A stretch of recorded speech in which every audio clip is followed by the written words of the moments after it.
Chapter 151. At this time, all the players were agitated because of the public S-level mission of saving the third princess. S-level mission. The king's personal reward. Sorry everyone, the third princess is mine. I will definitely be the prince. I'm afraid I can get a few artifacts after completing this mission? I'm so jealous. When will the location of the third princess be announced?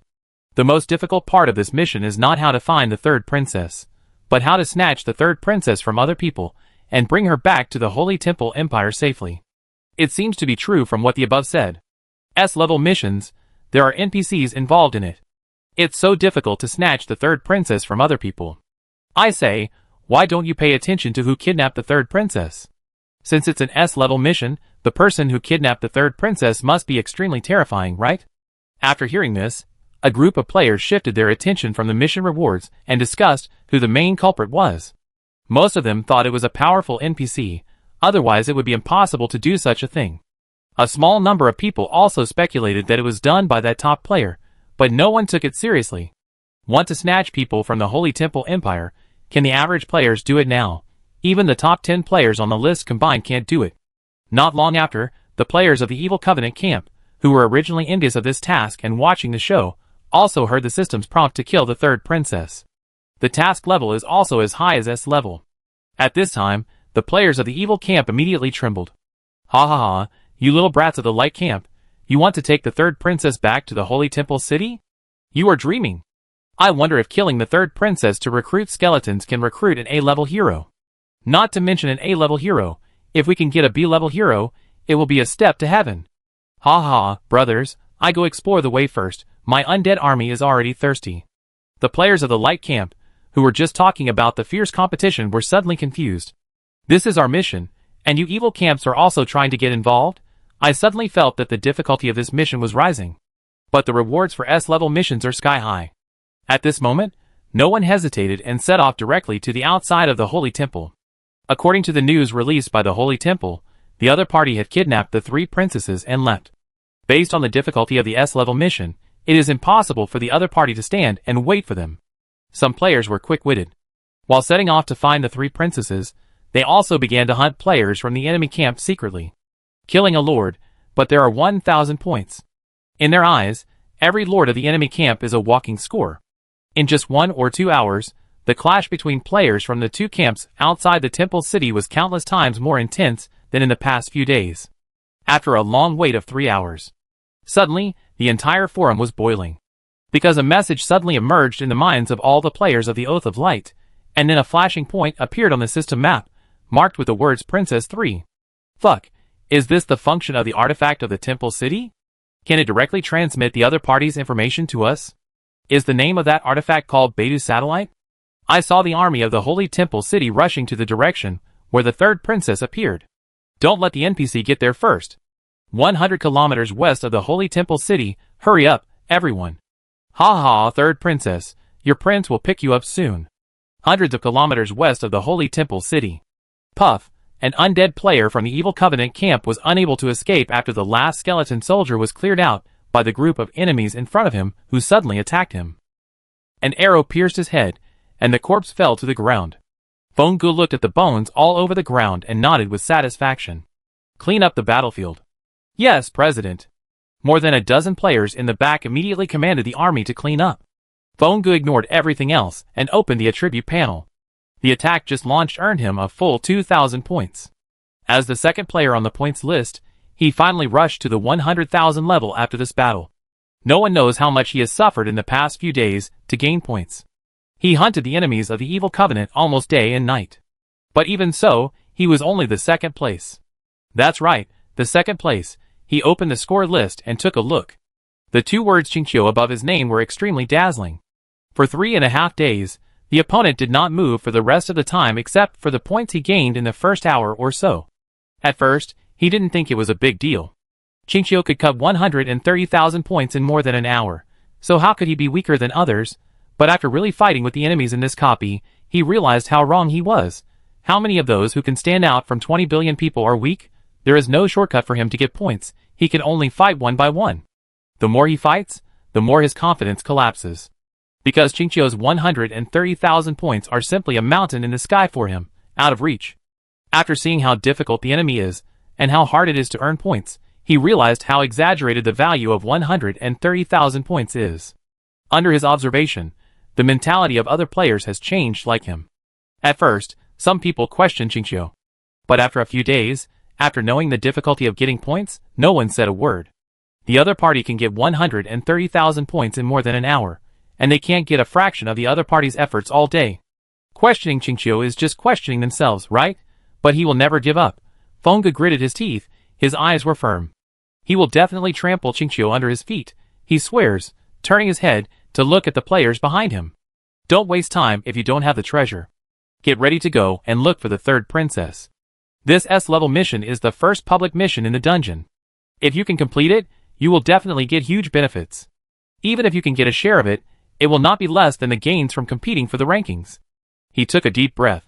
Qingqiu is already an officer of the Holy Temple Empire. He will definitely participate in this mission. We must not be trampled under his feet again. The more than 10 players behind him are members of the guild he formed, and they are also the basis for his competition. The tone of his voice became a little colder. In the dungeon, life and death are determined by fate. Once Qingqiu is found, even if it costs a certain price, as long as there is a chance, he will be eliminated immediately. Yes, President. More than a dozen players nodded in unison. They were extremely annoyed that so many of them were not as good as Qingqiu. At this moment, a piece of information suddenly flooded into Funga's mind, and then the system map began to flash. The location of the third princess. His eyes lit up. What made him breathe more quickly was that the other party was only a few hundred meters away from them. A huge surprise of picking up a treasure flooded into his mind. Quick! Chase after her. The third princess is not far away. After saying that, he immediately waved his hand, and more than a dozen griffins with mixed hair all over their bodies, which looked a little sloppy, flapped their wings and fell from the sky. Mixed-haired griffins, elite troops. Funga immediately rode up with more than a dozen players. The army below quickly caught up on the ground. A distance of hundreds of meters is only a few breaths at the speed of flying troops. After rushing out of the woods, Funga immediately saw a scene that made him breathe quickly. A giant mechanical puppet with a height of more than 15 meters was floating in the air. The aura it exuded was like a 1,000-foot-high avalanche of ice and snow, and the overwhelming power made people feel cold in their hearts. Even as long as he looked at the other party, he lost the courage to resist. Too terrifying. He opened the attribute panel and took a look. Extraordinary Hunter Extreme Puppet, level 20. This simple attribute froze his excitement on the spot. An unconcealable fear surged into his heart. Fuck him, level 20? Is this a task that a human can accomplish? Thinking of rescuing the third princess from an opponent of this level, his blood ran cold. Even if he was given 10 times or 100 times the army, it would be impossible. But at this moment, his eyes suddenly saw a figure holding a sleeping girl on the shoulder of the giant mechanical puppet. The third princess. Feng Ji's pupils shrank. He immediately recognized his target. But the next second, he focused on the man holding the third princess. Who is this guy? He can actually stand on the shoulders of a level 20 super mechanical puppet. Are they accomplices? He subconsciously opened the other party's attribute panel. There were only 2 words on it. Qingqiu. Chapter 152. Richard's face looked a little ugly at this time. He felt as if he had been tricked. He originally thought that the exposure of the third princess would only take a moment, but he did not expect that the traces left by the artifact in her soul would continue to fluctuate for several minutes. This made his idea of escaping quickly fall through. S-level mission. There really is no loophole. Knowles, leave immediately. As soon as the voice fell, a large amount of gravel suddenly floated around, like a chain that firmly fixed him on the mechanical puppet. The dwarf hero driving the 20th level extraordinary hunter below immediately controlled the huge mechanical puppet to cross the sky. Bang! A sonic boom sounded, and a mist exploded behind him, and he quickly disappeared in front of his eyes. The speed was so fast that several afterimages were left behind. Funga, who was riding a mixed-haired griffin, and a dozen players watched Richard disappear in front of them, and they couldn't recover for a long time. He opened his mouth to say something, but couldn't say a word. Qingqiu is Qingqiu again. Why is he involved in everything? Isn't he an officer of the Holy Temple Empire? How could he be the one who kidnapped the 3 princesses? What's the matter with that level 20 mechanical puppet? Why can he stand on the other shoulder and get the other's protection? Can players now contact NPCs of this level? What else does that guy hide? Countless doubts filled his mind, almost driving him crazy. He had the idea of stepping on the other's head a minute ago, But now they only met once, and the other party might not even see him. That thought was like a flame lit by a match being poured down with a bucket of water, extinguishing it fiercely. Chilled to the core.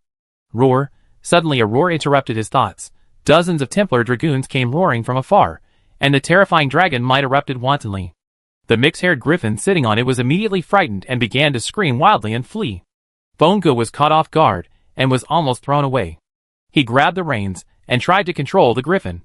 But the griffin was terrified and ignored their control at all. It swooped down suddenly, buried its head in the grass, and trembled. No matter how he drove the other party, it dared not move. Frightened by the dragon might. Funga saw this scene, and suddenly felt an unconcealable sense of frustration in his heart. Fuck, Qingqiu's level 20 mechanical puppet can make the Templar dragoons unable to catch up. And he could only ride a mixed-haired griffin. Let alone fighting with the dragon, the other party collapsed before getting close to these soldiers. He sighed. There was no longer any thought of comparing with the other party in his heart, and he was completely frustrated. Lao Wushenka waved his hand. Let's go, continue hunting the evil camp. Qingqiu is no longer comparable to us. More than a dozen players in the back who were embarrassed by the griffins fell into silence. This scene really hit them hard. Escape, madly escape. Richard did not stop for a moment, standing on the shoulder of the extraordinary hunter, and ran towards the direction of the playing gate at a high speed. And Ferguson disappeared and did not move with them. Behind the extraordinary hunter, a long team appeared. Dragons, angels, unicorns, griffins, airships, almost all the top troops of the temple city have gathered. The scene looks extremely huge.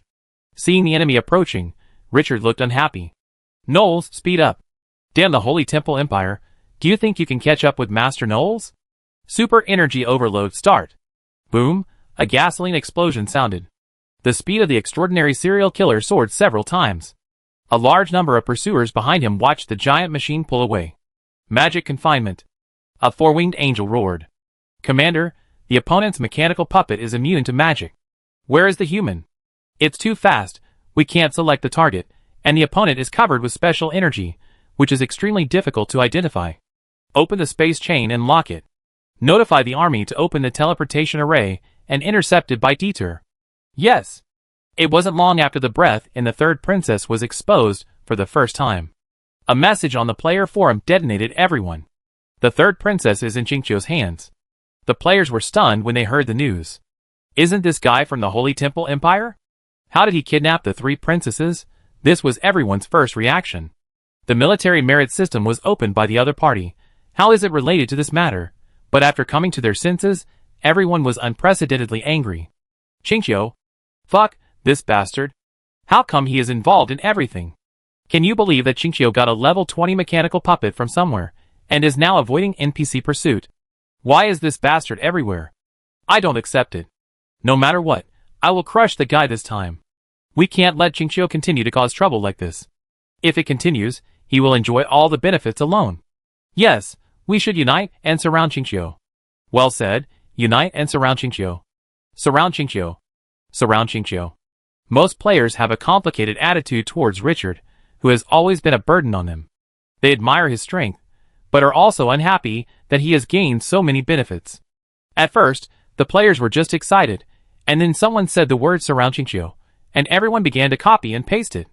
The entire forum, whether it is the Evil Covenant or the Oath of Light, is now flooded with the word surround Qingqiu. It looks quite spectacular.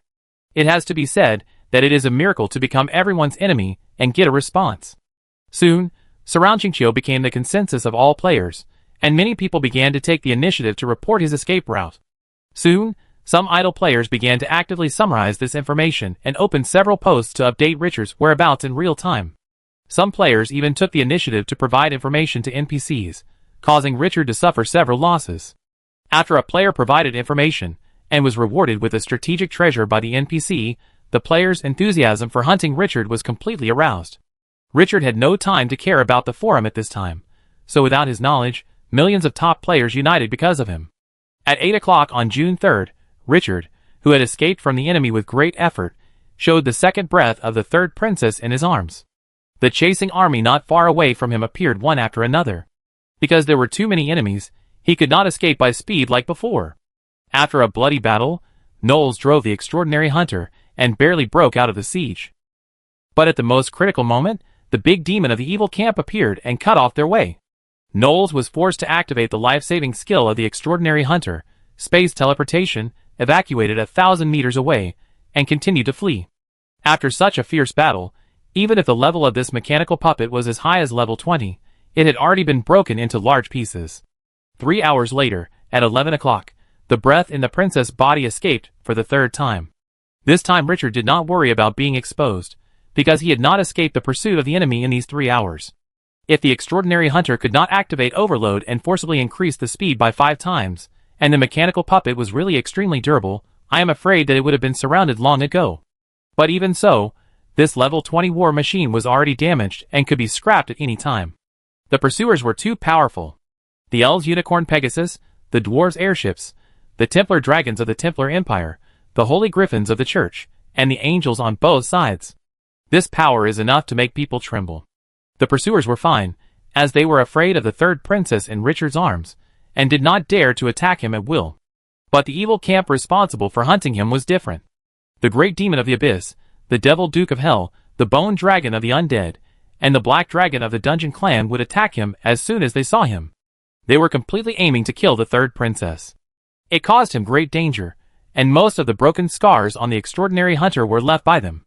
Even in the end, the light camp had to allocate part of its troops to stop the evil camp to prevent the other side from killing the third princess. 1400 hours noon. After the fourth breath was revealed, the mechanical puppet driven by Knowles burst open in the chest, revealing a huge hole. A big demon figure flashed by. This level 20 mechanical puppet finally couldn't hold on. After barely enduring the long 5 minutes of breath exposure, the huge figure of the mechanical puppet suddenly disappeared. And the figure of Knowles, a level 19 dwarf, appeared in front of him. At this time, the other party was sitting on the belly of a 4-meter tall puppet, and the level of this puppet also dropped from level 20 to level 19. Although there was only a difference of 1 level, the performance dropped by more than 10 times. Originally, it could still block the sharp edge of the chasing army, but now it could only flee. But without the exaggerated speed of the extraordinary hunter, in just a few breaths, the figure of the elf unicorn Pegasus appeared in front of it, and there was no escape. But when it was about to enter a desperate situation, Richard suddenly emitted an endless yellow sand light. The next moment, the earth turned into gravel, and he fell into it with Knowles. The chasing army was stunned, and then began to attack frantically. But when the sand and gravel were cleared, they could no longer find any trace of Richard. After chasing for several hours, they got nothing, and the other party escaped under their noses. Everyone's face became extremely ugly, and they felt greatly humiliated at this moment. The players who tracked and reported Chinchio in real time were also stunned. No way Chinchio could even escape. Are these NPCs too useless? Fuck, Chinchio is absolutely amazing. I can't understand why this guy is so perverted. Is there any fairness at all? Don't be discouraged. Since it's an S-level mission, it can't be completed so easily. Keep looking. After you find it, provide the information to the NPC. I don't believe we can't kill him. The hunting army searched the surroundings for 3 hours. At 1800 hours, the fifth breath appeared. They found that the bastard was hiding in a lake. But when they arrived, a space force surged, and the other party suddenly went from one side of the map to the other side of the map. Teleportation array? I was fooled. After this thought came up, boom, the teleportation array suddenly exploded violently. The surrounding space was completely disrupted. It directly interrupted the idea of following the other party. This scene completely aroused the anger of these top soldiers. Their faces were livid, and their fingers were clenched. Oh my god, how did he suddenly move hundreds of kilometers? What did Chinchio do? The teleportation array is a good trick. The player looked at Richard, who escaped again, and suddenly felt powerless. Is this guy still a human? Why can he be safe and sound even with such a strong pursuit? How many tricks does he have? Through this space gap, you could enter the dimensional plane. In a valley, Ferguson and Knowles pointed to the space gap in front of them that was surging like a water curtain, and their eyes were a little complicated. The more than 10 hours they dragged on, they had already used all their tricks. Powers above level 14 cannot enter the dimensional plane, isolating the enemy's top power. It can buy more breathing time for Richard. If they stay outside, they can't survive the rest of the time. But they all knew that the real test was coming. Richard had to face the enemy alone. Although there were many means arranged by the Scarlet Council, it was a question whether he could survive 2-breath revelation in front of such a powerful hunter. In the end, he might be the only one left to fight alone. The power of the third princess has been sealed, which will not affect you bringing her in. Under the suppression of the plane, the seal will not be lifted, so you don't have to worry. Lord Jones has left the temple city.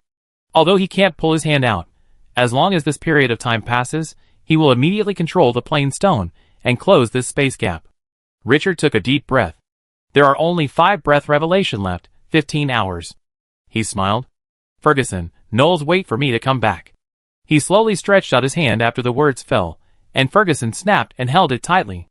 Knowles was anxious when he saw this, and immediately raised his hand and held it, but it was a little weird now, because of the height problem.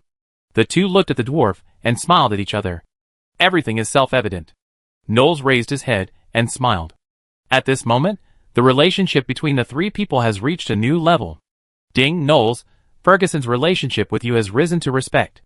The relationships in Glorious Era are divided into mortal enemies, hatred, strangers, friendship, intimacy, respect, and admiration. Each level represents a degree.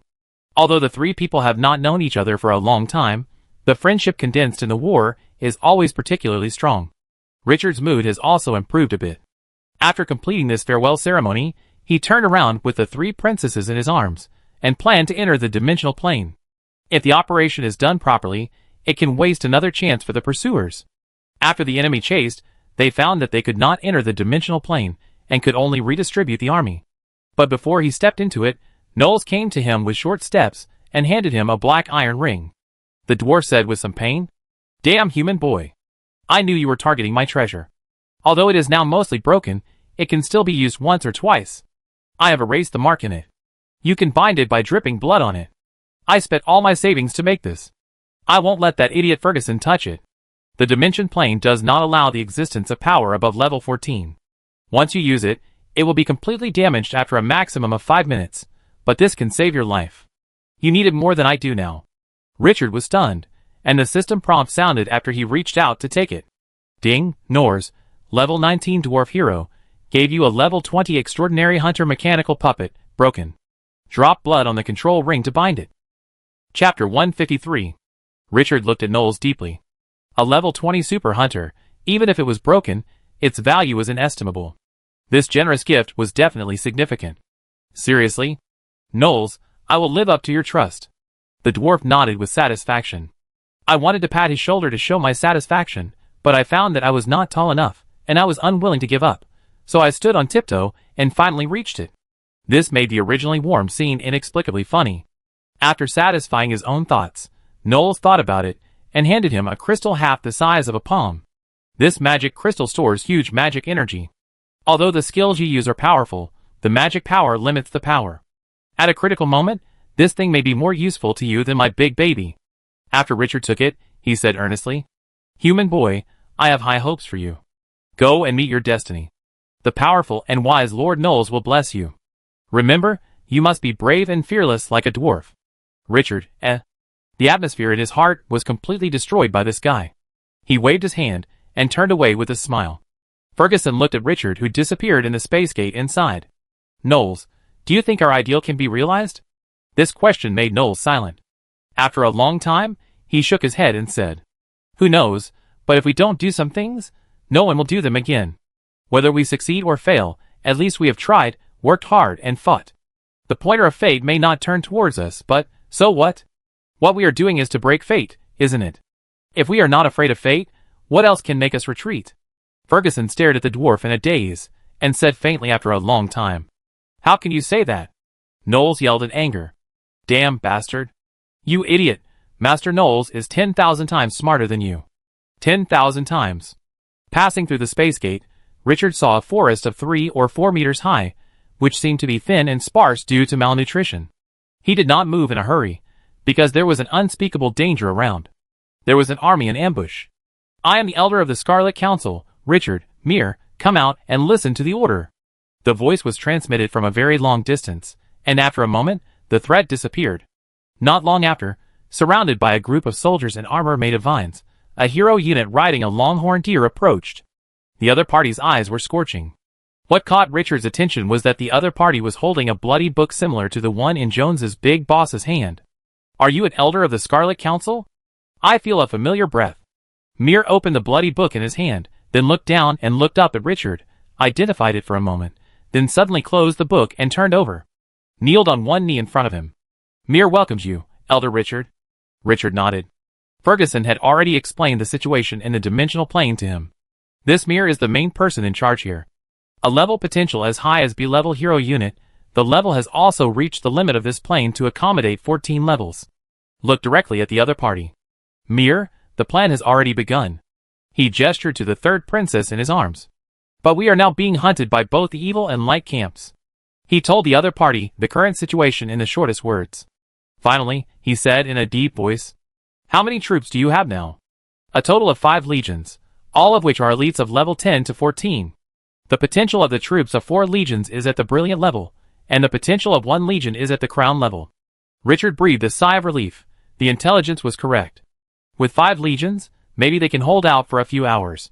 As for completely resisting the opponent's attack, this is almost impossible unless the number of troops is 10 times. No one can estimate what kind of troops the crazy light camp and evil camp will send to attack. He learned from Ferguson that the dragon body of the third princess has an extremely exaggerated bonus to the entire Templar Dragoon, and its importance is almost irreplaceable.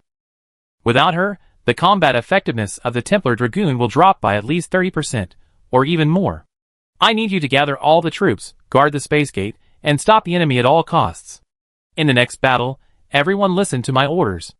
As one of the 12 elders, his authority is the highest in the absence of his elders.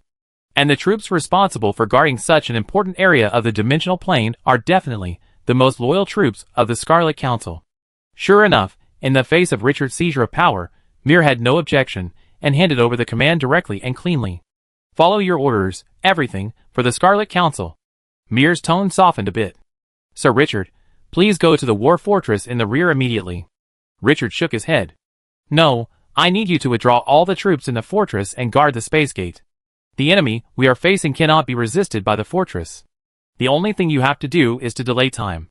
As long as we can hold out for 15 hours, we will be safe." 15 hours? Mir immediately raised his head. "As long as we still have 1 person left, we will never let any enemy in." Richard nodded and glanced around. "Why don't you build fortifications nearby?" "Sir Richard, the space gap will be opened later, and there are large pieces of gravel under this forest. It takes a lot of time to build defensive buildings. What we lack is time. No wonder these trees grow so thin." "Wait, gravel sand?" Richard narrowed his eyes slightly, and after carefully sensing for a moment, he was in a good mood. "Under the grass and soil, there is a lot of gravel buried." Home advantage, got it. Under his will, the armies scattered all over the plain began to gather. 5 legions, this is an extremely exaggerated force for him. But this is not enough. He did not hesitate to release all the armies of the city of Dusk in the hidden card. The next battle is a good opportunity to gain points. Even if the last mission fails, you must get some points. Taking advantage of the time of the army dispatch, Richard asked all the spellcasters to bombard the ground, and at the same time cut down the trees around the space gate and clear the land. When bombarding 3 or 4 meters underground, a lot of gravel and sand appeared in his sight. Richard thought and took out the magic crystal given to him by Knowles. Magic crystal. Level, special. Features. 100,000 points of magic power have been stored. After it is consumed, the magic crystal will break. Introduction. Disposable item. The value of this treasure is not inferior to the permanent 3-star strategic treasure. 100,000 points of magic power is enough for him to do many things.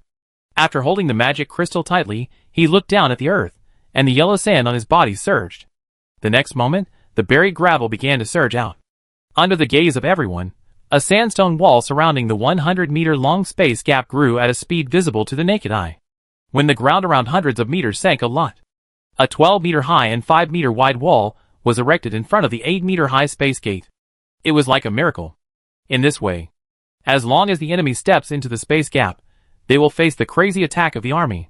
Richard was particularly worried when he saw this. With a wave of his hand, gravel surged out again, and dozens of arrow towers of varying heights were erected behind the city wall. A hedgehog-like defensive fortification appeared in front of him. His original plan was to hold out for 3 to 5 hours, but with the city wall, he quietly extended the time to 8 hours.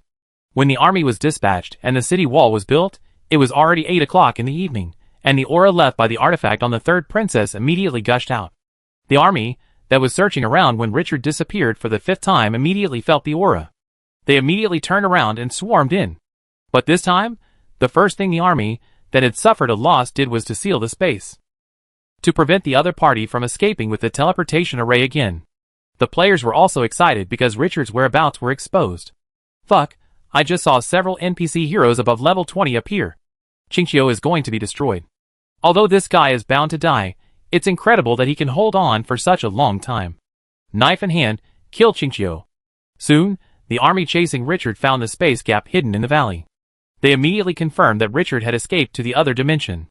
But just when they wanted to enter it angrily, they found it very embarrassing. This nascent plane cannot accommodate too strong a force. They were rejected by the plane. They couldn't get in. This is too stupid. Those top heroes were furious. The evil camp also followed at this time. They didn't care so much and just used force. Some powerful beings even planned to destroy this plane directly, so that the Dragoon commander of the Holy Temple Empire would perish with the plane. But unexpectedly, this plane seemed to be connected to the main plane by some powerful existence through special means, and became a part of the main plane. It was impossible to destroy it. In anger, they set their sights on the plane stone. But they couldn't even enter the plane. How could they find the plane stone deep in the plane? This formed a dead loop. They were about to strangle the enemy, but they were stuck at the door and couldn't get in. In anger, the army of the light camp began to join forces. In just 1 hour, a large teleportation array was built. This teleportation array is directly connected to the Holy Temple City, and troops can be directly dispatched from the Holy Temple City. Afterwards, the king of the Holy Temple Empire issued a military order to capture that plane at all costs and recapture the 3 princesses. All the Lord players of the Oath of Light were recruited. The information the players received was that Qingqiu had been locked in a cage, and now they were waiting for them to enter and catch the turtle in the jar. With the fantasy of getting rich rewards after completing the S-level mission, and the excitement of hunting down the bastard Qingqiu, hundreds of thousands of players began to gather and participate in this super war. Chapter 154. The noise came through the gap in space. Even if you didn't see it, you could know what the scene outside was like. Richard's eyes gradually became colder, and his breathing gradually slowed down. Although he had experienced countless battles of all sizes. But like today, commanding 5 legions of all brilliant-level soldiers to fight against the whole world. It was definitely the first time. This was also the biggest war he had ever encountered. And he was the core of this war, and the first target of everyone. His success or failure would directly determine the direction of this world. Gray, take care of our army. Remember, everything is based on protecting yourself and minimize casualties. The hundreds of troops in Dusk City were like a drop in the ocean in such a big scene, inconspicuous. He arranged a very safe position for the army, and at the same time, he could harvest points at will. As the commander of the army, this action was effortless. Yes, master. The moment Gray's voice fell. Woo, a deep and long horn sounded through the gap in space. The war has begun. Richard's face condensed. Archers, get ready. Swish, the troops stationed on the city wall pulled their longbows in unison, and the sound of the bowstrings tightening instantly froze the atmosphere of the battlefield. The next second, accompanied by the sound of the horn, dense mechanical puppets passed through the space gap like a water curtain. These war machines with a size of more than 5 meters are the masterpieces of the dwarves. The various hideous weapons on their bodies make people's scalps numb at a glance. Attack! A cold snort spread throughout the battlefield. The archers on the city wall, the arrow formation behind the city wall, and the arrow towers of different heights. Everyone released the bowstrings that were stretched to the limit at the same time. Swish, swish, swish, the arrows whizzed out with cold reflections. The exaggerated number covered the sky. The widest part of the city wall was only 100 meters away from the space gate. The arrows were completely within the maximum killing range. Ding-ling, although the first batch of the vanguard were mechanical puppets with exaggerated defense. But under the saturation attack, the solid body was pierced, and the weak joints were directly broken. In a few breaths, those killing machines turned into mechanical limbs on the ground. But this little casualty could not stop the offensive of the Holy Temple Empire at all. The number of mechanical puppets pouring in from the space gap was increasing. In less than 10 minutes, the front was full of mechanical puppet limbs. It looked like a disassembly factory of some large machinery, which looked quite visually impactful. But not long after, the attacking enemy changed. A large number of human warriors and crossbowmen wearing magic shields began to advance mixed with mechanical puppets. What was surprising was that those human soldiers had more than a dozen enhancement magics on their bodies. Although those top combat forces above level 14 could not enter, they strengthened the army in another way. The Plainville did not reject this. Richard took a deep breath when he saw this scene. The real test has just begun. After the enemy entered, the mechanical puppets that had just been destroyed on the ground became the best cover at this moment. The 5-meter body collapsed enough to cover several people. With the cover of the magic puppets' limbs, their crossbowmen kept pulling the trigger to suppress fire. The human warriors quickly advanced to the bottom of the city wall. The 12-meter-high city wall may be an unclimbable height for ordinary people. But for the first batch of elite troops who launched the attack, almost all of them were at level 14. It was easy to climb over. Those fully armed human warriors jumped up suddenly, inserted their long swords into the city wall, and then stomped on the city wall. Crack, large cracks appeared on the city wall, and the huge reverse thrust made their height rise rapidly. The archers in the rear were suppressing the influx of troops, and only the soldiers at the front could pose a threat to them. In just a few breaths, the front of the city wall was full of enemy soldiers. There were too many, and they couldn't kill them all. But just when the other side was about to succeed. With a sizzle, the city wall condensed with sand and stones was like a hedgehog with its hair exploded, and countless sharp thorns pierced out in an instant. The soldiers who were close to the city wall to avoid being hurt by arrows had no defense at all, and the armor covering them could still resist. The weak points of the neck, face, and eyes that were not protected by the armor were instantly pierced. Blood splattered, and corpses fell one after another. Ding, you killed a brilliant level soldier, and you got 300 points. Ding. The system's dense prompt sounded in Richard's ears. Controlling the yellow sand, the Beyond A level could kill at least 7 or 8 squadrons of enemies with this attack. Ding, your level has been upgraded, current level, level 8, your magic power limit has been increased to 2,000 points. When the last prompt sounded, a powerful force like magma erupted in his body. The breath instantly returned to its peak state, and all the skills that were cooled were refreshed. Each upgrade will strengthen the basic attributes. Although it is not displayed, the benefits brought by the upgrade are real. The higher the potential, the more exaggerated the improvement. As the owner of a legendary profession, Richard has gained much more improvement than others. Feeling the surging power in his body, he took a deep breath, and a little excitement rose in his eyes. Finally upgraded. The higher the level, the lower the experience gained from killing low-level soldiers. Now a group of brilliant, and even crown-level soldiers were slaughtered by him, and the benefits gained were extremely exaggerated. In the moment when he was distracted, the enemy army surged up again. Seeing that the other party actually began to use mechanical puppets to gather a large number of crossbowmen to suppress the soldiers on the city wall, Richard raised his eyebrows. Spellcaster Core, Flame Magic Firepower Coverage. The other party relies on mechanical puppets as a cover, so let the entire range be under attack. The Spellcaster Corps with 5 squadrons in the back began to chant magic. A moment later, hundreds of fireballs whirred, pulling long flame tails and whistling away. Bang, the fireball hit the ground, splashing flames all over the sky, and the temperature suddenly rose. The army behind the mechanical puppets was directly enveloped by the flames. Even with the magic shield, the repeated damage still made the opponent taste the pain. Once the war begins, it will not end so easily. The enemy's offensive not only did not slow down, but became more and more violent. These troops recruited from the high-level arms nests, led by the hero units, charged fearlessly. Elf archers, dwarf machines, human warriors, church priests, a mixed army began to pour in, replacing the original pure human army. The explosive power of the mixed arms formation is obviously stronger than that of a single arm. The arrows that were deadly just now were now much less powerful.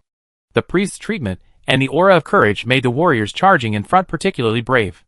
The mechanical puppets began to build siege ladders, which made Richard's geographical advantage begin to be wiped out. Half an hour after the battle began, the siege ladders built by the dwarf mechanical puppets were completely formed, and the enemy's army could rush to the city wall as soon as they stepped out of the space gate. Richard immediately dispatched the archers on the city wall to the rear to form a new arrow formation for projectile attack. At the same time, he used the ability to control sand and gravel to continuously cover the puppet army in front, and cause the collapse of the enemy's siege equipment as much as possible. However, maintaining and repairing the city wall requires a huge amount of magic power, and he cannot spare too much energy to deal with all this. At level 8, he does not have the power to dominate the direction of this war of 100,000 people. He still has to rely on the army of the Scarlet Council to fight the enemy head-on. Flame Axe broken. when a large group of human warriors climbed up from under the city wall. Richard looked at his army. Except for the heavy sword warriors, all the melee fighters had been put into the hidden army card, leaving only the condensed sand archers and the axe of the dead fighting outside. No one among the players could blunt the edge of the Dusk City's army, but it was still incomparable to the armies trained by these top NPC forces. He could only use the damage of the ranged soldiers to hunt points. The only thing that made him feel sorry was that the enemies hunted by the Scarlet Council's army were not counted on him. Otherwise, with these 50,000 troops, he felt that he could rush to level 10 in one wave. Crack, 25 battle axes smashed under the city wall. Countless fragments flew out, covering a diameter of 10 meters, accompanied by a scorching high temperature, covering a diameter of 20 meters. Even though the human warriors below were at level 14, they were still destroyed under the heavy and overlapping attacks. Less than an hour into the battle, Richard, as the defender, had already lost a legion of his army. The offensive of the light camp far exceeded his expectations. It was a charge without regard for cost or casualties. In addition, the top combat forces outside continued to bless these armies with magic to improve their combat effectiveness, which put him under increasing pressure. 12 o'clock in the evening. The third princess revealed the breath left by the artifact for the 7th time. The enemy's offensive has reached its peak. Almost every second, a large number of soldiers fell on the battlefield, and their lives were worthless at this moment. The city wall had already decayed. If he hadn't been frantically repairing it, I'm afraid this only line of defense would have been breached long ago. When the war was in the 3.5 hours. Whoosh, a large number of armored griffins, dragons, and Pegasus appeared from the gaps in space. Sensing the weakness of the guarding army, the Oath of Light launched the final general attack. They could no longer tolerate this slow progress. Not only the sky, Richard clearly sensed that a group of strange giant beetles had drilled into the ground after entering from the gap in space. There was a depression in the abdomen of those giant insects covered with spikes, and human warriors sat inside. Special troops, burrowing insect cavalry. These insect cavalry left dozens of passages at the door. As long as the army behind entered one of them, they could enter the back of the city wall through the underground passage. Richard's expression became colder and colder. The opponent had already launched a triple attack in the sky, on the ground, and underground. The Scarlet Council army, which had already suffered serious casualties, began to be strangled madly. The situation began to gradually get out of control and collapse. If he had level 14, he might be able to hold on for a few more hours. But to keep the city wall from being blown down, it consumed a huge amount of magic power, so he couldn't pull his hands to make more operations. Facing a group of 10 to 14 levels, the number of which was already tens of thousands, he also felt a little insignificant.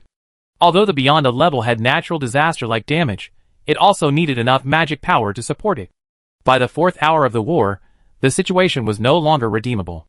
Richard took a deep breath and clenched the magic crystal given to him by Knowles in his hand. There were still 80,000 points of magic power left in it. A cold arc hung at the corner of his mouth, and his eyes gradually became wild. Let everyone witness the coming of a natural disaster. Mir, let all the troops withdraw from the city wall. Mir, covered in blood, watched the enemy army completely pour in, knowing that their goal of resisting the enemy for 8 hours was impossible to achieve. Immediately execute Richard's order. Leave the remaining troops while fighting. Richard saw the army leave quickly, waved his hand, and the third princess behind him was protected by a pupa made of sand. The army of Dusk City had taken back the hidden soldiers' cards while they were free. In such a huge war, those hundreds of people could not even make a splash. The endless yellow sand light on his body began to surge. In an instant, boom boom, the broken city walls smashed directly forward like an avalanche. Ding, you kill an elf warrior, crown level, and get 1,000 points. Ding. The prompts of getting points in my ears were simply inaudible.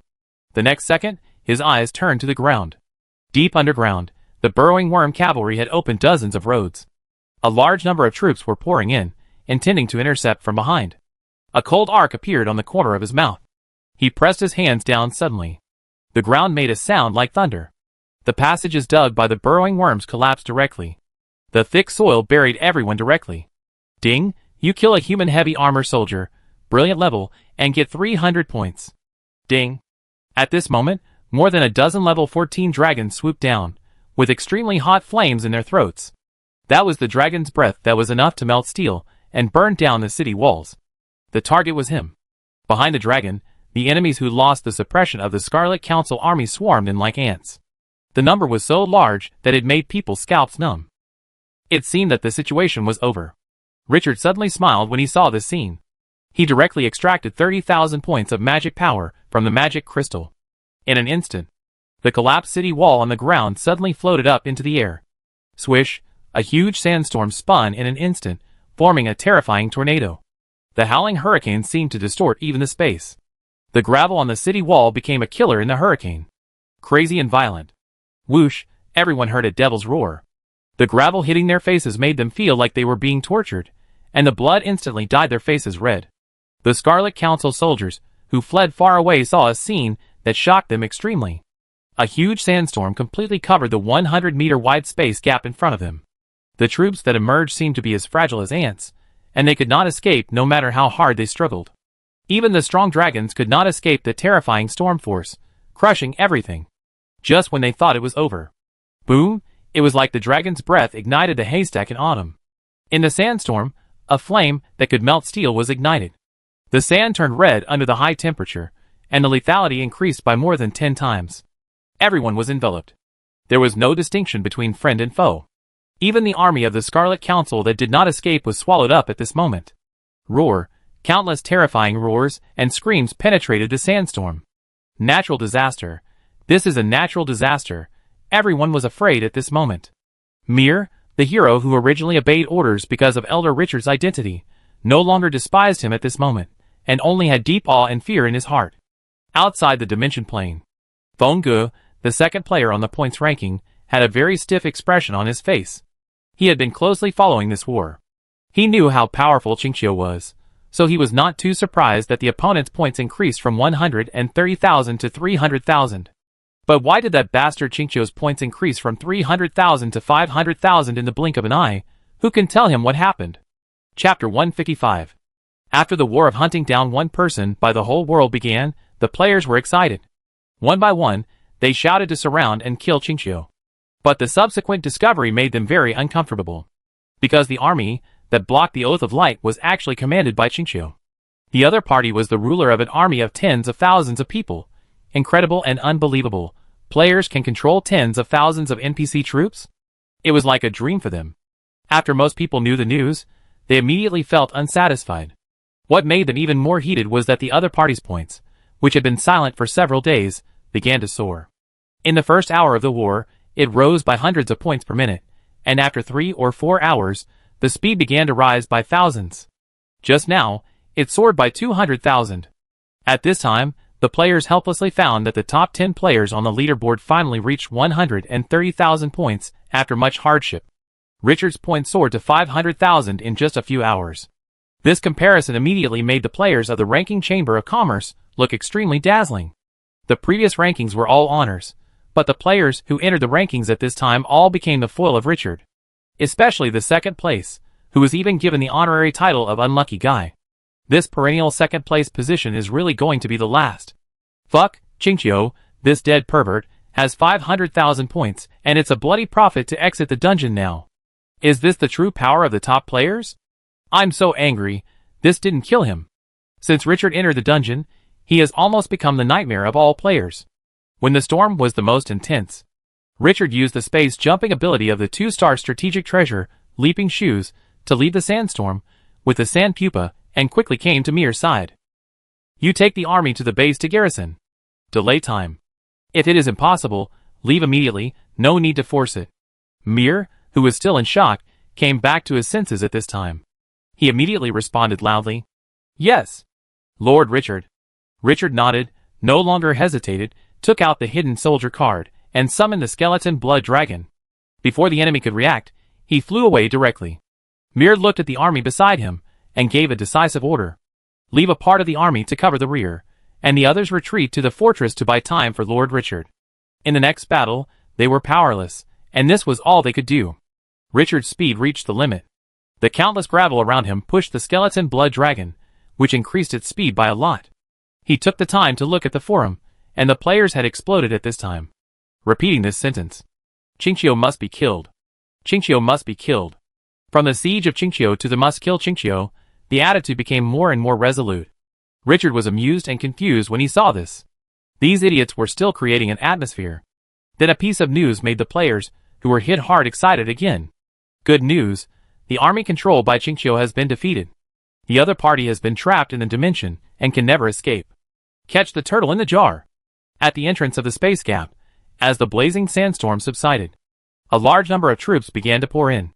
When they knew that the resistance had been defeated, the players who had been playing soy sauce began to enter the game. The huge army began to conduct a carpet search. Richard ignored everything else and drove the skeleton blood dragon to the rift area in the northwest corner. A spectacular scene appeared in his sight. The earth was like a long-dried farmland, with spider web-like cracks. Countless cracks tore the earth like gullies. Some rifts were bottomless. Even if you had the defense of a dragon, you would be reduced to meat paste if you fell into them. On both sides of the rift, you could see yellow gravel and gravel. Richard could feel the surging power of the earth, and his heart was surging. Now, the opportunity to turn the tables has come. This is exactly the terrain he has dreamed of. All his power is in the yellow sand. And this land belongs to him. This is equivalent to a spellcaster who can control avalanches, fighting under the mountains full of snow. What is the home advantage? This is it. He tightened the magic crystal with 50,000 magic points left in his hand. The flaming sandstorm that had just killed countless brilliants and crown troops only consumed 30,000 magic power. If he consumed all the 50,000 magic power, he could use the terrain here to create a natural disaster that would cause mountains to collapse and the earth to break. As long as the enemy enters this land, life and death will no longer be decided by them. The dark eyes gradually became sharper at this moment. The positions of the hunter and the prey changed silently. Put the skeleton blood dragon into the hidden soldier card. Then, the whole person floated quietly on countless cracks in the earth surrounded by sand. He looked around, ready to find the place for the next battle. After a moment, his eyes focused. The body quickly landed in a rift valley tens of meters wide. Looking down, I saw a circular passage with a diameter of 30 meters in the center of the rift valley, which was more than 300 meters high. It looked like it was dug by a machine, and was neat and round. Standing in front of this passage, I felt like a dwarf, with a sense of insignificance. Suddenly, from the depths of the dark passage, there came a sound of gravel collapsing. Crack, crack, the sound was lingering, as if it came from deep underground. Richard seemed to have thought of something, and a name emerged in his mind, sandworm. The monster that Ferguson had specifically warned about, the only life with a level higher than 15 in this plane. They can even prey on dragons for food. I didn't have an intuitive concept when I heard it, but now standing in front of this passage, I really felt the horror of this monster. The diameter of this passage is more than 30 meters. How terrifying are the real size of those monsters? The advantage brought by size is extremely practical in most battles. Both teams were level 10, and the human warriors of the two teams might not be able to deal with a 15-meter-tall giant. Some innate talents are the most unreasonable, and size is one of them. After observing for a moment, Richard lowered his body and flew deep into the rift. When he landed underground, a sandworm passage that was even larger than the previous one appeared in his sight. Richard frowned slightly. How many such terrifying creatures live in this area? He suppressed his inner thoughts and waved his hand. The third princess wrapped in gravel flew to him. After careful sensing, the other party was still in deep sleep, and his life breath was stable. The most important target was not in trouble, and Richard breathed a sigh of relief. Ignoring the others, he began to observe in the maze-like cracks in the earth. He wanted to choose a cemetery large enough to bury all the enemies. June 4th, 3 a.m. The players, who were searching around in the plain, suddenly became excited. All eyes looked in one direction. The aura of the third princess appeared again. The army of the temple city, which was originally clearing out the remnants of the Scarlet Council, immediately turned around and left, swarming towards the northwest. This weak plain is not large, and it is only 100 kilometers from the central area to the northwest corner. With the speed of the flying troops soaring, it took more than 20 minutes to arrive. But when they saw the crisscrossing cracks on the ground, their faces became extremely ugly. In such a complex terrain, it is like looking for a needle in a haystack to find the enemy in a short time. They need more troops. The army reacted very quickly and immediately summoned spellcasters to start building a teleportation array. The news spread out of the plain, and the top heroes waiting outside began to take out various treasures that could teleport the army. The army was directly teleported from the front of the space gap to the rift area. The air cavalry among them was almost calculated in units of legions. The number was so large that the sky was covered. The players also took this opportunity to hitchhike and flocked to this area. After seeing the land with rifts, they immediately cursed Richard's cunning. When the flying troops that covered the sky and the sun entered the rift, they felt relieved. To deal with such perverts, they should hunt them in all directions without dead ends. According to the actual battle report, Qingqiu has been surrounded by 1,000,000 troops in a rift. Next, let's see when this opponent will be hunted down. Qingqiu, this time there is no doubt that he will die. This statement aroused the excitement of a large number of players. Death is inevitable. Death is inevitable. They will not be satisfied until they kill Qingqiu, the pervert. They still don't believe it. The enemy must be out of ammunition and food after fighting to this extent. Next, what other means can they use to escape from so many high-level troops? Everyone is full of confidence. Chapter 156. When the crisscrossing rifts were filled with giant dragons, unicorns, airships and griffins, the ground army, like ants, crowded above the rifts. The scene became extremely exaggerated. The players felt very uncomfortable when they saw this scene. Although they all came to hunt down Qingqiu, it was also an honor to be hostile and targeted by the whole world. If it were them, I'm afraid those top NPCs would not even want to look at them. And under such high pressure, the opponent also held on for more than 20 hours. This had to make them amazed. But now, everything will end. No matter how strong Qingqiu is, it will stop here today. When the army searched the center of the rift area, Qingqiu is in this rift. A surprise shout caused a shock to the army. Everyone immediately swarmed over. More than a dozen players, who were closest to them, immediately came. A terrifying giant rift appeared in their sight. It is more than 300 meters wide, and more than 5,000 meters deep. Even with good vision, you can barely see the ground. Looking down from the sky, the land in front of you seems to be split by the gods. At this time, a figure surrounded by yellow sand, and whose face cannot be seen clearly, floats in the valley. Behind the other party, a pupa condensed by sand and gravel reveals a face with closed eyes. After opening the attribute panel to confirm, the player is excited and excited. Finally found Qingqiu, the bastard. Qingqiu, boss, you can't run away. Why are you so respectful? Scold him. Fuck, you go and scold him? Do you dare? Ha ha ha, is Qingqiu ugly? Why don't you dare to show your face? Fuck, even if you can't beat me, I'm satisfied. Strength is nothing, appearance is the truth. S-level mission, everything will be yours if you catch Qingqiu. Hearing the conversation of several idiots, Richard's mouth twitched. Turning his head, he waved his hand. Boom, the mountain where they were standing suddenly collapsed. A dozen players only had time to shout hack before falling directly into the rift, and experience the feeling of flying for free before they died. Ding, you killed a player from the Oath of Light camp, and got 500 points. Ding. Just then, whoosh, the sound of a dragon flapping its wings sounded. Dozens of level 14 dragons swooped down. When the other party saw the third princess, their faces were overjoyed. Found it. Richard saw this scene, and the corners of his mouth curled up slightly. The body dropped rapidly. The dragon cavalry was anxious and immediately began to chase down. Both sides descended from an altitude of 5,000 meters to the bottom of the valley. Richard's feet were already broken into gravel, and there was no way to retreat.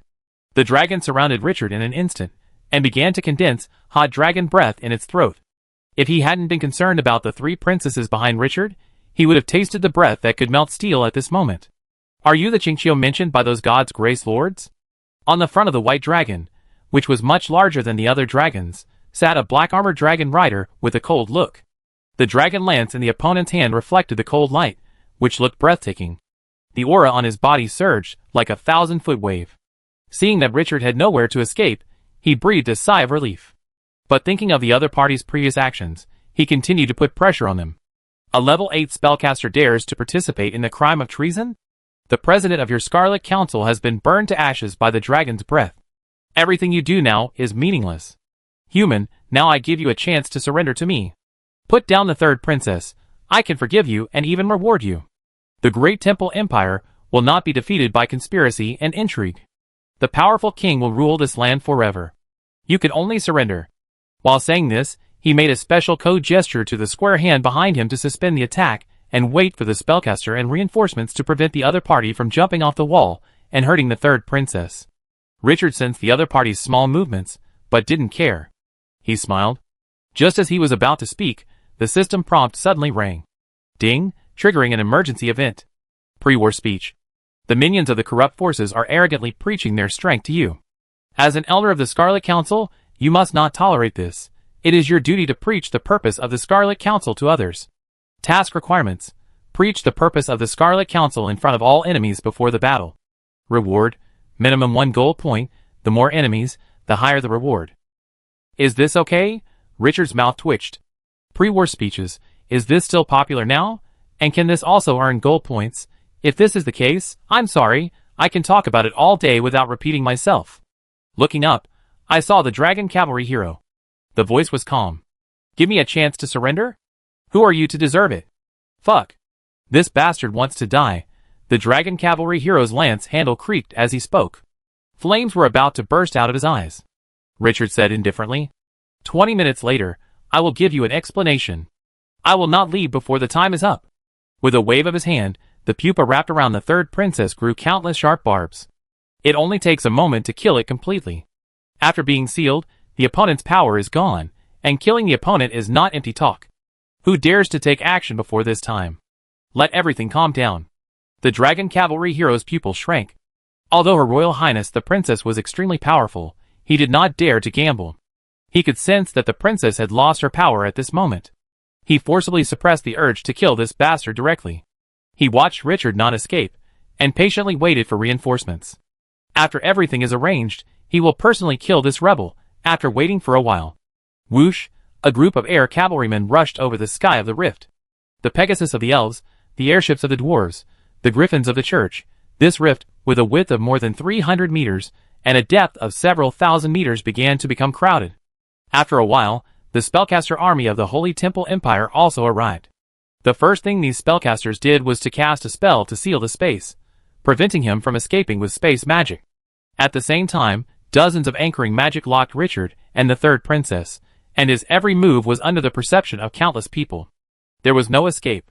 A large number of players also got the news and rushed over at this moment. Those with flying arms were watching this man confronting thousands of troops from afar, and were extremely excited. Real-time battle report. Qingqiu has been blocked in a rift valley by hundreds of thousands of troops. The enemy is doomed. Ha ha ha, Qingqiu is finished, brothers. There are hundreds of spellcasters around me casting spells. That guy can't use the teleportation array to leave. Next is the moment to witness history. The bastard Qingqiu is finally going to be killed.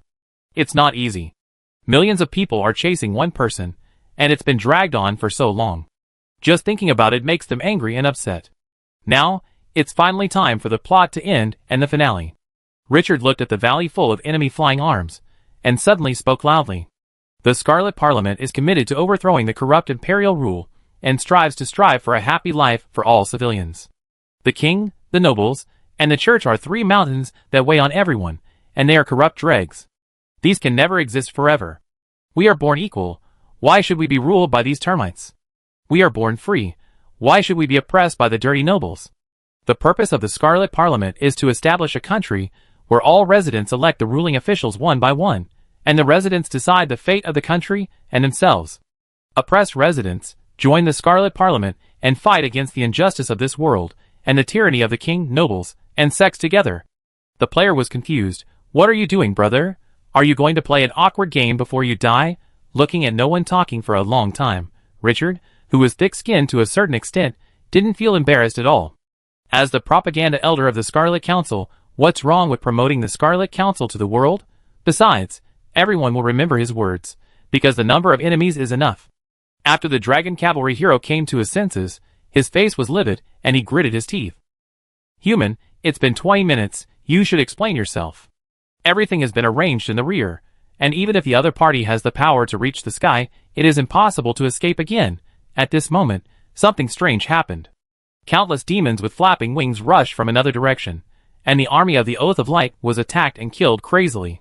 Richard turned his head and took a look, and his mood improved a little. Another wave of masters is coming. I think this time, it's time to end.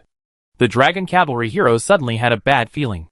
Then, he saw the human suddenly crush the crystal in his hand. Then an unspeakable majestic energy poured into the other party's body. Endless yellow sand light surged.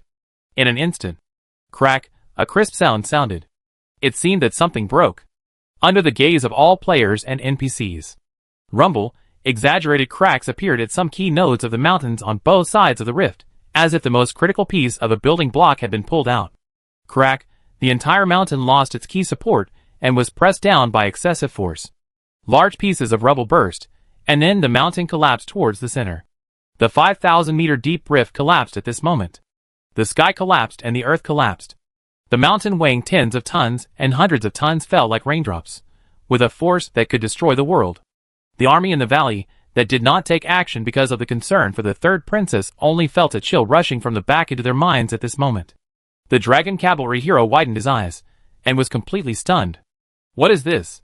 But except for the part of the army at the top who could escape quickly, the army crowded in the depths of the valley was simply dreaming of escaping from such a natural disaster. In addition, the demons were pouring in at this time, and both sides were afraid of each other. Moreover, there were too many demons pouring into the valley, which seriously affected the flight speed. Due to various reasons, at this moment, the army below experienced what it was like to be absolutely disgusted. Damn bastard! The dragon cavalry hero roared hysterically. He rushed towards Richard fiercely. But the next second, he suddenly found that the surrounding land turned into gravel. Then, the other party and the three princesses fell into the gravel together. The dragon cavalry hero pounced in vain. In anger, he began to attack the earth crazily. A giant stone over 30 meters long fell down with the momentum of a falling meteor.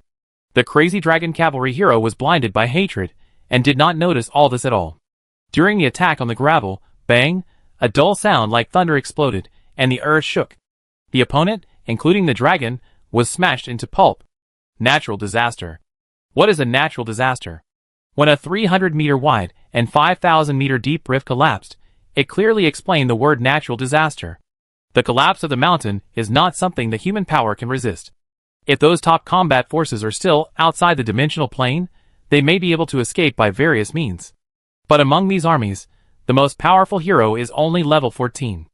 And in order to prevent Richard from escaping, they also blocked the surrounding space first. The only way to escape quickly is invalid. The craziest one is the NPC of the Evil Covenant. He originally planned to kill the three princesses, but he just came in and was in the excitement of the mantis catching the cicada and the oriole behind. But before he was happy for a few minutes, the valley collapsed. Can such a valley collapse? This is not a joke. But it is useless to be depressed. The natural disaster that destroys everything will not care what camp they are in. The collapse of the center also triggered a series of reactions. This valley that spans the entire rift area rumbled and began to collapse continuously. The scene seemed to be the end of the world. Those players who were eating melons in the rift were unlucky at this moment. Most people do not have flying arms. In the face of such a disaster, not having flying arms means death. The earth collapsed. Where can they run to? Just now, they were still immersed in the excitement of finally hunting Qingqiu. The next second, they were completely desperate. The players who were waiting for Qingqiu to be killed suddenly looked stiff, because the opponent's points were increasing at an indescribable speed, jumping up by thousands or tens of thousands per second. Some players reopened the scoreboard while taking a piss.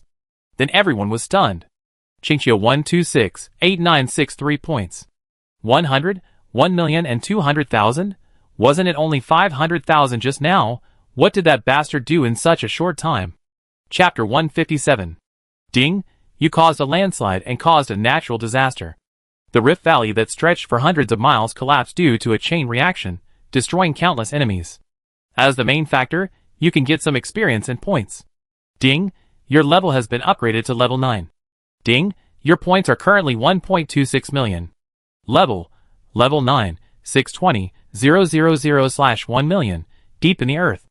Richard stood in a circular passage with a diameter of 30 meters. This is the path left by the sandworm. There was a constant rumbling vibration from above, full of oppression. It seemed that it could collapse at any time. After taking a look at the attribute panel, the corners of his mouth curled up high. Fuck, this wave is really profitable. He can get some points for the enemies, who died because of the valley collapse. This directly raised his points to an extremely exaggerated level. And the terrifying experience allowed him to directly upgrade from level 8 to level 9. The experience required for level 10 is 1 million, but even so, this wave of rich experience has allowed him to reach 60%. However, the remaining 400,000 experience points may not be replenished in a short time. Such a trap-killing behavior is rare. With this precedent, the opponent will not be stupid if he wants to do so again in the future. Some players sitting in the flying army looked at the rocky scene after the valley collapsed and were silent. The excitement of hunting Qingqiu just now was only replaced by fear. It was almost settled in advance. Qingqiu, this pervert, is so cruel, at least 100,000 pursuers were trapped and killed in one fell swoop.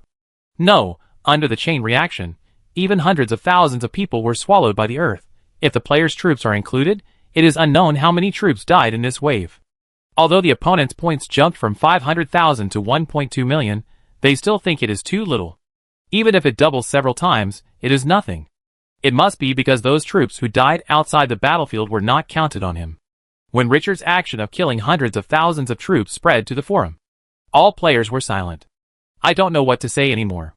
Is this Qingqiu? This pervert. Pervert? Why is he so strong? Are all NPCs idiots? How can he be led to the bottom of the valley by the opponent without any defense?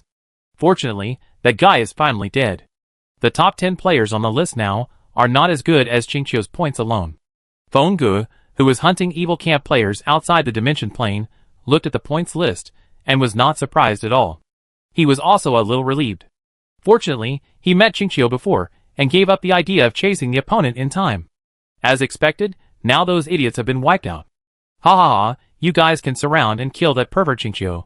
I don't have any points at all. Compared to those unlucky guys, he feels that he is doing well again. Although the points are ranked second, except for Qingqiu, I am better than all of you. The players originally thought that Richard was buried and killed. But after an unknown period of time, they suddenly sensed another breath spreading. Looking at the Rift Valley filled with rubble, everyone felt powerless. Fuck him, this guy is still alive.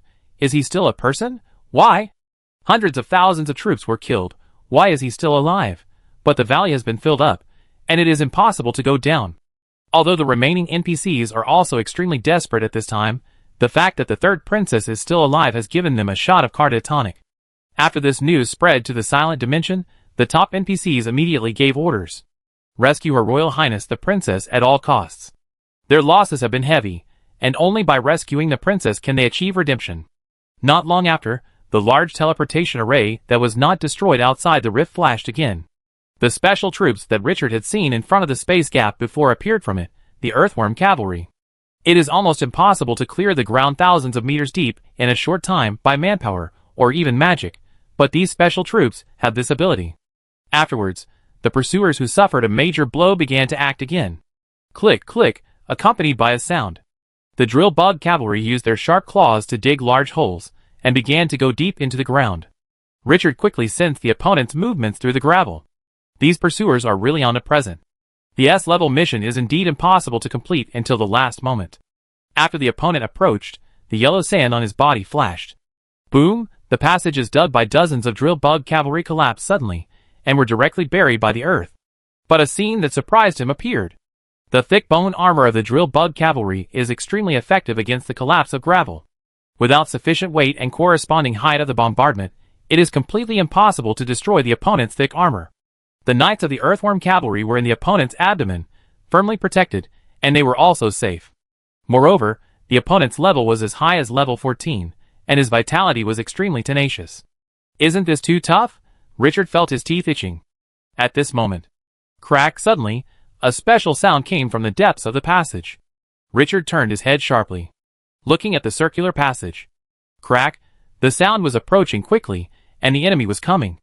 He sensed a huge danger. Every cell in his body was warning him.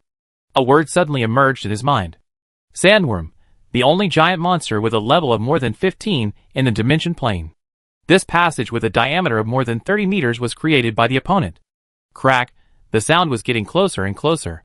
Richard took a deep breath, let the gravel silkworm pupa wrapped around the third princess float up, and looked at the ground. Waved his hand. The gravel below began to separate to the sides, and a hole appeared in a few breaths. Crack, crack, the noise coming from the depths of the giant passage became louder and louder, and even the ground began to tremble. Richard covered his whole body with the power of concealment, and stared at the direction where the sound came from. Although it was dark underground, as long as there was gravel, it was the area where his perception extended. After a dozen breaths, in the dark cave, the shaking of the earth became more and more obvious. After reaching a certain limit, an extremely terrifying existence appeared in the perception. The first thing that was perceived was an extremely terrifying bloody mouth. The diameter was almost the same as the passage, reaching an astonishing 30 meters. Countless sharp teeth are arranged in layers in a spiral shape. Each sharp tooth is almost as tall as a person. The sharp teeth also have teeth like saws. Solid rocks will turn into gravel under the sharp teeth. The muscles beside it seem to be able to make the huge mouth open wider, like a spotted one. Once the attack is launched, it may swallow several dragons, with a wingspan of 30 meters. The body behind him has not reached the end after he sinks more than 50 meters. Sandworm. Boss unit. Level 19. Level 19? It turns out that the level higher than 15 mentioned by Ferguson is not 15, but really higher than 15. This bastard. I must make him compensate for his mental damages later. After Richard had a glimpse, he entered the passage below before the sandworms rushed over. The gravel wrapped him and fell down. In this land of gravel and gravel, his movements were freer than the sandworms. At this time, the sandworms did not notice Richard at all. After using the power of concealment, his breath had disappeared. What attracted his attention was the movement above. At this time, countless earth-drilling worm cavalry were still digging the gravel. This movement severely stimulated the sandworm. The enemy was provoking it. The earth-drilling worm cavalry were digging vigorously, and suddenly felt the ground shaking. Rumble, several insect cavalry had not yet reacted to what happened, only to feel the surrounding gravel suddenly sinking down. Just when they thought that the place they were digging had collapsed, they suddenly hit an extremely sharp tooth. A sense of horror rose in their hearts. Damn, it's a disaster, but it was too late to react at this time. Click, the giant mouth suddenly closed, and countless sharp teeth began to grind.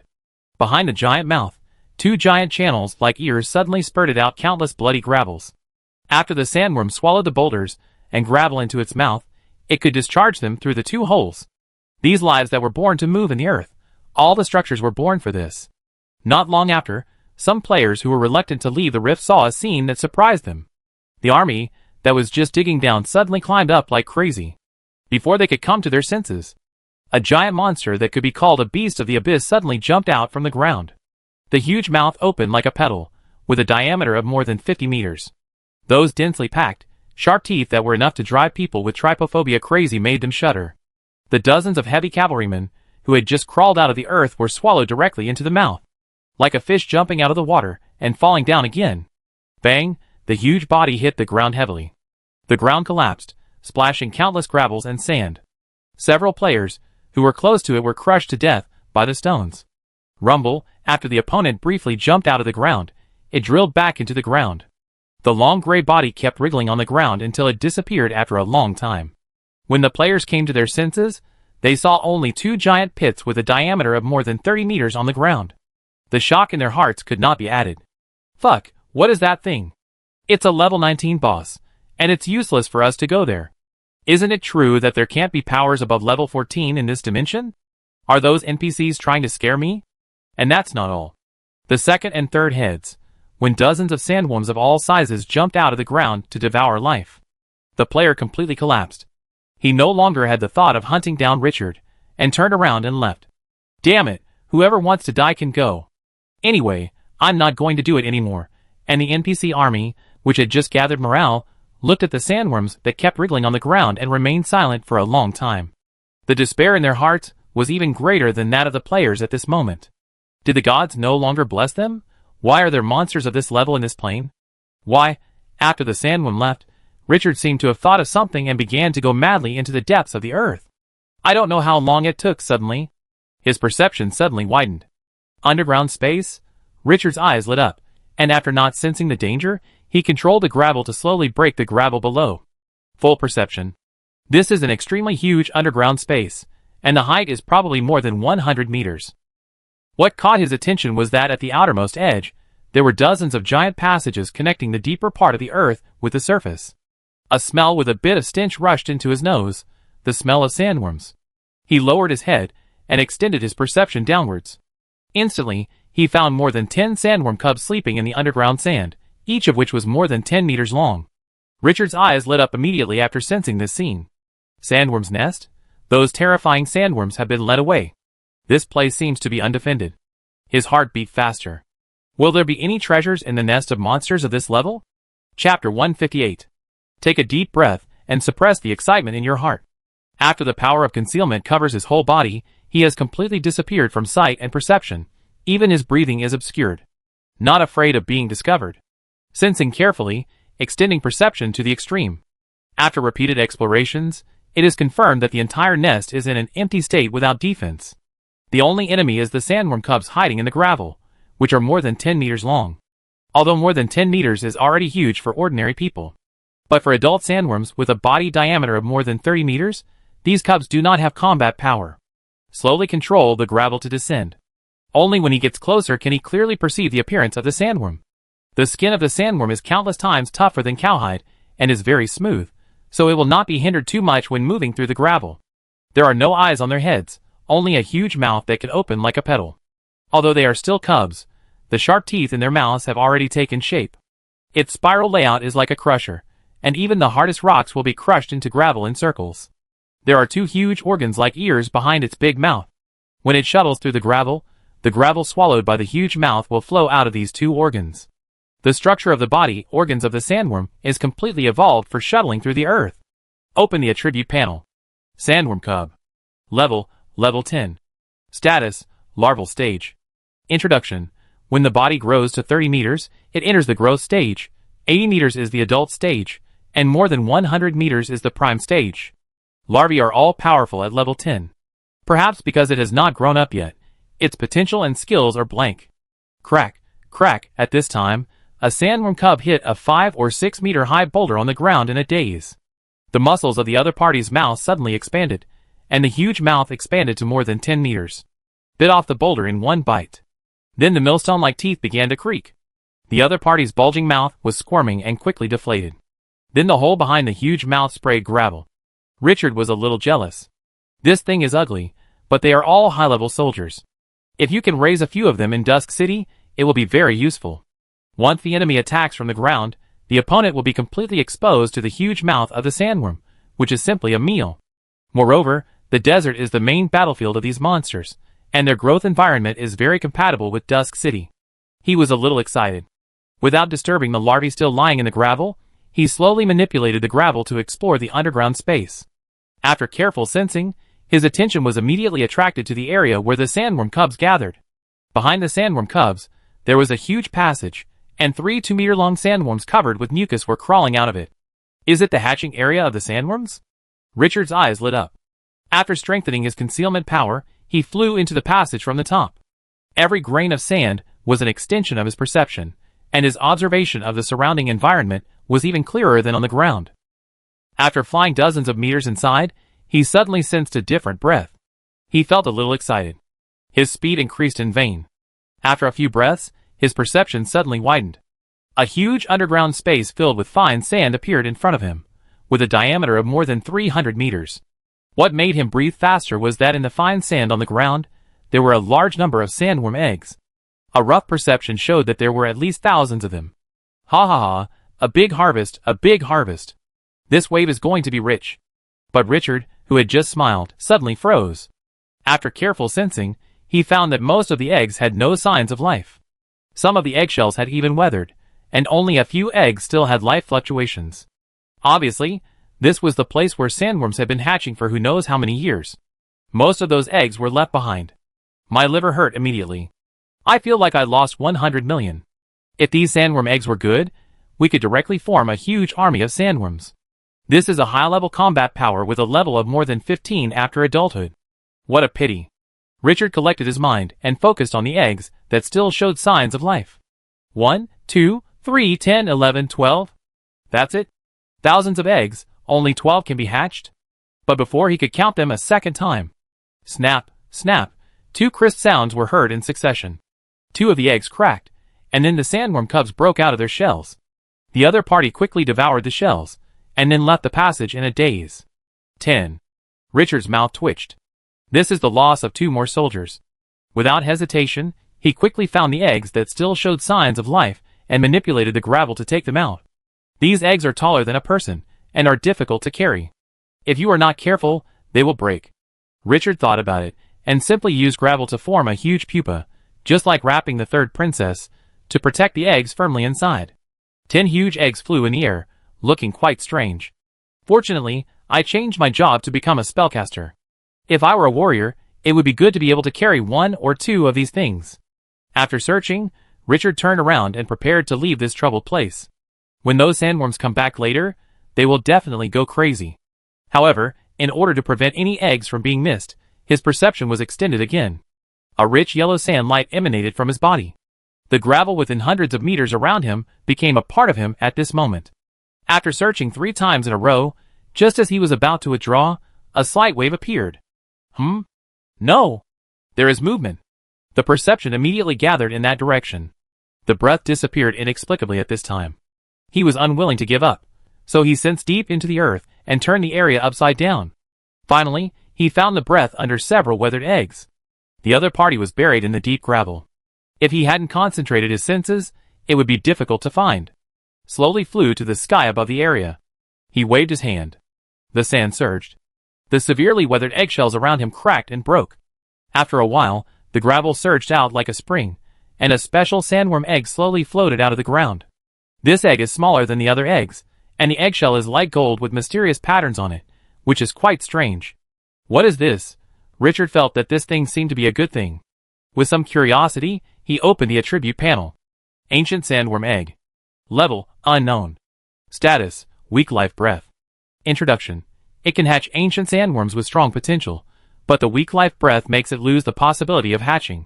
Ancient sandworm eggs? The name sounds strong. But the faint breath of life made him frown. He didn't know how long this thing had been there. The eggs on it had weathered. Without seeing the attributes, Richard couldn't figure out the value of this egg. But no matter what it was, there was still a chance to hatch. Collected it. After wrapping it with gravel, he didn't delay any longer and immediately returned the same way. After leaving the hatching place, he quickly searched in the sandworm nest.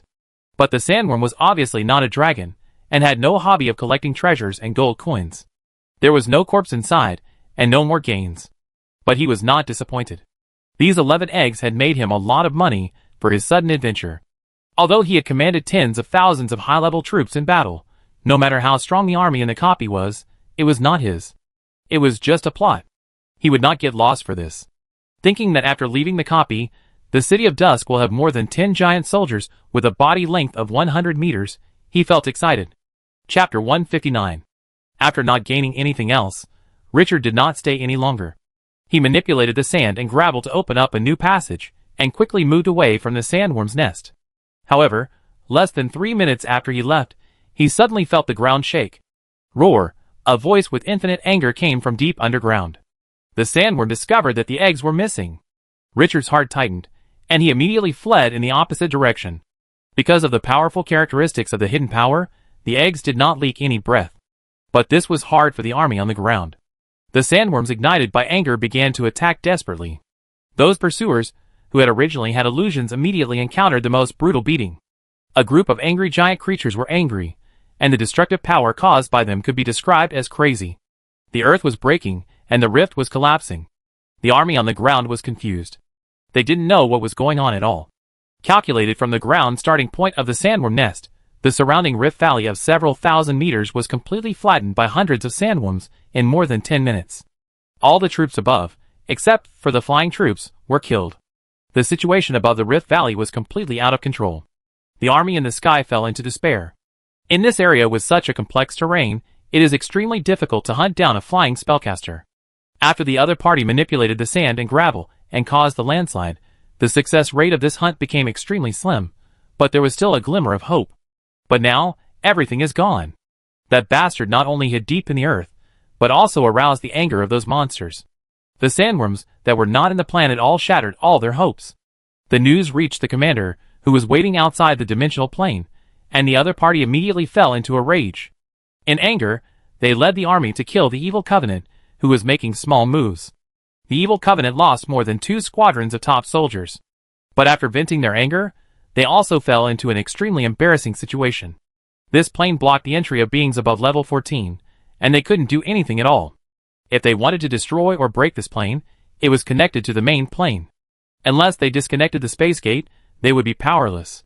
But if the space gate was broken, what if that plane was hidden? Various situations made them fall into a state of madness and helplessness.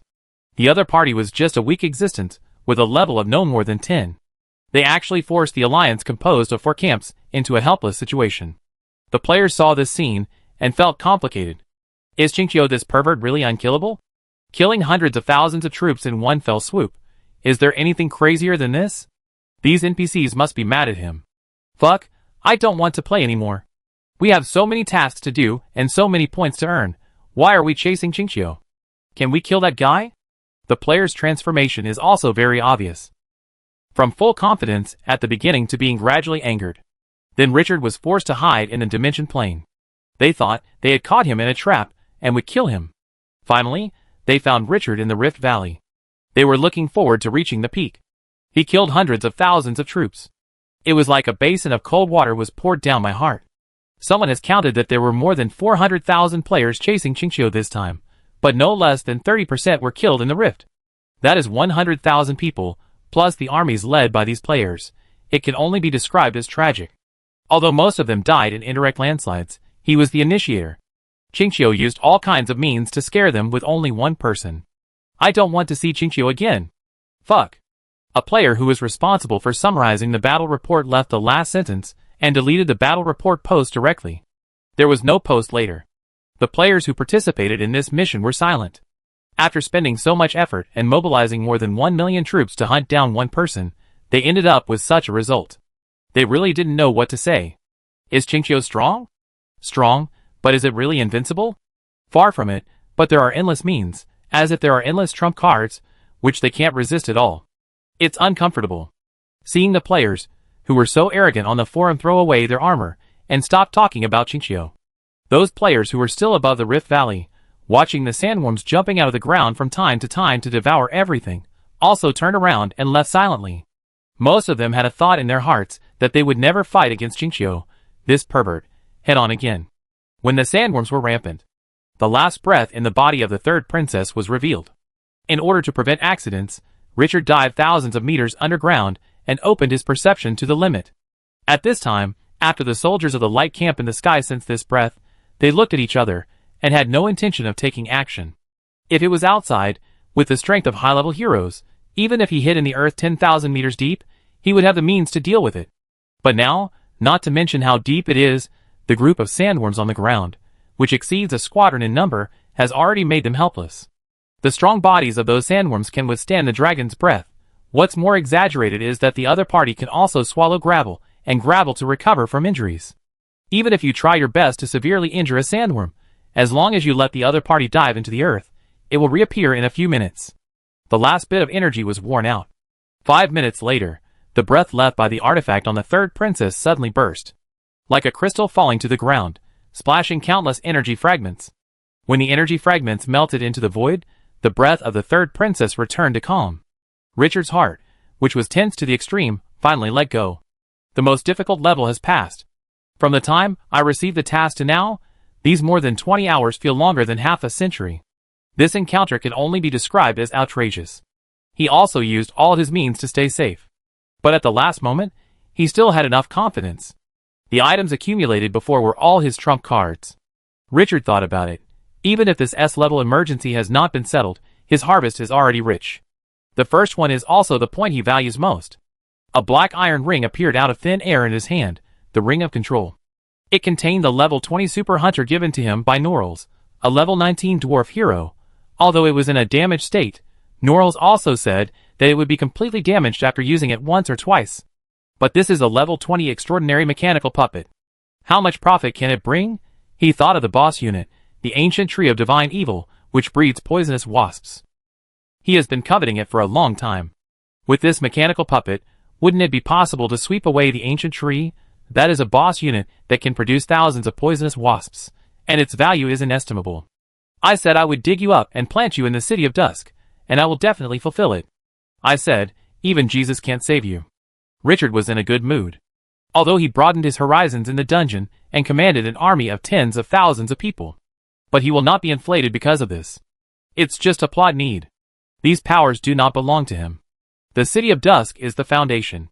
His territory is still a long way from being powerful. After leaving the dungeon, the real excitement and challenge began. The second gain is undoubtedly the 1.26 million points. No one can peek at the first place in the points ranking. He is looking forward to what treasures he can exchange after the points exchange is opened. At the same time, he is also looking forward to what rewards the first place in the points ranking will have. It feels good. The third harvest is the 13 sandworm eggs in his hand. This is a giant beast that can reach level 10 as a larva, and level 15 after adulthood, and the body length is more than 100 meters. This thing is absolutely extremely terrifying in the desert. In the future, even if it is not used for combat, it is of great value to use these sandworms as transport ships. How much cargo can be transported at a time with a length of 100 meters? If a special tool is made for this thing, a desert train? In the future, when Dusk City opens trade with the outside world, these guys who can fight and transport can play a big role. Combat and life are integrated. Is there any more practical type of soldiers than this? In an instant, Richard thought of countless possibilities for the future of sandworms. The last key harvest is the S-level mission that is about to be completed. It took so much effort and hard work. Would it be unfair to him if he wasn't given a dozen or 20 artifacts for this S-level mission? Chapter 160. Richard was very happy after taking stock of his recent gains. Although the process was a bit tortuous, it was totally worth it. When he came to his senses, he suddenly seemed to think of something, and put the control ring in front of him to examine it carefully.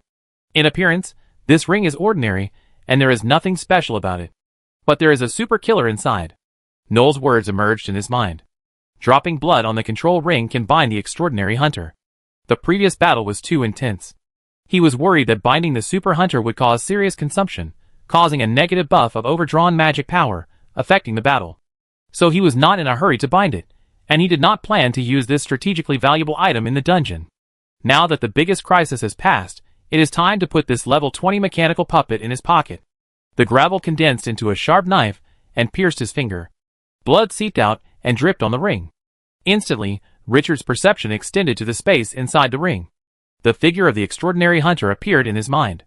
At this time, the chest of this 15-meter-tall mechanical puppet had a big hole, which was a scar caused by the big demon. The mechanical parts on the surface were broken in a large area, like a piece of paper that was covered with wrinkles after being kneaded hard. But even so, this big killer still brought him a strong sense of oppression. The mental power followed the guidance and gradually spread to the body of the extraordinary hunter, and finally all poured into the head. Inside, a magic crystal the size of a human head was embedded in the alchemy formation. This is the energy core that drives the entire mechanical puppet.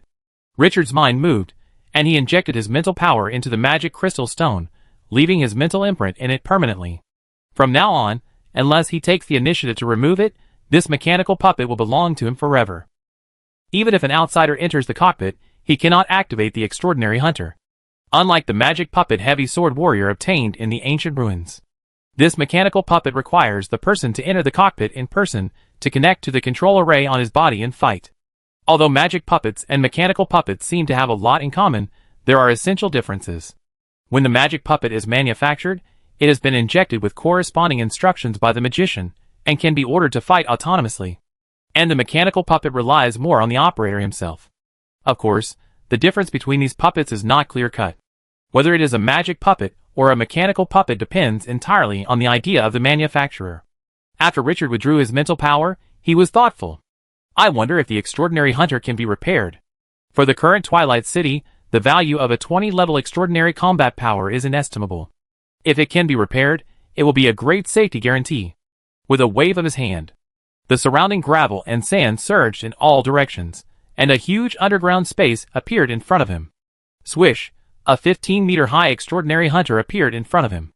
Richard raised his head and looked at the severely damaged mechanical puppet, feeling very happy. Although the previous extraordinary hunter was good, it was not his. Although the current one is dilapidated, it belongs to him completely. With strong curiosity, he opened the attribute panel. Extraordinary Hunter Mechanical Puppet Level 20, Extraordinary, activate the extraordinary characteristic Breaking Edge, consume 100 energy points per second, make the weapon with extraordinary power, can annihilate magic, can break all shields formed by energy, the more energy consumed, the stronger the effect. Potential, special status, severely damaged stored energy, 1 million, recover 100 points per second, energy consumption, consume 100 points per second after activation. Skills, Mechanical Body, Super A level, Strength increased by 500%, Defense increased by 500%, Immune to magic, the body can swallow corresponding materials to repair itself after being damaged. Super Energy Overload, Super A level, instantly increase energy consumption by 20 times, all attributes of body performance increased by 300%, speed increased by an additional 500%, Extraordinary characteristics. The damage of the broken blade is increased by 500%. Severely damaged, unusable, floating flight, A level, can consume 10 energy points per second, floating flight, upper limit speed 400 km per hour.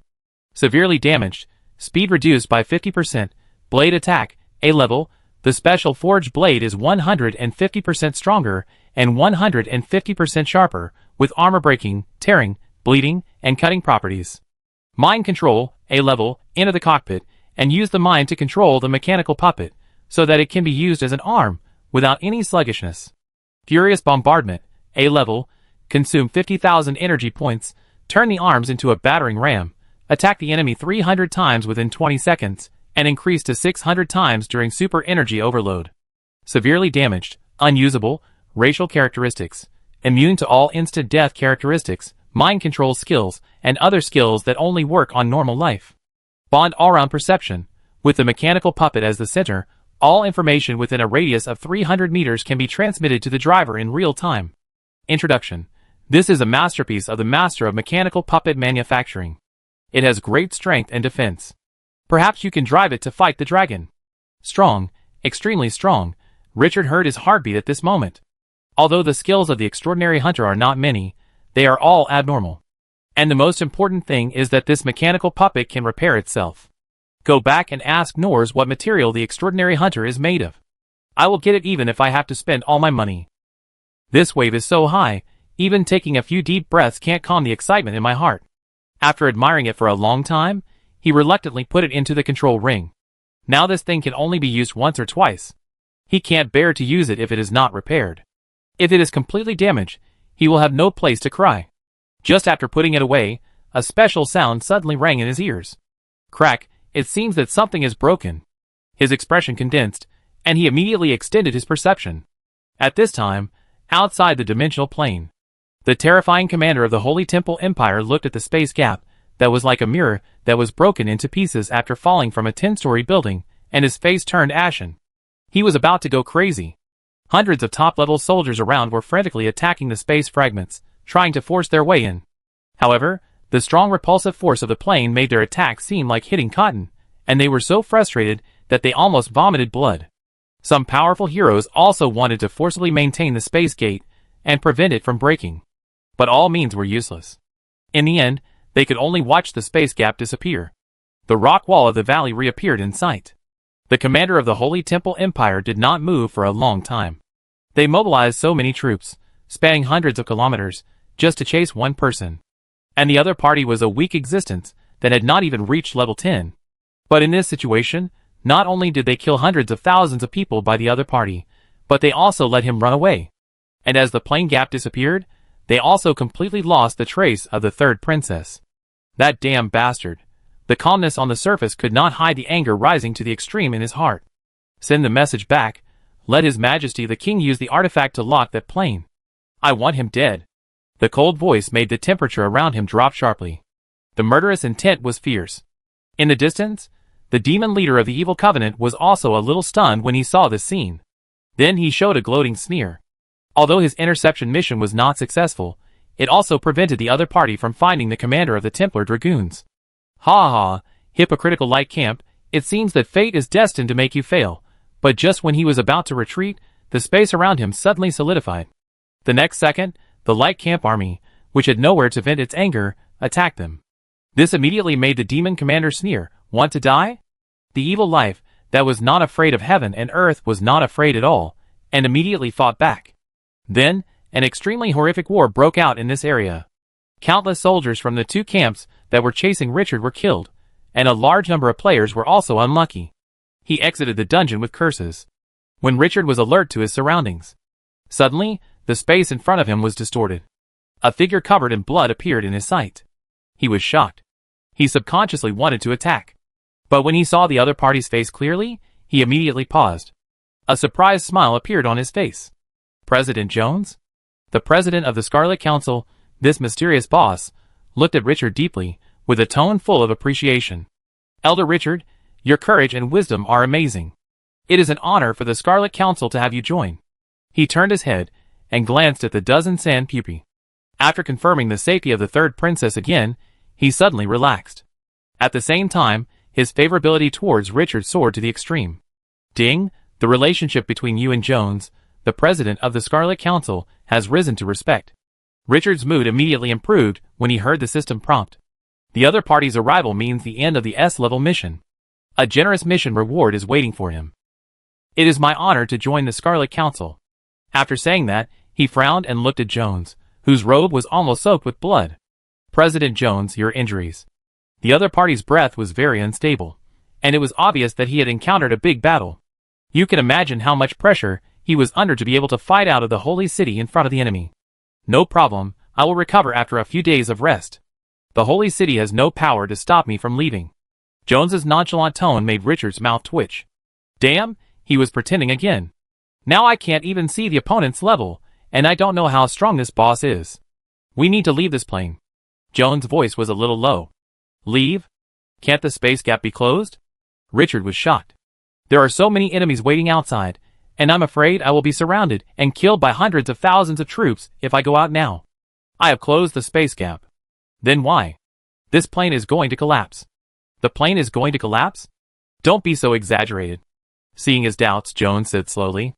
The rules of this nascent plane are extremely fragile and cannot accommodate beings above level 14. After I entered, the plane was subjected to my power, and the rules collapsed directly. The plane collapsed? How strong is this guy? Jones didn't say anything more. With a wave of his hand, the space in front of him was directly shattered. Let's leave first, he said, and stepped into it. Richard didn't hesitate, and controlled more than a dozen sand pupae to follow. The next second, his vision suddenly darkened, and the air was dead silent. Turning his head to look around, there was darkness and nothingness in front of him. It was as if he had entered space. Where is this? Just when he was wondering, his expression suddenly condensed. In the distance, a huge plane that seemed to be wrapped in bubbles appeared in front of him. Unlike the world on Blue Star, the plane was flat, just floating in the void. He could even vaguely see the land and mountains on the plane. But because of the distance, it was a little hazy. When he was surprised, Jones, who was standing in the void, narrowed his eyes slightly. He said slowly with a hoarse voice, "This is the void land, located outside the main plane. The plane in front of you is the dimensional plane we just were in. The existence of the plane is like fine sand floating in the endless sea. No one knows how many planes there are in the void land, just like no one knows how many grains of sand there are in the sea. The main plane is just the largest grain of sand among them. Perhaps there is a second grain of sand as big as this one outside the far void. The bubble-like object is a plane barrier. Its existence is to isolate the erosion of the void. Once the plane barrier is destroyed, the plane will be annihilated in an instant." As he was talking, a crack suddenly appeared above the plane in front of him. Then, it was like a bubble in the water was punctured. Crack, the transparent shield exploded directly. The energy of the void was pressed into it. It was like the high pressure under the sea. The plane collapsed and broke directly. Then it was completely swallowed and submerged by the void. The whole process took only a few minutes, and he felt like he was watching a silent movie. Richard was shocked. The plane? This is a plane that carries countless lives. Now it is gone so easily. Jones's dark blue eyes were still calm, and this scene did not affect him at all. It seemed that he was already accustomed to these things. When the collapse of the plane gradually subsided, he whispered, "Wait for me here for a few minutes." After leaving a word, his body suddenly disappeared in the direction of the plane collapse. What is this guy going to do? The chaotic energy that surged after the plane collapse made Richard feel frightened even at an immeasurable distance. This thing is not something he can touch now. Even a level 20 extraordinary person can only be destroyed in the face of such a natural disaster, and there is no second choice. Luckily Jones, who disappeared, returned soon. The breath on his body became more and more unstable. Like an active volcano, it may erupt magma that burns everything at any time. Before Richard could speak, Jones reached out and handed him a fist-sized black stone. He said with a weak tone, "You have made great contributions this time. This is a reward for you." "The reward for an S-level mission is just a stone?" Richard reached out and took it. With some curiosity, he opened the attribute panel. The next second, his breath froze. Only a name appeared on it. The Stone of the Plane. Chapter 161. Richard read it 3 times before he was sure that he was not mistaken. At this moment, his heart was trembling. The plane stone is the core of a plane. Its value cannot be described in simple language. Just now Jones went to get this plane stone? Fuck, is this guy so powerful? He hurriedly looked at the attributes below. Plane stone. Level, special. Features. The cornerstone of the birth of the plane, can carry almost infinite power, maybe you can use it to forge artifacts. Introduction. When the plane is broken, the plane stone will collapse with the plane, and only extremely rare plane stones can be preserved. Jones didn't seem to care too much about it and said, the plane stone contains extremely huge energy, and it can also carry the most violent power. When you build a wizard tower in the future, you can use it as the core of the magic circle. Although you can't use it now, you may need it in the future. Jones' words made Richard fall into silence. Is this the boss? Using a plane stone as the core of the magic circle of the wizard tower? This is a treasure that can carry the power of a plane. Isn't it a bit of a waste to use it as a core? He happily put this priceless treasure into the system space. He felt extremely happy. I was not so excited when I spent the night with my first love. The S-level task reward is really awesome, but the only regret is that this thing is too high-end, so he can only keep it for later use. Maybe he can forge a few artifacts by then. Richard thought for a while, and said solemnly, President Jones, thank you for your generosity. But my territory is not very strong at the moment, so I cannot use such top-level items for the time being. Does our Scarlet Council have items that are more suitable for me now? Jones laughed dumbly. No wonder Ferguson said that your personality is very similar to his. After you go back, you could enter the warehouse and pick 5 items at will, he said apologetically. But in order to realize our ideals, most of the items accumulated in the past few years have been consumed, and there are no more precious treasures in the treasury. Richard was overjoyed. It doesn't matter, my requirements are not high. He didn't expect the other party to be so generous, and this wave was really a big profit. Jones seemed to sense something at this time, and turned his head to look at the plane that was approaching the end of destruction. Someone from the Holy Temple Empire is chasing us. Let's leave first. Richard glanced at the dark void and found nothing. Before he could speak, the dark blue power on Jones' body burst out and enveloped him. The surrounding void was directly shattered. The next second, a passage with distorted light appeared in Richard's sight. Across the space. In this area, time seems to have lost its meaning. Richard's perception of the outside world was completely suppressed, and he could only rely on his eyes to observe. Half an hour later Jones stopped. He turned around abruptly, his eyes fixed on the sand pupa behind him. Elder Richard, open this sand pupa. Richard was stunned, a little confused. Because the sand pupa was not the third princess. He waved his hand, and let the gravel disperse. Then the pale golden sandworm egg he got from the sandworm nest was revealed. What surprised him was that the ancient sandworm egg, which had just been weak and seemed to be broken at any time, was now glowing. The mysterious pattern on it seemed to come alive. Jones said with some surprise. This insecticide egg is consuming the power of the void. It has the blood of the void. Void blood? Richard's eyes lit up, although he didn't know what was special about the void blood. But it was obviously extraordinary to be valued by Jones. This was the super boss, who took out the plane stone from the plane collapse with his bare hands. How high is his vision? After carefully sensing for a moment, Jones confirmed his guess. As soon as he stretched out his hand, the twisted power around him began to rush into it crazily. The first drop of blood is on the eggshell. I will imprint your spirit in its soul. After it is born, it will absolutely obey your orders. Richard took action immediately after hearing this. He stepped forward and dripped blood on the eggshell. When the blood seeped into it, a special connection really arose in his heart.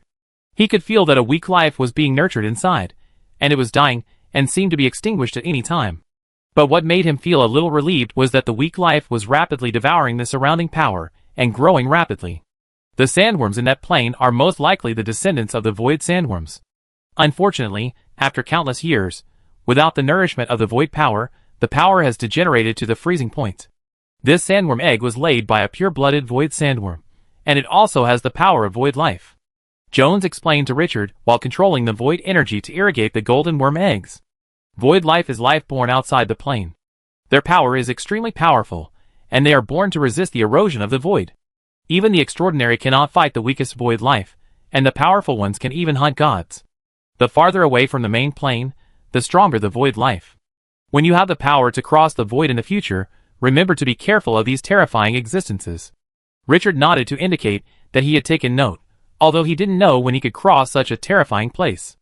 After swallowing a large amount of void energy, the breath of the ancient sandworm egg gradually stabilized. The weak flame of life also began to gradually ignite. With this big man taking action, Richard waited with confidence. This process lasted for a long time. In the middle of the process, he was still worried about whether he would be found by the Holy Temple Empire, but Jones's words that they couldn't find it dispelled his concerns. May 6, 12 noon. After swallowing countless void energies, the ancient sandworm egg with a weak breath has become a pure golden worm egg emitting a powerful breath. The breath of life is burning like a giant dragon. At this time, it finally reached saturation in absorbing the power of the void. After Jones dispersed his power, he showed a rare look of fatigue in his eyes. He looked at Richard and smiled. This descendant of the void sandworm has devoured enough energy. When it breaks out of the shell, it will be an extremely powerful existence. In this process, I strengthened and sorted out its bloodline. Now it can not only survive in the void, but also survive in the main plane. This time, you have picked up a treasure. Richard grinned, and his heart was extremely excited. This harvest was purely a pleasant surprise. If he hadn't searched the sandworm's nest carefully many times to prevent mistakes, he probably wouldn't have found the egg buried deep underground. And if he hadn't completed the S-level mission, Jones wouldn't have helped him so hard. This egg might be used to make scrambled eggs with green peppers in a few days. This is a chain of links, and any one of them can't be missing. So happy. The void sandworm will probably hatch in about a month. Remember, don't feed it any food. The void power is its food, and it will tear the space to devour it. Once it is fed with other food, it is easy to weaken the void power in its body when it is young. Richard quickly wrote it down. I understand. After saying that, he looked at the remaining 10 sand pupae. President Jones, do these sandworm eggs still have void blood? Jones didn't know whether to laugh or cry. The void bloodline is not sand. How can it be found everywhere? It is a great fortune to get one.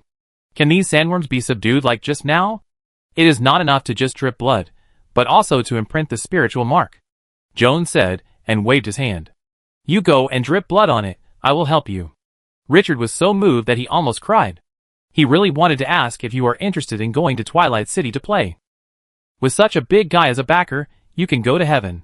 After all the operations were completed, Richard sensed the breath of the remaining 10 sandworm eggs and smiled. Ordinary sandworms may not have the potential to be comparable to the void sandworms.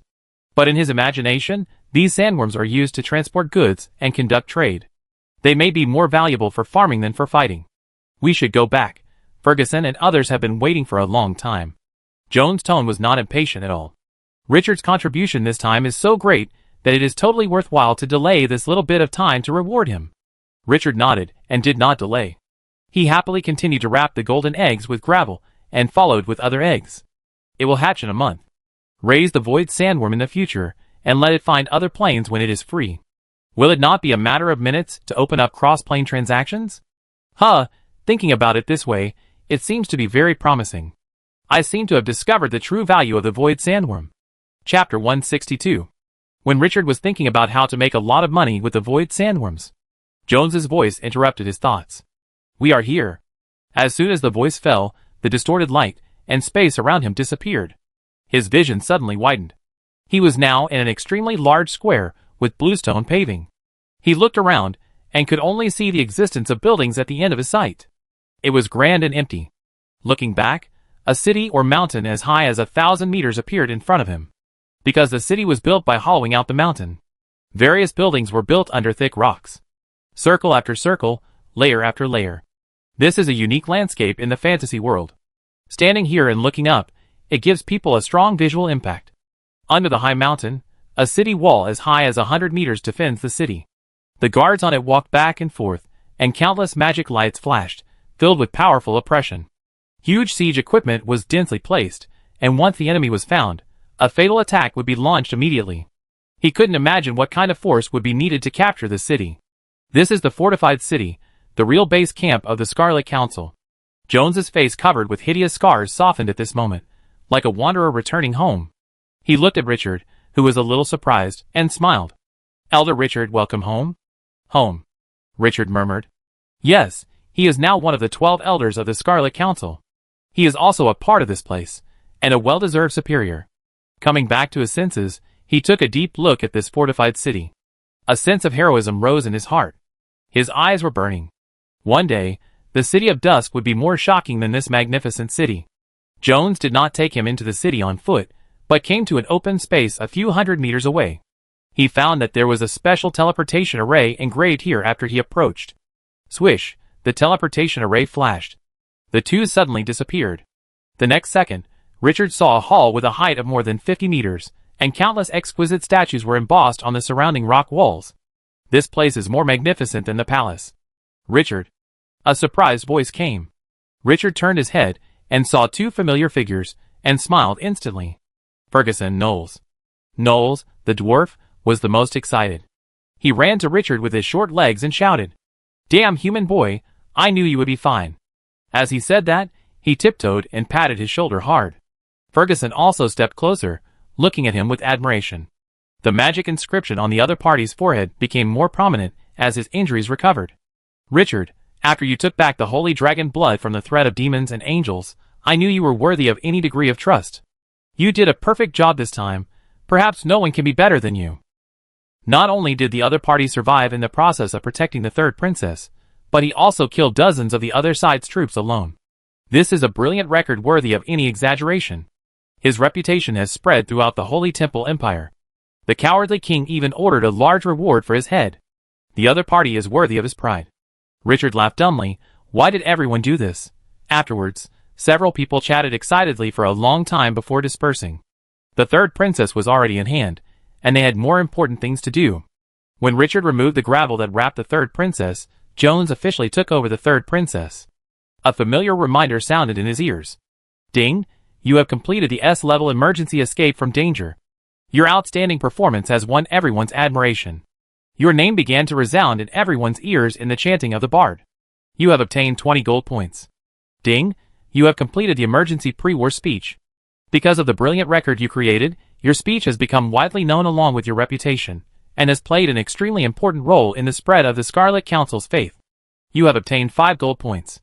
The two reminders allowed him to directly gain 25 gold points. His mood instantly improved. The harder it is to obtain something, the more precious it is. There is no doubt about this. Gold points are definitely not a treasure that ordinary points can compare to.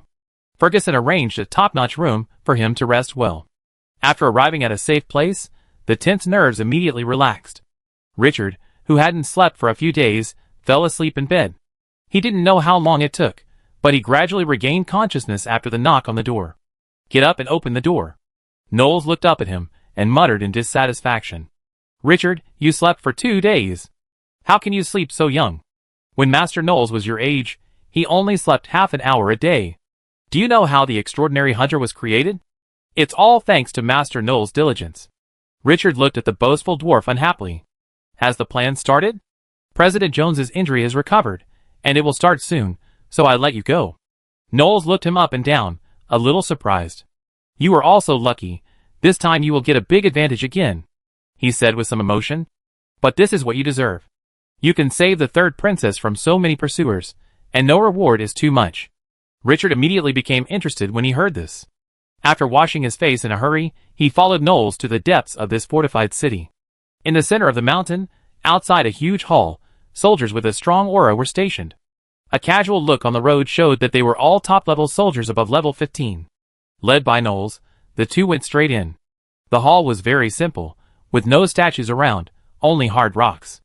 A long black table was placed in the center, with 5 carved armchairs on each side, one in front and one in the back. There were exactly 12 stools in total. Jones had already taken the main seat in front. The seats opposite Jones and to Jones' right were left vacant, and all other seats were occupied. Hearing the footsteps, everyone turned their heads and looked at them. Richard saw this scene, his face unchanged. He bowed slightly. "Good day, President Jones."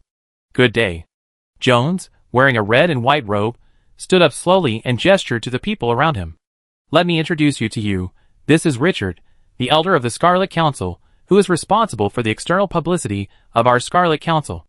A few days ago, Ferguson was betrayed and leaked information. He was attacked by the Templar Dragoons on the way, and lost the Holy Dragon Blood. In the critical moment, Elder Richard retrieved the Holy Dragon Blood alone under the siege of demons and angels. At the same time, he escorted Ferguson back to the Templar city.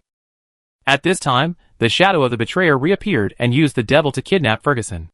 Elder Richard immediately went to find Knowles, and entered the Templar Empire camp alone.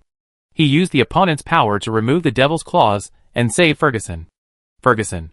Then, the divine weapon aura of the third princess was revealed, and it was Elder Richard who took the three princesses away at the critical moment. Even under the pursuit of millions of soldiers from the Holy Temple Empire, he still strongly protected the princess of the Empire, and killed dozens of enemy troops in one fell swoop.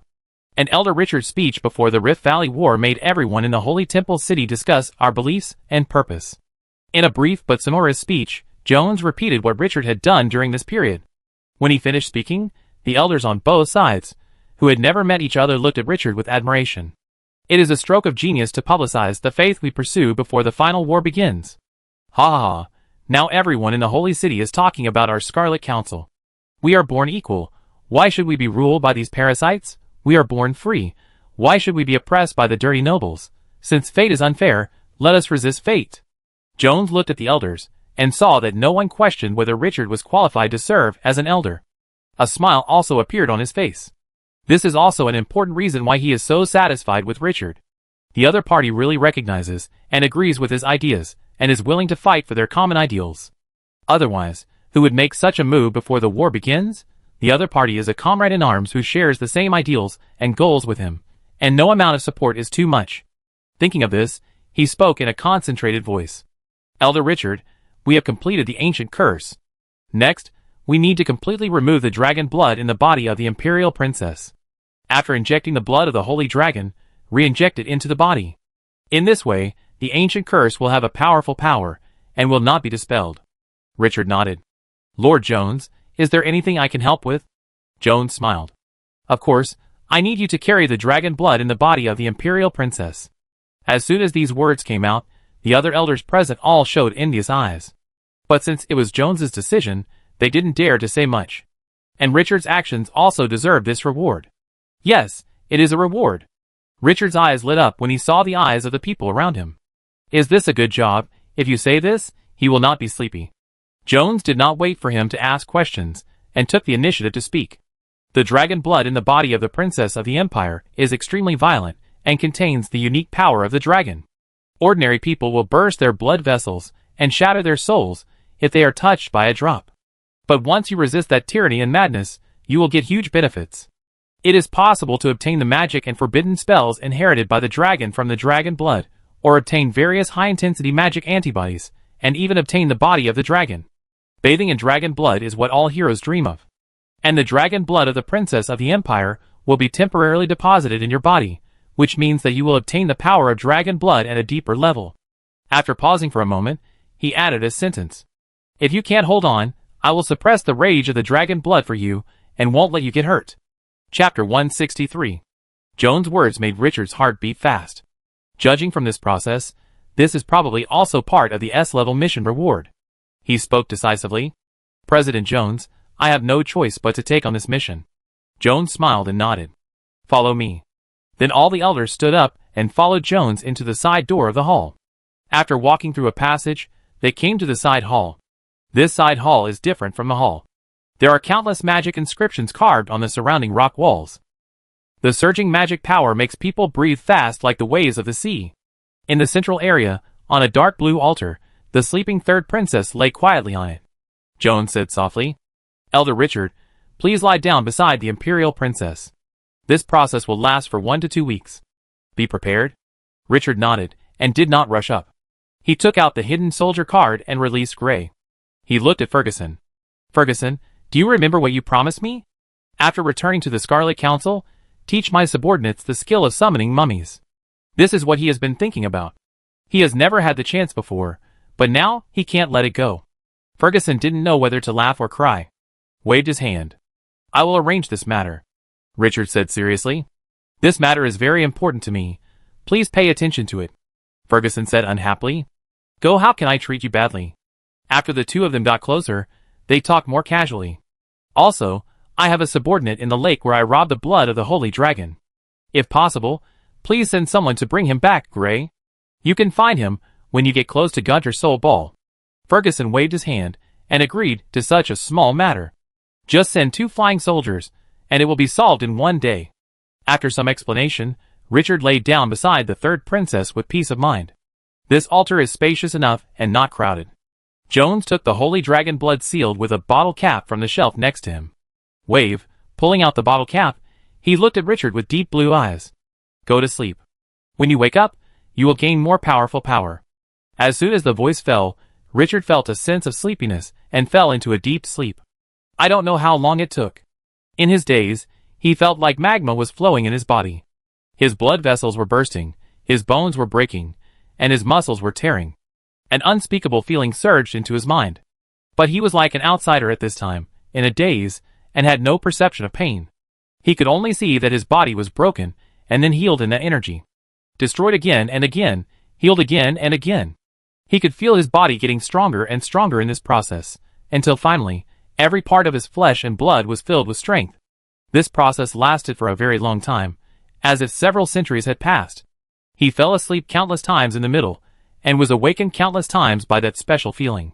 And in this process, different changes seemed to have taken place in the depths of his blood. On June 27th, the development of the copy was very rapid.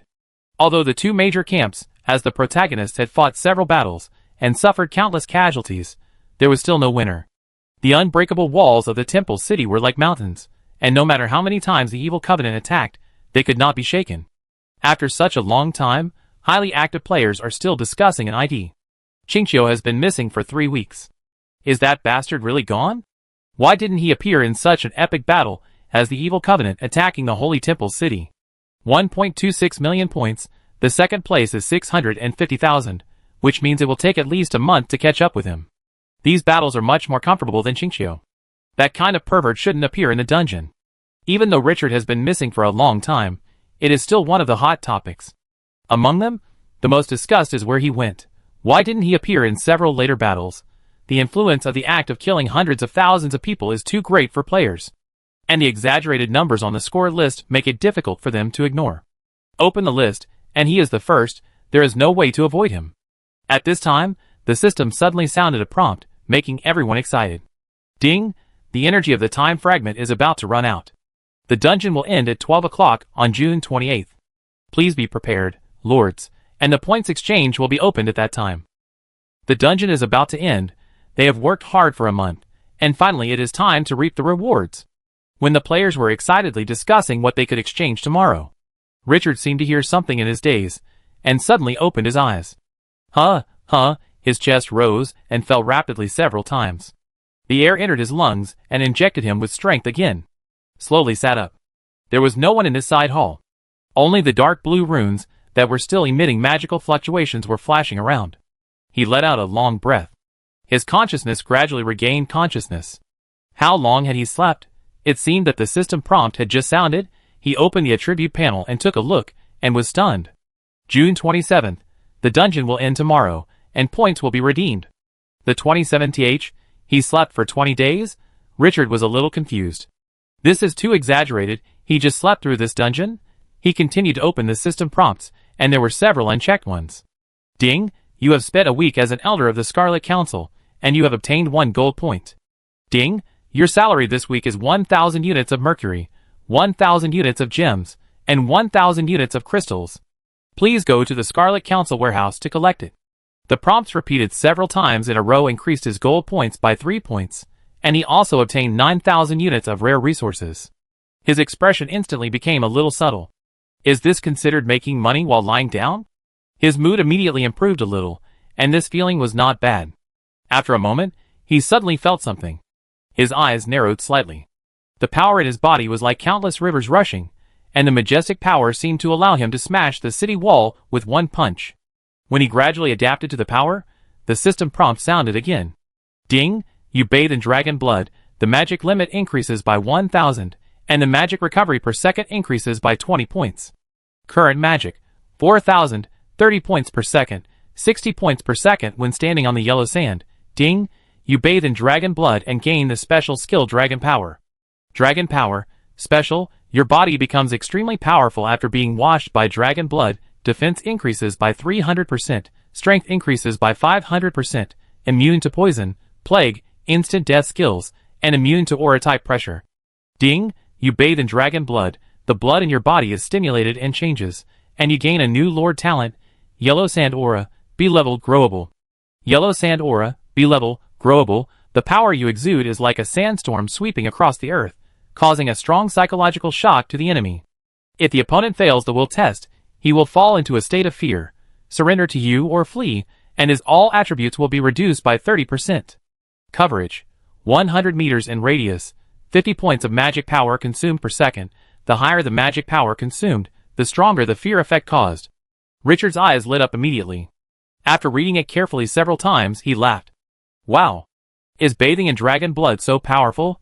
Not only does the magic power increase by 1,000 points, but the magic power recovery speed increases by 20 points per second. And he also gets 2 powerful skills, one of which is a growable aura skill. He wants to buy a yearly package to get such a big gain after sleeping for 20 days. What moved him the most was the yellow sand aura. Aura skills cannot be learned. Because it is a talent, if you have it, you have it, if you don't, you don't. The dragon's natural dragon power is the most typical aura skill. And aura skills will only appear in the top life forms in most cases, such as dragons, titans, big demons, and angels. Aura skills are a symbol of top life forms. If you are a human or a dwarf, even if you are a supernatural person with a level of more than 20, you may not have an aura. If you don't have this talent in your blood, it's useless. What's more terrible is that his aura can still grow. The 3 words growth are too abnormal. His Lord talent, the desertification attached to the Desert Master, has allowed the Dusk City to develop step by step to the present. Now there is another similar one. Comfortable. Just when he was in excitement, a voice interrupted his thoughts. Richard, how does it feel to bathe in dragon blood? After entering the room, Noel stared at him like he was looking at something strange. Richard looked at the curious look of the dwarf, and didn't know whether to laugh or cry. You can ask President Jones to give it a try. Forget it, I'm not interested in dragons. Master Knowles relies on wisdom. How can a weak human know the power of dwarfs? Richard didn't talk to him and asked, Knowles, have we executed our plan? The other party waved his hand. The president has already arranged it. You can't help much with this matter. With your limited strength, you can't beat a soldier guarding the city. The soldiers who can guard the city wall in such a crucial battle are all top-notch elites. Almost all of them are level 15. Richard's mouth twitched. This guy, can't he speak properly? Noel seemed to remember something and said with some envy. The president asked you to take me to the warehouse to pick 5 items as a reward. Richard's eyes lit up. Chapter 164. Knowles, take me there. The dwarf nodded and muttered as he walked. Although the warehouse has consumed a lot of precious treasures in recent years because of our plan, there are still many good things. But you must not know the value of things. The ones displayed outside are not very good. The ores thrown in the corner are the real treasures. Some of the things in them can even make artifacts. He said mysteriously. My warehouse is the real treasure house, Richard. Master Knowles will take you there to open your eyes someday. You will know that dwarves are the richest. Richard laughed. This guy is really a top-notch. Of course, if you can let me choose 10 treasures. Knowles looked at him with a vigilant face. Greedy goblins dare not be as beautiful as you think. That is my treasure. My big treasure has been given to you. Don't think about it again. As he spoke, his mind jumped away again. During this battle, I found that the big treasure still has many shortcomings. This time, I want to make a more powerful puppet. If those guys dare to chase us again next time, I promise to crush all their bodies. The wisdom of Master Knowles is not something that those lowly lives can imagine. Richard's eyes lit up when he heard this. Knowles, the extraordinary hunter is so badly damaged. What materials can be used to restore it? Knowles said proudly. In the past, I had to repair the mechanical puppets myself when they were damaged, which was too troublesome. In order to solve this problem, I tried countless times when I was making the extraordinary hunter. Finally, a unique new special structure, Advanced Restoration, was created. With this feature, as long as the extraordinary hunter is not completely damaged, it can automatically absorb materials to recover. He paused for a moment, and seeing Richard listening to him attentively, he continued with satisfaction. There are 2 types of repair materials. One is rare resources. Gemstones, mercury, crystals, sulfur. These resources contain special materials that can repair the basic damage of extraordinary hunters. And if you want to repair deeper damage, such as the alchemical magic circle, you need to use a very special material, mithril. He said with some emotion. Mithril is a specialty of the underground world. It is hard to see in other areas except the underground world. Because this material has powerful properties, it can even be used to make artifacts. It has always been regarded as a supreme treasure by the Dungeon Clan and is difficult to obtain. If you want to repair the Extraordinary Hunter, you need to get enough mithril first. Richard kept this in mind and asked at the same time, "Knowles in your warehouse?" Knowles looked at him vigilantly before he finished speaking. "Don't even think about it. I have used up all my mithril, not a drop left." Richard laughed. "No, I want to ask, do you have any drawings of the Extraordinary Hunter in your warehouse? This mechanical puppet is definitely the best work of art I have ever seen, no doubt about it. There happens to be a blacksmith with good talent in my territory. I want to let her see your masterpiece. As long as she can learn a little bit from it, it may be of great help to my territory." This made Knowles smile. He raised his head and said, "Human boy, although you are flattering Master Knowles, you are telling the truth. I appreciate your honesty." He took out a thick stack of drawings from his pocket. Apparently, the clothes inside contained treasures of space storage. He handed it to him directly. "This is the production drawing of the Extraordinary Hunter. Take it. Master Knowles will make a more powerful one next time to open your eyes." He even gave the Extraordinary Hunter as a gift, so a drawing was nothing to him. Richard reached out to take it, and immediately opened the attribute panel. Extraordinary Hunter Manufacturing Drawing, Permanent, Level, Special. Features: can manufacture level 20 Extraordinary Hunter Mechanical Puppet. Required requirements: 100,000 units of gems, crystals, mercury, sulfur, 10,000 units of mithril, and requires a master-level mechanical puppet maker. Introduction: a blueprint designed by a smart genius, but because of this, it is extremely difficult to manufacture. After Richard took a few glances, he immediately gave up the idea of manufacturing. That series of materials is simply life-threatening. It is impossible to get it now. Not to mention that it requires a master-level mechanical puppet maker. This is the first time he has heard of this thing. He glanced at the smug dwarf. It would be great if he could kidnap him. He put the blueprint away and felt good. Although it cannot be manufactured for the time being, there is always an idea that after a few years, when the city of Dusk develops, it may not be impossible to use it. During the conversation between the two, they came to a heavily guarded area. Soldiers above level 15 can be seen everywhere. "Here we are." Knowles enthusiastically brought Richard to a huge metal door. After talking to the guard for a while, the guard immediately came to salute with respect. "Welcome to you, Elder Richard. The President has already ordered that you can freely take 5 treasures in the warehouse. Please follow me," Knowles said enviously and disdainfully. "Go, human boy, Master Knowles is waiting for you here. Remember, take the ore in the corner." Richard smiled, and didn't care about this guy who was crazy about ore. With some expectation, he entered the treasury after the guard opened the door. There was a corridor inside, and after hundreds of meters, he arrived at the second heavily guarded door. After the guard confirmed his identity, he handed him a crystal. "Elder Richard, this crystal can open the magic shield that protects the treasure. Whatever treasure you choose, touch the crystal to the magic shield. After 5 times, the crystal will turn into ashes. Remember not to touch the magic shield directly, which will trigger the powerful guard magic." Richard took it and smiled, and nodded to indicate that he understood. The guard didn't say much and immediately used complicated spells to open the giant stone door without a key. After the door was opened, Richard entered the real treasure house. Strange, this was his first impression. The shelves for storing items in the treasure house were carved out of the rocks of the mountain. Row after row, like the bookshelves in a library. The difference is that this thing is not made of wood, but carved from rocks. It connects from the underground to the top of the mountain, which is more than 20 meters high. It is obvious that when this treasure house was excavated, the mountain was deliberately hollowed out. The magic inscriptions on the surrounding walls are densely packed, even more exaggerated than the secret room where Jones exchanged blood for the 3 princesses. The terrifying magic fluctuations made him feel terrified just by looking at it. No one knows how powerful it is to destroy these inscriptions. He retracted his gaze and focused on the rock storage racks. What surprised him a little was that most of the storage racks were empty. There was no picture of precious treasures everywhere as he imagined. Obviously, what Jones said, that the Scarlet Council had emptied most of the treasure house in order to prepare for the plan in recent years, was not a modest statement. Walk inside along the tall rock storage room.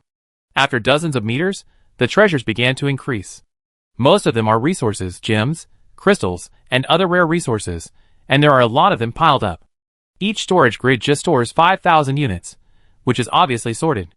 As the guard said, magic circles were set up on the storage compartments. They can only be opened with crystals, so there is no possibility of sneaking away. Richard didn't care about these resources, and his eyes saw the scattered strategic equipment. His eyes lit up immediately. The extremely rare strategic equipment outside was now at his disposal, which was comfortable. He began to check the properties one by one. Saber.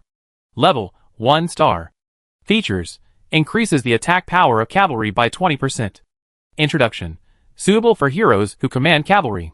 Brave sword. Level, 2 stars. Features. Can raise the morale of the army to the peak, and will not be affected by the opponent's magic and decline. Fawn of the White Dragon. Material. Level, 3 stars. Features. Can be used to forge high-level equipment. Although there are many empty shelves, the Scarlet Council is a large company with countless strategic treasures. It didn't take long for him to check more than 50 pieces. However, most of them are 1 star and 2 star, and the attributes are also very ordinary, which makes him not very interested. There are only 5 chances to choose, and it can't be wasted on such ordinary equipment. Half an hour later, he found the first equipment that made his eyes light up. Sword of the Oath, short, offhand, level, 3 star treasure. Features. Life connection. The holder can make the army of 2 squadrons connect life and share 50% of the damage. Restriction range. Within the radius of 300 meters of the Sword of the Oath, only the same type of soldiers. Introduction. A strategic treasure with good characteristics. This is the most special treasure he has seen. Although there is no attribute bonus, this additional feature seems to him to be abnormal. It can make the army of 2 squadrons share 50% of the damage. This means that as long as the army is not wiped out all at once, there will be a team that is almost invincible. The more you think about it, the more you can feel its extraordinariness. This feature will be even more effective when it is placed on high-level soldiers with high HP and high defense. In other words, this is a treasure that can be used in a later stage. And it is also a secondary hand equipment, so there is no need to worry about not being able to use it when you get more powerful equipment in the future.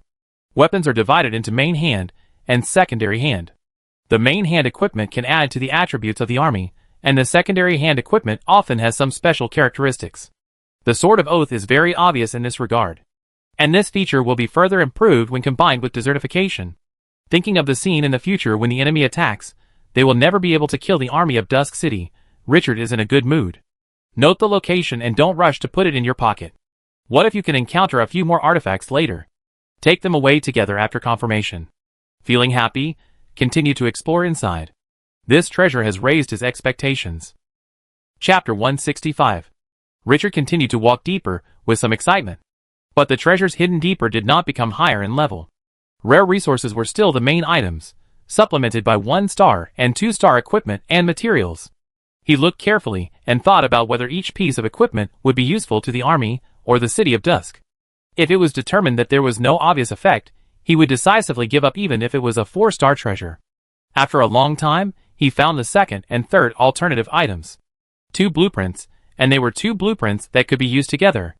Dragon Hunting Crossbow Manufacturing Blueprint, permanent, level, 4 stars. Features. 4-star Dragon Hunting Crossbow can be mass-produced. Attributes. Sharpness increased by 200%, penetration increased by 200%, with armor-breaking damage, 200% penetration for heavy armor, and 300% additional damage to dragons. Required materials. 500 units of crystal, 500 units of sulfur, 500 units of mercury, 100 units of refined iron, requires iron or smelting, and a special blacksmith. Introduction. Crossbows specially designed to deal with high armor life, they can shoot through dragons. Dragon Hunting Crossbow, permanent, level, 4 stars. Features. 4-star Dragon Hunting Crossbows can be mass-produced. Attributes. Each Dragon Hunting Crossbow can be equipped with 10 crossbows, with a range of 800 meters, arrow flight speed increased by 300%, attack power increased by 300%, with piercing characteristics, causing additional damage to heavy armor units, and hit rate increased by 70%. When using Dragon Hunting Crossbows to attack, the range is increased by 200 meters, and the other attributes are doubled. Required materials. 5,000 units of mercury, 5,000 units of sulfur, 5,000 units of crystal, 1,000 units of refined iron, fascia of dragons above level 15 or hybrid dragons, and special blacksmiths. These 2 4-star blueprints can make a terrifying heavy weapon, the Dragon Hunting Crossbow. Before entering the dungeon, when the Venom Griffins launched an attack on the city of Dusk, the ground army could only stare blankly, which has always been a thorn in his heart. The city of Dusk is extremely short of such powerful heavy weapons. Richard's eyes glowed. With this killer weapon, as long as there are 20, no 10, or even 5, those venom wyverns will not dare to act so recklessly. And such a high-level thing is not easy to get.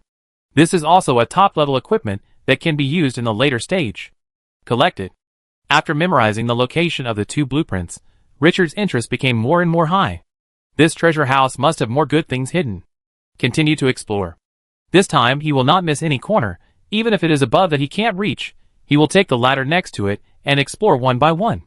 In this kind of treasure house, missing any storage compartment may miss an equipment that is infinitely useful to him. Hard work pays off. 2 hours later, in an inconspicuous upper storage compartment, he found the 4th treasure. 2-way portal. Level, 4 stars. Features, a pair of 2-way portals can be placed within 50 kilometers. Introduction, an extremely rare treasure. If this thing is used well, it is not an exaggeration to describe it as priceless. Although there is no place to use it in Dusk City now, this thing is rare and must be collected. Richard's smile was extremely bright. Good guy. This harvest is huge. These treasures have also given Dusk City some foundation. Comfortable. There is only one left. Richard couldn't hold back his inner expectations, and continued to search. This time he became more discerning. He ignored all the treasures that looked good before. Time passed by bit. 2 hours, 3 hours, 5 hours later, he had explored most of the entire treasure house. He found 3 candidate items, all of which were 3-star strategic treasures with good attributes. Among them, he saw a few 4-star ones, but they were of the right level, but not suitable for him. For example, there were items that improved the healing effect of the light priest or the strength of the church knight. At first glance, it was obvious that they were seized items. Over and over again, Richard was impatient. In the 12th hour after he entered the treasure house, finally, in a storage compartment in front of him, an item that made his heart beat appeared. Dark Contract. Level, 4 stars. Features, after defeating the enemy, you can force the other party to contract, enslave his soul, and make him obey orders forever. Restrictions. 1. The spiritual power of the contracted person must be very weak. Once the will to resist is strong, he will be backlashed. 2. The contracted person cannot be 3 levels higher than himself, otherwise the contract will fail directly. 3. The highest level of the contracted person at that time cannot exceed level 15. The restrictions are lifted after the contract. 4. The contracted person cannot be a life in the light camp. Introduction. This is a contract made by a powerful evil life, and there is a surge of power on it. Richard's eyes are shining. Dark Contract, 4-star treasure. Although there are a series of restrictions behind it, it does not affect the power of this treasure. This means that as long as he can find a suitable contract object, he can directly add a powerful combat force. And this thing is mandatory. As long as the other party cannot resist, he can be forcibly enslaved. A figure suddenly emerged in his mind. The godly ancient tree, the level 10 boss unit. The other party perfectly meets the restrictions of the Dark Contract. And more importantly, the godly ancient tree has extremely strong potential. The other party can cultivate poisonous wasps on a large scale, and can cultivate higher level wasps after upgrading. This unit has an estimable value. As long as the other party is planted near the sand date field, he does not need to send troops to garrison, and this boss alone can defend it. A strong excitement rose in his heart. Fortunately, he did not impulsively take away other treasures. This contract represents a boss that is more powerful than the hero unit. Until then, all the 5 items he selected have been determined. Between the O's, a 3-star treasure that can connect the lives of the soldiers of 2 squadrons and share 50% of the damage. Dragon Hunting Crossbow and Dragon Hunting Crossbow Arrow Construction Blueprint 4-star blueprint can make powerful heavy crossbow, a killer weapon for defending the city. 2-way portal 4-star treasure can be placed within 50 kilometers, can be teleported in both directions. Finally, this is the Dark Contract 4-star treasure, can force a contract with non-light camp life, the value is immeasurable. After a little calculation, Richard's mouth curled up. The benefits of this S-level mission are simply amazing. Plain stone, void sandworm, bathing dragon blood, 5 top-quality treasures, and the extraordinary hunter, and its manufacturing blueprints. He just wanted to ask, can this copy be permanent in the future? This trip was not in vain, it was like heaven. It was so comfortable. Richard, in a good mood, did not delay, and touched the magic shield with the crystal one by one, and took out the treasures he chose one by one. When he took out the last one, the crystal broke with a click and turned into powder. There was no loophole. Richard was not greedy, and walked out of the treasure house with 5 pieces of equipment with a smile. The guards outside immediately stepped forward, registered these items, and asked him to sign with his handprint. After all the procedures were completed, Richard put the equipment into the system space. After leaving the door, the first thing he saw was Knowles sleeping soundly in the corner of the treasure house. Seeing the funny sleeping posture of this dwarf, his heart was warmed. Although this dwarf has a bit of an extreme personality, he can give him a mechanical puppet of the level of extraordinary hunter at a critical moment. He is still a good person. This guy can be dealt with. He took a few steps forward, and was about to wake him up when Knowles suddenly opened his eyes. After seeing that it was Richard, he immediately became alert. He hurriedly said, "Richard, how is it? What did you take out of the treasure house? Did you see the ores in the corner? Did you bring them out?" Richard didn't know whether to laugh or cry. "Knowles, I didn't notice those ores. Besides, don't you have a lot of ores in your warehouse?" Hearing this, Knowles immediately lost interest. He curled his lips.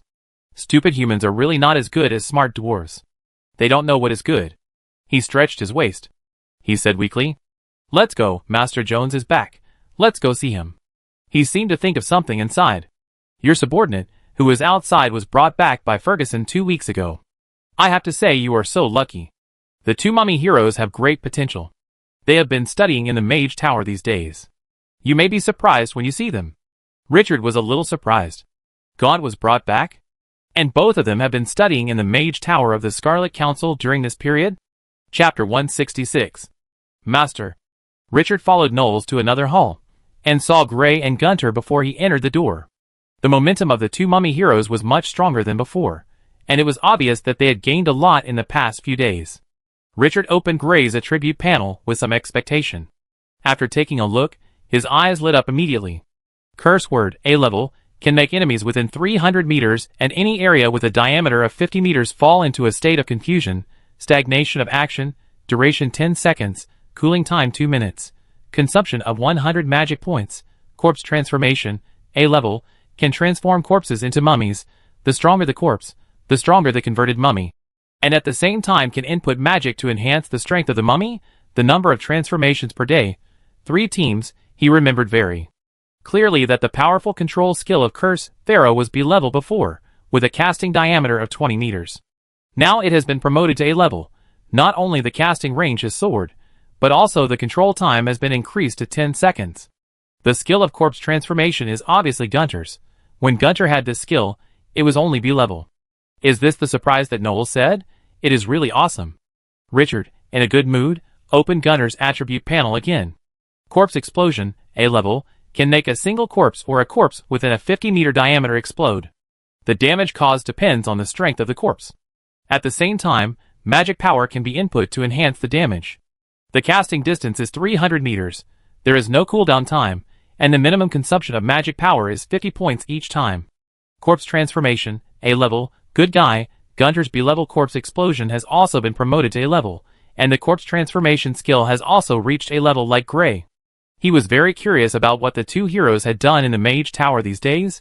Upgrading skills is an extremely difficult thing to do, and it was promoted from B-level to A-level. This level of improvement doubled the power and strategic significance. Not to mention that Gray also learned Gunter's corpse conversion skill. Doesn't this mean that Dusk City will get 6 teams of free soldiers every day in the future? Although the recruited army is not strong, the key is that it is free. Richard laughed. Although his strength has improved rapidly during this period. But a territory needs a large number of troops to support it. Even if he is level 20 or 30, it is the same. There is no situation where he becomes stronger, and the army is useless. Top combat power and ordinary army complement each other. Occupying resource points, capturing cities, guarding farmland, and protecting territories are all inseparable from the army. After encouraging the 2 heroes for a few words, he entered the hall with Norse, who looked strange. "Where did you find such a promising subordinate? Almost as good as Master Knowles." Richard smiled luck. The dwarf rolled his eyes in anger, and didn't bother to pay attention to him. Richard smiled. After entering the hall, he saw the figure in front of him, and spoke immediately. "Good night, President Jones, Ferguson," Ferguson said with a smile. "I heard you went into the treasure house. Didn't Knowles ask you to bring him, or?" Knowles opened his eyes, and said angrily, Asshole, how could the wealthy Master Knowles let a human boy help me bring ore? The treasures in my warehouse can forge 10,000 mechanical puppets. Richard was a little amused. This guy's stubbornness would never change even if he died. He looked at Jones, whose face was covered with hideous scars, and said slowly, "President, has the third princess been sent back?" Jones nodded. "The princess of the Empire has returned to the capital." His tone was somewhat admiring. "Thanks to your previous speech, the Scarlet Council now has countless followers in the Holy Temple Empire. Now we just have to wait for the opportunity to realize our ultimate ideal and build a country without the oppression of kings, nobles and sects. A great dream place that everyone is willing to give everything for." At this point, his eyes showed a dazzling brilliance. Idealists always have a special charm, stubborn, firm, and unshakable. Richard took a deep breath when he saw this. Although the difficulty of realizing this ideal is comparable to climbing to the sky, he still wants to send his blessings. After all, he also contributed to this ideal, and it was a great effort. After thinking about it, his voice became a little lower. "President Jones, tomorrow I will leave. Go back to my plane. Maybe I won't have the chance to see this great scene." He glanced at a few people and smiled. Perhaps the Scarlet Council can look for a new elder. Several people were not surprised, and looked at him meaningfully. "We have guessed a lot about the origins of Lord Shannon, and we have also found out from the side that you will not be able to stay for long. More than 10 hours ago, the spies sent news that Lord Shannon said they would leave tomorrow. We thought at the time that maybe you would be no exception. But this does not affect our friendship." Jones handed him a resource bag. "This is your salary during your tenure as an elder."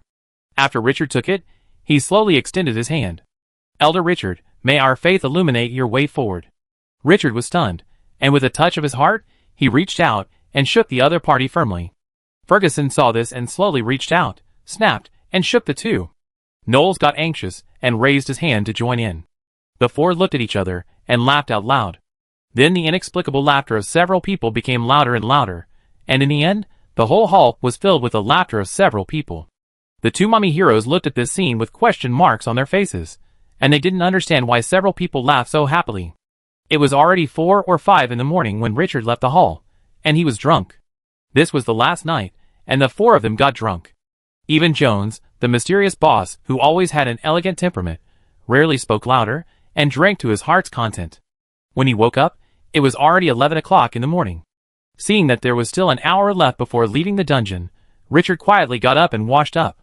Then he took the two heroes out of the room where they lived and slowly walked out of the fortified city. Gray looked at Richard's back and said in confusion, "Master, are you going to say goodbye to Mr. Jones and Mr. Ferguson?" Richard smiled. Last night was a farewell. He turned his head and looked at the magnificent city and shouted loudly, "We are born free and should not be bullied and trampled by anyone. We are born free and should not be oppressed by the king, the nobles, and the church. Since fate is unfair, overthrow fate." As the last words fell, Richard and the two heroes suddenly disappeared. After his breath completely disappeared, the figures of Jones, Ferguson, and Knowles suddenly appeared where he left.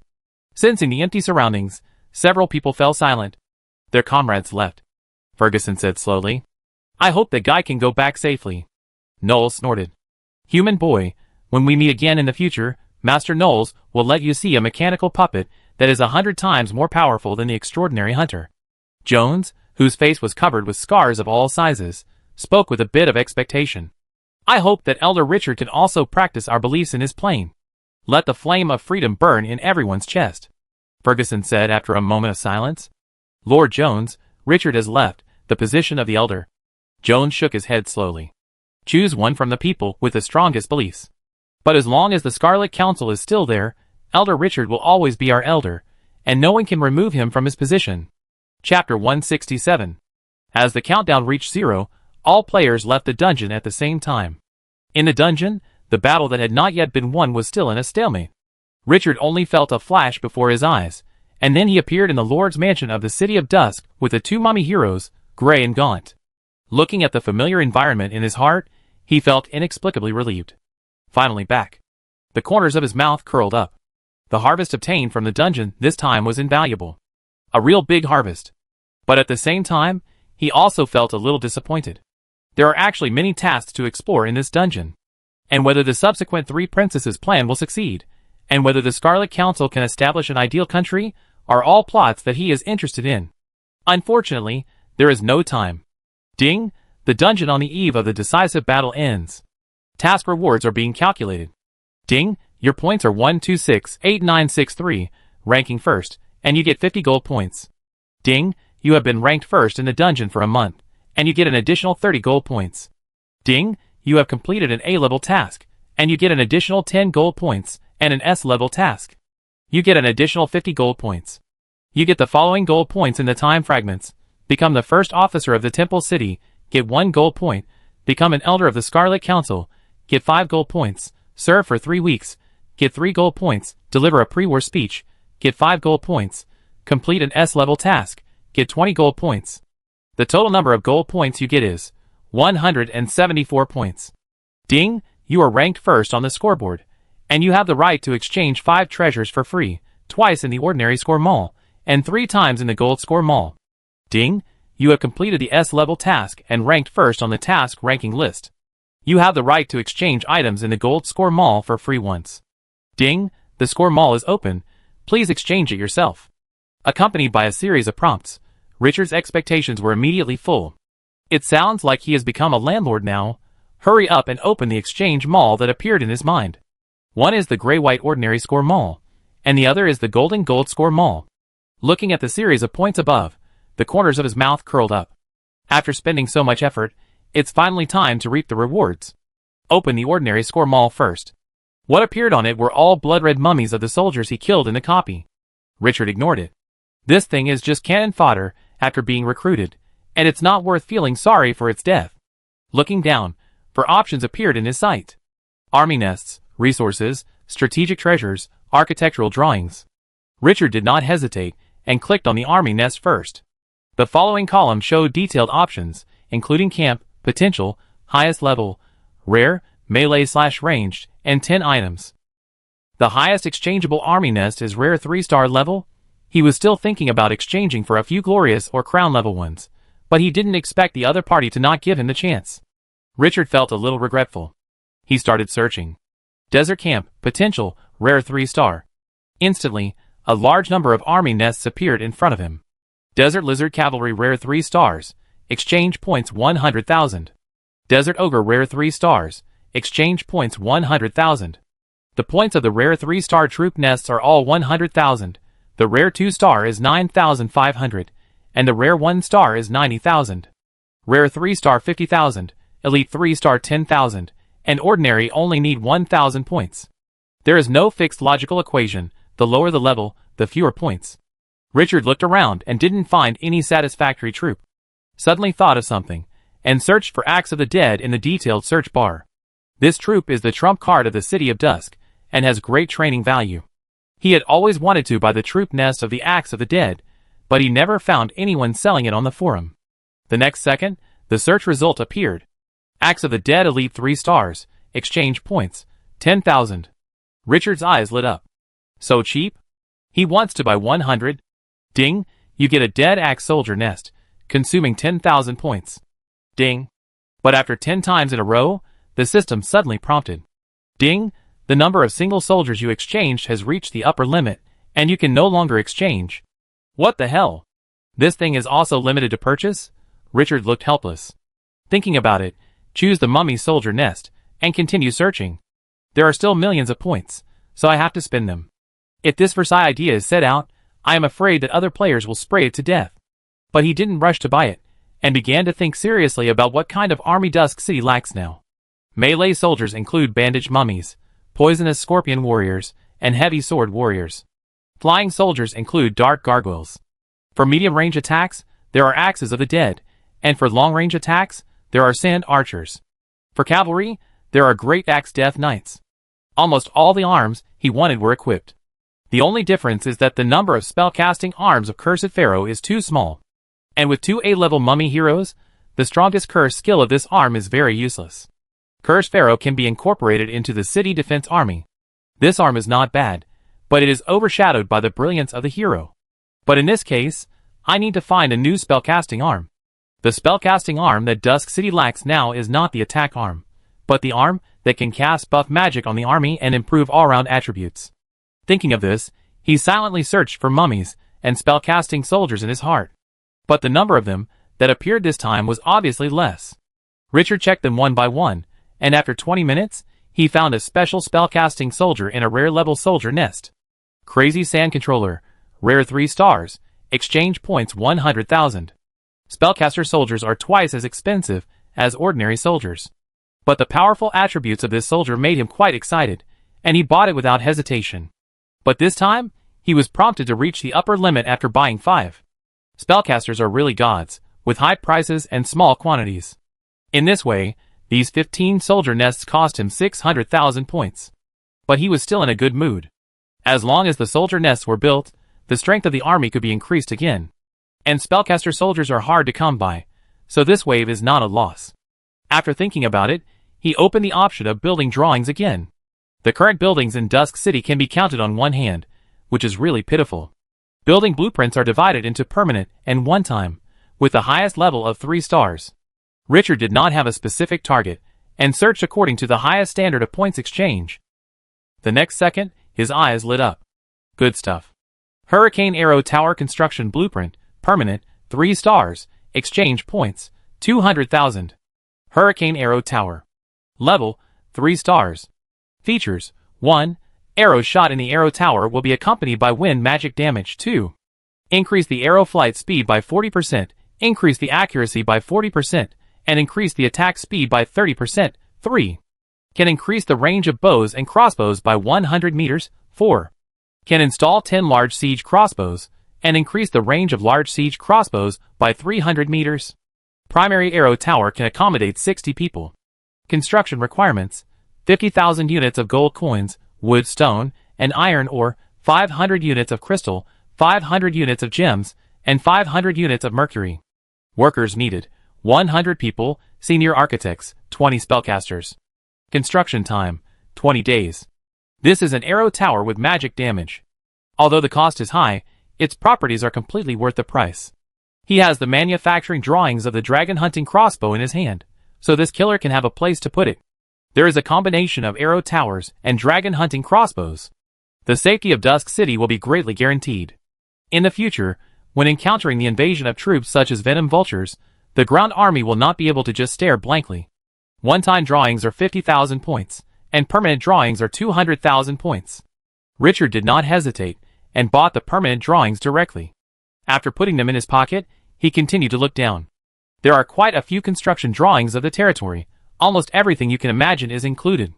Windmill, mill, garden, fountain, warehouse. He didn't find anything urgently needed or particularly precious, so he didn't rush to buy it and opened the strategic treasure column. He had the experience of randomly selecting treasures in the Scarlet Council treasury. Although these strategic treasures that can be exchanged for points are not bad, they look a bit mediocre overall. After checking for a long time, he finally found a special equipment. Broken steel long sword. Level, 3 stars. Features: durability increased by 100%, sharpness increased by 100%. When attacking the opponent's head, there is a 20% chance to trigger the instant death skill head cutting, directly killing the enemy. Introduction: a long sword forged with special materials, with powerful characteristics. The properties of the long sword are not complicated, but there is a chance to trigger the instant death skill head cutting. This makes the value of this long sword soar immediately. A total of 200,000 points are required. Richard bought it directly. In this way, there are more than 160,000 points left out of 1.26 million points. After looking for a long time without finding anything satisfactory, he simply opened the resource panel. Ordinary resources, 1 point for 1 unit. Rare resources, 100 points for 1 unit. The salary of the Elder of the Scarlet Council allowed him to obtain 3,000 units of gems, crystals, and mercury. In addition, there were more than 1,000 units of gems left. Rare resources are barely sufficient, provided that the extraordinary hunter is not repaired. Currently, there is only one resource missing: sulfur. Sulfur is the most used rare resource in the evil places such as the abyss, hell, the undead, and the dungeon. It contains huge negative energy. And this rare resource is needed to build a special building, the hero altar. Without hesitation, he exchanged all the remaining points for the rare resource sulfur. A total of 1,689 units were exchanged. The extra points were exchanged for ordinary supplies, without any waste. After exchanging all the points in his hand, he still had the right to exchange items for free twice. After thinking about it, he started looking again. Finally, after spending a lot of time, he finally found 2 3-star resource treasures, 100 acres of sand dates, and 100 acres of sand wheat. Without hesitation, he exchanged them directly. In this way, all the ordinary points were exchanged. Looking at the harvest on the table, Richard was in a good mood. Without this copy, if you want to get so many treasures, it would be impossible unless you risk great danger to enter the ancient ruins to explore. If there were other players at this time, I am afraid they would drool when seeing this scene.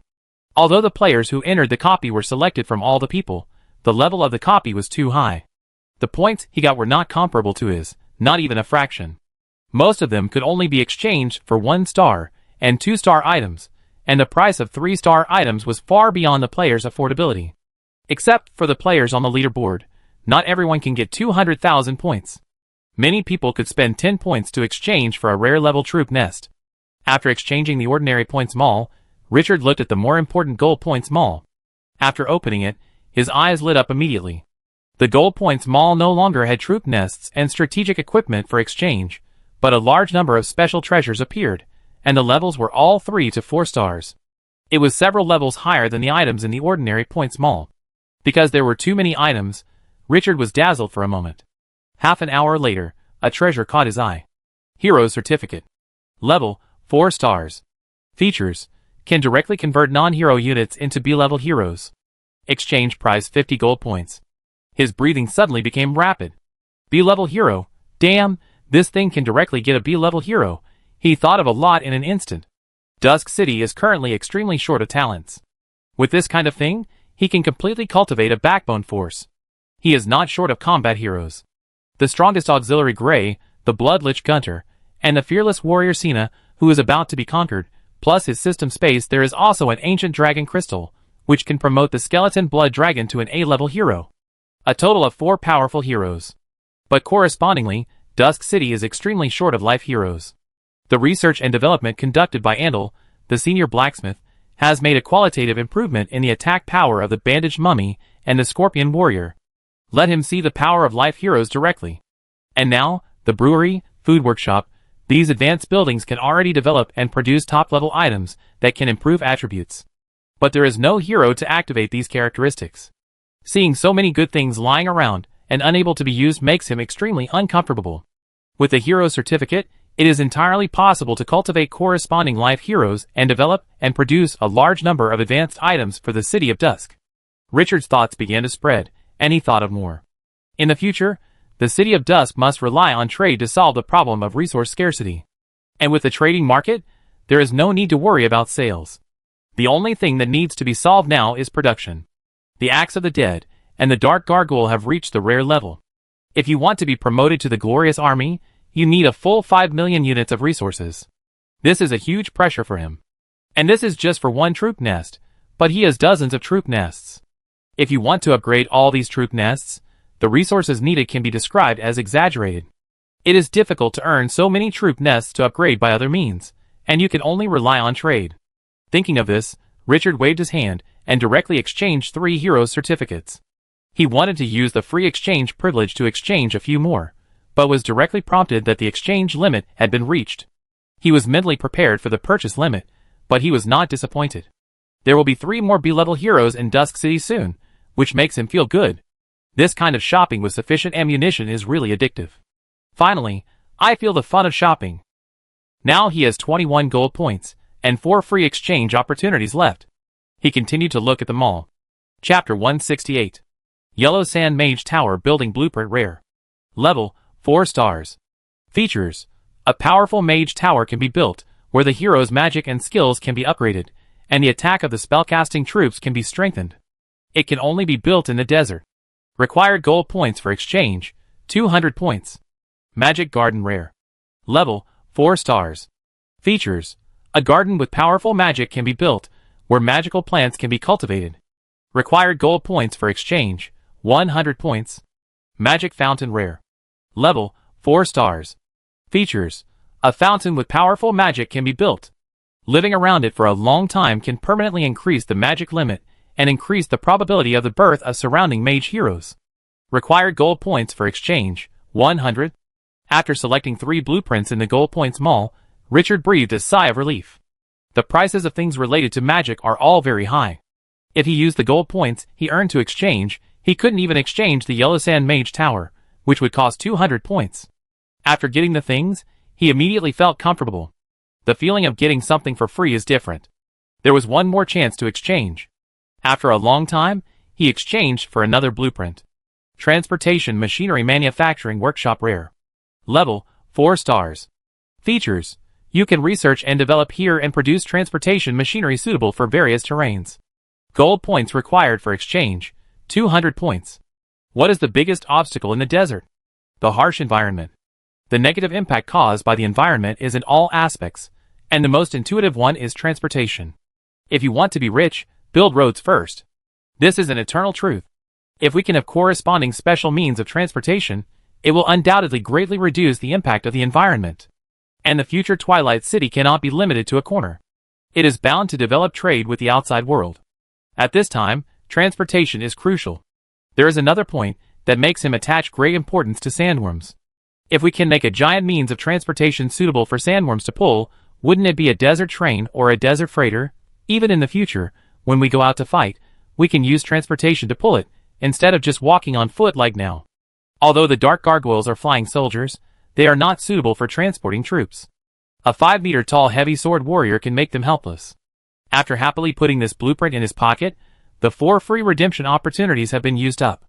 Richard did not hesitate to exchange the last 21 gold points for a 3-star treasure, the Whispering Crystal. The Whispering Crystal is divided into 10 secondary crystals and 1 main crystal. The main crystal can connect all other secondary crystals, and can transmit messages to each other within 50 kilometers. Isn't this a fantasy version of a walkie-talkie? It is a magical tool for transmitting information. He spent 20 points to buy it. He exchanged the last 1 gold point for 100 units of rare resource sulfur. At this point, all points were exchanged. Richard began to calculate.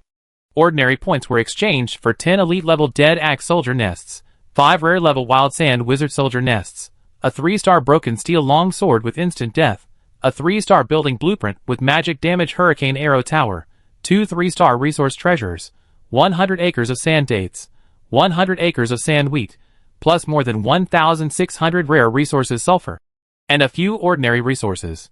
Gold points were exchanged for 3 hero certificates, which can directly transform non-hero units into B-level heroes. In addition, there are 3 4-star architectural blueprints of the Mage Tower, the Yellow Sand Mage Tower, the Magic Garden, and the Magic Fountain. Plus a 4-star blueprint that can manufacture transportation vehicles, the Transportation Machinery Manufacturing Workshop. Finally, there is a 3-star communication treasure, the Whisper Crystal. After calculating, Richard himself felt that this harvest was a bit too rich. But it doesn't matter, he can still bear this kind of pressure. It's okay to have more. But the only thing that bothers him is, how many resources will it take to build these buildings? I didn't feel it when I exchanged it, but now I'm shocked after a little calculation. My goodness, the city of Dusk can't build all these architectural blueprints even if it is emptied. For example, the blueprints of 3 magic buildings require extremely large amounts of rare resources. He is now so poor that he can't afford such consumption at all. But as long as the resources are in place, construction can start, and there is no waste. These treasures have greatly increased the heritage of the city of Dusk, and their value is immeasurable. In the past, getting one was considered a good harvest, but now, there were piles of them in front of him. That feeling was wonderful. He was in pain and joy at the moment. He looked to the side, and waved his hand. Gray, go call Kalu. Yes, master. After Gray left, Richard stretched himself, walked out of the hall in a good mood, and came to the front yard. After taking out the hidden soldier card from the system space, he released all the troops. The residents on the street saw the troops, who had been away for a month walking out of the Lord's mansion in batches, and they all smiled with surprise. The Lord is back. The news spread quickly throughout the territory. The heavy atmosphere in the air was swept away, and everyone's eyes became bright. After the public sentiment reached 90 points, Richard's reputation in the territory was beyond the imagination of other lords. And at this moment, the system sounded a prompt, which made Richard, who was in a good mood, a little surprised. Ding, the copy has been completely ended, and the Guardian Shield is broken. Ding, All lords have passed the novice period, and the rules of the trading market have been adjusted. Each transaction requires a handling fee of 30% of the transaction amount. Please be aware of this. Ding, the world is completely open, and the territory may encounter various dangers at any time. Please be prepared in advance. Richard raised his eyebrows. Will the trading market require a 30% handling fee in the future? He immediately felt the meaning of it. In the future, the large-scale trading of cheap goods through the trading market will probably gradually decrease. The high handling fee of 30% is enough to discourage many people. Perhaps in the future, the trading model of using caravans for transportation like the Luanhuihua Chamber of Commerce may become the mainstream of players. In the trading market, more high-level scarce items may be traded. Thinking of this, he gradually got an idea in his mind. It seems that the transportation machinery manufacturing workshop he chose can play a big role.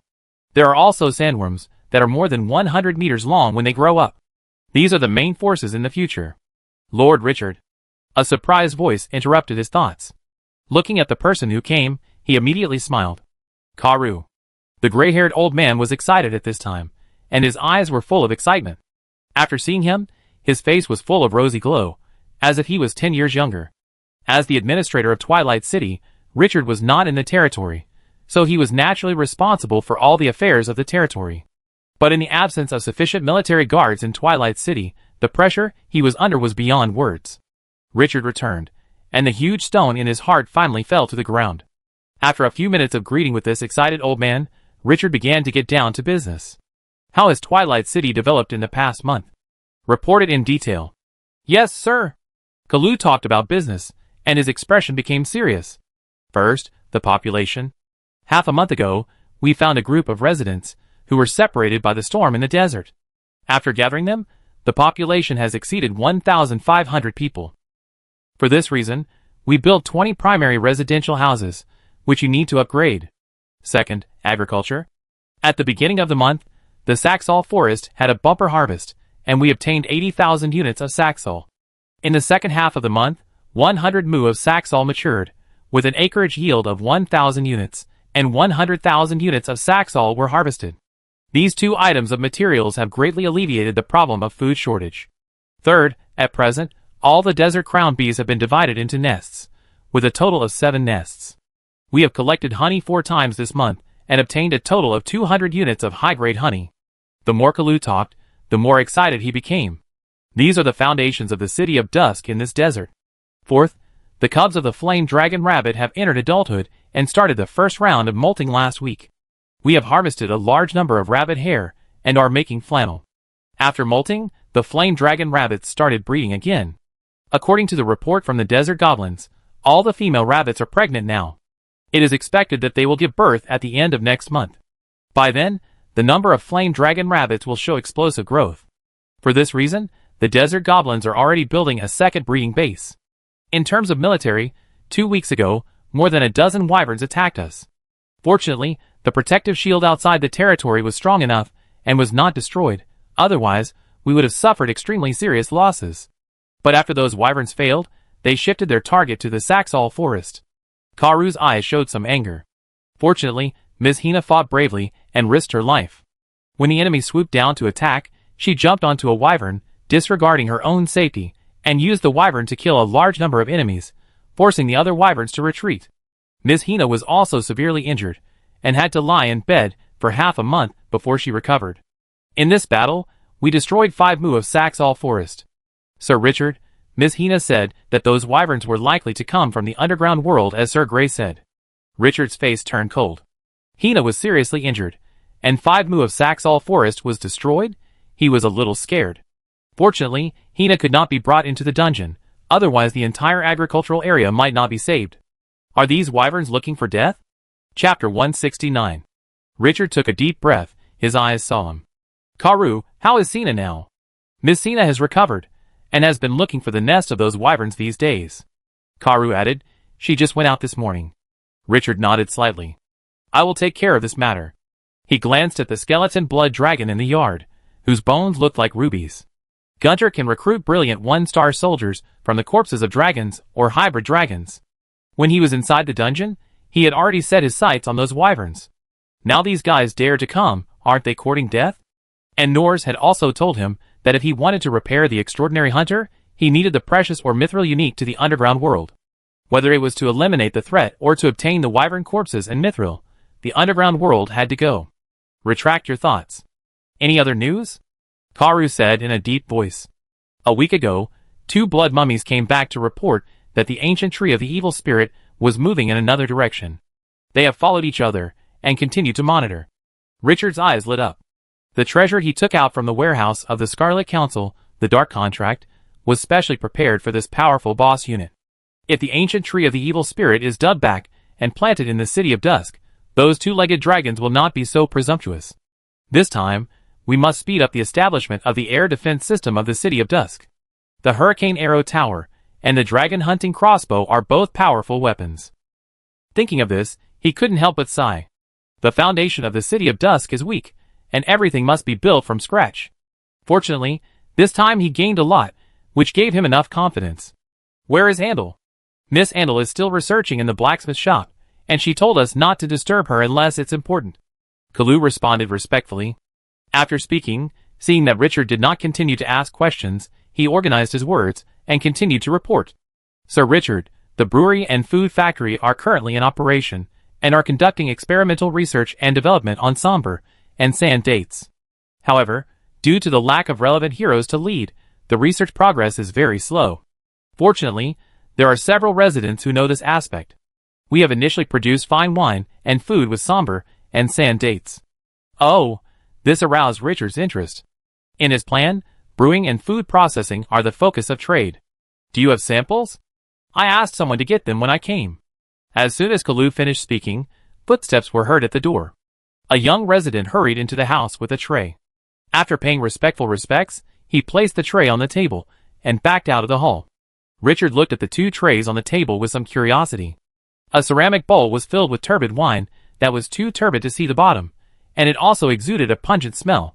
Another ceramic bowl was filled with half a bowl of black dates, which looked disgusting. Kalu looked at Richard's strange eyes and blushed. He said awkwardly, Sir Richard, our residents have no experience. This is the best sample. Would you like to try it? He would try it. Anyway, he gained immunity to poison after bathing in dragon blood. So who would be afraid of who?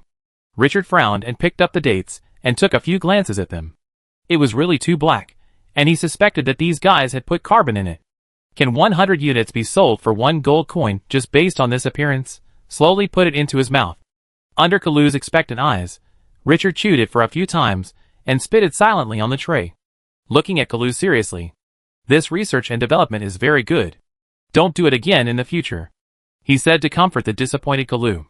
Send the developer of this Saxol to the boiler. Such talents should not be wasted on research and development. Then he picked up the bowl of turbid bottomless wine and sniffed it next to his nose.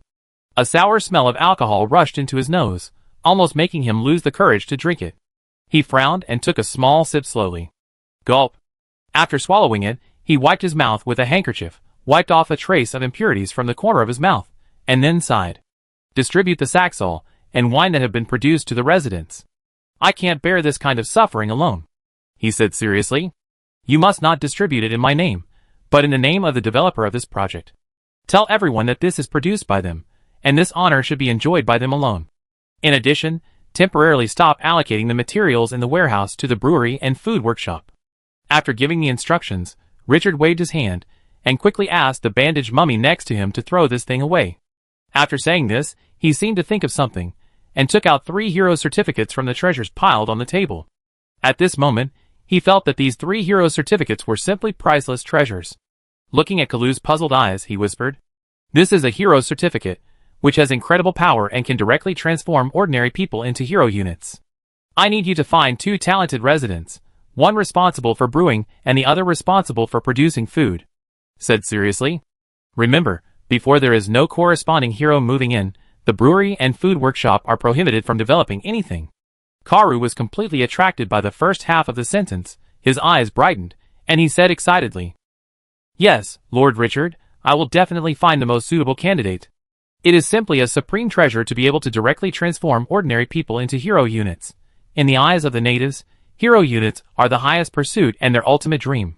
Ordinary people want to become heroes only by experiencing life-threatening adventures and discovering strength from desperate situations can they have a chance. There is no systematic method at all. Karu was also a hero when he was young. When he was old, he lost the power of a hero because of his weak body. Just because he used to be a hero, he knew how big the gap between heroes and ordinary people was. After passing on this matter, Richard thought about it, and took out the architectural drawings of the Hurricane Arrow Tower. Defense buildings must be built immediately.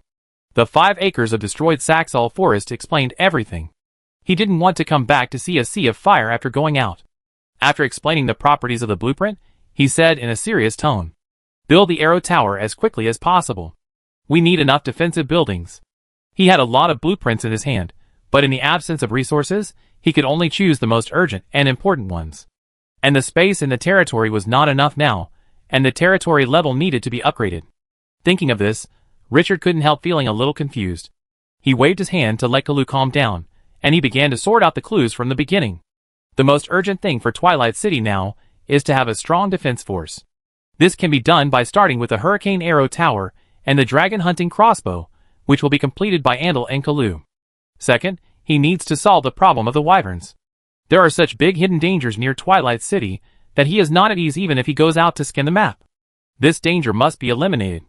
Not to mention that Gunter needs to use the corpse of the wyvern to recruit the skeleton blood dragon. In addition, the underground world that may exist is a problem that he has to solve first in any aspect. Third, he needs to obtain a large amount of resources. Now there are not only a large number of building drawings that need to be built, but also arms nests that need to be upgraded, arms that need to be recruited, and even technology research and development that needs to be developed. In fact, the key to all the problems is actually here: insufficient resources. With sufficient resources, he can completely send troops to flatten those wyverns. Fourth, send troops to capture the Dark Temple. The Dark Temple he discovered in the early stage has been on his mind for a long time. With the strength of the army in his hands now, he can definitely capture this special place. I wonder what treasures are hidden in that mysterious building? Fifth, the Ancient Godly Tree. The Ancient Godly Tree has left its original location, and its whereabouts are still unclear. The sooner he subdues this boss unit, the more at ease he will be, and the poisonous wasps can also supplement a certain amount of air defense. No matter from which aspect, the Ancient Godly Tree is extremely valuable. Sixth, repair the 20th level Extraordinary Hunter. The repair of this killer requires a large amount of rare materials, and mithril unique to the underground world. But this is a long-term project, which will take a long time, so there is no need to rush. In addition, there are many more distant goals. He still has a 2-star treasure map in his hand, but he has never had the opportunity to explore it. Since it is a treasure map, it must have good treasures. There are still 8 bronze doors left in the ancient ruins to explore, and the things he got in it made him very concerned about it. But there is no need to rush, and he can take his time. The issue of trade with the outside world also requires him to consider and plan. I wonder if the Luanhuihua Chamber of Commerce has obtained the Desert Crown honey. Has Onik, the merchant hero he rescued, persuaded the Luanhuihua Chamber of Commerce to trade with the City of Dusk? Calculating the time, the other party should have returned to the Luanhuihua Chamber of Commerce when he entered the dungeon. If there is accurate information, it should be back to the City of Dusk now. And there is no news about the Seal of the Gods in Xena's body. Thinking of the end, Richard let out a sigh of relief. He had too many things to do, and he was too busy. Moreover, most of the tasks must be completed by him, and it is impossible to hand them over to 2 heroes. After sorting out his thoughts, he immediately regained his clarity. After finishing all these tasks, the strength of Dusk City will probably rise by several levels. Now, the easiest and most profitable thing to do should be to dig back the godly evil ancient tree. Although the level 10 boss is guarded by poisonous wasps, and has strong strength, but it is just a single combat unit, and there is no need to consider other involvements, so it is the easiest to deal with. And he is no longer the rookie lord, who was only level 5 when he first saw the godly evil ancient tree, and has not yet changed his job and does not even know any skills. Maybe he can use this boss to try to obtain the legendary template and the power after bathing in dragon blood. However, using the army to push, he seems to be a good choice to sit in the back and wait for the other party to be overturned. Fuck, becoming stronger is so entangled. Chapter 170. Although Richard chose the ancient divine tree as his first target after returning to Twilight City, but he was not in a hurry to set off immediately.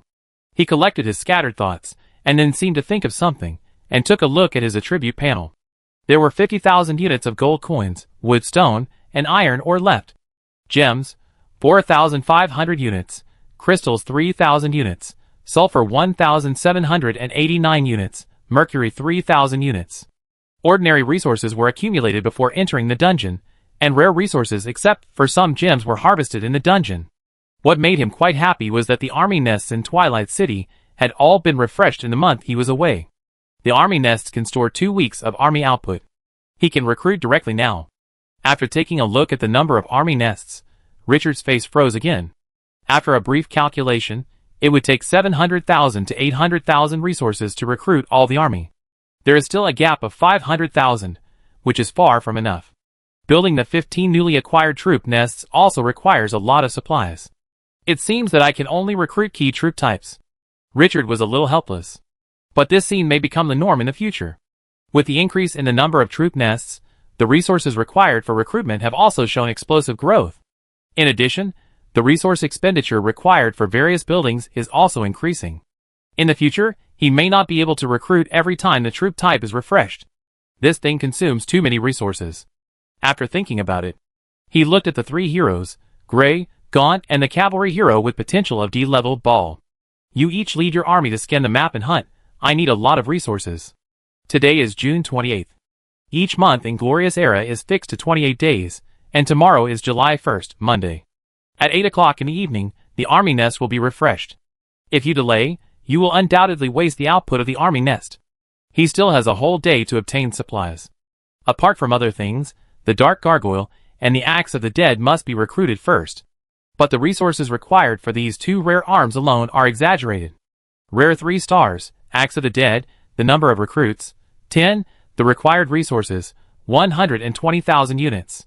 Rare 3 stars, Dark Gargoyle, the number of recruits, 40, the required resources, 240,000, 200 gems. Add up to 400,000 resources plus 200 gems. Richard held his forehead. Poor. As you wish, master. The 3 heroes left with a team each. He didn't give too many instructions. Before entering the dungeon, several heroes had already had the experience of leading a team to hunt alone. After the army left, Richard put the items back into the system space. Karu, you go and determine the location of the Hurricane Arrow Tower first, and prepare the workers. When the materials are sufficient, start the construction. The construction of the Hurricane Arrow Tower requires 50,000 units of gold coins, wood, stone, iron ore, 500 units of crystal, 500 units of gems, and 500 units of mercury. Now we can only recruit the army first, take a breath, and then build. After Karu agreed, he left excitedly with the drawings. His task is not just this, he also has to find talented people for the brewery and food workshop. This is a heavy burden, and he must be careful in selecting and not make mistakes. When I went out, I saw the sambal wine poured in the front yard, which was a pity. This kind of fine wine was not favored by the Lord. Although it was a little sour and bitter, it was really wine. After Richard was left to guard the mummy in the house, he shook his head and stood up and walked out of the territory. The 15 arms nests he exchanged in his hand were not placed for the time being. Wait until the resources for recruiting arms are enough. He once again experienced the pain of resource shortage. There are obviously many good things in his hands, but he just can't use them. It's so embarrassing. He became more determined to develop trade in his heart. No matter what era, except for robbery, only trade can quickly earn a lot of resources. Hunting alone is not a long-term solution. The first condition for conducting trade is to have sufficiently attractive goods. But producing such goods requires high-level talents. There was no way before, but now I have 3 hero certificates in my hand. It won't take long to solve the fatal problem that the brewery and food workshop cannot be developed. Moreover, the 2 super specialties that he valued the most, Desert Crown Honey and Flame Dragon Rabbit, were growing rapidly. The Desert Crown Bee might have an upper limit, but the reproduction of Flame Dragon Rabbit was really amazing. He had a hunch that this thing might become a real money-making machine. He couldn't let go of the blanket made of Flame Dragon Rabbit fur. Such high-end goods would definitely not have trouble selling. After walking out of the Lord's mansion, the residents passing by immediately became excited when they saw him. Wherever he passed, everyone saluted with their hands on their chests. Their eyes were full of respect. Good day, Lord. Lord. The 90-point public sentiment of Dusk City was fully demonstrated at this moment. He nodded slightly to the residents. After the small territory had 1,500 residents, it had obviously become more prosperous. The crowd on the street was much denser. Some residents, who had obviously just arrived, had not adapted much. Seeing Richard, they were curious and excited, and followed other residents to salute. Richard didn't care so much. Under the respectful gaze of everyone, he walked out of the territory, and went straight to the agricultural area. Before he got close, he saw the scorched Saxall forest. At this time, the second batch of Saxalls had matured and could be picked in 2 days. One side was dry and scorched, and the other side was full of fruits. The difference was very obvious when compared with each other. This scene hurt Richard. His eyes were a little colder.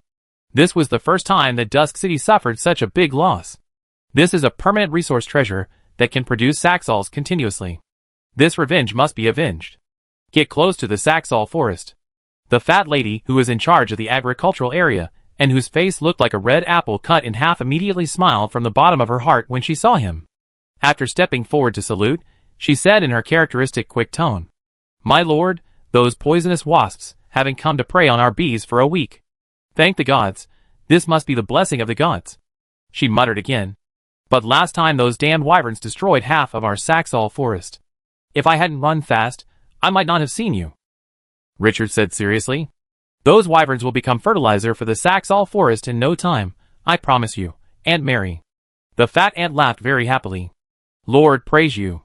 Go and see the desert crown bees. Those little guys have bred many nests. You are really smart. You knew in advance that they would split nests." The unique and fast tone of chattering gave Richard a sense of intimacy. After a few words with a smile, he turned and entered the Saxall forest. Near the central area, the surrounding bees began to swarm in. They seemed very happy. Richard was in a good mood. He counted and found that there were already 7 nests of desert crown honey. There were more than a dozen empty wooden boxes around, which were obviously prepared for the other party to split nests again. However, before he upgraded these little guys, the desert crown bees would not do as they wished. He turned his head and looked around. Less than 10 meters away was the Saxall forest destroyed by the wyvern. His eyes turned cold. Those monsters deserved to die. He walked out of the Saxall forest and came to the area where the sand veins were located to take a few glances. Hundreds of moo of sand wheat have already put in ear at this time, and it won't be long before the second round of sand wheat can be harvested. At this time, there are more than a dozen residents taking care of the farming inside. The sand wheat, which is slightly shorter than the thigh, sways slightly under the breeze, and the green wheat grains look quite plump. This lively scene makes him feel better. Take out 2 3-star resource treasures exchanged with points from the system space. 100 moo of sand wheat, and 100 moo of sand dates. Sand wheat was planted in the middle of last month. It matures in a month, and is harvested in the middle of the month. Placing this piece of sand wheat now can stagger the harvest period, so that it will be easier to dry or harvest in time. Staggering the placement of resource treasures can smooth the harvest period and reduce the pressure of harvesting and storage. The sand date forest can even stagger the flowering period, so that the desert crown honey can collect nectar every day. However, there are only 5 moo of sand date forest left now, which has little impact, and he is too lazy to wait any longer. First, go to the sandy land near the 100 moo sand wheat and place the sand wheat there. When the second 100 moo sand wheat grows out, this green area becomes larger. The lush and green seedlings are full of vitality, and even just a glance makes people happy. Then, the same method was followed, and hundreds of moo of sand dates were placed next to the sand date forest. In this way, the crops in Dusk City reached 305 moo. 200 moo of sand wheat, 105 moo of sand dates, plus 7 nests of desert crown bees, and the number of flame dragon rabbits that are about to explode. The agriculture he planned has finally taken shape and has the most basic framework. Then select the right person, transfer to a B-level life hero, and let the brewery and food workshop officially operate, and everything will be fine. Chapter 171. After placing the 2 resource treasures, Richard called the fat ant and asked her to recruit people to manage this area. The fat ant agreed excitedly. Now she is the head of the agricultural area, and everyone has to listen to her. The larger the agricultural area, the more people she manages. She likes this job. For such a long time, there have been no mistakes in the agricultural area. Richard has a good impression of this fat ant who once used the workers' noses to track down the poisonous wasps. She is trustworthy. After encouraging her a few words, he came to the flame dragon rabbit breeding base next to him. As soon as he approached, he heard the exaggerated tone of the goblin. "Oh, great master, This must be a gift from the gods. You are finally back. Qingya, who was as thin as a toothpick, came forward excitedly, and his humble posture seemed to want to kneel on the ground to help him wipe his leather boots. Richard looked at this stubborn guy with a smile and tears. How is the flame dragon rabbit recently? Qingya patted his chest and said loudly. Master, under our careful care, those rabbits are growing very well. It is expected that by the end of next month, after the birth of the flame dragon rabbit cubs, the total number will increase to 400. Good boy, this reproduction speed is unparalleled. Richard was very happy. Manage well, and when the scale of flame dragon rabbits reaches 10,000, I will let you be the head of the breeding department of Dusk City, managing all breeding affairs. Qingya was so excited that his eyes turned green. Thank you for your generosity, my great master. I will definitely feed those flame dragon rabbits like my grandfather. Richard's mouth twitched. As long as you are happy. After thinking for a while, he controlled the gravel to float in the air. He looked over the wisteria thorns at the half-person high, furry flame dragon rabbit. After confirming that the life breath was fine, he nodded with satisfaction. He drew a few more pie in the sky for the goblin, making the guy so excited that he wanted to replace the flame dragon rabbit to give birth, and then he left. After Richard returned to the city of Dusk, he went straight to the blacksmith shop. I don't know if Andal has researched anything new in the past month. When he came to the blacksmith shop and was about to go to the second floor, he was told by the bitter-faced guard that Andal was in seclusion and asked if he needed to report it. He thought about it, and still didn't disturb her. Before, Andal said that she wanted to break through and become a special blacksmith. If she interrupted her, it would be a crime. But before he walked out of the blacksmith shop, Andal heard the movement below and hurried downstairs and excitedly called him to stop. Sir Richard, I have broken through and become a special blacksmith. Richard turned around and looked at Andal, whose clothes were covered with black dust, whose face was in disarray, and who had dark circles under her eyes. He didn't know whether to laugh or cry. You did a great job, but you should take a good rest in the future. Your health is everything. Don't get exhausted because of other things. He opened the attribute panel and took a look, and his eyes suddenly lit up. Can you become so strong after being promoted to a special blacksmith? Andal Thorin. Hero unit level, level 8, intermediate hero, strength increased by 30%. Potential, class 8 profession, Thorin blacksmith, special, success rate of forging and research and development increased by 20%. Skills, breathing forging method, class A, when forging strategic equipment, it can gain additional skills, and there is a chance to forge higher level weapons. Weapon enhancement, class A, can enhance strategic equipment and gain additional characteristics. Thorin's blood, class A, physical fitness increased by 200%, strength increased by 200%, able to distinguish various forging materials, and naturally has a super keen perception of smelting materials. Hero characteristics. The speed of technological research on the territory's attack type is increased by 40%, and the success rate is increased by 40%. Racial characteristics. Possessing extraordinary talent for forging weapons, the success rate increases by 30%. Bond copper hammer. When forging with a long-handled copper hammer, the forging skill level increases by 1 level. Introduction. Bang, bang, bang, your artifact is ready. Do you want to try its power? After Andal was promoted, her attributes were greatly improved. Her previous blacksmith profession became Thorin blacksmith. It is obvious that it is related to her bloodline, and it is likely to be inherited by the family. And the special blacksmith also has an additional 20% success rate. The opponent's hero characteristics have also increased from 30% R&D speed and success rate to 40%. In other words, after the promotion, Andal's forging and R&D success increased from the original 30% to the current 60%. Directly doubled. This is a bit abnormal. As technological research and development becomes more and more advanced, the success rate will naturally decrease, which is inevitable. But Andal's attributes can make up for this huge defect. This girl is simply a treasure sent by God to Twilight City. Perfect. Richard praised with great satisfaction. Andal, one day in the future, I will not be surprised if you forge a magic weapon for Twilight City. Because in my eyes, you are the brightest star in Twilight City. No one can compare to you. The girl's face flushed, and she was very excited after being praised so directly. She said shyly, Sir Richard, it's all thanks to your unconditional support and training. I will work harder. When she first agreed to join Twilight City, she was a little nervous. She even thought that Richard would force her to do a lot of work that she didn't want to do. But she didn't expect that the other party gave her great freedom. In addition to normal work, She could develop whatever she wanted or use whatever materials she needed. As long as the warehouse has it, there will never be a shortage. Richard's unconditional support is definitely the most important reason for her rapid promotion. My father said before that it would take me at least 3 years to become a special blacksmith. But now, I really want to tell him that I am 10 times faster than he expected. Hearing this, Richard laughed.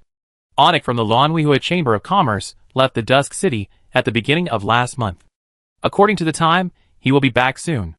Maybe I can bring you news about your father by then. He thought about it. It won't be long before I go to Solon City in person. If you are willing, you can go with me. Andel's eyes lit up, and she was a little moved. But after glancing at the various ores in the house, she shook her head reluctantly. After I was promoted, the blood in my body awakened some of its power, and I can sense that my father is still safe. You don't need to worry about me. Besides, my father is much better than me. He can live comfortably wherever there are people. If it weren't for the residents of the town, he wouldn't have to risk crossing the desert. I'm afraid he would have become the chief forger of the Lanwihua Chamber of Commerce by now. This is the promise made to him by the Lanwihua Chamber of Commerce, he said, revealing his true feelings. I still have a lot of things I want to study, and I don't want to leave the territory for the time being.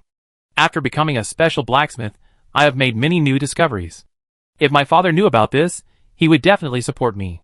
But if possible, please help me send him a letter when the time comes. Seeing the other party's serious look, Richard said no more.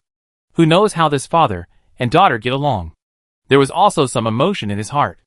Andel's spirit of research has really reached the level of obsession. No wonder he can reach the level of special blacksmith so quickly. He suddenly seemed to think of something. A little smile appeared on his face. Come to the backyard with me, and show you my big treasure that Knowles gave me. Seeing his appearance, Andel also raised a little curiosity and hurried to follow. As soon as he walked to the backyard, his eyes lit up. A 15-meter-tall, broken mechanical puppet appeared in front of him. Although the appearance was mostly broken, its body structure and special materials made her feel quite shocked. Laymen watched the excitement, and experts watched the doorway. This magical manufacturing process immediately attracted her. The person who made this machine must be a master, much better than her. After observing it for a long time, the girl said with a sense of satisfaction, Sir Richard, I beg you to leave this mechanical puppet here. I will try my best to repair it. As he said this, his eyes were reluctant to leave the extraordinary hunter. If I can understand the structure of this mechanical puppet, maybe I can make another breakthrough. It's too perfect. I can't find any flaws. A level 20 extraordinary hunter, how can this thing not be awesome? And this was made by a level 19 dwarf hero. God knows how good the guy Norse is. Richard looked at Andel's big eyes, and felt much better. What's the use of the dwarf's technology? If you want to use it, use this beautiful girl to study the mechanical puppet to be pleasing to the eye. He took out the extraordinary hunter blueprint given to him by Norse from the system space and handed it to Andel. This is the manufacturing blueprint of this mechanical puppet. Andel's eyes lit up immediately. After taking it excitedly, she flipped through it excitedly. After looking at it for a few times, her expression gradually became full of amazement. After a long time, she raised her head and said seriously, Sir Richard, the one who made this mechanical puppet must be a genius master. These ideas are great. She said curiously, Can I meet that genius master? Is he your friend? Richard was stunned for a moment, and said with a warm smile, Yes, he is my friend, but we may not see him. He is fighting for their ideals. Chapter 172. And Dyer didn't quite understand what this meant. Richard looked at the girl's confused look and didn't say much on this issue. Let's get back to the point. This mechanical puppet has extremely powerful energy and can absorb the surrounding materials to repair itself. The most important thing is rare resources, plus the ore unique to the underground world, Mithril. You can also do additional research on this. It takes a huge amount of rare resources to repair the extraordinary hunter. The resources he has now are probably not enough to fill the gaps between his teeth. And without Mithril, there is no hope of repairing it. And Dyer nodded and said seriously, I will work hard, Lord Richard. After the two communicated for a while, Richard took out the 2 4-star blueprints of the dragon hunting crossbow and the dragon hunting crossbow arrow. Andel, this is the blueprint of the dragon crossbow. This weapon is of great help to us now. Can you forge it? Andel reluctantly put away the blueprint of the extraordinary hunter, took the 2 new blueprints, looked at them for a few times, and her eyes curved.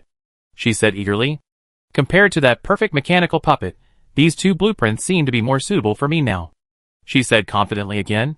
Sir Richard, as long as you provide enough materials, I can forge it. But it may take half a month. Richard nodded with satisfaction. This is a 4-star blueprint. After being promoted to a special blacksmith, it is indeed different. But the other party's words made him a little helpless. Materials required to build a dragon crossbow: 5,000 units of mercury, 5,000 units of sulfur, 5,000 units of crystal, 1,000 units of refined iron, fascia of dragons above level 15 or hybrid dragons, and a special blacksmith. He is poor. Forging requires hundreds of units of refined iron.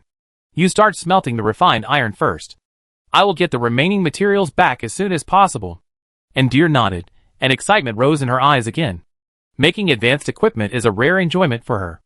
After speaking, Richard said seriously, "But before starting work, you need to rest for 3 days. You are not allowed to step into the blacksmith shop within 3 days." The girl with huge dark circles under her eyes wanted to argue, but was ruthlessly suppressed by his eyes, and could only respond sullenly. Richard put away the extraordinary hunter first, and it would not be too late to send it to her after a few days when the girl had rested well. Then he left the blacksmith shop with Deer, and specially told the guards not to let Deer come back in the next 2 days. This interrupted Deer's plan to come back tomorrow, and she could only go back to rest dejectedly. After returning to the Lord's mansion, Richard seemed to have thought of something. With a wave of his hand, the 11 sandworm eggs placed in the corner were lifted up by the gravel again. These eggs were brought back when they left the copy. But they still need a month to hatch, so he didn't pay much attention to them. It seems that they still need to be covered with gravel. After thinking about it, he went straight to the backyard of the Lord's mansion. Put the sandworm eggs in a corner. Then the residents outside suddenly saw countless gravel outside the territory flying into the sky and pouring into the Lord's mansion. This scene was full of visual impact. The new residents were shocked and asked the people around them curiously what this was. The old residents began to proudly preach Richard's previous achievements. Especially in the sky above the Saxall forest, the feat of smothering hundreds of venom dragons in one fell swoop was exaggerated. When the people's hearts reach 90, the residents will spontaneously promote the greatness of Twilight City and Richard to the newcomers. Most of the new residents settled down in this environment. When everyone around them said that the territory was good, the Lord was great, and the territory was indeed good to them. Even if there was a strong resistance, it would collapse in a week or 2. The power of the people is unlimited. Richard didn't pay attention to these trivial matters, allowing the sand to cover the sandworm eggs with a thick layer. Sensing that the life breath of the eggs did not change much, he was relieved. Work hard, little guys. You will be the strongest means of transportation in Twilight City in the future. At that time, I will definitely make a cool desert giant wheel for you, so you can pull it to play when you have nothing to do. After expressing the expectations of the capitalists, he called 2 teams of guardian mummies, and asked them to guard here at all times. Now we just need to wait for these giants to hatch. After dealing with the sandworms, Richard seemed to have thought of something and took out the ancient dragon crystal from the system space. This was the reward given to him by Ferguson after completing the A-level mission. It can transform the skeleton blood dragon into a hero unit. But Ferguson also specifically mentioned that the transformation process requires a lot of flesh and blood, otherwise it may lead to a decrease in potential. Richard rubbed it for a moment, and put it back helplessly. There is no time to get so much flesh and blood now, and we also need to exchange the hunting gains for resources and recruit soldiers. It can only be postponed. By the evening, the 3 heroes who went out hunting brought back a lot of prey. Because the resource points and field army gathering places are refreshed every Monday. There was no army to clean up around Dusk City this month, so the harvest was particularly rich. However, Richard did not let them stop, but continued to hunt in the night. They were all undead life, with dark gargoyles as eyes. They were not afraid of encountering 2 powerful enemies. Richard was not idle either, and took an army to participate in the map scan. Starting from the evening, he returned 3 times with abundant prey in one night. Each prey brought back can be exchanged for nearly 70,000 to 80,000 units of resources. This is still under the condition of being charged a 30% handling fee, otherwise he could earn more. The next morning, July 1st, Monday, the hunting continued. The army nest will only be refreshed at 8 o'clock every Monday night, and he still has more than 10 hours. The army is also going farther and farther. From early morning to dusk, the surrounding army gathering places have been cleared, which brought him 300,000 units of resources. After 2 days and 1 night of hunting, The total resources on Richard's attribute panel soared from 200,000 units to 900,000. He was quite pleased with this. Finally, there was some surplus food. However, he could also see clearly that this was the amount accumulated after not clearing the gathering place for a month. It was impossible for him to have so many prey for clearing every day, and the short-term harvest would not affect his long-term plan. Now with a large amount of resources in hand, he could finally start a large-scale military operation. The next plan, whether it is to eliminate the threat of the wyvern, find the entrance to the underground world, or hunt the ancient tree of the evil god, or continue to explore the ancient ruins. Everything cannot be done without the power of the army. The first 2 units Richard chose were the nests of 2 rare-level soldiers. Rare 3-star, Axe of the Dead, number of recruits, 10, resources required, 120,000 units. Rare 3-star, Dark Gargoyle, number of recruits, 40, resources required, 280,000, 200 gems. Without hesitation, he consumed 400,000 units of resources to recruit them all. After the recruitment, the total number of Axe of the Dead in his hand reached 35. The total number of Dark Gargoyles reached 100, just enough for a squadron. After this round, there were still a little over 500,000 resources left. After thinking about it, he recruited all 14 outputs of the Scorpion Warrior, bringing the total number to 48, consuming more than 10,000 resources. Curse Pharaoh, number of recruits, 10 total, 20, consuming 12,000 units of resources. The remaining condensed sand archers, number of recruits, 100, current number 100. Great Axe Death Knight, number of recruits, 42, current number 42. Richard did not recruit any more. If he recruited any more, the resources in his hands would be insufficient. And the current number of these 2 arms was barely enough, so he put them aside for now. He thought about it, and took out 15 arms nests that he exchanged for points. 10 elite-level Axes of the Dead. 5 rare-level Wild Sand Mages. All built. 10 elite-level consumed 12,000 units of resources, and built successfully. The number of recruits that can be recruited is 100 Axes of the Dead, each consuming 120 units of resources, a total of 12,000 units. 5 rare-level Wild Sand Mage Nests, consuming 60,000 units of resources to build successfully. The number of recruits that can be recruited is 50 Wild Sand Mages, each consuming 1,200 units of resources, a total of 56,000 units. After all these recruitments, there were still more than 370,000 resources left. Richard did not make any further moves until 8 o'clock in the evening, when the system prompt sounded on time. Ding, the army nest has been refreshed. Please recruit on your own, lords. Ding, this week is the Storm Week. Please be careful. Storm Week. Richard felt quite novel, but one of his lord talents seemed to be that the storm would avoid his territory. It was quite useful. Without thinking too much, he reopened the army nest, and sure enough, the army just recruited had been refreshed. Richard continued to recruit as before. Rare 3-star, Axe of the Dead, 5 units available for recruitment, 60,000 units of resources required, total number after recruitment, 40. Rare 3-star, Dark Gargoyle, 20 units available for recruitment, 140,000 resources required, 100 gems, total number after recruitment, 120. Scorpion Warrior, Curse Pharaoh, Elite Axe of the Dead, Wild Sand Mage were all recruited. After the second round of recruitment, he still had 130,000 units of resources left. After such a round of recruitment, the strength of his army soared again. Although there are still a few arms that have not been recruited, he has recruited the most important arms for 3 weeks. Richard opened the arms panel and checked it carefully. Elite 3-star arms are Mummy Guardian, total number, 150. Axe of the Dead, total number, 150. He no longer has enough resources to upgrade 10 elite-level Axes of the Dead to rare levels, so he just puts them aside for now. Wait until there are enough resources to upgrade them. Rare 3-star troops are the most numerous. Bandaged Mummies, total, 51. Scorpion Warriors, total, 55. Curse Pharaohs, total, 25. Sand Archers, total, 100. Giant Axe Death Knights, total, 42. Crazy Sand Mage, total, 75. Rare level is the Backbone, totaling to 348. Rare 3-star level includes Dark Gargoyle, total, 120. Axe of the Dead, total, 40. Glorious level, currently no troop nests can be recruited, but 3 squads of 1-star Glorious Heavy Sword Warriors were obtained in the ancient ruins. In addition, the skeleton blood dragon recruited from the corpses of the Templar dragoons. This is all the troops he has at present.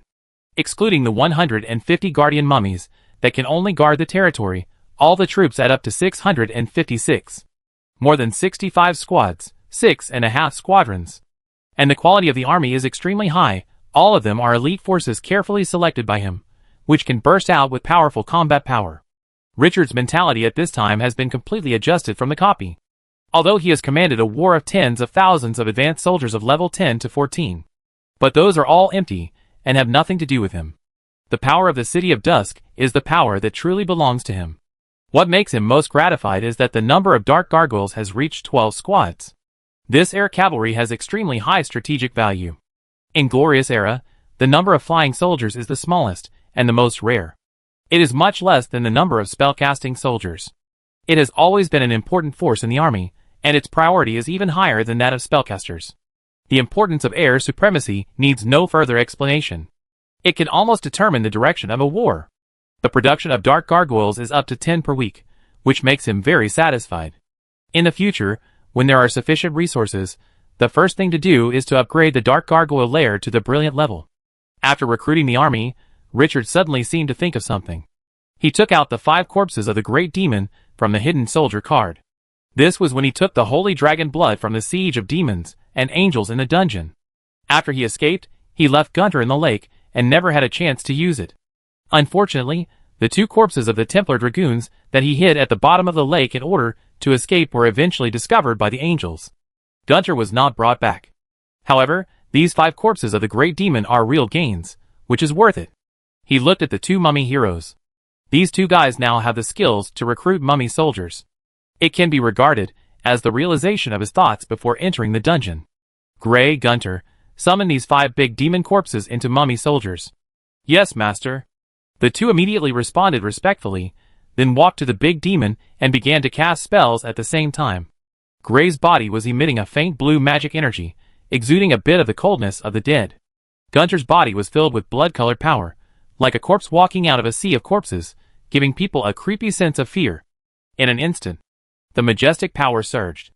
The bodies of the 5 big demons, which were as high as 5 meters, began to rot and collapse, revealing pale skeletons. The other party's flesh and blood turned into pure energy and poured into the bones. Richard's eyes were bright. After recruiting the skeleton blood dragon from the corpse of the Templar dragoon, Gunter solidified this soldier into a special skill. I wonder if the 2 recruiting big demons, with the same existence as the Templar dragoon, can give him the same surprise? Chapter 173. With the surge of magic power, the scene gradually changed. The bodies of the great demons began to melt, and turned into pale skeletons without flesh and blood. This picture made people feel frightened. Unlike the skeleton blood dragon, the bones of the great demon did not turn blood red, but became more pale.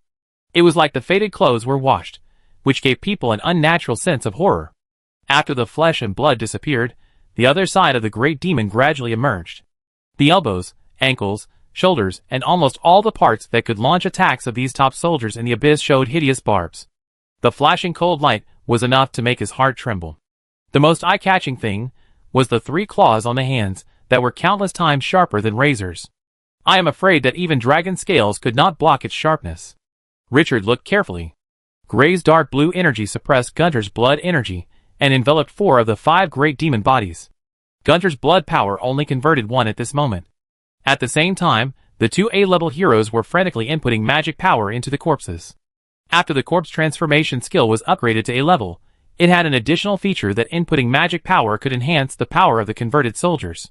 However, the bodies of the great demons already contained great power, and their magic power only served as a catalyst. After the transformation lasted for several minutes, it finally reached a certain limit. Boom! The soul fire suddenly ignited in the empty heads of the 5 great demons.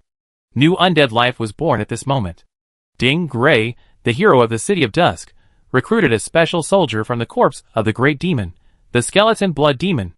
Because of the special nature of the soldier, it has been solidified into the hero's special ability, and the same soldier can be recruited from the demon corpse in the future. Ding, your hero Gunter, recruit troops from the corpse of the big demon. Crown 1-star troops, skeleton demon. As the system prompt sounded, 5 new skeleton demons slowly stood up. Even without flesh and blood, The hideous skeleton and sharp barbs at the joints still bring a strong pressure to people. Crown-level troops. Richard's mood instantly became high. Skeleton Blood Dragon, Skeleton Demon, Gunter, and Grey each solidified a troop. It's perfect. From now on, dragons and demons will be on his hunting list. After taking a deep breath, open the opponent's attribute panel. Skeleton Demon. Level 10. Potential, Crown 1 star. Skills, Space Movement, A level, consume soul power, freely shuttles through space. The farther the distance shuttled, the more soul power consumed. Piercing Claws, A level, add space power to the claws, making it have the characteristics of forced armor breaking and forced magic breaking. Racial Talent, after the body is damaged, it can consume soul power to recover quickly. Bond Space Affinity, has a super affinity for space power. Introduction. A dead spirit born on the corpse of a great demon, he retains the strongest skills of the great demon. The attributes of the skeleton demon are unexpectedly simple, with only 2 skills. But this type of soldier has retained its key skill Space Movement, so its combat effectiveness is still very impressive. Especially with the terrifying attack power that can force armor breaking and shield breaking of the opponent. The damage caused will definitely not be weaker than that of the skeleton Blood Dragon. Richard is in a good mood. These are 5 level 10 crown soldiers. Their proficiency in spatial power makes their combat effectiveness no less than that of 2 A-level heroes. He waved his hand and called all the newly recruited soldiers. The yellow sand light on his body escaped and enveloped everyone. Then the system prompt sounded, and these soldiers also obtained the signature skill of the City of Dusk, Sandification. The strength was directly improved by a level. The skeleton demon with spatial movement and extremely strong attack, coupled with Sandification, this soldier can be described as domineering and unparalleled. He was looking forward to the performance of this soldier in the future, if it performed as powerful as he thought on the battlefield. In the future, he will invest additional resources in this soldier to expand it. The same is true for the skeleton Blood Dragon. Actual combat is always the standard for testing everything. After doing all this, Richard looked at the 2 mummy heroes. His eyes showed a bit of excitement. Organize the army and hunt the ancient tree of the evil god. The boss that was once out of reach has been regarded as a thing in his pocket. The moment he saw the dark contract in the warehouse of the Scarlet Council, the ancient tree of the evil god was destined to become his hunting target. Dusk City is also lacking in air defense. Bringing back the ancient godly tree can make up for this gap to a great extent. To hunt this boss, you don't need a very large army. The human wave tactic is basically useless against the ancient godly tree. The opponent's huge body can crush weak armies like ants. Richard only plans to bring elite troops this time. The first must-choose targets are 2 powerful A-level heroes, Gaunt and Grey. Then, there are 5 Crown 1-star skeleton demons, and 1 skeleton Blood Dragon. In addition, 12 teams of dark gargoyles must follow, plus 4 teams of rare-level dead axes, and 8 teams of condensed sand archers. Nearly 25 squads of soldiers. All other soldiers stayed in the territory. Master, how do we deal with that ancient tree? Grey, who had seen the sound of the ancient tree bombarding the earth, was obviously a little solemn. The boss had a profound impact on him. Richard looked at him deeply. I already have a solution for this problem. He looked at the army that was named to stay. 2 people in a group of Ningxia archers, 1 person in a group of Axe of the Dead, riding dark gargoyles. The order was issued, and the army started to act immediately without hesitation. Richard took the opportunity to speak. Grey, what is the most powerful part of the ancient tree? The mummy hero thought for a moment before answering. It has a large number of poisonous wasps, and its melee ability is extremely strong. Richard smiled and did not comment. What about its weakness? Weakness? Grey fell into deep thought. After a long time, he looked at the army gradually riding on the back of the dark gargoyle, and suddenly thought of something. The army you brought with you all attack from a distance. The biggest weakness of the ancient tree is that it has no means of long-range attack? Richard nodded. You are half right. Any life has its own weaknesses, and the ancient tree is no exception. No matter how strong it is, it cannot escape this basic rule. What is the weakness of the tree? After asking, he saw that the army had gathered, and without waiting for Grey to answer, he stepped forward and looked at it. Although the dark gargoyle is not a type of soldier suitable for riding, but the opponent's back is very wide, so it is no problem to temporarily serve as a mount. Richard smiled slightly, as he watched the Axe of the Dead, and the condensed sand archers sitting on the back of the dark gargoyle. Doesn't the City of Dusk have a long-range air force now? What is the biggest weakness of the tree? Gather tomorrow morning in the same way as now. The next day, July 2nd, 9 a.m. The prepared army set out. Because there was no ground army to drag them down, the marching speed was extremely fast. In less than an hour, the rubble area that had been hit by the earthquake appeared in front of them. The desolate land had no vitality at all. The ancient tree in the central area had already run away. Only a huge deep pit was left. There were conspicuous footprints in the direction where the other party left, and those traces gradually disappeared until the desert. With his special induction, Gunter found the bloody mummy that had stayed here to monitor the ancient tree. After some inquiries, he continued to chase in the northwest direction. Then, every few steps on the road, you can see a blood-red mummy half buried in the gravel as a road sign. These undead creatures have completely carried out the original order. 1 p.m. Richard looked at the huge figure rooted in the earth in the oasis ahead, and his face showed a bit of excitement. Found the target. Buzz, buzz, here, the sound of poisonous wasps flapping their wings can be heard from a very long distance. He didn't rush to act, so he let the army land on the sand and hide. He flew to a higher sky alone. He looked at the oasis where the ancient tree of the evil god was located from a distance. But what surprised him was the area ahead that was supposed to be an oasis has now become a blood lake. A large number of corpses floated on the water. It looked like a blood pool in the abyss, which was quite creepy. He passed the blood pool and focused his attention on the final target, the ancient tree of the evil god. In addition to the large number of poisonous wasps flying around it, what attracted his attention most at this time was a golden fruit on the top of the dry tree fork, which was emitting a special and attractive smell.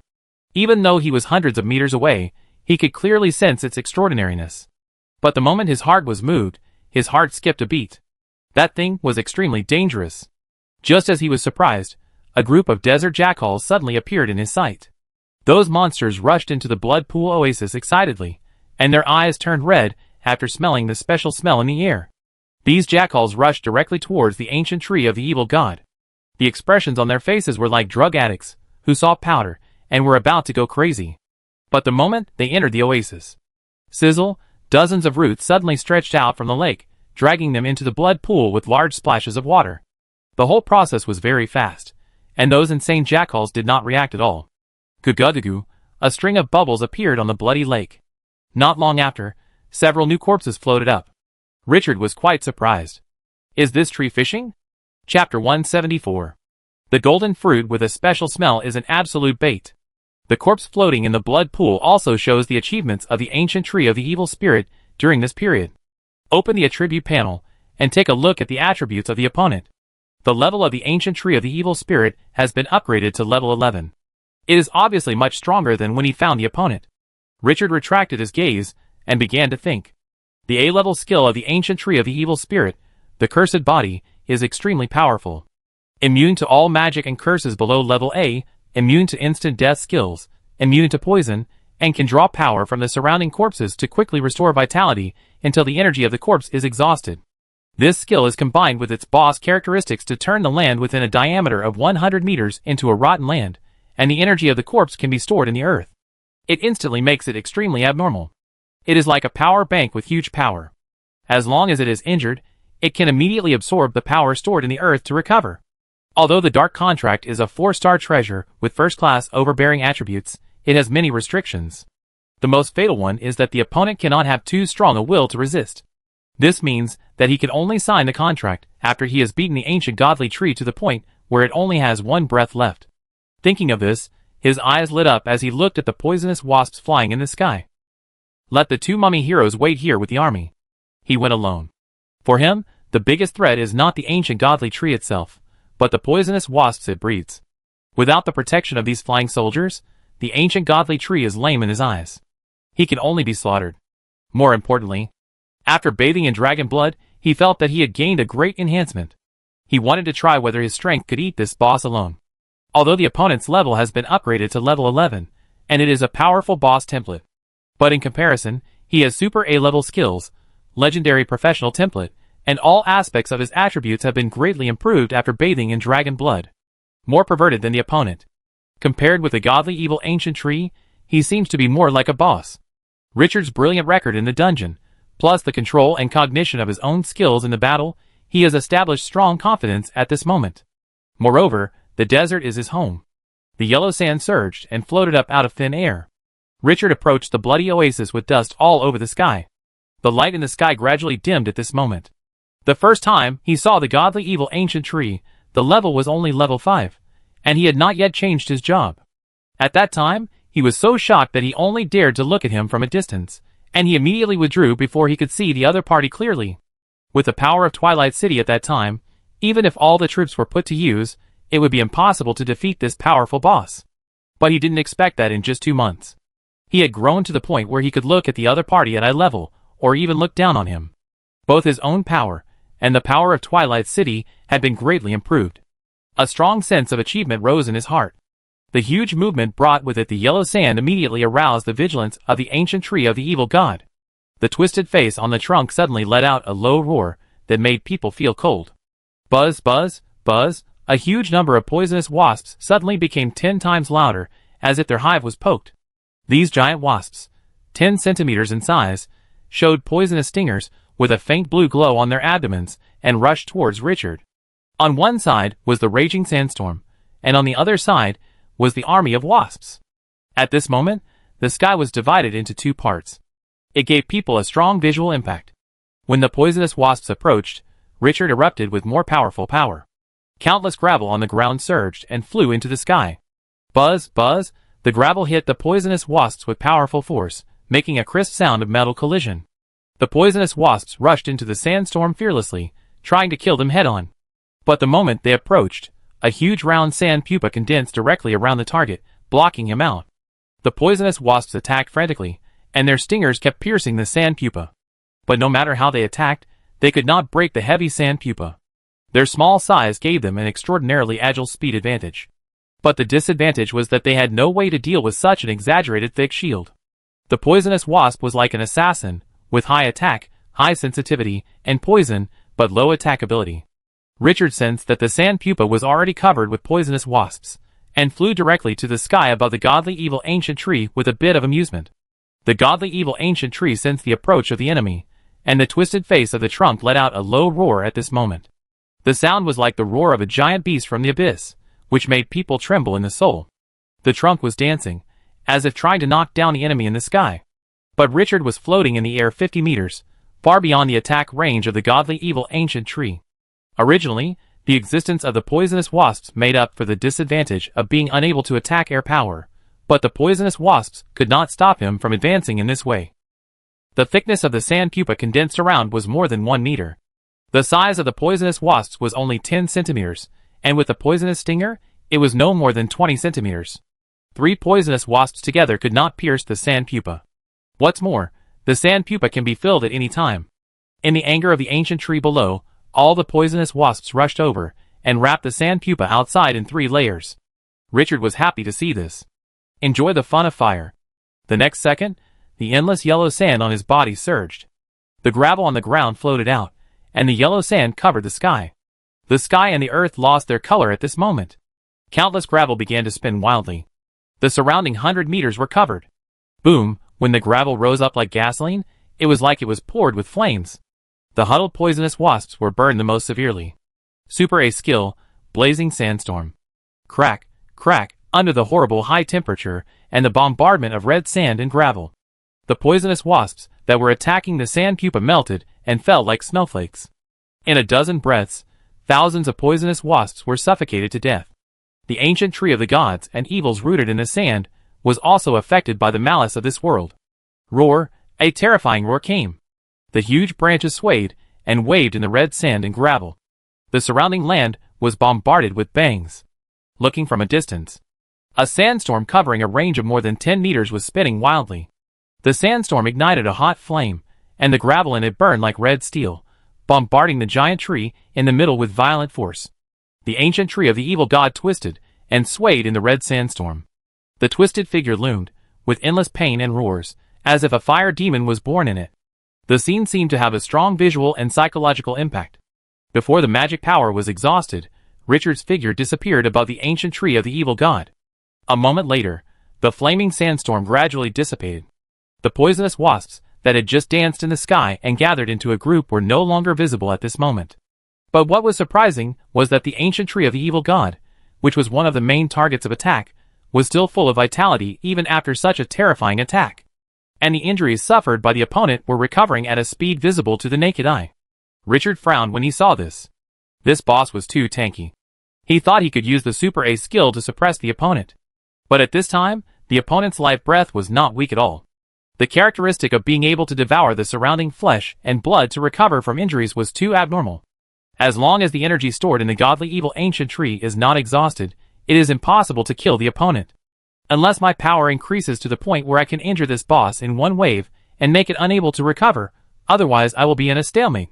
But to have this kind of power, I am afraid that my current magic power will have to be multiplied by 10 times. Richard was a little upset that even the Super A level could not make any progress. We must get rid of the blood pool next to the godly evil ancient tree. This thing is like a power bank, constantly replenishing his power. With a clear goal, his mind gradually opened up. If it is on a rocky ground, it may not be easy to do this, but here, it is a desert. When his magic power was restored to the upper limit and his spirit was fully recovered, he approached the ancient godly tree again. This time, Richard directly controlled the gravel to build a passage deep underground. A full 200 meters. Richard separated the surrounding gravel and came to the ancient godly tree 100 meters away. Above his head at this moment was the blood-colored lake. He waved his hand. Swish, deep in the earth, the gravel moved to both sides, and the ground began to spurt gravel continuously. 3 hours later, the extra gravel on the ground piled up into a small hill. The ancient godly tree also sensed something at this time, and seemed very uneasy. But it didn't know how to deal with the things underground. It could only control the roots to be alert and prevent the enemies that might suddenly appear. In the 200 meters deep sand, a huge underground space gradually took shape. After Richard estimated that it was almost done, he wiped the sweat from his forehead and turned to leave the underground. After returning to the ground, he pressed down with both hands. Boom, the underground space barely supported the gravel above and collapsed directly. With the huge weight brought by the lake, the earth suddenly sank at this moment. A huge pit appeared directly on the ground. At this time, the bottom of the blood-colored lake on the ground burst directly. Countless blood rushed into the depths of the earth and was sucked dry by the dry gravel. After the blood dried up, a large number of gray and swollen corpses appeared at the bottom, which looked creepy. The ancient tree of the evil god was frantically trying to stop the blood from seeping into the earth. But his roots were not cloth. How could he stop all this? Roar no! A strange language resounded through the sky. The other party roared heart-wrenchingly. Richard saw this, and the yellow sand light surged. Endless gravel enveloped the other party again. This boss is extremely powerful, but the most fatal weakness, or the fatal weakness of all such lives, cannot move. A tree is always a tree, and it is only the most powerful when it is rooted in the earth. But this most powerful point can also become a fatal flaw at certain moments. Although the other party can pull out the roots and escape. But the tree that has lost the earth as a support still has some strength. The ancient tree of the evil god can devour the energy of the blood pool to restore life, and the existence of the poisonous wasp can offset this weakness to the greatest extent. But when the opponent's proud means are destroyed, its weakness is still a weakness, and will still be exposed. The flaming sandstorm rose again. But this time Richard did not let the army wait any longer. With a wave of his hand, Gray Gunter, take all the troops to the air. Remember, don't get close to the opponent's attack range. After the order was issued, the axe of the dead, and the condensed sand archers immediately took off on the dark gargoyles. The range of the condensed sand archers is more than 200 meters. Attacking at an altitude of hundreds of meters, not only can the opponent not attack them, but also with the blessing of gravity, the power can become stronger. As for the axe of the dead, although the range is not so exaggerated, it has reached 40 meters, which is completely outside the opponent's attack range. And the godly ancient tree is immune to instant death skills, so Richard is not afraid that the axe of the dead will kill it in seconds. Condensed sand archer charge power bow. Charge power attack, D-level, after charging, it can burst out 300% of the power of the arrow with piercing damage. At the command, a squadron of condensed sand archers pulled the bowstring in their hands to the extreme and quietly released it. Bang, a crisp sound rang out. Whoosh, the arrows cut through the sky. The flaming sandstorm did not hinder the arrows.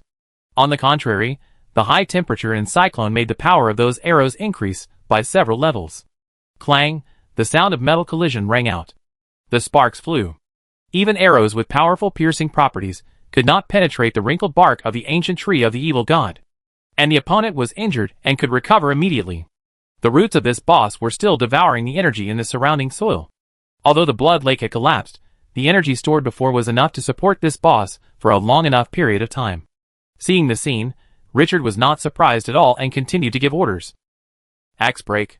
The axe of the dead attacked from the other side, and 40 battle axes were thrown at a target. Swish, the sound of chains rubbing resounded through the sky. The immovable ancient tree of the evil god became the best target at this moment. The moment the battle axe hit. Crack. A sound of glass breaking was heard. The battle axe broke into countless pieces, covering the ancient tree. After the first wave of damage, half of the battle axe's flame energy rose, causing the second wave of damage.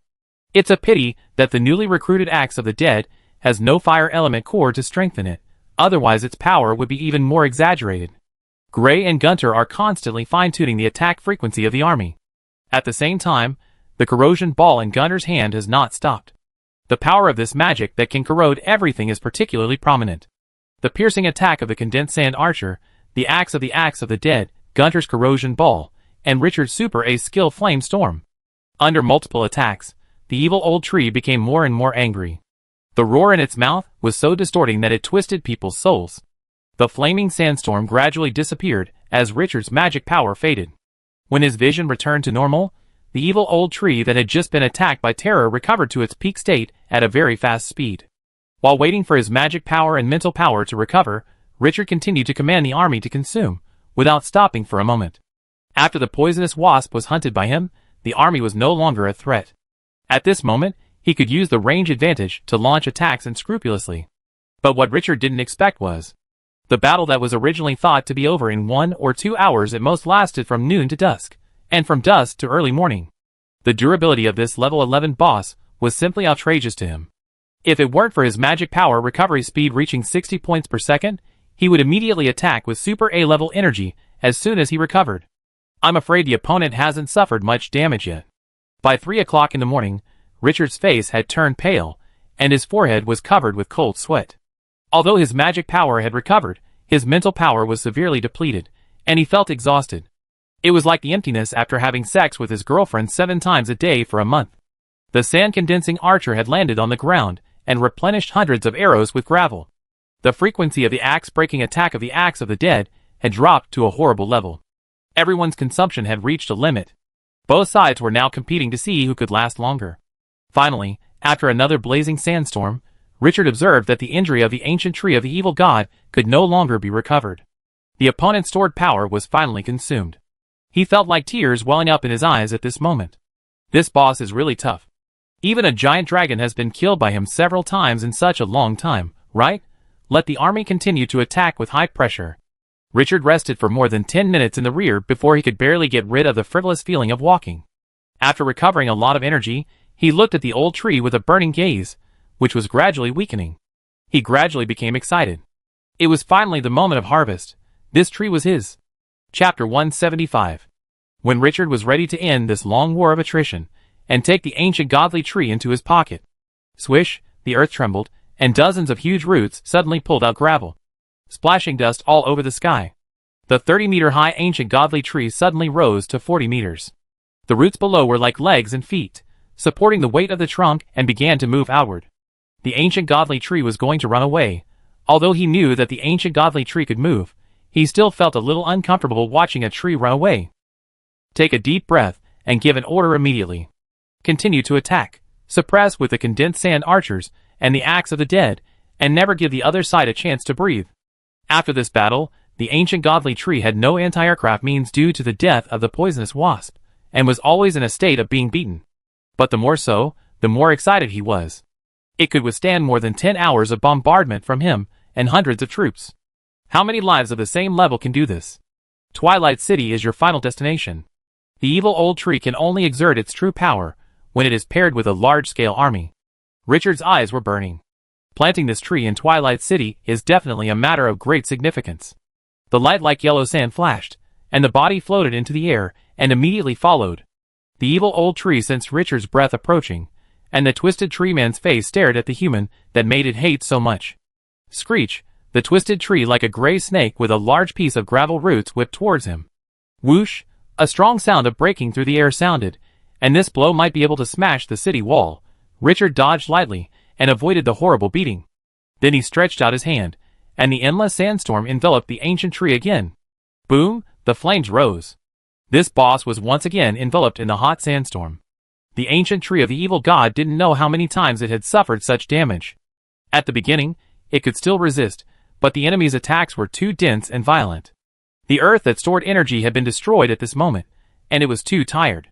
Rumble, in the flames all over the sky, in the endless sandstorm. The huge figure slowly collapsed. Bang! It hit the sand hard, making a dull sound.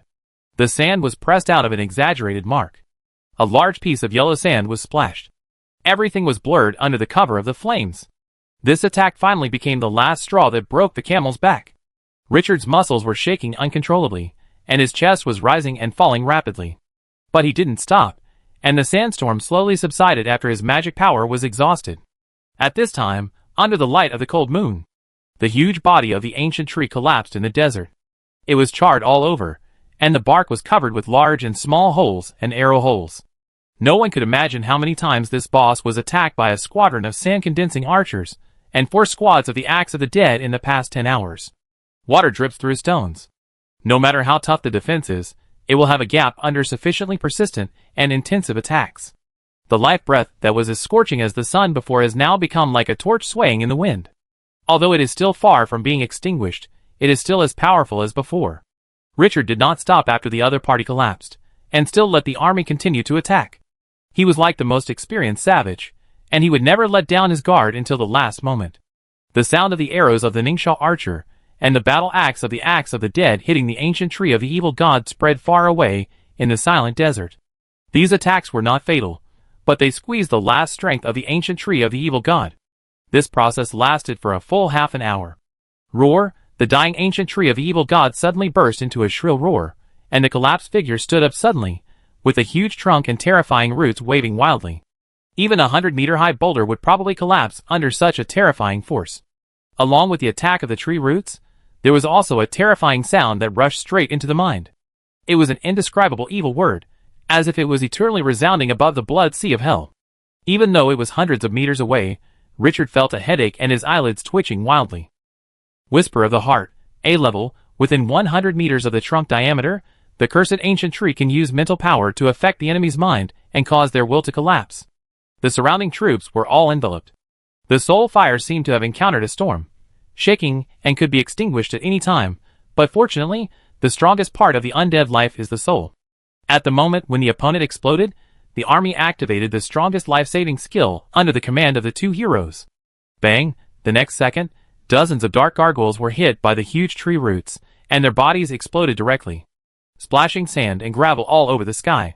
Fortunately, the opponent used tree roots, without the instant death feature of branches, which allowed the army to evacuate. Seeing the other party stirring up the earth in chaos, like a sandstorm, Richard did not attack again. After 3 minutes, the evil god ancient tree let out a shrill roar, and bang, its body collapsed for the second time. This time, Richard finally waved his hand to stop the army that was still attacking. He floated up and approached alone. In his perception, the other party's life changed from a torch to a candle that was about to burn out. Weak and tiny, floating above the other party, yellow sand glowed on his body. The next second, an indescribable pressure surged. Like a mountain thousands of feet high collapsing, it oppressed the evil god ancient tree in the most domineering way. The face of the evil god ancient tree faced the sky, and in its perception, the figure that made it extremely angry appeared. But it was too weak, and it had no strength to stand up again. As the other party approached little by little, the powerful momentum it brought was like a sandstorm that destroyed everything in the desert. It felt an unspeakable fear. Despair and unwillingness surged into its heart. The fear of death and life seeped out from the depths of its soul. Irresistible. Submit or die. Richard's voice was indifferent, and he used his mental power to convey the meaning of his words to the ancient tree of the evil spirit. I am the master of the desert, the master of the yellow sand.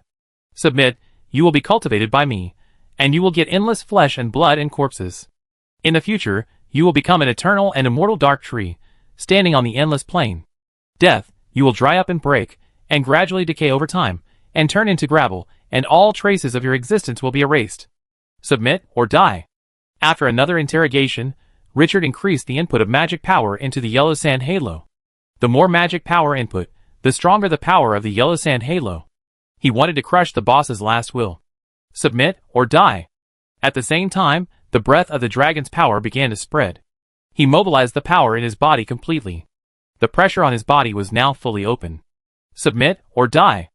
Every repetition was a huge impact on the dying and almost collapsed ancient tree on the ground.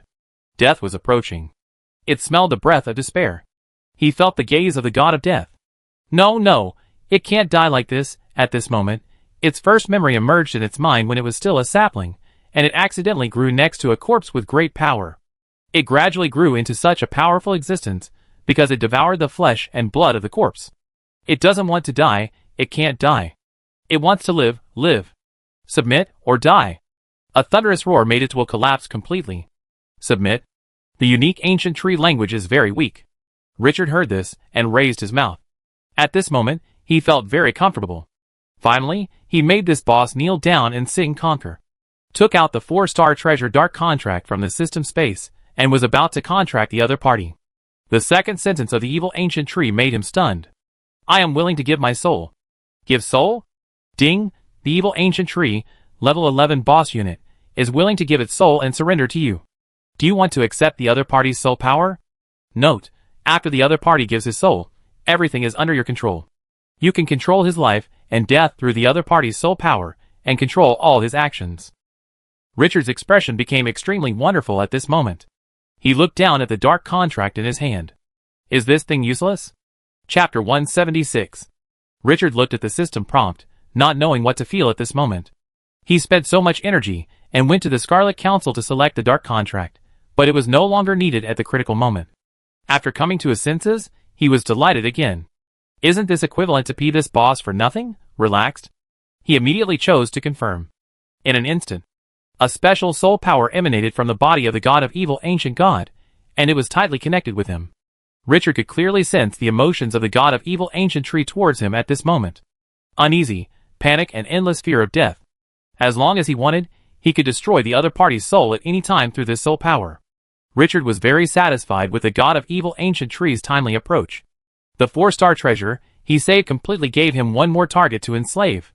This was too cool. If everyone was as obedient as the god of evil ancient tree, it would be much easier. Looking down at the dying ancient tree, Richard felt a little distressed. Who is so cruel to you, my little baby? Don't let this guy die now. Grey Gaunt, you take the army to hunt around immediately. I need a lot of corpses and flesh and blood.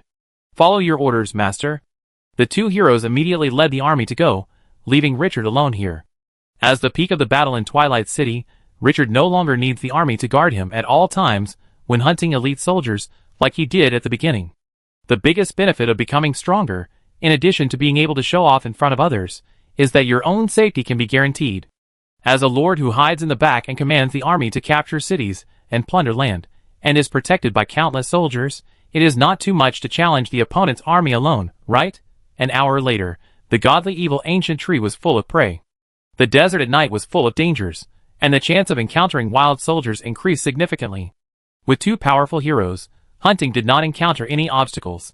The roots of the godly evil ancient tree, like straws, directly separated thin roots and poked into the corpses. Richard felt pain for the corpses. Those roots forcibly sucked blood and flesh, and circles of rings emerged and were sent into the trunk. As the corpse gradually shrank, the weak breath of the godly evil ancient tree burned again. Richard couldn't help but sigh at the perversion of this boss. If the blood lake had not been destroyed at that time, I am afraid that the boss might not be exhausted until tomorrow. The hunting team stopped until the sky was bright. At this time, the ground was already full of shriveled corpses. Looking at the godly evil ancient tree again, a giant that had returned to normal was now stretching its branches under the sunshine. The extremely powerful aura erupted recklessly. Above, more than a dozen newly grown fruits were quite conspicuous. All the poisonous wasps were burned to death in the battle yesterday. At this time, the ancient tree of the evil god was brewing new guards. Although the poisonous wasps are rare, these soldiers are more like assassins, with high sensitivity, high attack, and poison. Low health and low defense are weaknesses. In frontal battles, it can deal a wave of explosive damage, but it is also easy to be cleaned up by group attack skills such as Fiery Sandstorm. Master. The voice of the ancient tree of the evil god was a bit low and empty, as if it was echoing in the valley. Ancient tree language.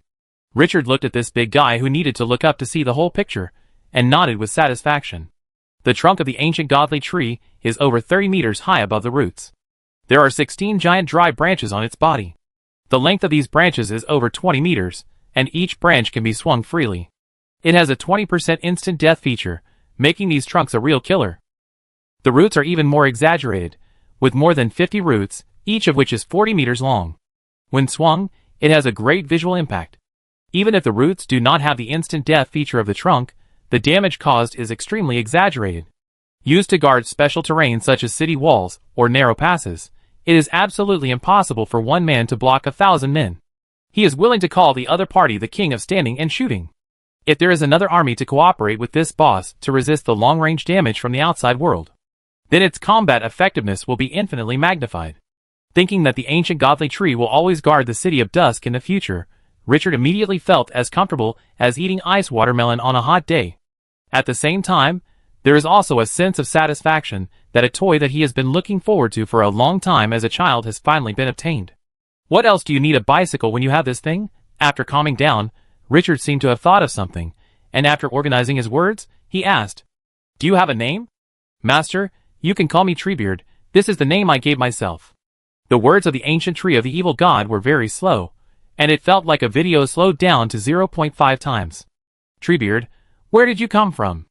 The twisted face of the ancient tree of the evil god showed some thought, and then slowly said, "I was born in the abyss, and then because of a space fluctuation, I appeared in the main plane. After a long time, I finally had the ability to walk, broke through the underground space, and gained freedom. Born from the abyss." Richard's eyes lit up, and he thought of the other party's introduction. An evil tree born on the flesh and blood of the evil god. Evil god, that is a terrifying thing that even gods have a headache. In all the legends about evil gods in Glorious Era, there are these words to describe this kind of divine life: blasphemer, powerful, immortal. What is the flesh and blood of the evil god you devoured? When I was conscious, I sensed that there was a flesh and blood around me, and I didn't know it was the evil god at that time. The evil god ancient tree said with some regret. When I was conscious, I had already appeared in the main plane because of the space turbulence that time. I haven't even devoured 1/10 of the flesh and blood of the corpse. Richard's mouth was dry. The corpse of the evil god, is it still there? If I get it, and use it to recruit mummies, wouldn't it be able to go to heaven? Can you return to the abyss now? The evil god ancient tree shook its trunk. My power is too weak now, and I can't open up space. Sensing that Richard seemed a little disappointed, he added, "But I can sense the location of that body through the power in my body.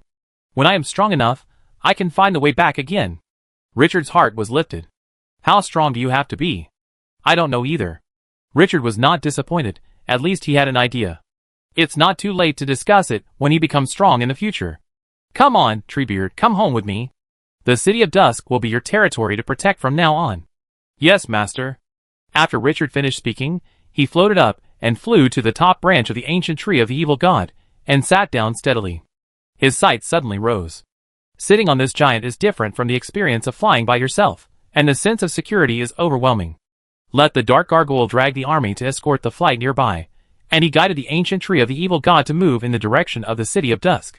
In this battle, the skeleton blood dragon and skeleton demon that Richard strictly prohibited from attacking also stood on the trunk of the ancient tree of the evil god later, like a bird's habitat. This scene is full of fantasy. The instant kill feature of the branches of the ancient tree of the evil god is too abnormal, and the two crowned soldiers are melee. In the case of perfect tactics, it is purely a waste to let them attack.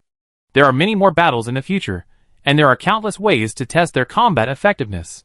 Along the way, Richard experienced the feeling of rushing around. Those field soldiers, who saw the ancient tree of the evil god, were greatly frightened. Not only did they not want to get close, they even ran away from a long distance. Apart from other things, the size of the godly evil ancient tree alone is too intimidating. Dozens of giant roots support the body to walk on the desert. How cool. All the way is smooth. Riding on the godly evil ancient tree, I returned to the city of Dusk in the afternoon. This exaggerated boss caused a strong shock to the residents as soon as he appeared. Everyone opened their mouths wide and blurted out, "Fuck. What is this? Where is the tree that has become a spirit? There is such a thing in the desert. Isn't it said that only elves can cultivate tree people?" From the territory, a huge figure filled the sight. The residents looked up, as if they were watching a myth. The huge body was full of oppression. If this monster went crazy, the territory would be destroyed in an instant. The 3-storied building was not even as high as the tree root. However, this amazing scene did not cause a commotion, because people saw the dark gargoyle flying in the sky and the Lord sitting on the tree fork. In a blink of an eye, the residents' amazement at the ancient tree turned into a crazy worship of Richard. The Lord could even conquer such a terrifying monster. Praise the gods, this is simply too shocking. Those new residents, who have already begun to integrate into the territory. At this moment, they were even more shocked. Before, other people said how powerful the Lord was, but they just heard about it, and had no specific concept. Now, Richard appeared in front of them in such a posture. Immediately, the previous praise and the current one merged together. Instantly, the heart burst out with stronger emotions than the old residents. This is their Lord, praise the gods, praise the city of Dusk. Richard looked at the boiling city of Dusk, and his mood was also very good. In his sight, all the buildings in the territory were shrunk at this moment. He saw the blacksmith shop, the brewery, the Lord's mansion, and a figure in a resident's house, who changed clothes without closing the window. Now it was closed. Kalu was trotting all the way here, and his face was as excited as others. He stopped the ancient tree 50 meters away from the territory. It was obviously impossible to put such a big guy directly into the territory.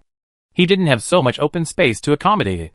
If he accidentally stepped on a few houses, who would he ask for compensation? If a city wall is built in the future, maybe it can be used to guard the city gate. This is definitely the most powerful guarding force. According to legend, elves also seem to like to use tree people to protect the city wall. After landing on the ground, Richard asked the army to disperse and rest, and he looked at Kalu, who was walking quickly.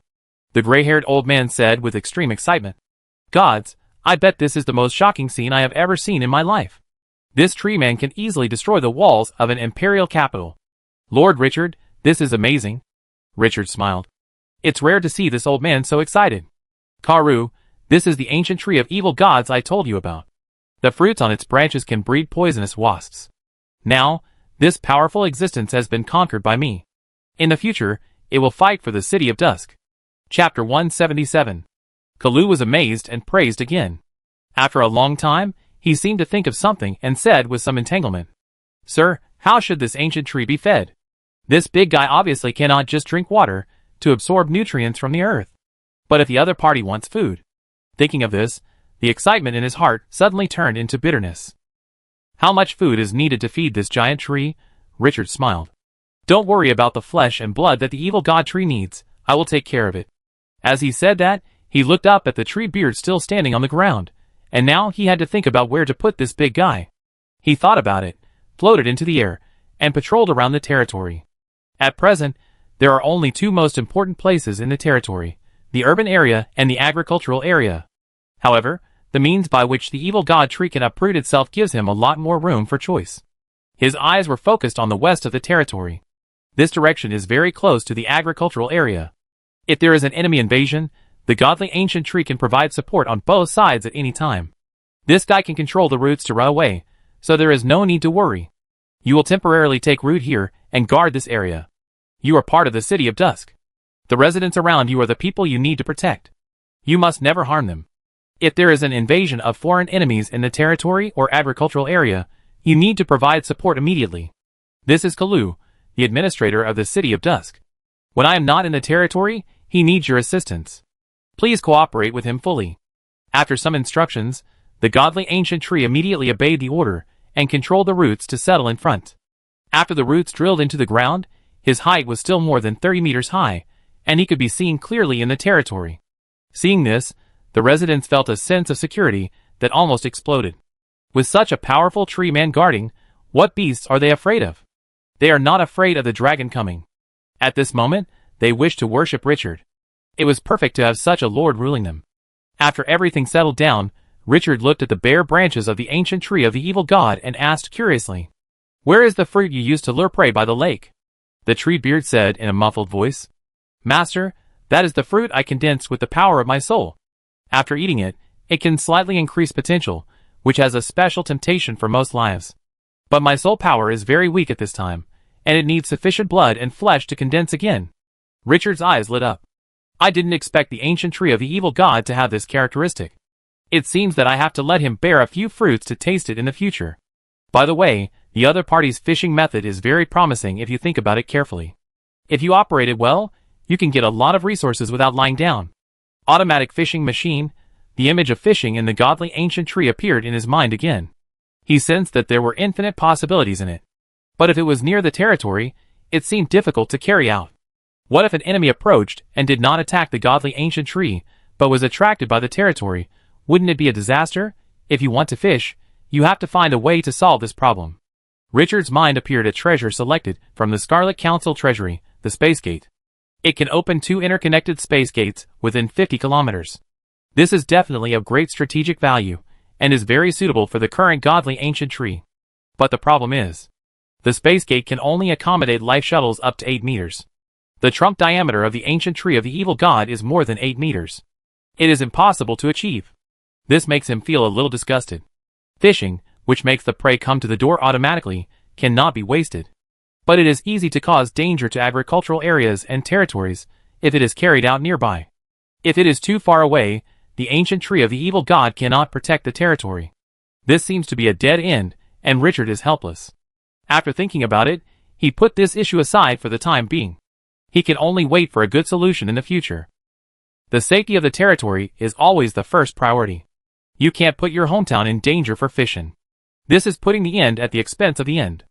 Especially now that the 2-legged dragon is still threatening the territory at all times, it is even more so.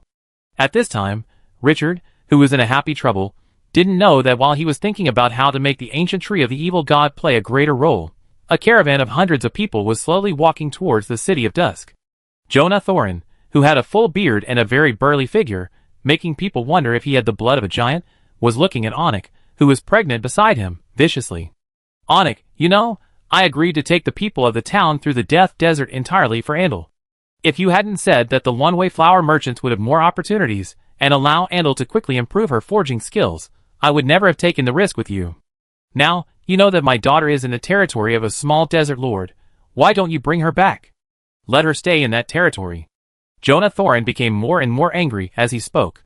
If anything happens to Andal, I will throw you and that damn lord into the furnace and melt them into slag. Anik touched the Bactrian camel resting on the sand, then unscrewed the lid of the water bag, drank a sip comfortably, and looked helplessly at the angry bearded man. Jonah, you have complained to me with the same words for 25 days this month. Can't you change your lines like the actors in the Solon City Theater? Seeing that the other party was about to get angry, he added another sentence. We are about to reach Twilight City. Isn't Andal still safe? Why are you in a hurry?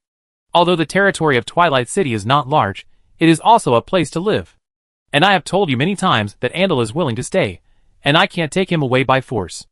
Anik had a headache. He used to think that dwarves were the most stubborn race in the world, but this guy was even more unreasonable than dwarves. He knew the dangers of the desert. A sandstorm could submerge a big city, not to mention a small territory like Twilight City. But Andal had taken the initiative to stay, and he wanted to take her away, but she didn't agree. Not to mention that his life was saved by the Lord of Divine Grace. What could he say? And Twilight City also has a rare treasure like desert crown honey, so he couldn't possibly ruin the relationship. Jonah snorted coldly. Impossible. How could Andal agree to join an insignificant territory? It must have been forced by that little lord. And it is very likely that the other party used the news of my disappearance to force Andal. The more he thought about it, the more he felt that he was right. A girl whose father was blown away by a storm was lured by an evil lord with ulterior motives with his news. He dared not even think about that scene. O'Neill looked at the big guy with a headache. Could he not see whether Andal was forced? He didn't know how this guy with a brain defect could have such superb forging skills. After thinking about it, he said weakly, Anyway, Sir Richard saved Andal and me. After you enter the city of Dusk, don't hurt him and his territory. Jonah said angrily. You'd better pray that the damn lord is really as you said, and Andal joined voluntarily. Otherwise, whether he saved you or not, I will use my hammer to smash his head. No, all the living beings in that territory, smash their heads. It was not enough after saying that, and he added a sentence. It's like smashing an egg. He is a level 10 hero. Destroying a weak territory with less than 100 troops is easier than drinking water. And Onyx said that the Lord didn't even think of level 5, which made him even angrier. He is Jonah Thorin, the one with the strongest forging talent in the Thorin family. How noble is his daughter? How dares such a weak lord let his daughter surrender? Damn it! The closer he got to that territory, the more furious he became. Solon City has such abundant supplies. If it weren't for that damn lord restricting Andal with despicable means, she would have been able to challenge the special blacksmith now. It only takes 2 years, no, even 1 year, to get promoted. Onyx's eyes lit up when he heard this. There is a watershed between high-level blacksmiths and special-grade blacksmiths. Special-grade blacksmiths mean they can forge strategic equipment above 3 stars. This is extremely valuable to any force. He traveled thousands of miles to lure the man in front of him to the Luanhuihua Chamber of Commerce because he was a special-grade blacksmith who was only half a step away from breaking through to the master level. Although this guy's brain is a little simple, his skills are high, so he can only endure the temper of this brainless guy. If Miss Andal is willing to return to the Luanhuihua Chamber of Commerce with you, we are willing to provide him with the treatment of a special-grade blacksmith. He added another sentence. But the premise is that Miss Andal agrees herself. Richard saved his life, and this time he has to trade with the other party. He doesn't want to create a gap because of this. How valuable is the desert crown honey? The fact that the president asked him to go out and trade immediately after tasting it can be seen. Of course, he actually suspected that the president asked him to come because he liked to eat, but he didn't dare to say it out loud. When Jonah heard this, his expression eased a little.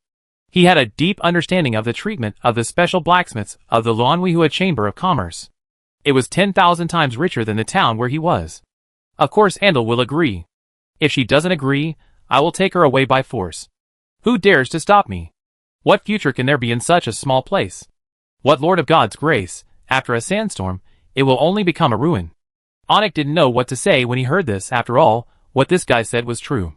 He had only experienced the power of the sandstorm 2 months ago. This territory is indeed too remote.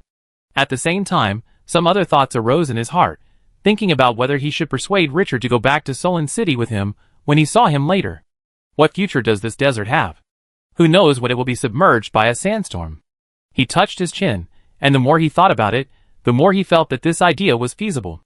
At most, he would pay a little money to help the other party acquire a piece of land, and let them rebuild their territory. With the desert crown honey, it would be a constant source of wealth.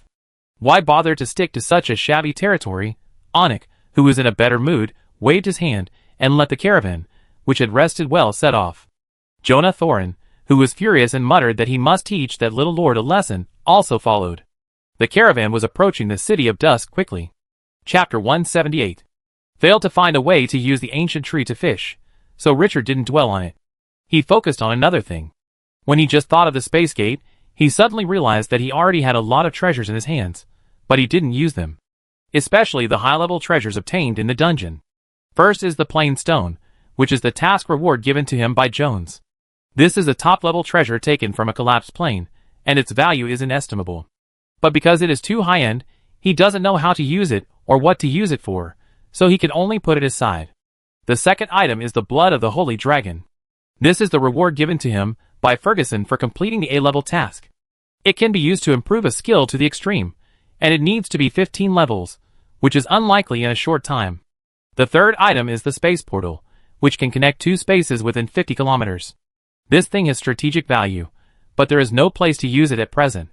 It can only be kept for the future. The fourth item is a large number of drawings in hand. Yellow Sand Mage Tower, Magic Garden, Magic Fountain 3-piece set.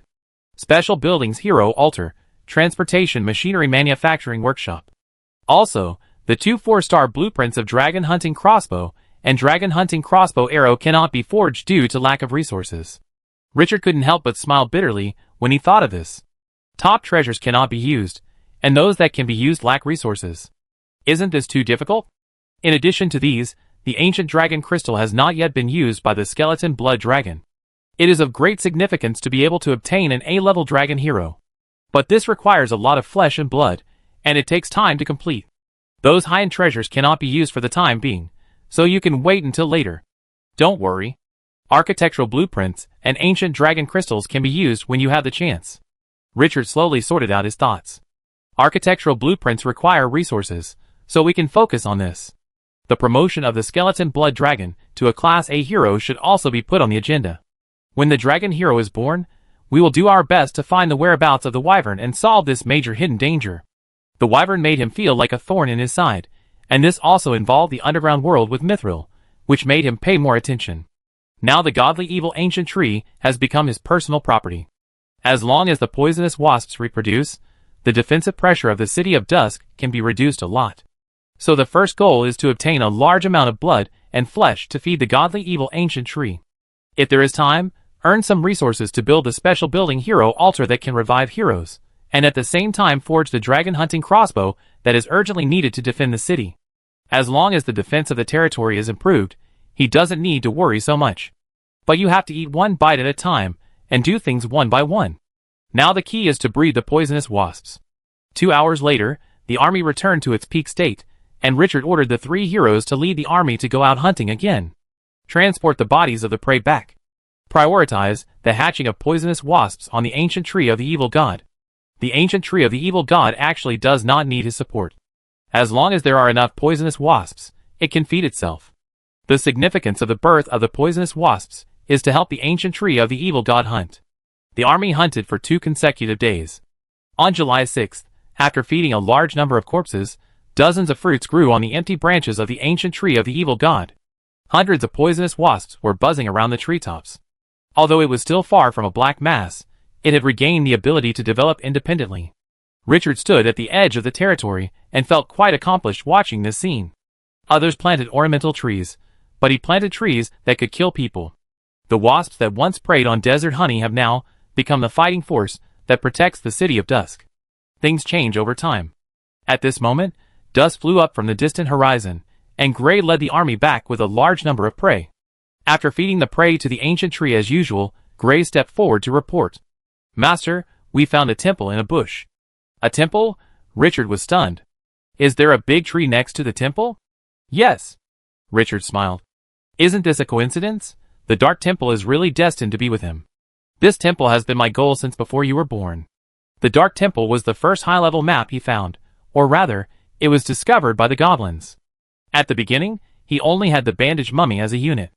Gray had not even purchased the Cursed Pharaoh's unit nest, let alone becoming a hero. When he was out scanning the map, he met the desert goblins. The guys who were raising the flame dragon rabbit took him to the temple. Because the temple guards were strong, he never had the chance to conquer this map. But the city of Dusk is no longer what it used to be. Since Gray had explored there, it seemed unnecessary to keep it. When fate comes, it can't be stopped. Gather the troops and follow me to attack the Dark Temple. Yes, master. Gray immediately took out a crystal from his hand and began to use his mental power to contact Gunter and the cavalry hero Ball. 3-star treasure, the Whisper Crystal, can communicate with each other within 50 kilometers. With this strategic treasure, the army's communication efficiency is significantly improved. After Gray put away the Whisper Crystal, Richard seemed to have thought of something and said in a concentrated voice, "Have you found any traces of the Wyvern and the underground world?" These days, the army's outings are not just hunting, and finding the entrance to the Wyvern and the underground world are both important tasks. We have focused on exploring the area where the Wyvern appeared last time, but we didn't find it. Where is Sina? We haven't found any traces of Miss Sina either. Richard frowned slightly. The Wyvern lost its trace after attacking the city of Dusk. Sina, who went to find the Wyvern, also disappeared. This gave him a bad feeling in his heart. But there is no better way to find someone except to increase manpower. An hour later, all the troops that had dispersed returned. Richard put aside the matter of the Wyvern and Sina for the time being and focused his attention on the Dark Temple. He was very curious. What treasures were hidden in the Dark Temple? Temple, there must be a few artifacts, right? After the army gathered, Richard felt like he had reached a higher level and had slaughtered all the bosses in the novice village that had once given him a headache. The ancient god tree had been taken, and now only the Dark Temple was left. This time, we couldn't just bring the Air Force with us. After thinking, he began to count the troops. Rare troops, bandaged mummies 51, scorpion warriors 58, great axe death knights 42, condensed sand archers 100, wild sand mage 75, uncommon troops, dark gargoyles 120, axe of the dead 40, glorious troops, heavy sword warriors 30, crown troops, skeleton blood dragon 1, skeleton demon 5. Bring all the above troops. Mummy guardians, cursed pharaohs, and 100 elite level axes of the dead guard the territory. With the godly ancient tree, the security issues of the territory have been fundamentally alleviated. After the army was organized, Richard looked at Kalu, who was rushing over. Kalu, send some more people to find Xena. Since she has agreed with you to return as soon as possible, she has been missing for a few days, so she may be in trouble. However, it is too difficult to find someone whose whereabouts are unknown in this vast desert. It can only be said that it is a matter of luck. Yes, sir. After giving a few more instructions, Richard did not hesitate any longer. He waved his hand and led the army to the Dark Temple. This time, he had assembled the most powerful elites of the city of Dusk. He was determined to flatten the map in one go. After leaving the territory, the army moved very slowly on the sand. But for him, who was used to flying fast, it was a little unbearable. He was about to take the hiding card to collect part of the army, and drag the rest with the dark gargoyle. He looked down at the heavy knife puppet 5 meters high on the ground, and his eyes suddenly lit up. He thought of his action in the copy, diving into the bottom of the lake to control the sand platform, to avoid the exploration of the Templar dragoons. He immediately asked the army to stand together. The yellow sand on his body was surging. In an instant, the gravel on the ground condensed into a strange desert boat. The front part was in the shape of a boat, and the back was an open sand platform. After bathing in dragon blood, his magic power limit was raised to 4,000 points. Standing on the yellow sand, his magic power recovered up to 60 points per second. This was already extremely abnormal. Using the Super A level ability of controlling the yellow sand, he controlled it within the level of magic power recovery and began to control the desert boat to move forward. Rustling, the desert boat with hundreds of troops on board moved on the sand. Richard stood at the front, like a captain controlling the rudder, and the yellow sand light on his body was the only source of energy. At first, the speed was not fast. When he gradually became proficient, he began to control the uneven gravel in front to become flat, making it easier for the desert boat to move. Even on some huge steep slopes, he directly let the desert boat fly up and force it through. The scene looked extremely cool. The speed gradually increased, and in the end, he actually experienced the thrill of racing. The skill of controlling the yellow sand is the essence of the legendary profession of the Lord of the Yellow Sand. It's simply amazing. Richard, who was surfing in the desert, was almost having a great time. With the artificial desert boat on board, the army moved very fast. The journey that originally took 3 or 4 hours was completed in half an hour. After seeing the dense and wide bushes in front of him, he waved his hand to collapse the desert boat. The army immediately changed to combat mode. Richard was very satisfied with this mode of transportation. Not only can you come by waving your hand, but you don't have to consider the big problem of parking. As the army increases, he could also expand the range of the desert boat and pull more people. The only thing that restricted him was the consumption of magic power. In 2 months, the bushes grew more and more dense. Richard waved his hand and asked Gray to take 2 teams of dark gargoyles to investigate the news first. A moment later, Gray returned to report. The Dark Temple did not take any additional actions, but the temple guards outside had reached 2 squadrons at this time. Richard was thoughtful.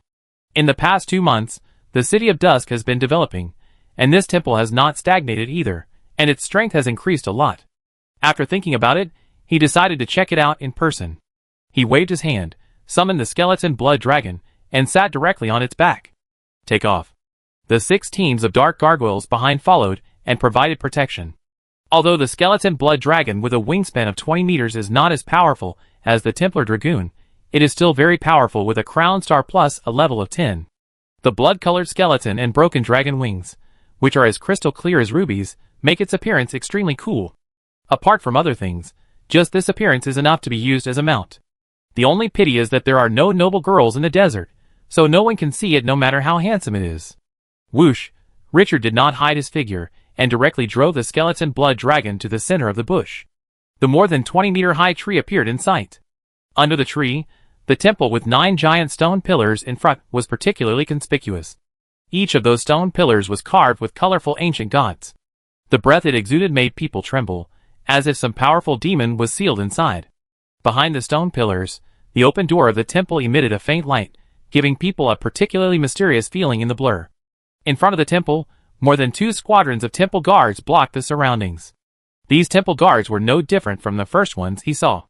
The black armor engraved with the human face sphinx pattern reflected a cold light under the mottled sunlight shining through the leaves. They held a strange weapon, with a curved front like a scimitar, and a straight handle. They wore a pointed hat with 2 colorful laces on their heads, like the pharaoh guards in Egyptian mythology. Ankam Temple Guard, Level 8, Rare 3 stars.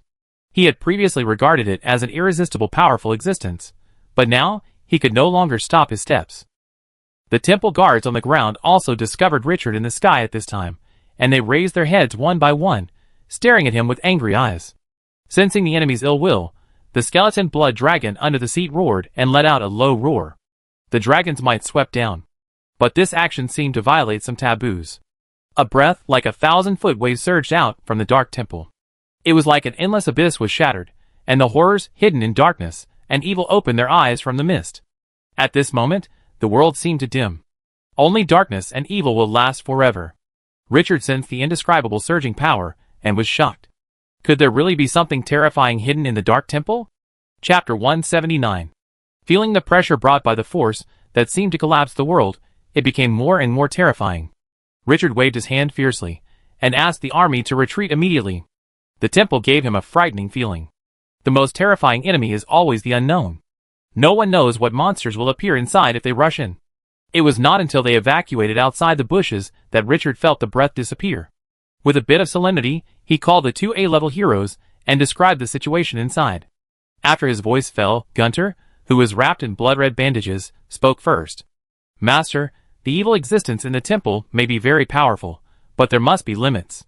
Otherwise, when Longway provoked them, the other party would have taken action. It is impossible to tolerate you leaving. Gray agreed with this very much.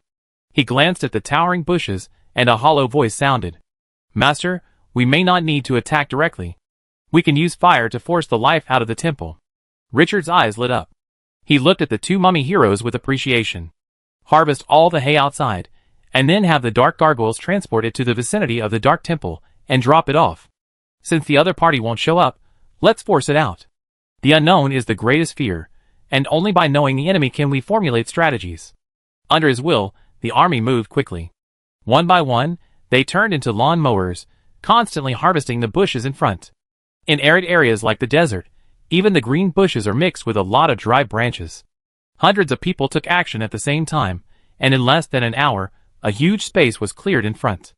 A pile of hay, as high as a hill, was piled up next to it. Richard waved his hand, and all the dark gargoyles picked up a bunch of hay and took off. He flew over the dark temple on the skeleton blood dragon, staring at the obviously uneasy temple guardian below. The breath that frightened him had subsided, but his sense of danger was not much less. Swish, a large amount of hay was thrown down by the dark gargoyles. The temple guards holding strange weapons were immediately furious.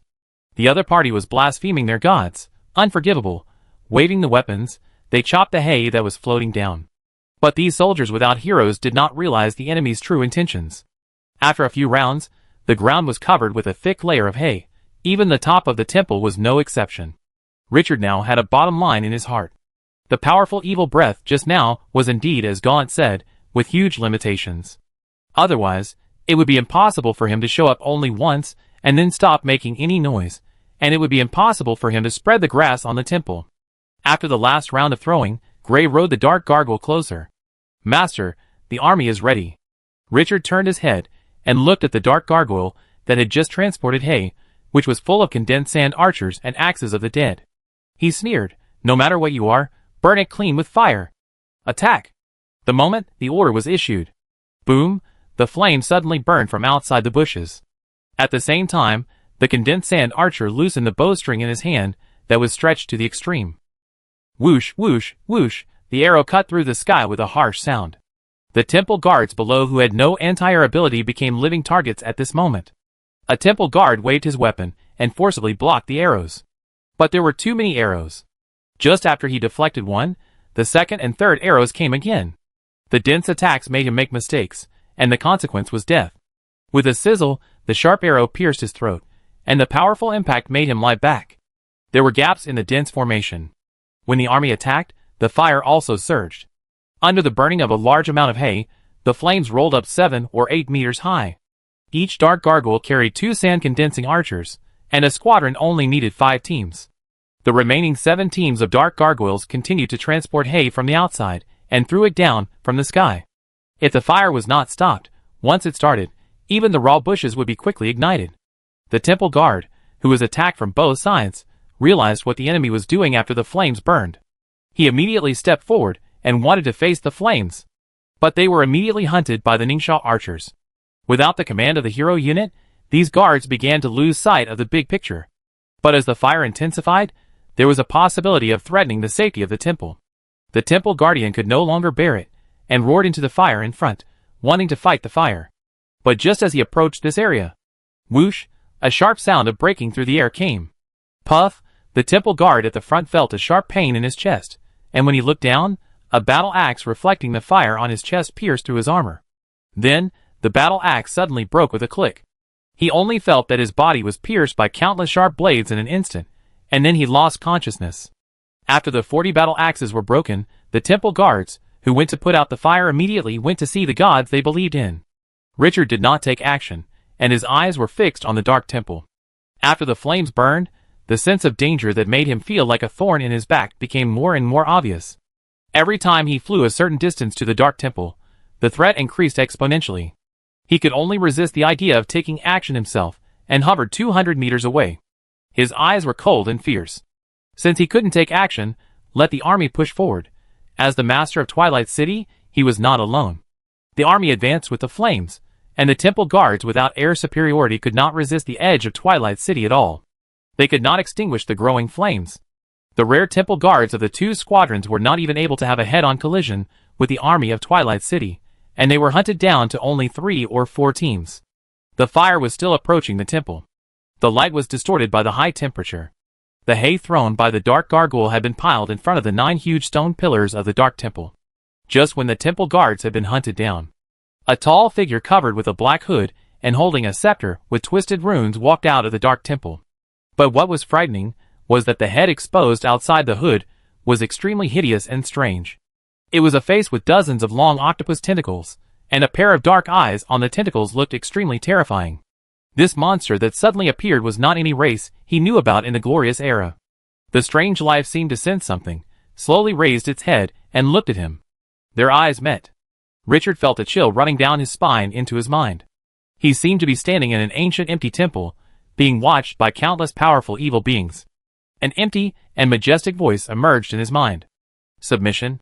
Kneel. Eternal faith in the great Ankam. The only true God in the world is watching you. The moment that voice sounded, a brutal force surged from the depths of Richard's blood, forcibly dispelling the chill.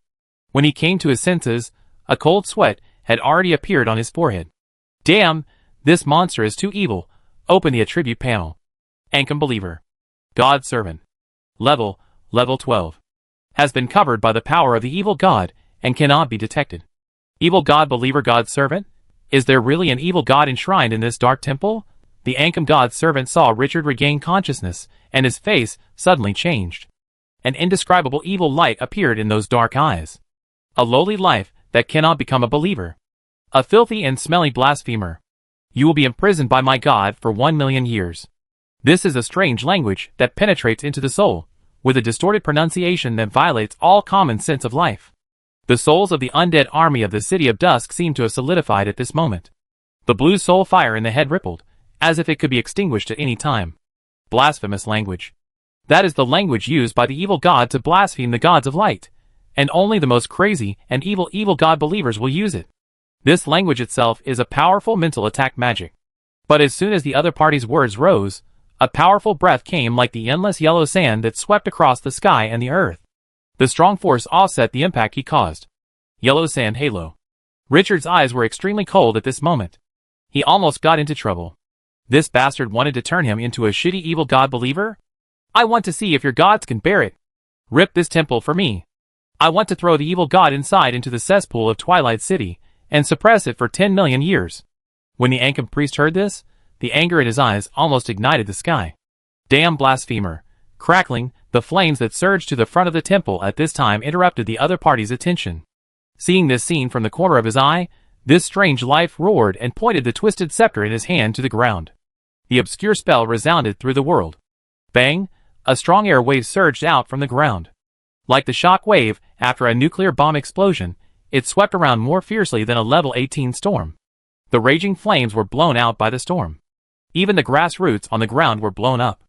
In a few breaths, the earth seemed to be pushed by a giant hand, and all the hay and bushes were flattened. With the temple as the center, within a diameter of 1,000 meters, the earth turned into endless yellow sand. The army of the city of Dusk was also scattered at this moment. The formation had already been dispersed. The dark gargoyles in the sky were blown away for a long distance. After doing all this, the Ankam priest looked at the 9 huge stone pillars in front of the temple and let out the most brutal roar. "Kill them!" Crack, a crisp shattering sound was heard. The 9 stone pillars at the door suddenly collapsed. Like eggshells hatching, 9 monsters with a terrifying aura appeared. They have disgusting octopus tentacles on their faces, a pair of broken flesh wings on their backs, and their bodies are over 2 meters long. They look like the strange product of some forbidden life forms. Swish, the pair of flesh wings spread out, and the breath of evil and darkness spread like a tide. With the appearance of these monsters in the temple, the terrifying pressure just now appeared again. The world became dim at this moment. Everyone felt like a huge stone was pressing on their hearts, and unspeakable fear rose.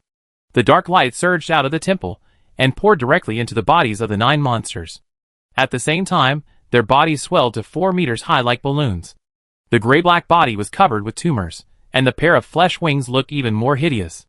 Looking closely, you can find that there is an illusory chain behind these 9 monsters, like a baby's umbilical cord connecting to the depths of the temple. The mysterious cloaked monster that caused all this noise suddenly melted like mud, split into 9 parts, and merged into the bodies of the 9 monsters.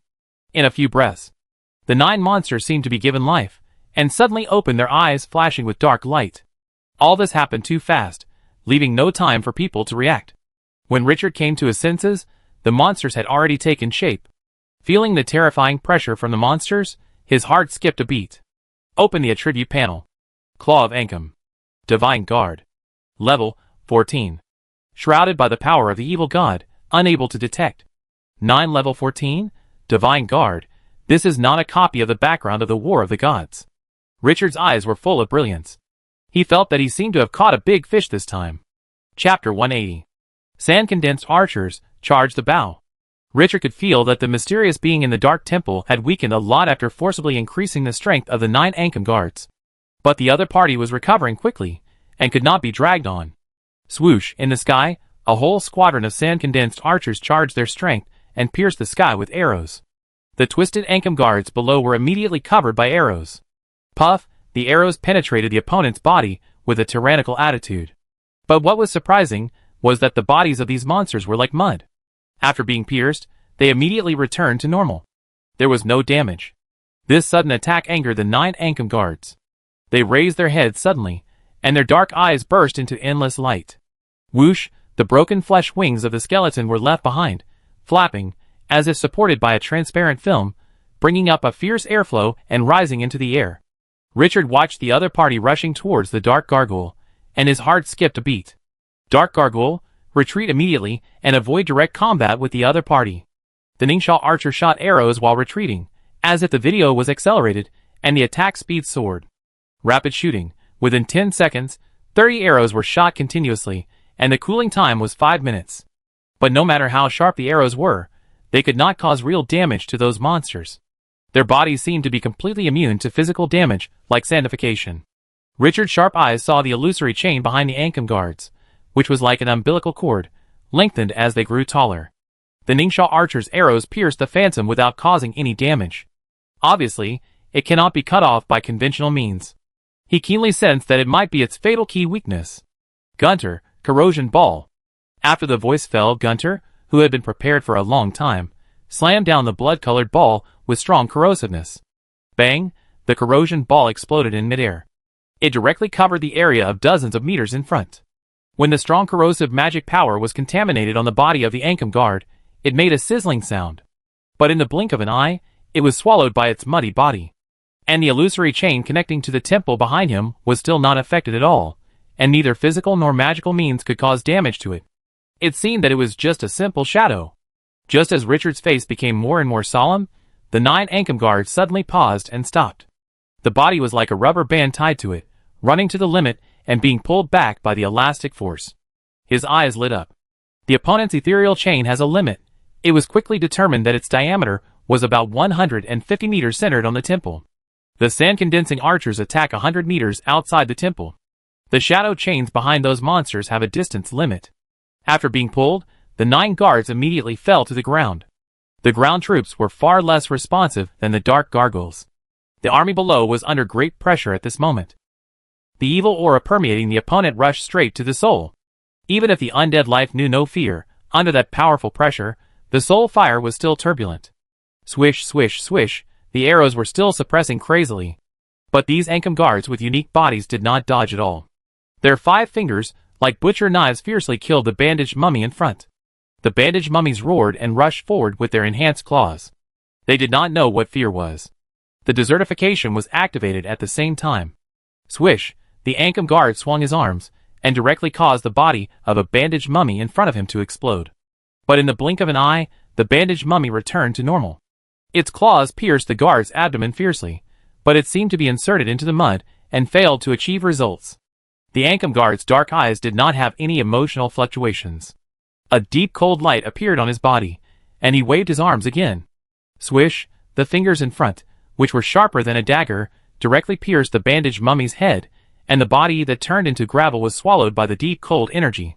The next second, its body suddenly stiffened, and the soul fire was directly annihilated. The bandaged mummy was killed with force after the desertification was activated. And this is only a microcosm of part of the battlefield. The 9 Ancam guards were like a thick mountain, forcibly blocking the army of the city of Dusk. The 14th level guards were supported by the power of the gods, and their explosive strength was extremely exaggerated. Richard looked at the rare soldiers, the crazy sand mage, who had only been recruited a few days ago and had not experienced a war. This soldier was chosen by him because it had an extremely domineering group skill, and all the crazy sand mage could cast spells together. Crazy sand mage. Prison. The moment the order was issued, the 75 mummy mages in yellow cloaks in the back suddenly raised the bone staffs in their hands. In an instant, the gravel on the ground surged, formed a giant prison, forcibly imprisoning the 9 guards. Yellow sand prison. Condense yellow sand to form a prison, imprison the enemy, and consume magic power to maintain the prison. Moreover, this is group magic. As long as there is a crazy sand mage with magic power, this skill can continue. The more crazy sand mages there are, the more domineering this skill is. Closing the door to beat the dog. The Ancam guards rushed frantically, but the yellow sand prison seemed to be made of mountains at this moment, and could not be shaken. Axe broken. Whoosh, the battle axe in the hand of the axe of the dead fell out of his hand. 40 battle axes whistled in. The battle axe directly hit the opponent's body, and then with a click, the fragments exploded in the body of the Ancam guards. Countless fragments flew out. There were large holes in his body. Boom, the flames broke out again, directly covering him. While the opponent could not fight back, Richard's eyes became colder and fiercer. Skeleton blood dragon, skeleton demon attack. In an instant, the space in front of the yellow sand prison was directly broken, and the pale and tall body of the skeleton demon appeared. 3 claws like daggers swung. Forced to break the shield, forced to break the magic. Puff, directly pierced the opponent's abdomen. When the skeleton demon withdrew his hand, a huge gap appeared. The throat of the Ancam guard roared hysterically, but still could not break through the confinement of the yellow sand. Whoosh, at this moment, the skeleton blood dragon flapped its wings and swooped down. A blood-red energy filled its throat. The dragon breath spewed out. The long blood-colored energy enveloped all 9 guards. Bloody breath, A level, spewing out blood-colored dragon breath with strong corrosiveness, which can cause huge magic damage and corrosive damage. Sizzle, the sound of concentrated sulfuric acid dripping onto the ground was heard.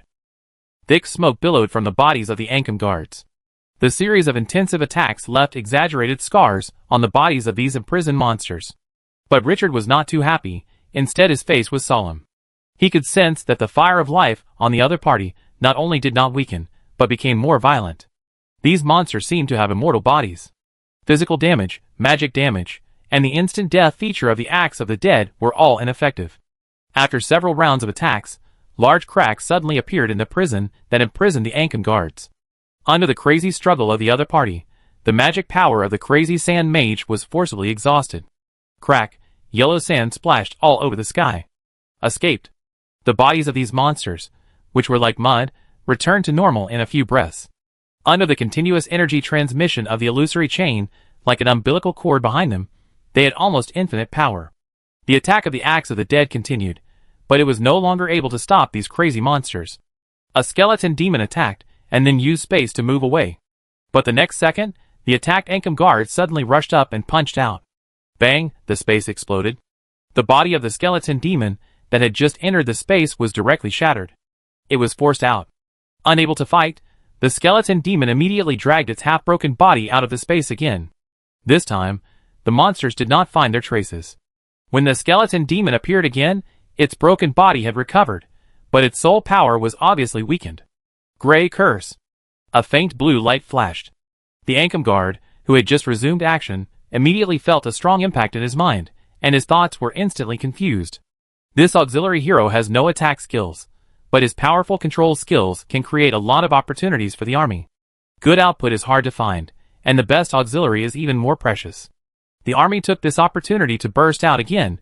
In just 10 seconds, the sand archers, the axe of the dead, the skeleton blood dragon, all the troops that can attack bombarded for several rounds in a row.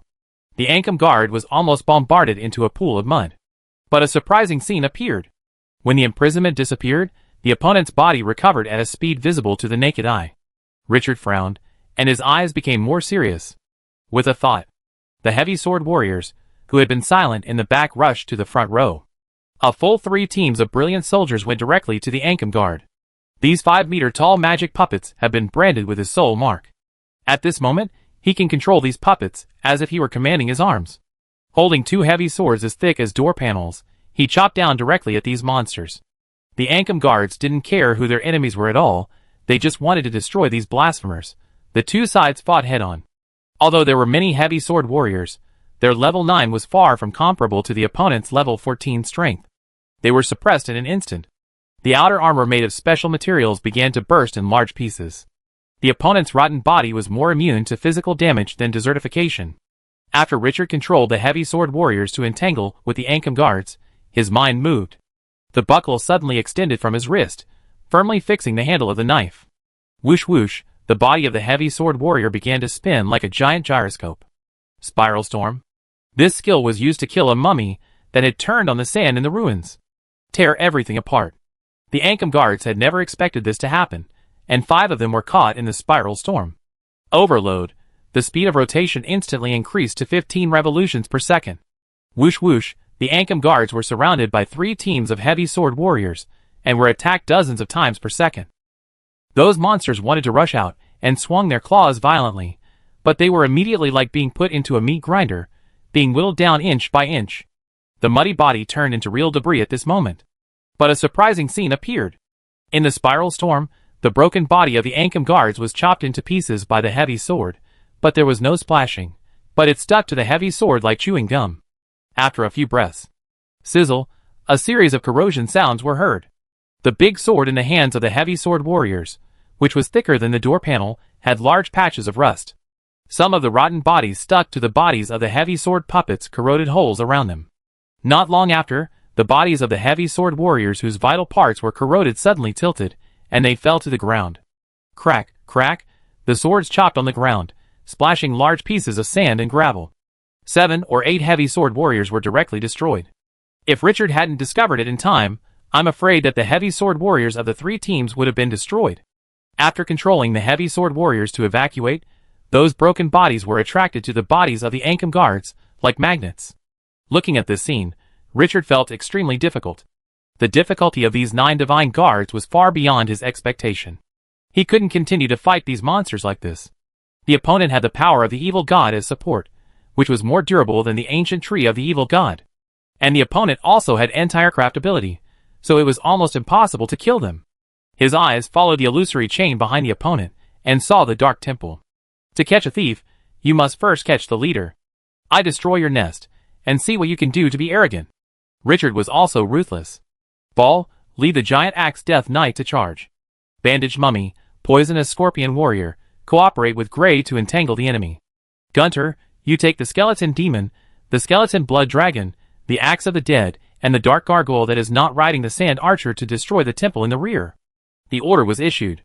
Tat, Ball, the D-level cavalry hero, who had been prepared for a long time in the rear, immediately launched a charge with the giant axe Death Knight. The great axe Death Knight has a very powerful characteristic. The longer the distance of the charge, the more terrifying the impact force they carry.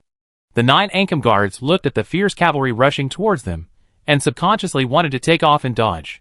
But before they could get into the air, boom, the power that impacted the soul came again, and the body suddenly stiffened.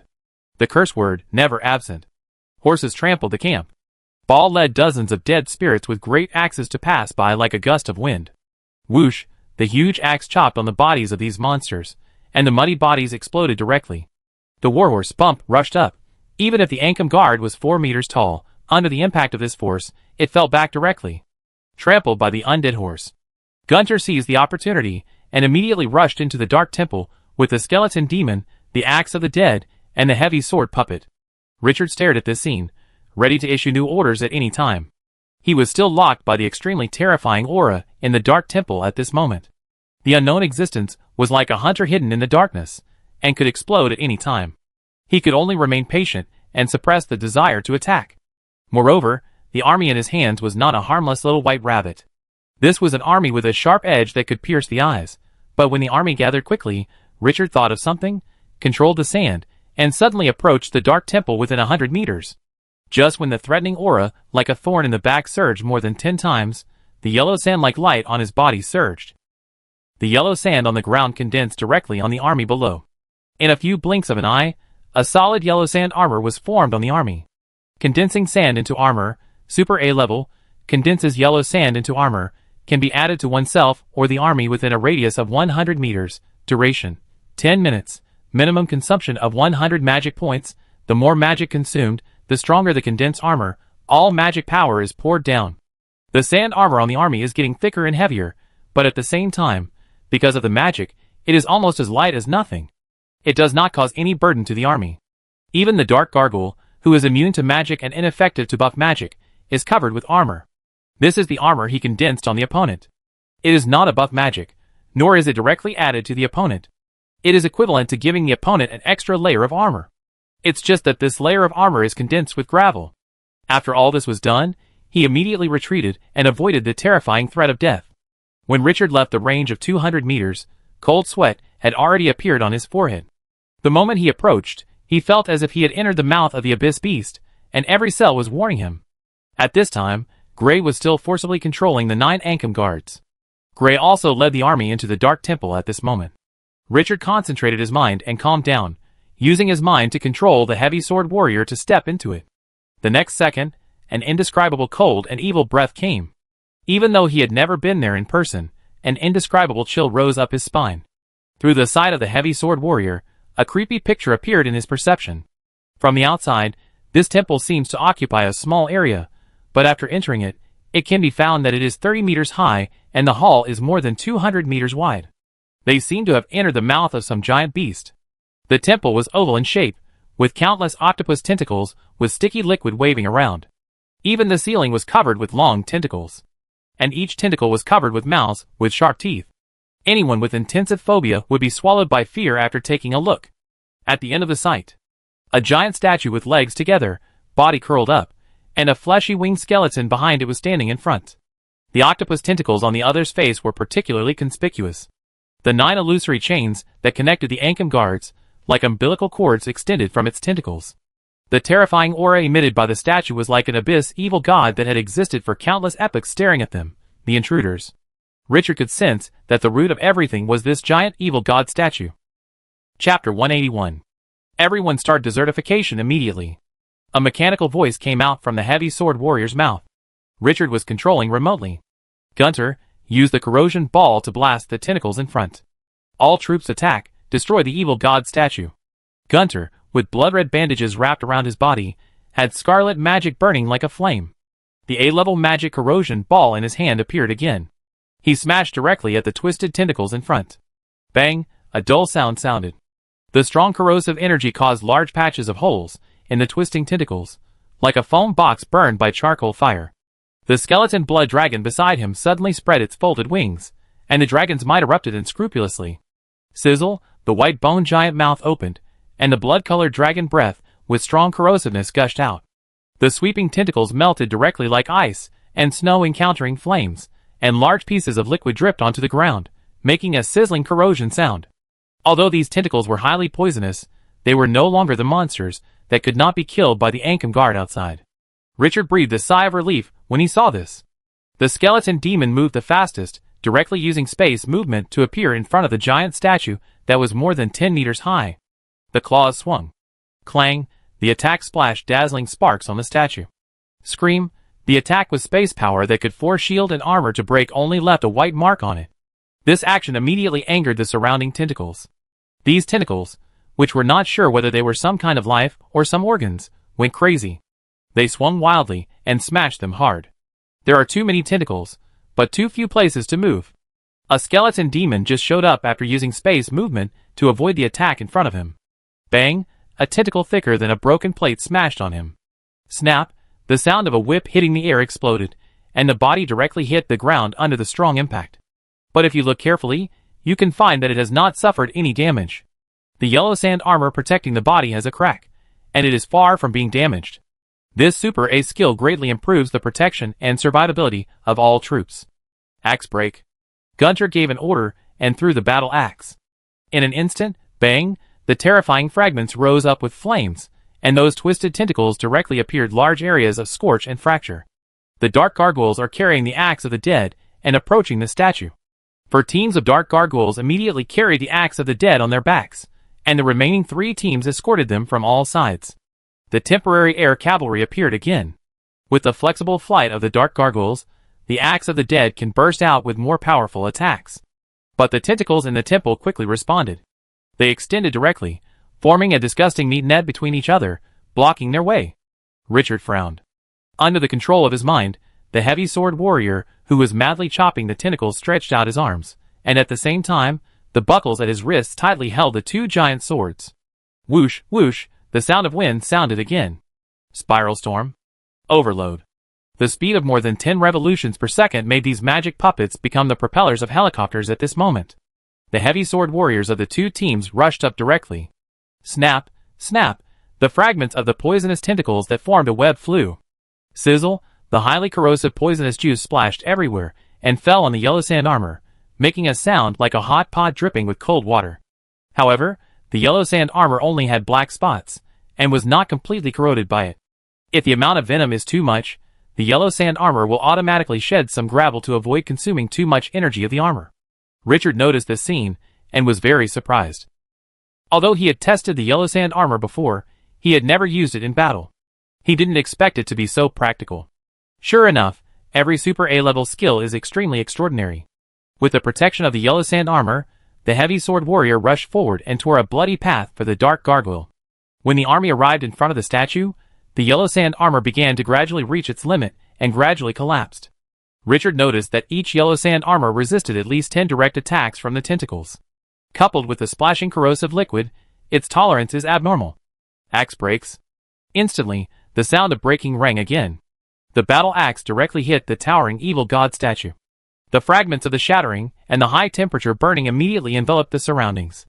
But what was surprising was that, under such an attack, the evil god statue had only been slightly damaged.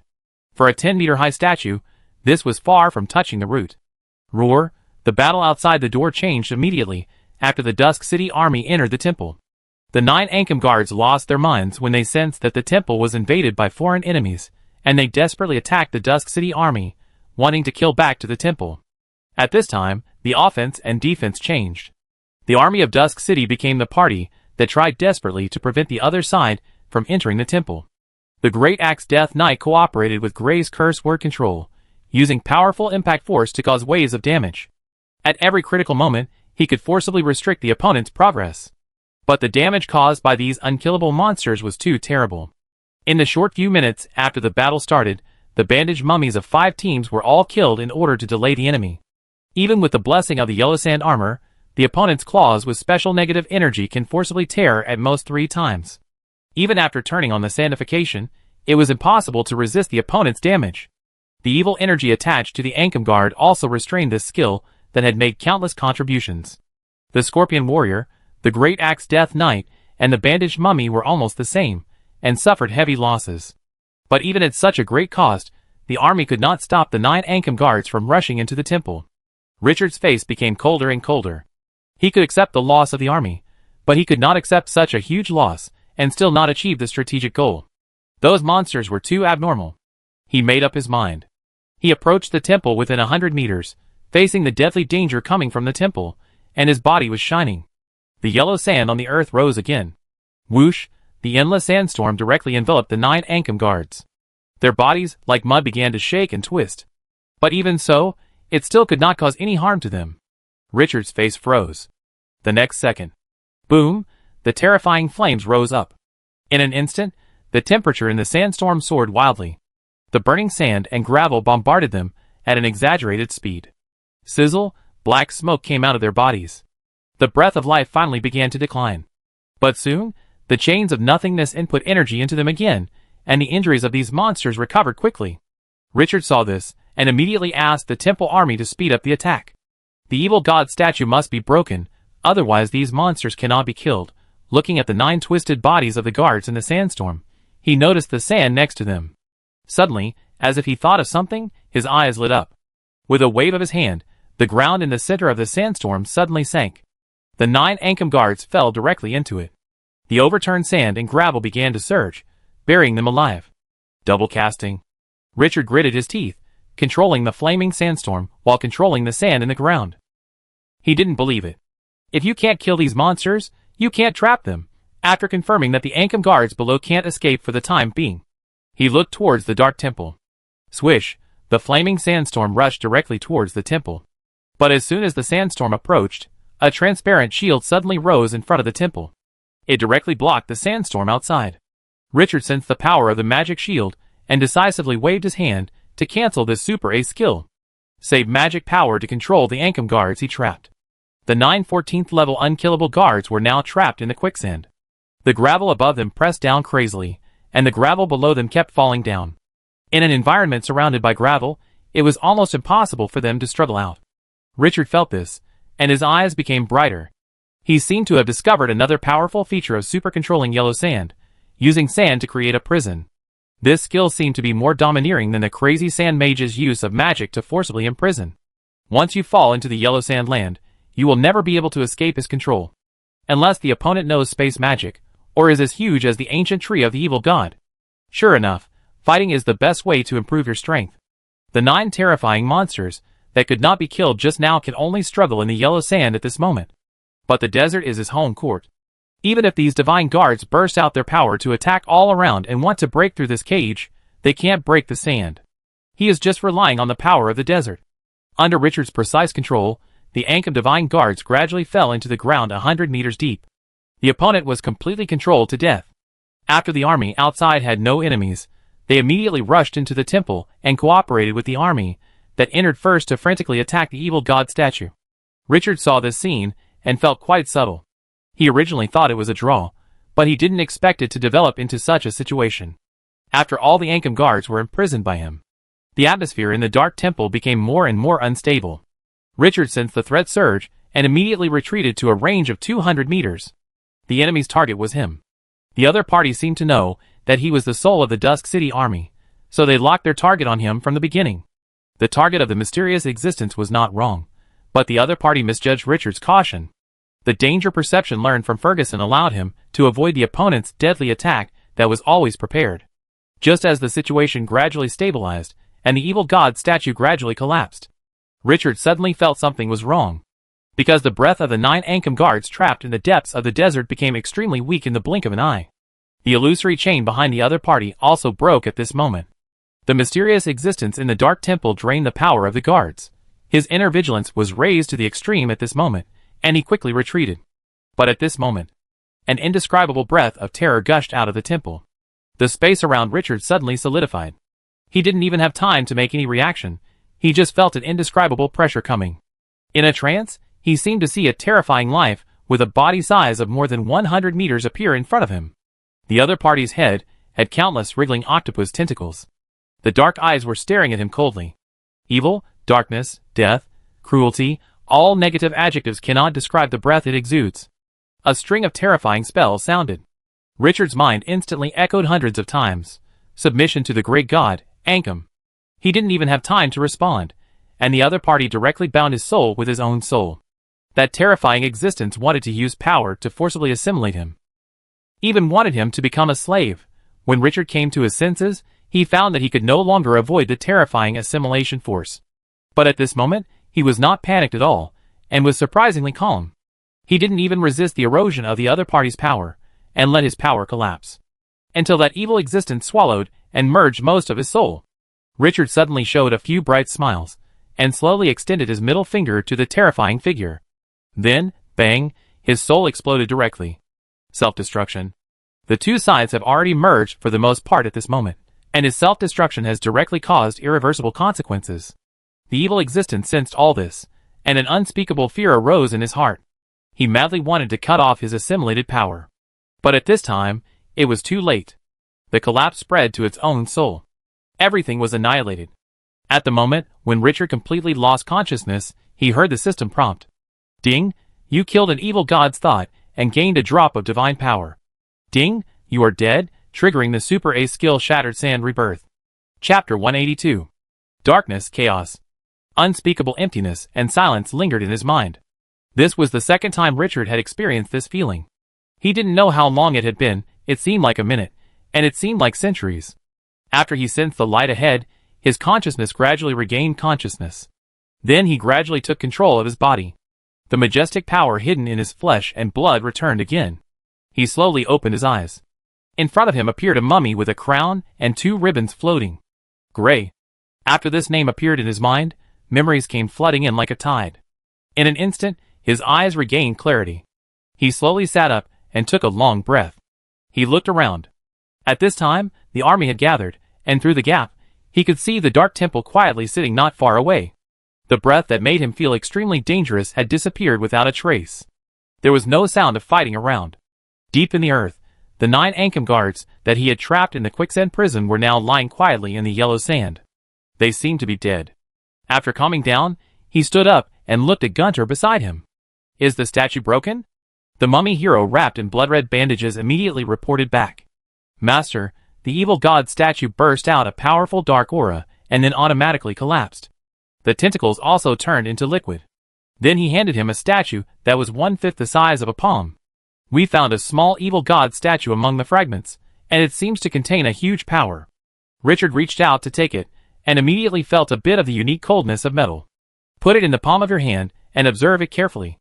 The statue is black in appearance, with a rough face and countless octopus tentacles.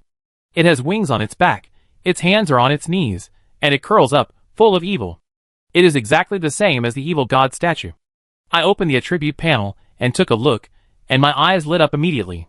This thing is top-notch. Statue of the old god, unbound, level, special.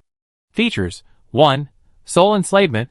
A powerful soul can be imprisoned in it, making it obey the orders of the binder. The statue has not been destroyed, and the soul cannot be killed. After the soul is broken, it can be reborn in the statue. 2. Flesh and blood feeding, which can provide a large amount of flesh and blood and soul to enhance the power of the imprisoned soul, and can condense a body for it. Introduction: a special item forged by an old god, with extremely special power. The 9 unkillable Ankem guards were condensed with this statue, but the question is, why can the other party condense 9 immortal guards, but he can only imprison 1 soul? This is totally unreasonable. However, if this treasure is cultivated, it will definitely have power that is not inferior to the ancient tree of the evil god. Richard was immediately interested when he thought of those Ankem guards, who could not be killed no matter what. And unlike the ancient tree of the evil god, this statue can be carried with you. A powerful existence that will not die and can also devour flesh and blood to increase strength. Just thinking about it makes me feel invincible. In the battle just now, he has deeply experienced the difficulty of the enemy. If it weren't for his many means to trap those guards, I'm afraid the army of Dusk City would suffer even more serious losses. After seeing the 9 guards trapped, and completely losing hope, the evil god wanted to enslave him regardless of everything. I'm afraid he used the slave's sole function of this statue. But fortunately, he has the overbearing talent of rebirth by breaking sand. He dragged the other party to death together. Otherwise, what the final result would be is really uncertain. Without hesitation, he directly used his mental power to imprint his own traces on the treasure. Successfully bound. In the future, he needs to find a soul with powerful power to imprison, and let it fight for himself. Dragon? Demon? Or other life? Richard touched his chin. It seems that there are many options, and this thing can continue to be cultivated. As long as there is potential, there is no fear of weakness. After putting this top treasure away, it seems that the system has a prompt at the end. I opened it and took a look. I didn't care about the other things, only the most important one. Ding, you killed an evil god's thought, gained 1 drop of divine power, and gained 100,000 experience points. Evil god's thought? 1 drop of divine power. Richard's breathing suddenly became rapid. Damn, there is such a good thing? Where is that drop of divine power? He quickly opened the system space. Suddenly, he felt that a drop of gray water with endless evil breath, as big as a little finger, was floating in the system space. He knew what it was without thinking. His mind moved. That drop of divine power appeared in the air, and in an instant, an evil force like an 18th level storm swept around. The sky seemed to dim at this moment, as if a giant beast from the abyss tore through the plain. The soul power of all the surrounding armies was trembling wildly, like a flame in the wind that could go out at any time. Feeling the horrifying impact, Richard suppressed the pressure in his heart and put it into the system space. The next second, the air returned to silence. It seemed that everything just now was just an illusion. But his heart was still pounding. This short moment almost made him collapse. Too terrifying. Is this the power that only gods can have? He made up his mind that he would never take it out again when he was not strong enough in the future. This thing can kill him. He took a few deep breaths to calm his excitement. Open the attribute panel of the divine power. Unexpectedly, there was very little information. Evil divine power, 1 drop, level, god level. Introduction, the divine power condensed by the evil gods. There are only a few simple lines of information, and there is no explanation of how to use it like the blood of the holy dragon. But this did not affect Richard's joy. The pressure just now has explained everything. Besides, now that the treasure is in hand, there will be plenty of opportunities to study how to use it in the future. Perhaps the divine power is similar to the blood of the holy dragon, and can also enhance the power in the body? This thought flashed through his mind, and he was not interested in trying this only drop of divine power. Retracting his scattered thoughts, he looked at the dark temple in front of him. Gunter, have you found other treasures in it? Gunter nodded. There are 4 huge treasure chests under the evil god statue, and we haven't opened them yet. In the corner, we found 2 arms nests. Richard's eyes lit up. This wave of gains is not small. Take me there. Gunter immediately led the way in front. When he arrived in front of the dark temple, he looked around and saw 9 broken stone pillars lying in a mess nearby. There were also several skeletons of giant axe death knights at the outermost edge. Richard did not sense the danger, stepped onto the steps with large cracks, and stepped into the temple.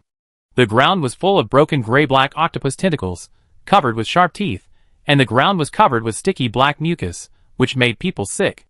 A foul smell hit my nose, as if I was walking next to a garbage dump that had been fermenting for more than 10 days. At the end of the hall, the army of Twilight City was on guard around a collapsed statue. Richard frowned and controlled the gravel to float into the air. He fell from midair to the front of the statue. At this time, the dark gargoyle made way, revealing 4 golden treasure chests behind. Although it was covered with dust, it was equally tempting. Richard opened the attribute panel and found that they were not the treasure chests he imagined, and was slightly disappointed. He waved his hand to control the gravel to open the golden treasure chest. Suddenly, a light flashed. A large number of rare resources appeared in the treasure chest. 4 treasure chests, one of which is exactly filled with 1 resource. Richard smiled when he saw this. Good guy, what you need is what you get. Not bad, this evil god is very considerate. This time he won't drag your statue into the toilet. After collecting them happily, the 4 resources on the panel increased by 3,000 units each.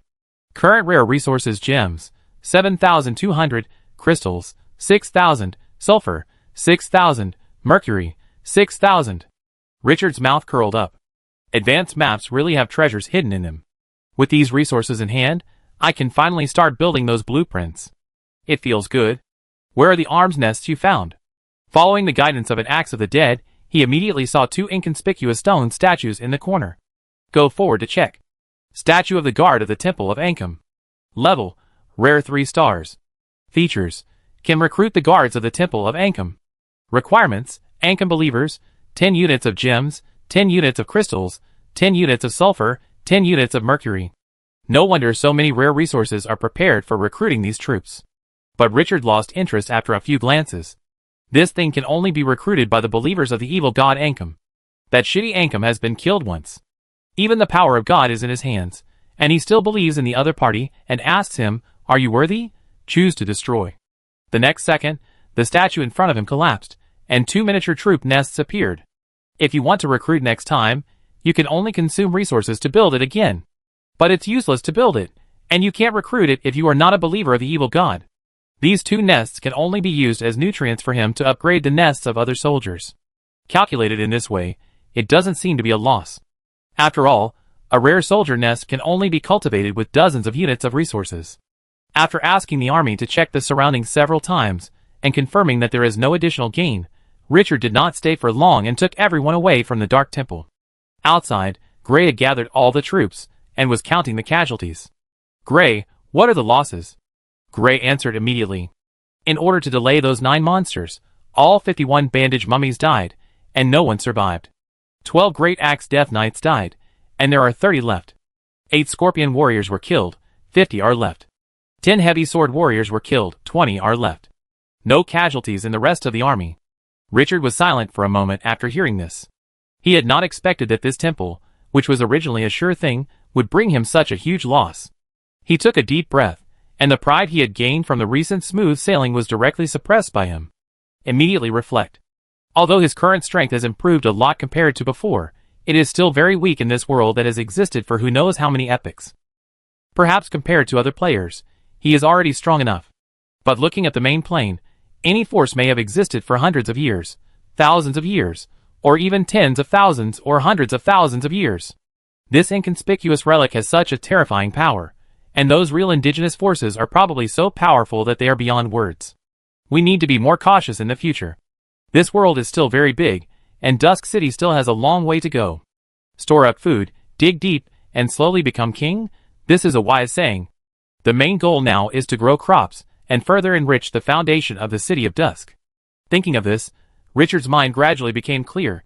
The slight swell that he had caused in the dungeon due to the plot restored his rationality in the face of this naked loss. But fortunately, although a lot of troops were lost this time, the gains were not small. He calculated silently. First, the statue of the old god. This special treasure can nourish a powerful soul. Before the statue is broken, this soul cannot be killed. What's even more perverted is that it can also feed flesh and blood to make it stronger. Just think about it, and you can understand the meaning. In the future, Twilight City may have an extremely terrifying combat force. This gain alone is worth 10 times the loss today. Second, divine power. Although there is only 1 drop, it is enough to be called a treasure just because it is the power that can only be condensed by gods. He doesn't want to face the pressure that just overturned the world again. He has a strong feeling. If the NPCs know about this treasure, it will probably cause a huge sensation. Third, 2 rare level troops and 3,000 units of 4 rare resources each. Although these 2 troops' nests cannot be recruited, this thing is rare. From ordinary troops to rare level, he needs to spend more than 500,000 resources, and 2 rare nests are millions of resources. Next time, if the Axe of the Dead or the Dark Gargoyle is promoted to the Brilliant level, it will save millions of units of resources. And the 4 rare resources are what he urgently needs. The total amount of resources in the 4 boxes adds up to 12,000 units, which is a huge sum of money. Whether it is the hoarded blueprints in hand or the repair of the extraordinary hunter, there is a great demand for rare resources. Richard touched his chin, thinking about it. It seems that the death of this army has exchanged so much for the harvest. It is really a big profit. How much supplies are consumed to recruit this army? For a moment, the unhappy mood in my heart disappeared by half. In the future, if there is such a deal, I will do it even if I sell everything I have. Chapter 183. Lord. Lord. Richard nodded slightly to the army that was constantly saluting.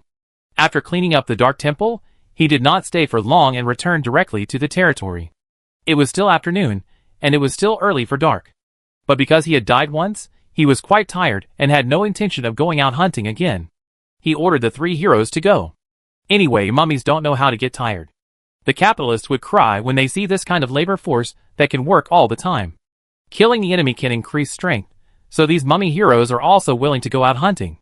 After the 3 heroes left, Richard was thinking about what kind of soul to get into the statue of the old evil god in the future, when he met the energetic Andal. Seeing him, the girl immediately stepped forward and pleaded with a bit of pleading. "Lord Richard, I have rested well. Can I go to the blacksmith shop?" She was so suffocated by being forced to rest these days. Richard was a little amused looking at the big eyes that blinked. This girl was probably the most active worker in the whole territory. Or rather, she was not working, but enjoying forging and researching. Then he felt a little sorry. If there were more heroes who could do the job, perhaps they could start researching technology and forging blueprints like the dragon hunting crossbow at the same time. Now Andal was busy with work and could not spare the time to develop attack technology for the time being. This made him temporarily postpone the idea of improving the attack power of the condensed sand archer. Yes, I just got a large amount of supplies, and now I can forge the dragon hunting crossbow. Halfway through, he got stuck again. Materials required for the dragon hunting crossbow: 5,000 units of mercury, 5,000 units of sulfur, 5,000 units of crystal, 1,000 units of refined iron, fascia of a dragon or hybrid dragon above level 15, and a special blacksmith. There are enough rare resources, but the problem is that dragon fascia above level 15 is a bit difficult to deal with. Level 15, that is another level of existence. He was quite confident before, but after the collision with the level 14 undead beings in the temple, he immediately became cautious. Andal also saw something at this time and smiled. Are you worried about the problem of dragon fascia? It's okay. I have carefully studied the drawings of the dragon hunting crossbow. If there is no dragon fascia, we can temporarily replace it with other bowstrings, and replace it when we have dragon fascia. But in this way, the power will be reduced to a considerable extent. Richard's eyes lit up when he heard this. This is a good idea. Okay, then make the dragon hunting crossbow first, and replace it after we hunt the dragon. The two chatted for a few words, and arrived at the blacksmith shop. Going up to the second floor, he put all the materials needed for forging in the warehouse on the second floor. As a result, the resources on the attribute panel plummeted again. Gems are not needed to make dragon hunting crossbows, so only gems remain unchanged, with 7,200 units left, and the remaining 3 items only have 1,000 units left. Richard could only sigh at the lack of resources in the desert mine. He only found a few small logging sites and quarries during the past few days of scanning the map, and he was too lazy to send people to mine those resources. It was really useless. On the forum, many lords with rich terrain had giant mineral veins near their territories, with weekly output of 100,000 units or more. He was envious of the fact that he could collect money by just occupying a few of them. It was true that people could not be compared.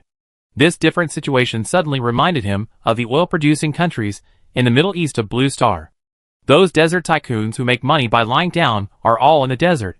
Why is he so miserable? Looking at the warehouse full of rare resources, Andal's eyes curved into crescents. Said to Richard seriously, "Sir Richard, I will definitely work hard to complete the task you assigned, and will never let you down." He lowered his head shyly and awkwardly. Can you leave your big baby here?" Ahem, Richard almost got a stitch in the side. "That mechanical puppet is called the Extraordinary Hunter. Remember to call it by its name in the future." He waved his hand and asked her to follow him to the backyard and release the Extraordinary Hunter from the control ring. There is no other arrangement for the next few days, so it is not needed. Let Andal, a gifted girl, study it carefully first. What if one day the other party suddenly realizes and builds a cross in one night? No one can tell, right? Richard thought this idea was correct. Once we find the entrance to the underground world, I will take the Extraordinary Hunter away immediately, but before that, you study it first. Andal's eyes were full of stars, and she looked at the 15-meter-high war machine in front of her intoxicatedly. Yeah, I will definitely study it carefully. Richard couldn't stand the other party's fascination, waved his hand and left. Let the other party study it by himself. After returning to the Lord's mansion, he drank a sip of hot tea and asked someone to call Kalu. The other party hurried into the house, saluted and immediately began to report. "My lord, the Hurricane Arrow Tower has been prepared, and as long as the resources are in place, it can be started immediately." Richard nodded. The construction requirements of the Hurricane Arrow Tower are not very high. 50,000 units of gold coins, wood, stone, iron ore, 500 units of crystal, 500 units of gems, 500 units of mercury, and 4 spaces. Although there is the divine ancient tree, the defensive characteristics of the Hurricane Arrow Tower are difficult to replace. When it is matched with the dragon hunting crossbow, its power can be maximized. Don't worry about the resources, I will give it to you later. He took out a blueprint from the system space that he got 2 months ago, the Hero Altar. Hero Altar construction blueprint level, special building features, can build a hero altar. After the hero dies, he can consume resources in the hero altar to revive. There are 5 resurrection quotas every month. Occupancy, For spaces, resources required for construction: 10,000 units of stone, 10,000 units of gold coins, 10,000 units of wood, 500 units of crystal, 500 units of gems, 500 units of mercury, 500 units of sulfur. Introduction: extremely rare architectural blueprints, even dragons would be tempted by them. This blueprint was obtained from Onik, a merchant of the Luanhuihua Chamber of Commerce. He had always wanted it, but had never built it due to lack of resources. At this time, he finally raised enough materials for construction. He handed the blueprint to the other party, described its function, and finally said, "Build this blueprint together. It will be of great value to us." "Yes, sir." Kalu smiled brightly. No matter how many soldiers were killed or injured, they could be recruited again by consuming materials. If a hero died, he was really dead. With this treasure, the heroes of the city of Dusk no longer need to be timid. There is more room for maneuver. After this topic ended, Richard seemed to suddenly think of something and asked, "How is the progress of asking you to find a talented winemaker and chef?" After the last incident, the winery and food workshop have been suspended. This is a key project that he has high hopes for. In the future, transactions with the outside world will occupy a large part of the share. It is really unacceptable to not have a suitable hero host. He really doesn't want to taste that thing again. It can be a psychological shadow. Kalu showed some helplessness. He has been troubled by this these days. It's okay to let him find someone, but it's difficult to find a talented one. There are thousands of people in the territory. Who knows if the other party has this talent? This thing is not something that can be seen or touched. Looking at the other party's expression, Richard knew the result and didn't say much. You should do it as soon as possible. If there is a suitable construction talent, you can also find one. In the future, there will be many things to build in Dusk City. The drawings obtained in the future will become more and more advanced, and there will inevitably be some requirements for architects. Don't get a few top-level drawings when the time comes, but you can't use them? Then you will be at a loss. Kalu nodded quickly, indicating that he had taken note. There was nothing else to do next. Richard placed the resources needed to build a hero altar and hurricane arrow tower in the determined location. Rare resources were placed in the warehouse of the Lord's mansion. They can come and collect them when they need them. After doing all this, the resources on the attribute panel dropped to the bottom again. Richard couldn't help but smile bitterly when he saw this. Especially rare resources, it was hard to accumulate a pitiful tens of thousands of units, but most of them were spent before they were warm. Crystals, all crystals are cleared. There are 6,200 units of gems, the largest number, and 500 units of sulfur. It's a pity that the trading market now charges a 30% handling fee, otherwise he could exchange gems for other rare materials. Now he has lost 30%. Thinking of this, he felt a little disgusted. The change in the trading market rules will definitely force players to trade offline. He sighed. Lack of resources may be a long-term dilemma for Dusk City. Because the level of the army nest needs to be upgraded, his thirst for resources is almost always there. It is almost impossible to satisfy it. Just as Richard was thinking carefully about how to earn more resources for development. Suddenly, the system prompt sounded. Ding, Lucy, a resident of Twilight City, successfully developed a 2-star treasure, yellow sand robe, with strong warmth-keeping properties by combining the fur of flame dragon rabbit with 12 desert plants, and was successfully promoted to a D-class hero. Ding, your territory has developed a unique 2-star treasure, yellow sand robe, which has been solidified as a territory specialty. This specialty is produced in Twilight City and increases the properties by an additional 30%. Richard was stunned when he heard the prompt, opened it, and read it several times to make sure he heard it correctly, and his eyes showed a bit of surprise that could not be concealed. Develop a 2-star treasure and be promoted to a hero, which little cutie is so awesome, and it's a territory specialty. He suddenly smelled the smell of getting rich. Chapter 184. Lucy wrote down this hero unit promoted from the residence. Richard immediately closed the system prompt and got up and left the Lord's mansion. He went directly to the residents' houses where he usually cut clothes.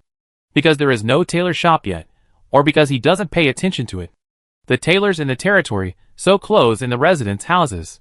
Although this world retains some special game rules, it is a real world. It is not the case that the residents will not make clothes without the tailor's shop. It's just that there is no attribute bonus of the tailor's shop, so the production efficiency and attributes may not be so high. Twilight City is located in the desert, with a dry and hot climate, and the demand for clothes is not great. A simple set of clothes is enough. And the mummy army of Twilight City does not need any military uniforms, so he has never paid much attention to tailors.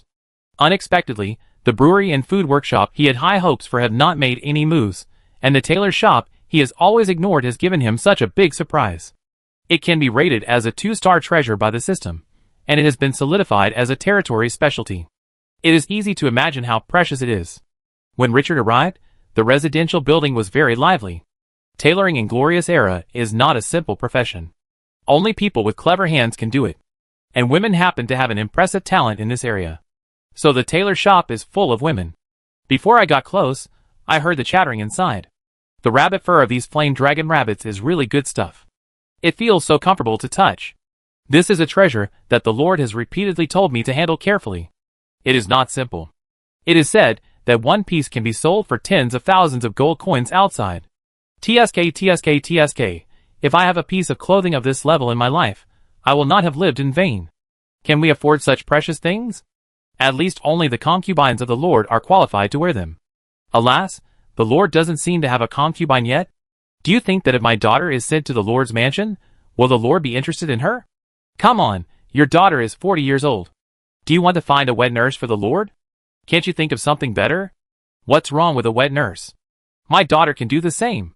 Maybe the Lord will like her. Richard's face was dark before he even stepped into the door. These old women who have nothing to do after eating, can't they talk about business? Ahem. After 2 coughs, the room seemed to be paused and became deadly quiet. Then a girl with freckles on her face stretched her head out to take a look, and then shrank back as if she had been electrocuted. Not long after, more than 20 people in the house came out in a rush, and they knelt down tremblingly without saying anything. They didn't even dare to look at him. Richard was angry and amused. You were quite talkative just now, but you are mute now? Seeing the group of ants whose legs were shaking with fear, he immediately lost interest in scolding them, waved his hand, and talked about business. You just developed a robe with flame dragon rabbits and desert plants? Most people were stunned when they heard this, and then they looked a little confused. Really? How could they not know? The ant in charge of the tailor shop saw that Richard had no intention of asking for punishment, and she was relieved immediately. She glared at the 2 companions who were talking nonsense and were now pale. If you discuss the Lord privately, you will be hung up and whipped in other territories. After calming down, he quickly spoke. Lord, we have been processing the rabbit hair of the newly collected flame dragon rabbit today, and we have not sewn robes. This is strange. Who else could have developed it if not these ants? Richard frowned slightly. The rabbit hair of the flame dragon rabbit is extremely precious, but it must be weighed with a scale. If there is a little less, you will be held accountable. The rabbit hair processed every day must be counted immediately, and it is impossible for others to get it. As the other party spoke, he seemed to think of something, and his face turned pale. My lord, I brought my daughter here today, and asked her to help sew a few clothes on the 3rd floor. Could it be that she was not sure and accidentally used the rabbit hair of the flame dragon rabbit? As soon as the voice finished, there was a rush of footsteps coming down the stairs in the house. Then a voice with a bit of childish excitement came.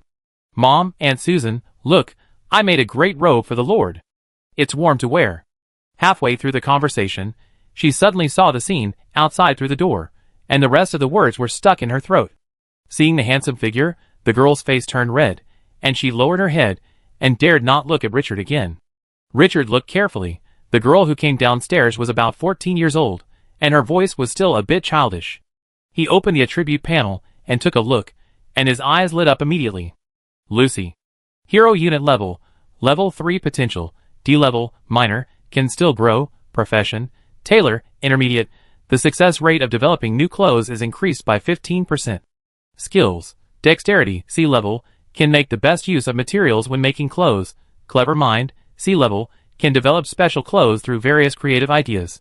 Solidified specialty, make yellow sand robe. The yellow sand robe made by her alone can increase the properties by an additional 30%, and there is a chance to make a 3-star yellow sand robe.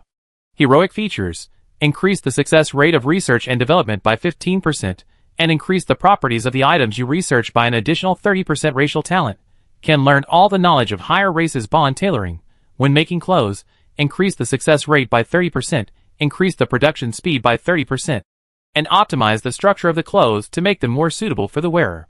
Introduction. Some people are born to be tailor masters, and she is one of them. Is this the first hero unit that has grown up independently in Twilight City? Richard was very satisfied. Although Lucy is a life hero, her value is no less than that of a combat hero, especially now that the other party has made achievements.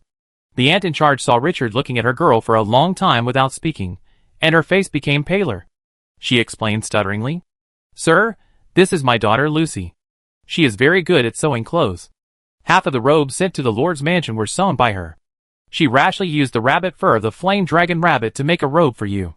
I beg you to reduce her punishment." Richard was a little amused. "Good man, if the other party didn't use it, would this hero not be born? Is he someone who lacks this material? It seems that some materials will have to be used to cultivate talents in the future." The girl in the room heard this, and thought she was in trouble. She froze in place with the robe in her hand. Her mouth shrank, and her eyes were red. "Get up. I'm not here to punish you today." He looked at the aggrieved girl and smiled. "Your name is Lucy? Can you show me the robe in your hand?" Seeing the kind smile, the girl's face was a little relieved. But she still held the snow-white robe tightly in her hand, not knowing how to react. Richard's status in Twilight City is just like a god. Ordinary residents only have awe and worship. Moreover, he has been running around outside during this period, and few people can have direct contact with him. Distance creates mystery and majesty, which aggravates his unattainable image. In addition, the terrifying ancient tree of the gods and evils was enslaved by him a few days ago, which infinitely enhanced his aura, not to mention these ordinary residents. Even Kalu, the administrator who has been dealing with Richard, feels a huge pressure. Anyone facing a person whose words can determine their future destiny will be nervous. Seeing the girl nervous and at a loss, Richard smiled, walked into the house, and reached out to pick up the robe with gold thread from the other party. Softly said, "Does it have a name?" Lucy looked at the handsome face, and lowered her head shyly. "My lord, I call it the yellow sand robe." "Why is it called this?" "Because it was born in the desert." Richard couldn't help laughing at the other party's puzzled look. He thought it had some special meaning. It seems that it needs to be repackaged when it is sold in the future. Desert Crown honey is the best example of packaging. High-end items must be named as the royal treasures of the Desert Emperor, otherwise how can they be sold at 10 times or 100 times the price? With a royal name, it is not too much to sell you 100,000 or 1 million for something that costs 100,000, right? I can't afford it, sorry, I don't deal with poor people, this thing only cheats nobles. Open the attribute panel. Yellow sand robe level, 2 stars skills, heat resistance and cold protection, sea level, can absorb the sun's heat and store it in the clothes, automatically release or absorb heat according to the body and external temperature, absorb heat once, and maintain the temperature for up to 1 week. Magic affinity, sea level, can improve magic affinity, increase magic recovery speed by 8 points per second. Physical recovery, sea level, the wearer increases physical recovery speed by 25%. Introduction. A treasure that can resist heat and cold, perhaps for the residents of the ice and snow land, this is a gift from the gods. Awesome. Richard's eyes lit up. He would like to call it a walking air conditioner. This thing can absorb heat when it is hot, and release heat to keep warm when it is cold. It is much more comfortable than a blanket simply sewn with a flame dragon rabbit. And it also has 2 characteristics, magic recovery and physical recovery. A top quality robe. Although the level is only 2 stars, in his eyes, it contains infinite business opportunities. He remembered what Anik of the Luanhuihue Chamber of Commerce said when he saw the flame dragon rabbit. In the ice and snow kingdom, the fur of the flame dragon rabbit is a treasure that only the royal family and the nobles can enjoy. In such an extremely cold place, 1 million units of resources are not too much for one piece, right? With a physical strength recovery bonus, adding 1 million is not too much, right? With a magic recovery bonus, noble spellcasters can also wear it, and adding 3 million, it's not too much to sell it to you for 5 million, right? Make up a few more stories, do some marketing. And it's not an exaggeration to sell it for tens of thousands. Chapter 185. Richard was very excited, and looked at this young girl with great satisfaction. Andal was a gift from God to Twilight City, and this girl was a treasure cultivated by Twilight City itself. He praised, "Lucy, you did a great job. You have made a great contribution. This yellow sand robe has great properties." After the praise, he asked the most concerned question.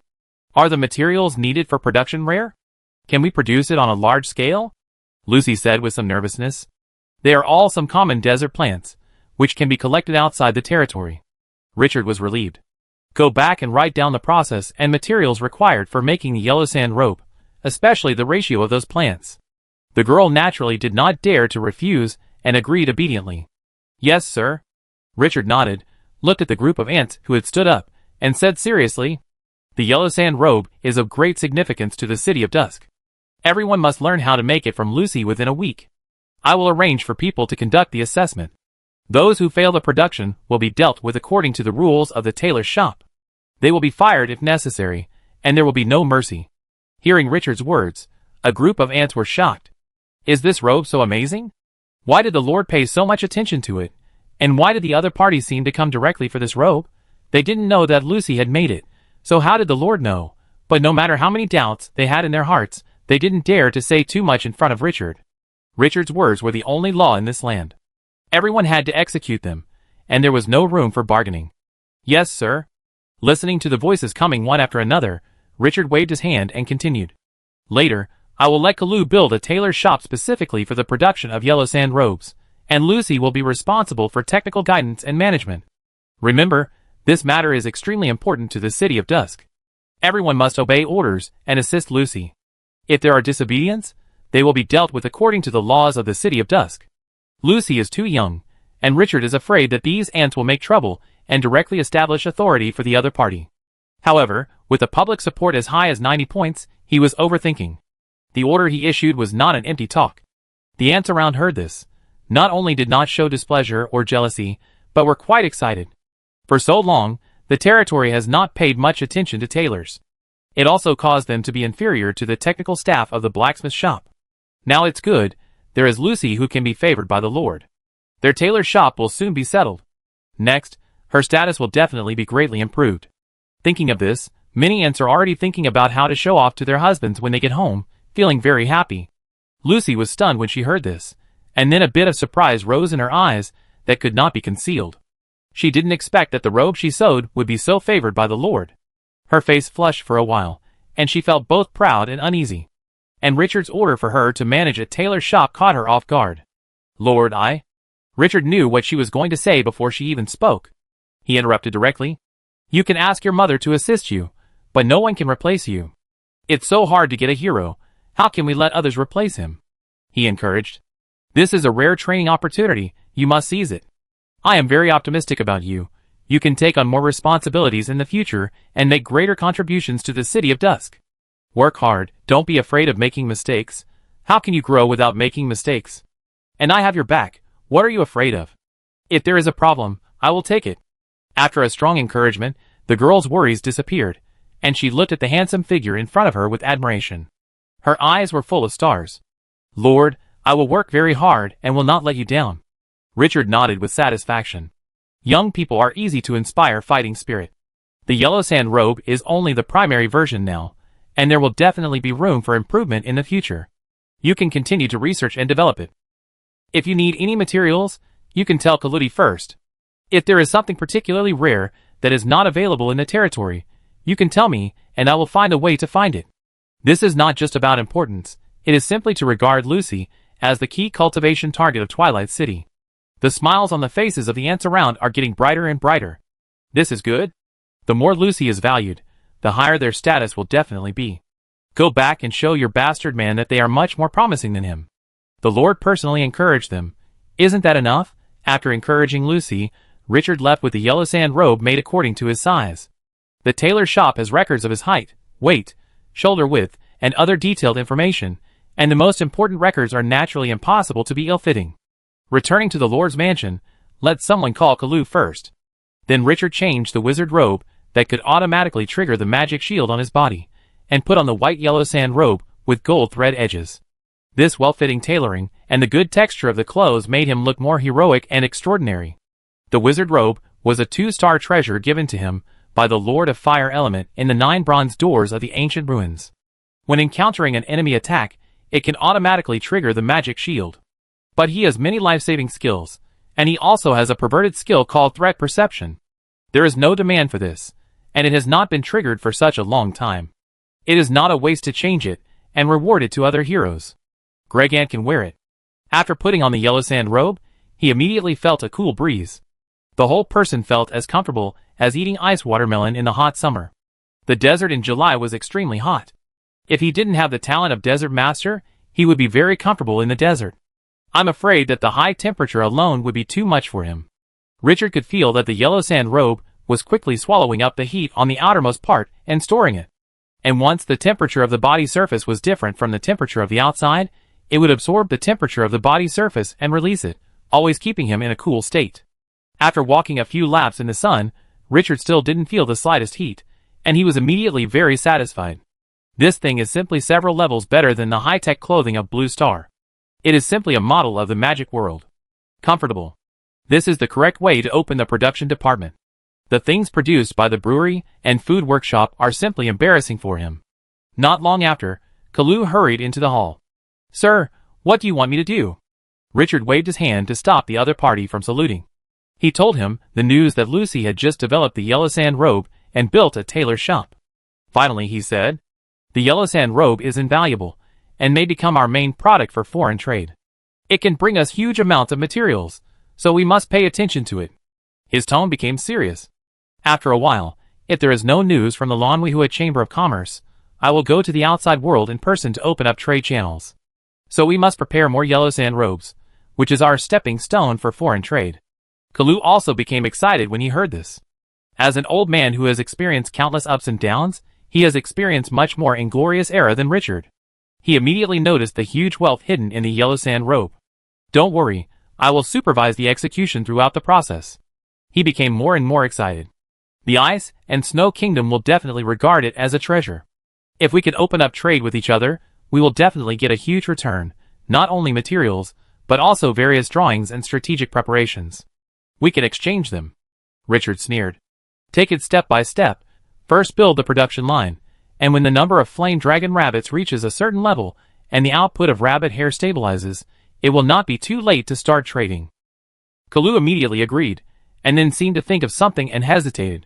Sir, we'd better be careful, money can move people's hearts. If the outside world knew that we can raise flame dragon rabbits, and have developed treasures, like the yellow sand robe, they might not be interested in us. It is a fact recognized by almost everyone that flame dragon rabbits cannot be raised. Once the news of how to raise flame dragon rabbits is leaked out in Twilight City, it is not hard to imagine how many people will be interested in it. This thing is priceless and not cheap. Karu added.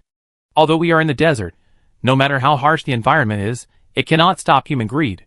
This made Richard restrain his excitement. Having wealth and being able to keep it are two different things. After thinking for a while, he said seriously, I will pay attention to this matter. Karu smiled with relief and said nothing more. Richard was more vigilant than him, and he only needed to mention it once, and that was enough. He had absolute trust in the master who controlled the future of the territory. Richard asked Kalu to wait for a while, then opened the trading forum and searched for the tailor shop construction drawings. A large area of drawings appeared in front of him in an instant. The tailor shop is not a high-level building, and many territories even have it from the beginning.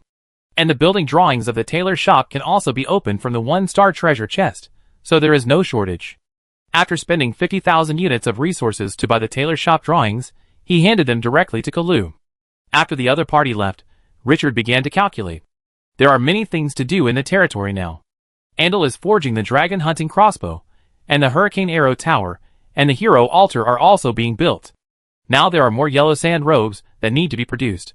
He even has 4 or 5 drawings in his hand that are forced to be hoarded because of the lack of resources. The short-term construction pressure of Dusk City is not small. The resources required alone make him headache. The only thing to be thankful for is that the yellow sand robe now gives him hope to solve the shortage of materials. On the other hand, as long as he survives this period of food shortage, he can develop steadily for a period of time. The strength of Dusk City will definitely be greatly improved. Chapter 186. Lucy's promotion to a hero shocked Richard. It also gave him some extra ideas. Since heroes can be born by themselves, why not increase the efforts to cultivate them? Although the birth process is uncontrollable, it is entirely possible to guide or shape the corresponding environment, which is more suitable for the birth of heroes. After thinking about it, Richard felt that this could be done. For example, certain industries could hold seminars regularly. Some experienced personnel would take the lead and share their experience with the younger generation to promote and progress together. This is very common in Blue Star, but in Glorious Era, technology and craftsmanship are the guys who make a living. Who would open up to let others learn? There is no such environment at all. What he has to do is to create such an environment. Once communication is opened, The technological progress of this industry will inevitably accelerate under mutual learning. And in this atmosphere, isn't the probability of talented residents becoming heroes higher than exploring alone? The more he thought about it, the more Richard felt that this was a good idea. Moreover, it is not only about creating such an environment, but also guiding the residents of the entire territory to participate in learning. Now a large part of the residents in the territory are illiterate and cannot read at all. This adds another layer of restrictions to the already difficult birth of heroes. Education changes life. Great men can create such a feat as literacy classes in difficult times. Now that he has a stable environment, he can learn from this advanced experience. After thinking about it, he asked the maid next to him to get paper and pen, and put the ideas in his mind into writing. First, there are seminars for the same industry, which are held every 3 days or a week. At the beginning, the old masters can lead the team to share experiences and solve problems. Later, some questions can be discussed together, and even some rules for manufacturing items can be formulated. Second, focus on talent training. Among them, those who are emerging and talented can be trained with emphasis and given more resources, all for the purpose of training heroes. Third, open literacy classes so that everyone in the territory can learn, and those engaged in technical work must know how to read and write without obstacles. Fourth, we must assist the old masters with superb skills to compile their experiences into books and record them in writing for others to refer to and learn. We must also write basic technical introductory books so that apprentices can quickly master basic knowledge. Practical knowledge, and the useful experiences that each old master has explored can also be written in it, and those who provide experience will be rewarded heavily to increase their enthusiasm. Fifth, Richard did not stop, and wrote more than 20 items in total. Some were sudden ideas, and some were ideas after deep thought. After filling the paper, he took a look at it, deleted and modified some unreasonable points, and felt very happy. If this plan is implemented, it may not be effective for 3 to 5 months or even 1 to 2 years. But this is the germination of seeds. The corresponding rules must have been formed to give Twilight City this soil. Then in the future, even if there are only 3 or 5 more hero units, like Lucy in each industry, it will be worth it. Not to mention that the quality of the entire territory has improved, which is also a great improvement in productivity. But Richard also saw it clearly. Needless to say, this initial idea has a lot of shortcomings. But this thing is a framework, which can be adjusted while being implemented. One day, the rules will be suitable for the city of Dusk. After checking it several times, Richard got up and went out with the newly made regulations, and went directly to find Kalu, who had left not long ago. The poor old man was so busy, responsible for so many projects alone, spinning faster than a gyroscope. But this guy was also enjoying it, and he enjoyed the feeling of building a territory very much, so Richard could only let it go. After discussing with the other party for a long time, and adjusting some overly idealistic clauses, Richard immediately decided to implement it. He asked someone to recopy these regulations, and post them in the small square in front of the Lord's mansion. At the same time, people were sent to explain the contents to the residents. When the residents heard that this was a plan personally formulated by the Lord, they immediately became interested. After hearing the contents and the Lord's intentions, they immediately fell into excitement.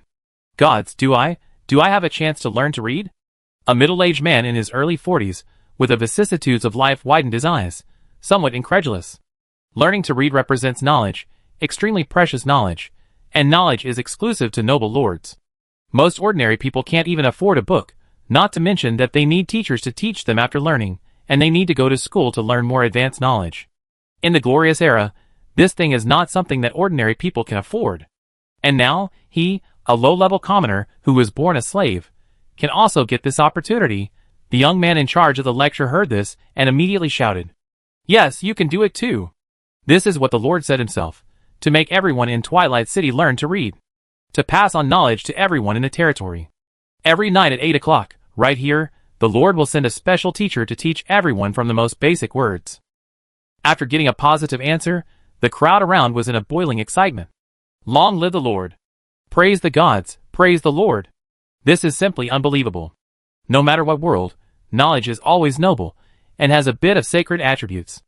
In Glorious Era, this sacredness has been increased countless times because it has been monopolized by the nobles for a long time.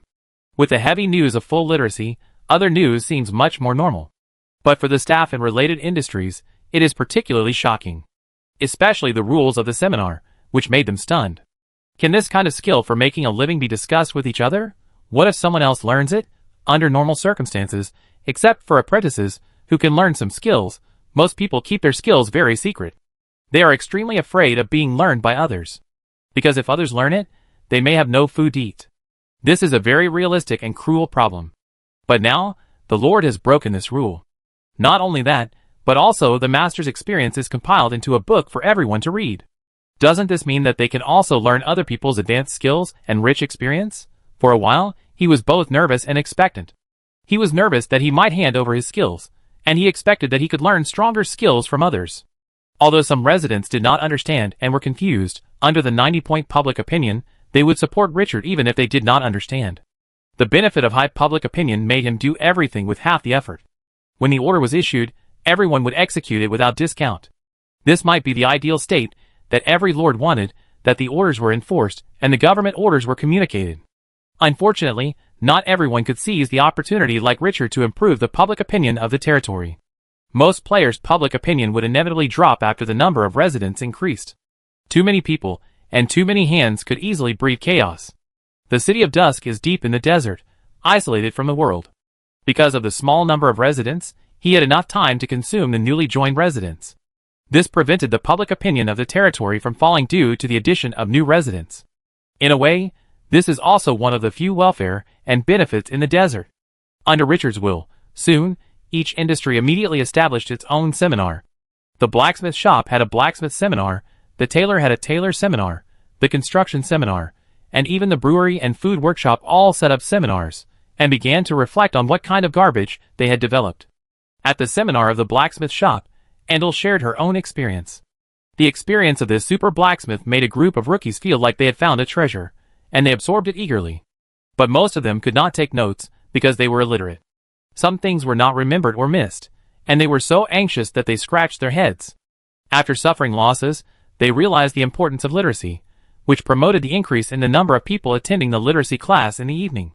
During the day, the workers worked, and at night they began to gather in the square to slowly learn literacy.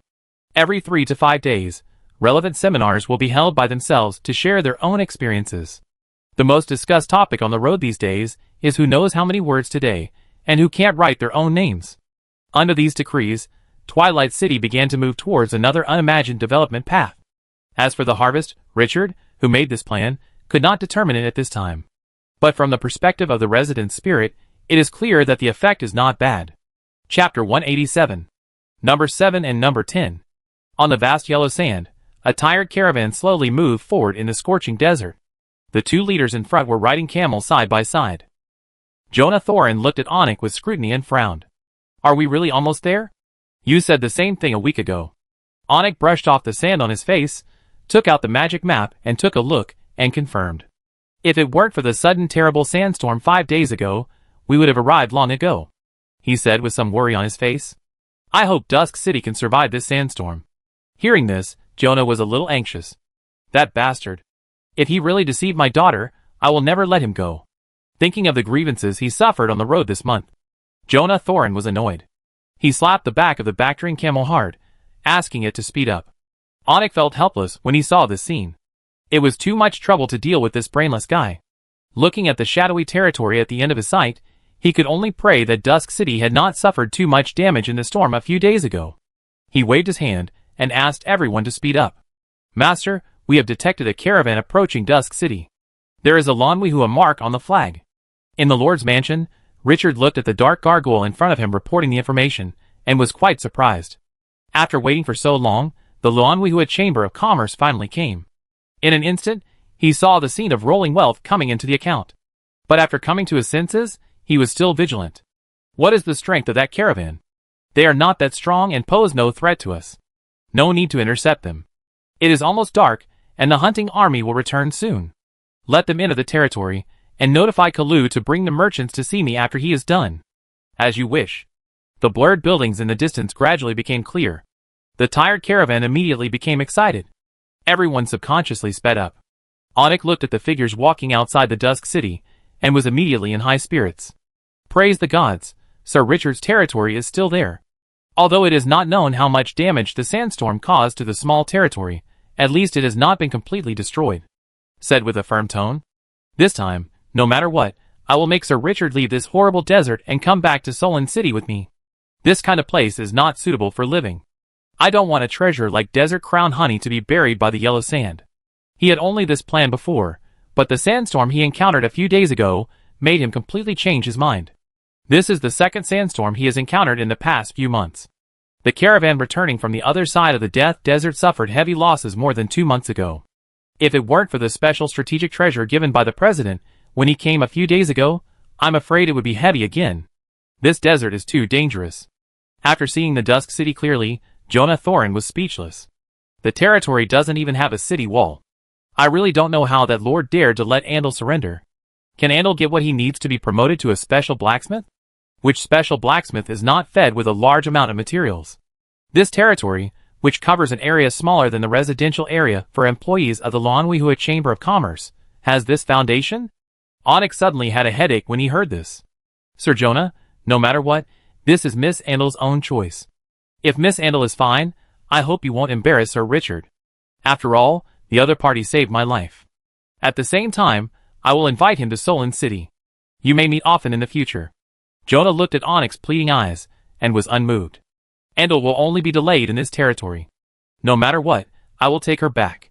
The blood of the Solon family should not be buried here. Onyx smiled bitterly, and didn't say much. He turned his head, and told the guards around him that if Jonah went crazy, he must be stopped. The caravan of hundreds of people arrived at the territory when the sun sank into the yellow sand. Onyx did not lead people in directly. He got off the camel outside the territory, and asked the guards to tie the camel and wait for his order. This is basic courtesy. How can you ride a camel in someone else's territory without permission? But Jonah Thorin ignored it. He couldn't wait to see his daughter. He rode the camel, and led the way directly into the territory. Onyx was immediately overwhelmed. In order to prevent any accidents, he immediately asked 2 guards to chase the barbarian into the territory with him. After Jonah Thorin entered the street, he saw construction materials piled up everywhere, and many people were carrying wood or stones in a dusty face. It seems to be no different from other territories enslaving residents to do hard labor. Suddenly, a resident carrying stones saw Jonah Thorin riding a camel and shouted excitedly, "Lord Jonah!" This startled breath attracted the attention of many people. Soon, a large number of residents gathered around. These people were companions who followed Jonah Thorin across the desert to avoid the war. At this time, seeing Jonah, who had been missing for more than 2 months, was fine, they were very excited. 2 months ago, this was the leader they relied on. If it weren't for that hateful sandstorm, maybe they would still be following each other now. Lord Jonah, thank the gods you are still alive. Miss Andal is in the territory. I will go and call her for you. Praise the gods, I didn't expect to see you again. Jonah was also excited when he looked at these familiar figures. He turned over and got off the camel. Hugged the people around him warmly. After being excited for a while, he came back to his senses. Looking at the residents around him, who were covered in dust because of work, he suddenly shouted in anger. I have settled down in Solon City. Everyone pack up your things and leave with me immediately. I will take you to the Lanwihua Chamber of Commerce. The Lanwihua Chamber of Commerce has promised me to help you arrange work. He spoke louder and louder. Even if you have signed a contract to sell yourself with that lord, it will be invalid. My companions must not be oppressed. Everyone is free. Jonah originally thought that he appeared as a savior and everyone would respond loudly. But it was unexpected. After he said this, the lively scene seemed to have paused. Silence. Everyone stared at Jonah with a strange look in their eyes. That expression was like looking at a fool. The residents around were all confused. Did they hear right? Let them go? After so many hardships, life is finally getting better now. Let them go? This is more painful than killing them. And what about the Lord who oppressed them? Is there a better territory than Twilight City in this world? Is there a better Lord than Lord Richard? Did Lord Jonah have sand in his brain because of the sandstorm? Jonah thought these residents were afraid, and immediately shouted to comfort them. Don't be afraid. No one can stop us from leaving. As soon as he finished speaking, suddenly the sky darkened. Whoosh, a dragon without flesh and blood, with bones as clear as red crystal, flew across the sky. The huge body gave people a very strong visual impact, and the terrifying dragon power it exuded made people tremble. Jonah looked up, and was shocked when he saw this scene. Undead dragon? How could there be such a high-level undead here? Is it here to attack this territory? Just when he was about to react, suddenly, he saw a dark mass of gargoyles flying in the sky. There were also a large number of mummies riding on them. This made him freeze. With so many troops, let alone him alone, even if the entire caravan came, it would be useless. He subconsciously lowered his body and looked at the army in the sky nervously. After waiting for a while, he found that the troops ignored him and landed directly in the territory. He was stunned. What was going on? Turning his head to look at the residents around him, whose faces didn't change much, he suddenly felt very awkward. Those troops, are they from this territory? The first middle-aged man who called Jonah nodded, as a matter of course. He didn't feel anything strange at all. These are the troops that went out hunting, and they will return to the territory at dusk. When Jonah dared to speak, suddenly, a sound of footsteps sounded. A large number of mummy troops poured into the territory from the back. There were mummies wrapped in bandages, monsters with scorpion bodies, and 2 iron pincers, warriors holding battle axes and chains tied to their hands, and he even saw a mechanical puppet as high as 5 meters. After hundreds of troops entered the territory, he hadn't come back to his senses yet. Suddenly the ground shook. Bang, bang, it seemed that someone was hitting the ground with a battering ram. Feeling the eyes of the people around him moving, Jonah subconsciously turned his head to look outside the territory. I saw a terrifying giant tree that was dozens of meters high, with no leaves but only a trunk, approaching the territory step by step. The breath it exuded made people feel cold in their hearts, as if it was an evil existence planted at the bottom of the bottomless abyss. An unspeakable fear surged in my heart. He even subconsciously slowed down his breathing. Fortunately, the evil giant tree stopped outside the territory, and then slowly took root in the ground. It seemed to be the most loyal guard guarding the territory. He looked intently and found that there were hundreds of buzzing wasps on the top of the tree, and the sound emitted was transmitted from a very close distance.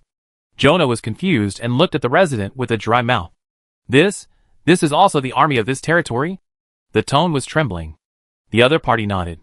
He said with some admiration, "This is the ancient tree of the evil god conquered by the Lord himself. Did you see the poisonous wasps on that big tree? That is a rare type of soldier. It is said that there can be hundreds of thousands of them when they reproduce. Lord Kalu said that the ancient tree of the evil god goes fishing a few kilometers away every day, and it came back quite early today." Jonah fell into confusion. This kind of monster can also be conquered, and what the hell is fishing? There are fish to catch in the desert, and this kind of terrifying aura. Why does it feel like it's useless to give him a large army to rush forward? He turned his head and glared at Anik behind him. This bastard, didn't he say that there are only dozens of soldiers in this territory? What are these? Anik also widened his eyes at this moment, and the shock he suffered in his heart was no less than Jonah's. Why did Twilight City have such a powerful army in just 2 months? Who can tell him? The resident looked at the silent Jonah, seemed to have thought of something, and warned him seriously. "Lord Jonah, although I understand your desire to help us, this is Twilight City, and you are absolutely not allowed to slander the Lord. As for what you said about following you, there is no need to mention this matter again. Twilight City is the best city I have ever seen in all the territories. Here is our home. There is no oppression, no bullying, no slavery of the nobles. I don't even dare to think that I can become a member of Twilight City in this life." As he spoke, his eyes became more solemn. "Lord Jonah, he used to be our leader, leading us forward. But now, we are a member of Twilight City, and the Lord is our master. I will not allow anyone to say a word against Twilight City in this territory. Please respect yourself." Jonah suddenly felt as if his heart was hit by a heavy hammer 10,000 times. He stared at this old friend, who had known him for more than 10 years in astonishment. What is the basis for this territory? Why has the other party changed so much in such a short time? He wanted to say something, but he couldn't say anything. The other party said it so seriously, what else could he say? The resident sighed in his heart when he saw this, and saluted Jonah slightly, and then he moved the building materials on the ground and went to work in high spirits. Others did the same thing, and after saluting, they continued to do their own things. He was surrounded just now, and in the blink of an eye, everyone left. Jonah was still at a loss. Anik didn't know what to say when he saw this scene, so he could only pat him on the shoulder to comfort him. After Jonah came to his senses, he immediately nervously followed the guidance of a resident and headed for the blacksmith shop not far away. It didn't matter if others didn't want to go with him, as long as Andal was there. Arriving at the blacksmith shop, Andal ran downstairs after hearing the news of her father's arrival. Seeing the familiar figure, her eyes suddenly turned red. Crystal tears left long tear marks. She stepped forward quickly, shouting with excitement and grievance. "Father! Jonah looked at his daughter's aggrieved look, and his heart almost melted. Andal, don't cry, don't cry. I'm here to pick you up. How have you been during this period? Are you injured? Andal cried and laughed. I'm fine, it's good here. I'm just too happy to see you. Jonah didn't believe it. Seeing his daughter crying, his anger rose again. Did that damn Lord trick you into staying? I don't know what kind of ecstasy that Lord gave to others. I asked them to go back to Solon City with me, but they didn't want to. Humph, this kind of territory, although it's fine now, it will be submerged in an instant as long as it encounters a sandstorm. Hearing this, Andal stopped crying and shook her head repeatedly. Father, Lord Richard is very good to me and didn't trick me. And I also stayed voluntarily. Jonah said angrily. It doesn't matter. Pack up and leave with me. I have found a suitable job for you in the Luanwihua Chamber of Commerce. They are willing to treat you as a special blacksmith. He became excited again. With the abundant supplies of the Luanwihua Chamber of Commerce, you can be upgraded to a special blacksmith in at most 1 year. Andal was stunned for a moment, then showed a bright smile. Father, I may have made the same choice as others. Jonah's heart skipped a beat, and he had a bad feeling. Sure enough, the other party's next words made him feel that he had suffered 10,000 points of real damage. I am now a part of Twilight City, and will not leave. Jonah's face suddenly froze.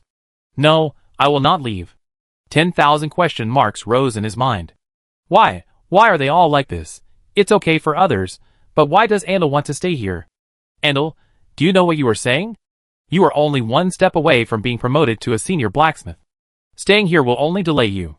The blood of our Thorin family can only be activated by becoming a top-grade blacksmith. Once the blood is activated, we will not only have more powerful strength, but also have a lifespan several times longer than humans. Andal laughed. But father, I am already a top-grade blacksmith.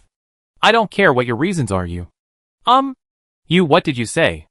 Jonah suddenly got stuck and stared at the other party with wide eyes. Andal's smile became brighter. Father, I am already a top-grade blacksmith. As he spoke, a special power emerged from his body. The blood in his body revealed its aura at the same time at this moment. He was stunned. The aura of the Thorin family's blood is really fully activated. Looking at that smiling face, he went crazy. But how did you become a top-grade blacksmith? It's only been 2 months. How can this shabby territory satisfy the resources you need to be promoted to a top-grade blacksmith? Which top-grade blacksmith can't be promoted until he forges a large number of high-level equipment? This territory without even a city wall has such resources? Isn't this a joke? But Andal's aura can't be faked. He immediately fell into a dilemma, and then seemed to think of something and said excitedly, This must be your extraordinary talent. I knew that my daughter is not comparable to ordinary people. Andal shook her head and interrupted his fantasy. Lord Richard provided a lot of resources for me to use, so I became a top-grade blacksmith. Said with a little more excitement. Lord Richard also gave me a 4-star equipment blueprint, but it's too difficult, and it will take some time to study before forging. As he said that, he took out the blueprint from his arms and gestured, then he seemed to think of something and hurriedly put it away. I almost forgot, Father, are you from the city of Dusk? I can't show it to you. 4-star equipment? Jonah was a little confused. The blueprint of this top treasure is a rare treasure, even in the Luanwihua Chamber of Commerce. Even he couldn't get access to it without joining for a certain number of years. Now the other party gave the blueprint to Andal, a newly promoted blacksmith. What kind of treatment is this? Sir Onik. Andal remembered that there were other people at this time. She wiped her tears and invited him a little embarrassedly. You must have told my news to my father, right? You've worked hard. Come in and sit down and have some tea. Onik shook his head. I won't get involved in your father-daughter reunion. I still have to ask to see Sir Richard. Hearing this, Andal didn't force it. After a few polite words, she happily took Jonah into the blacksmith shop.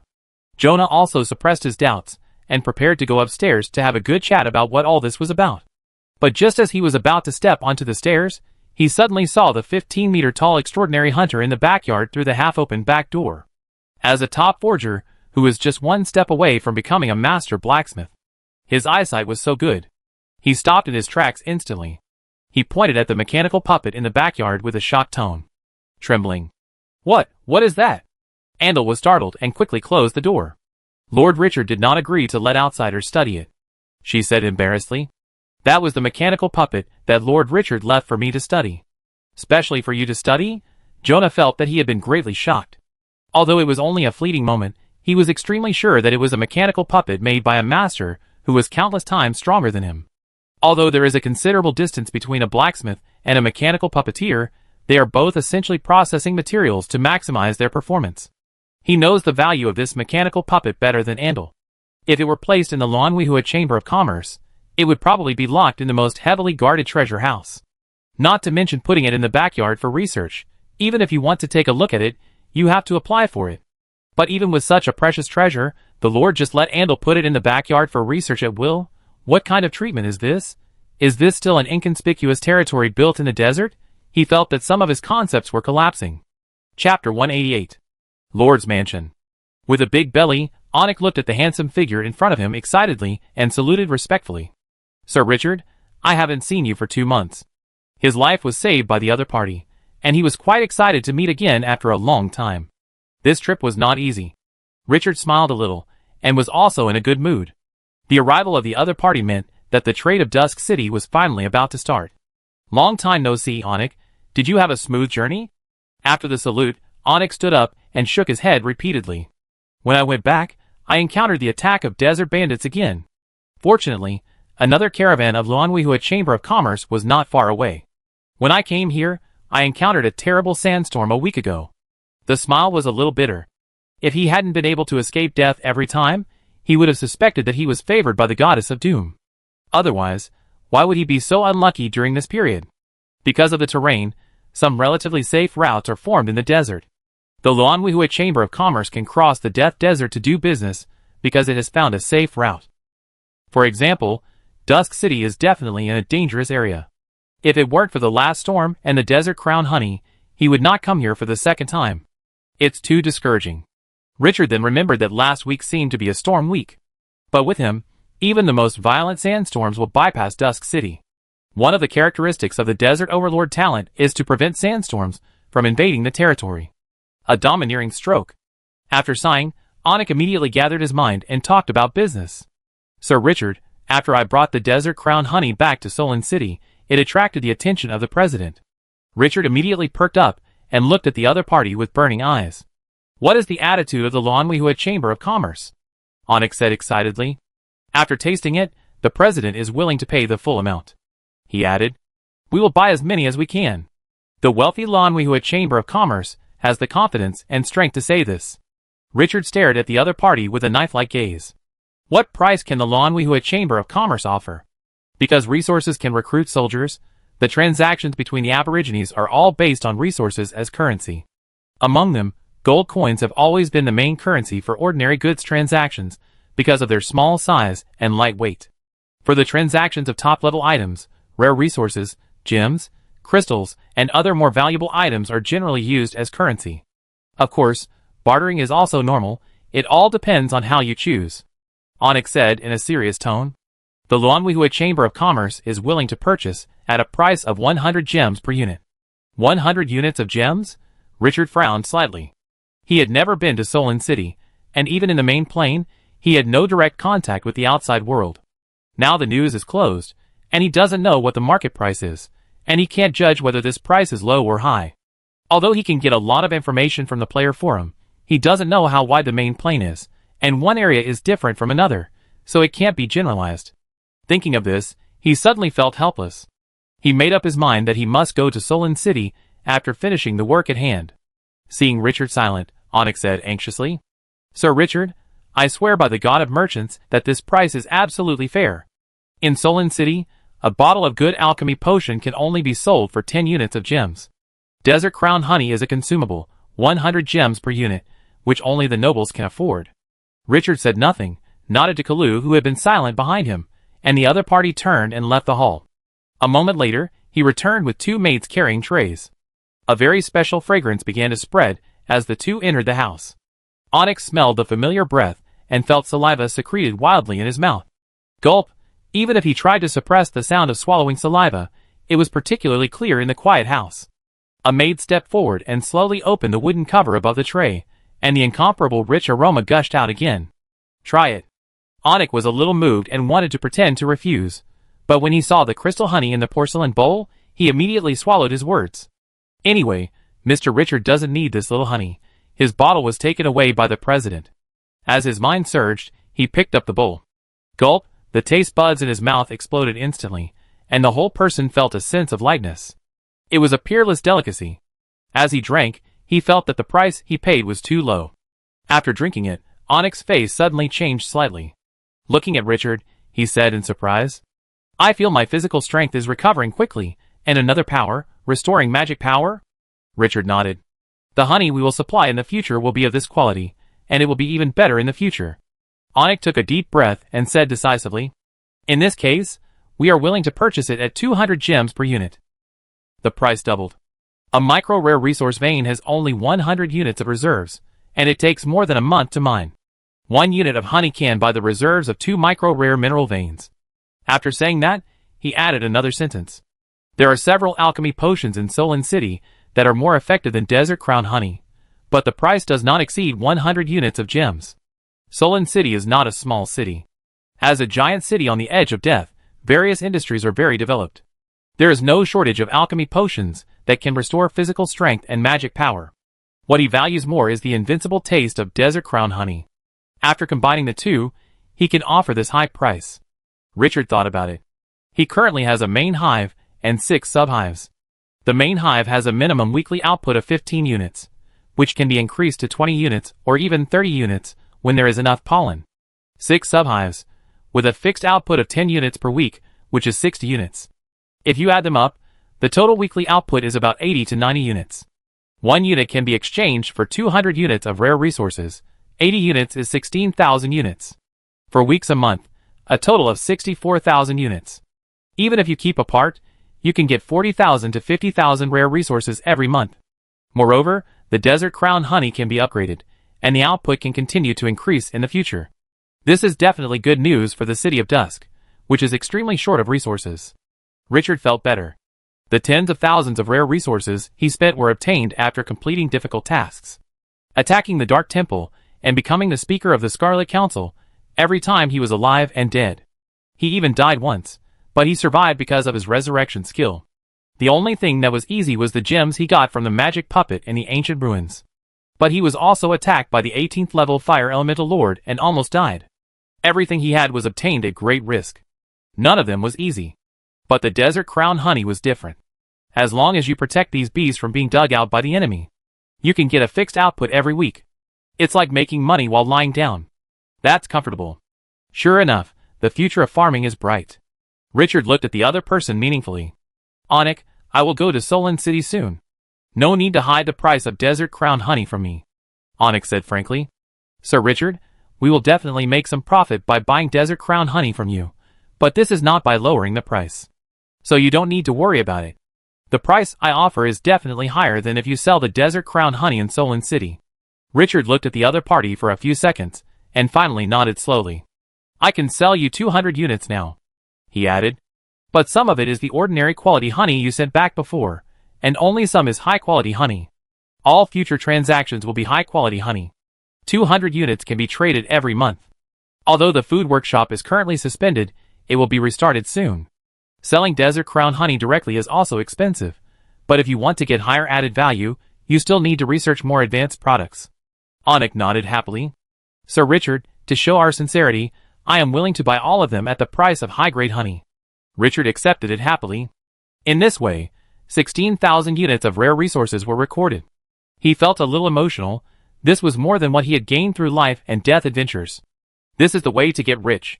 After the first deal was settled, he signaled the maid beside him to bring the second item. He opened the wooden cover, and a white robe with gold thread appeared in the air. Onyx looked at Richard in confusion. "Robe? Is this thing suitable for them to trade? Let alone robes. Solon City can easily produce a lot of luxurious clothes worn by the king." Richard smiled. "Try it on." Onyx took it up reluctantly, and put it on directly without taking off his own. However, because of his big belly, this normal yellow sand robe was bulging high. It added a bit of funniness for some reason. Onyx looked at the strange eyes of the maids around him, and his face was also a little hot. When he was wondering what Richard was up to, his face suddenly changed. In such a hot environment, the clothes that were tightly wrapped around him, because they were not suitable for him, did not make him feel stuffy. Even after a few breaths, a coolness came over him. It was like soaking in the cool water flowing out of the cave.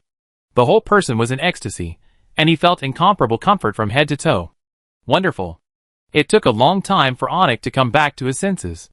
He couldn't let go and touched the sleeves of the robe, and the surprise in his eyes could not be concealed. Good stuff, good stuff. After a careful sense, his face changed again. Can it restore physical strength and magic power? He looked at Richard with an extremely hot gaze. Sir Richard, how many treasures like this are there? I want them all. Traveling in the desert, the scorching weather can kill people. It was okay if he hadn't experienced it just now, but after trying it, he couldn't bear to take it off even if it didn't fit. He would buy a separate piece of this kind of treasure, no matter how expensive it was. For someone like him who often runs in the desert, it is simply a blessing in disguise.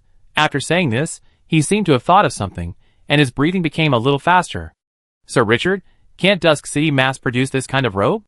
If it can't be mass-produced, with the personality of this lord, it is impossible to take it out so grandly.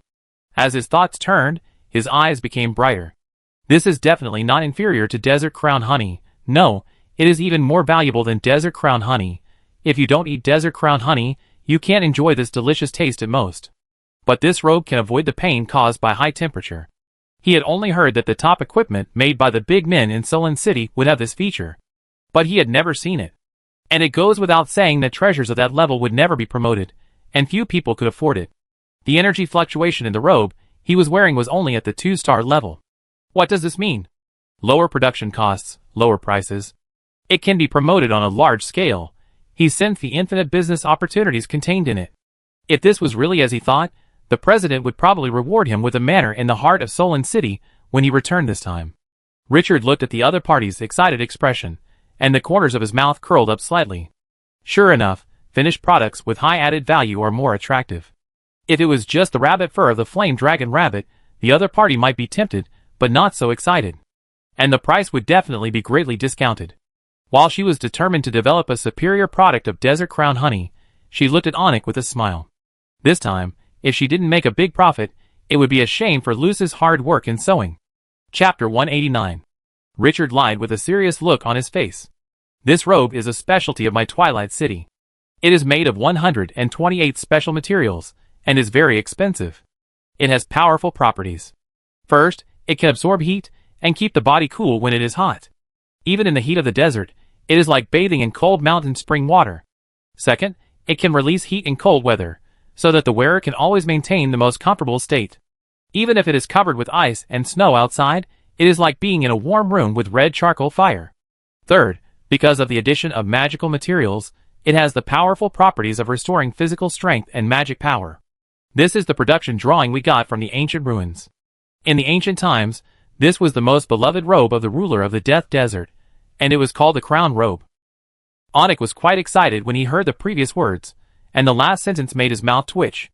Did they also say this on the desert crown honey? But he didn't care.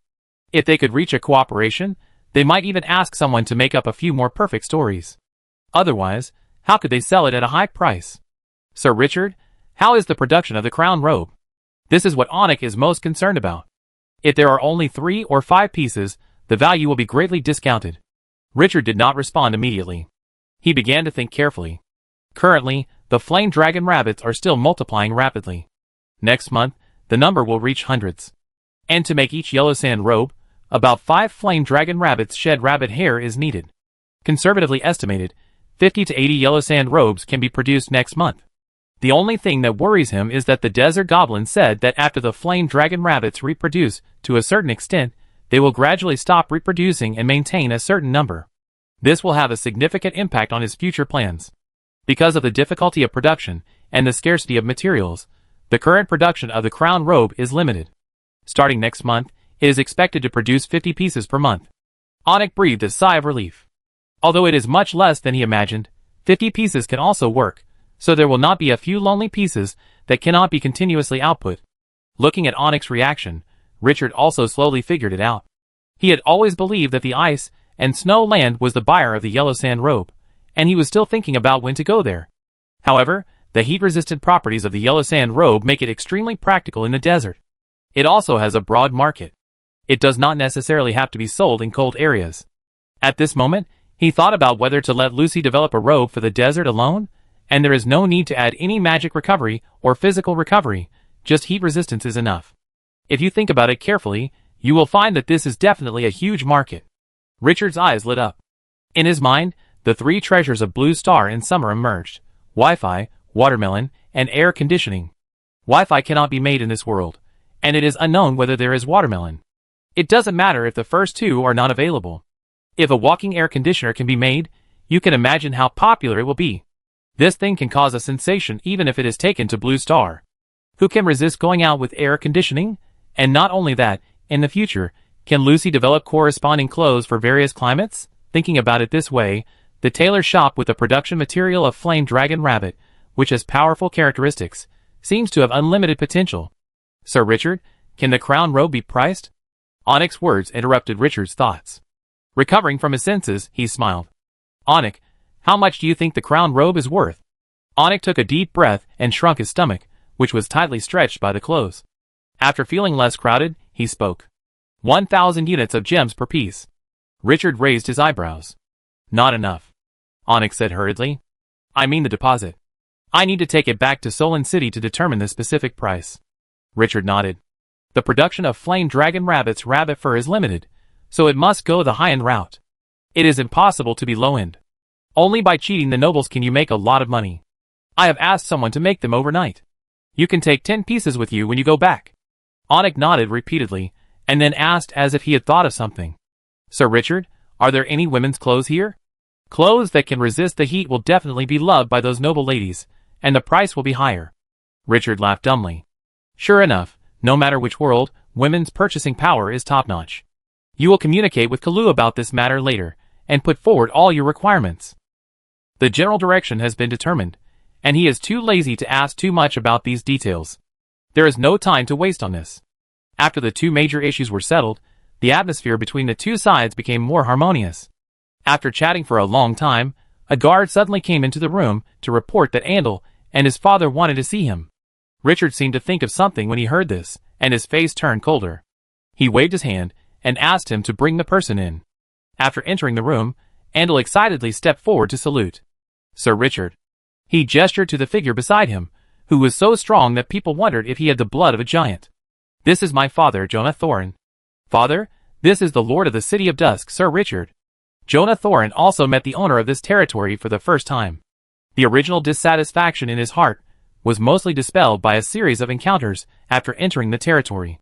Seeing Richard at this time, his mood was very complicated. Especially after the other party gave Andal so many good things, allowing him to be directly promoted to a special blacksmith.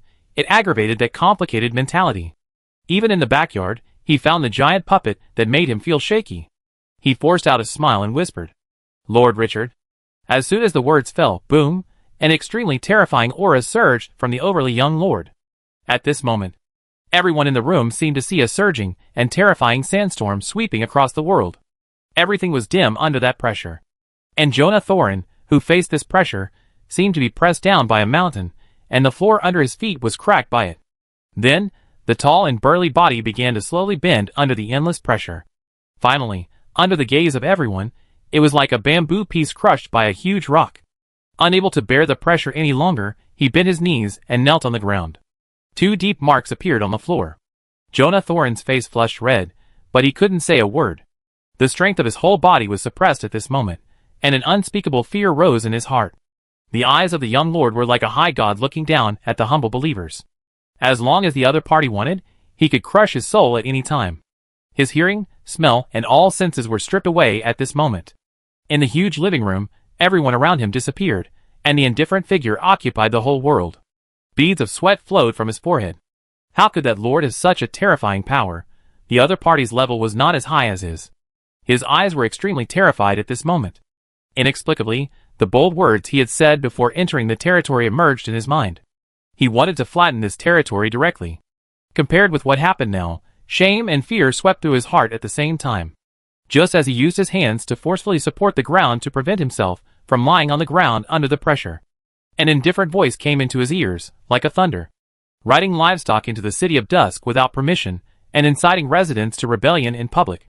Karu, according to the laws of the City of Dusk, how to deal with it. Another voice said calmly. The first crime is 50 lashes, the second crime is execution. Execution? Jonah Thorin suddenly felt an unspeakable horror in the midst of the panic-like sandstorm pressure. At this moment, he even felt the gaze of the god of death. He will die, he will really die. The pair of indifferent eyes looked straight at him without speaking. But at this moment, the pressure he was under almost made him collapse. He was like a toddler who had just learned to walk, facing the endless sandstorm that could overturn the world. Even at this moment, speaking was a luxury. After that sentence of execution, the will in his heart began to collapse rapidly. He heard another voice in a daze, as if he was telling something. Finally, the pair of indifferent eyes fluctuated for a moment, and said slowly, "Your daughter Andal is willing to exchange all her merits for your life, but the crime is the crime, which is unforgivable. Drag her out, hang her in the desert for 3 days, and be whipped 1,000 times." In an instant, the pressure was completely gone. Jonah Thorin seemed to be alive at this moment. But looking at the boy sitting in the main seat, as if nothing had happened, the contempt in his heart had already been broken, and replaced by endless fear. Even if he was punished like this, he didn't dare to say a word at this moment. He could feel the other party's cold attitude. If he dared to talk nonsense, he would die. He looked at his daughter, with some shame, and lowered his head. After Jonah Thorin was pulled out, Richard looked at Andal, who was unexpectedly calm. He said strangely, "Why not go out and take a look?" Andal shook her head. "Sir Richard, I know my father's character better than you. He should have suffered a big loss a long time ago. What he did, if it was changed to other territories, it would be normal to hang him directly. No lord can tolerate outsiders trampling on the law in his territory." He hesitated. "The blood of the Thorin family will not be in trouble because of this punishment.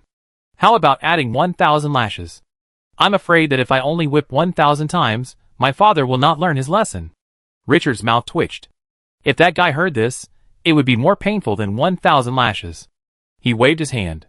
"The order has been issued, and there is no possibility of changing it at will," he said with a smile. "Dusk City has just reached several deals with the Luanwihua Chamber of Commerce. Next, a large amount of rare resources will be credited. Thank you for your hard work during this period." Andal's eyes lit up immediately. "My lord, it's not hard. I can use up as many resources as I want." Richard looked at the girl's excited expression, and inexplicably felt that he had asked for too low a price in the previous transaction. Chapter 190. After negotiating the deal on Desert Crown Honey and Yellow Sand Robe, Richard received the most generous resource ever, a full 50,000 units of gems, 40,000 of which were obtained from the sale of 200 units of Desert Crown Honey. 10,000 units of gems were the deposit for 10 Yellow Sand Robes.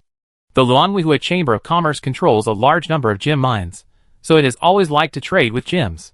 Richard was also quite helpless about this, so he had to ask to trade with other rare resources next time, and Onik naturally had no objection to this. With 50,000 units of gems in his pocket, the data on the attribute panel suddenly soared. He was in a good mood. However, the few precious drawings left in his hand required other rare resources to build, so he could only postpone it. Another pity was that when Onik left last time, he asked the other party to bring some drawings to trade. Although Onik did as he wished this time, he brought a lot of architectural drawings. But because it was too common and could be bought at will on the forum, he did not buy it. The first transaction between the two parties came to an end, and Richard and Onik were both quite satisfied with it. After spending so much effort on farming, it finally paid off. And it was so rich. He was not planting fields, but mountains of gold. And it was a mountain of gold that could never be exhausted, comfortable. The caravan of the Luanwihua Chamber of Commerce stopped temporarily. First, Onik was tired from the journey, and did not want to return so quickly. Second, he had to wait until 10 Yellow Sand Robes were made. Third, Jonah Thorin, who was hung up, had to wait for 3 days before he could be put down. The next day, July 11th, a good news came. The tailor shop was built. Richard went to check it out with great interest. This is related to the important source of income for the city of Dusk. The tailor shop was built not far from the blacksmith shop, occupying 4 spaces. At this time, a group of ants were proudly looking at the 2-story building in front of them.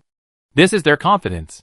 After telling people about Richard's importance to the tailor shop in the past few days, they breathed a sigh of relief. The respect they received at home and outside has obviously increased. Lucy, who brought this good luck, was also coaxed to the sky by them. After seeing Richard coming, a large group of people immediately saluted excitedly. "Good day, Lord." "Lord." The movement here attracted many people, and they all showed envious eyes when they saw this scene. How could a group of menopausal ants control their mouths? Not to mention such a proud thing. Naturally they would exaggerate and say it out. So within a day, the whole territory knew that the tailor shop had made great contributions, and the Lord specially built a tailor shop for them. This naturally aroused the envy of many people, and they also wanted to have such treatment. Richard was also amused when he saw this. It seemed that no matter which world, a group of ants gathered together to gather gossip. Chaoyang Ants is a legendary organization.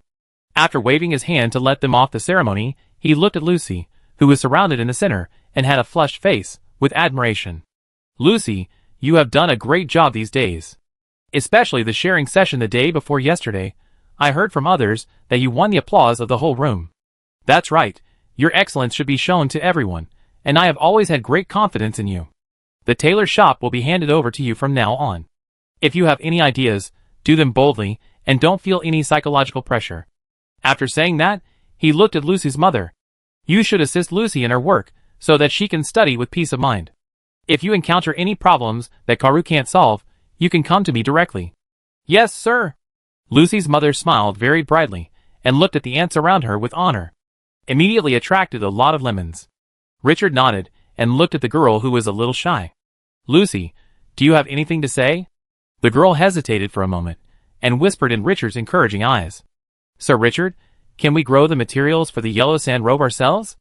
In addition to the rabbit fur of the flame dragon rabbit, the yellow sand robe also needs 12 kinds of desert plants as additives. But those plants are not rare things.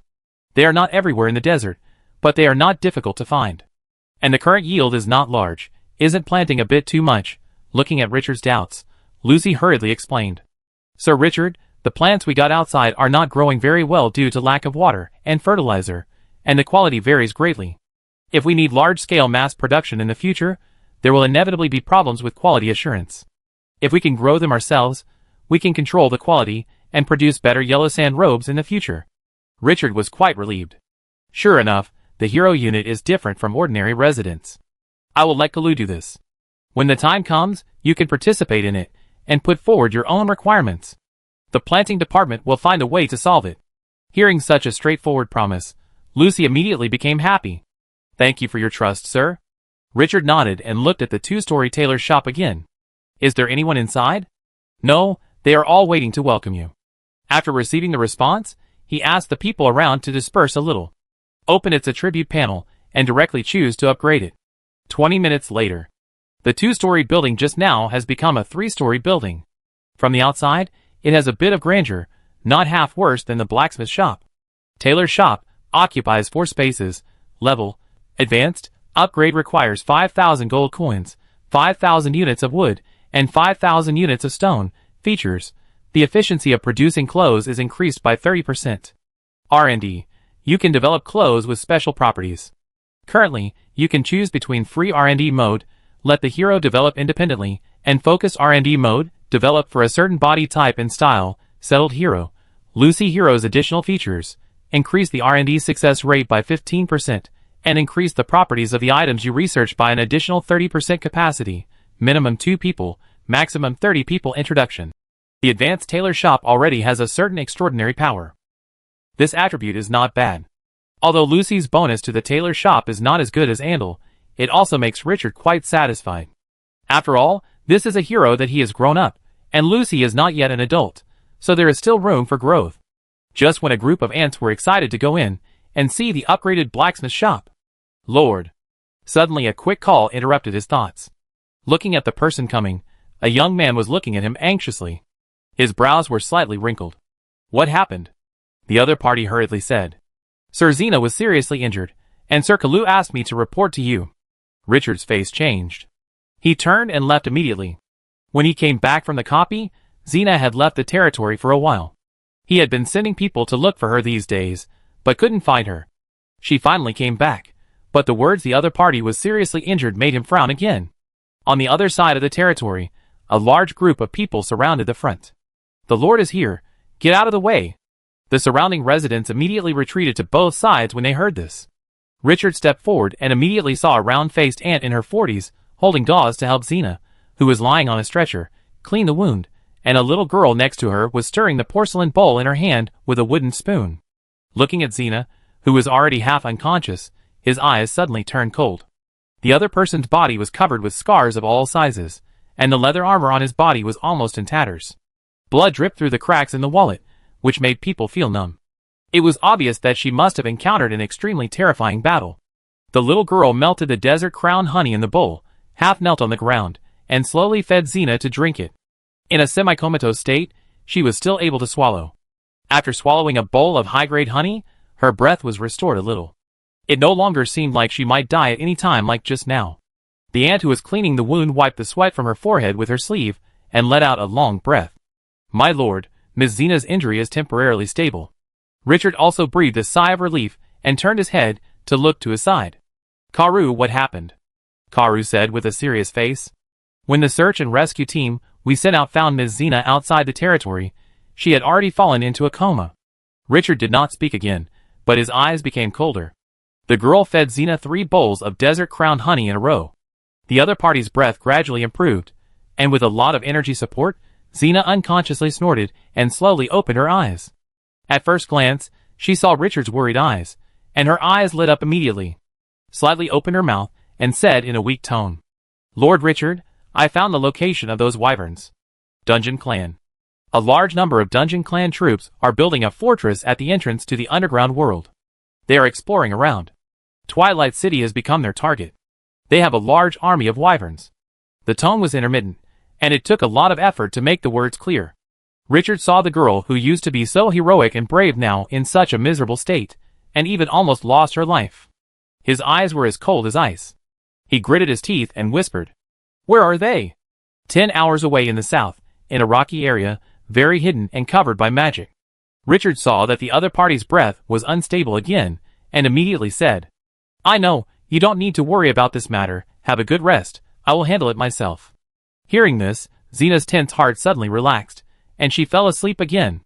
Richard immediately asked someone to carry Xena to the Lord's mansion. When the onlookers gradually dispersed, Kalu immediately stepped forward and said in a deep voice, Lord Richard, the Dungeon Clan is a great danger, we need to eliminate this danger. The other side has already regarded us as a target, I suggest sending troops to attack. Although Dusk City now has a powerful guard force, the ancient divine tree, the Hurricane Arrow Tower has not been built yet, and the dragon hunting crossbow is far from complete. We have too few ways to deal with the wyverns. Bringing the war to the enemy's land can guarantee the safety of Dusk City to the greatest extent. Please decide.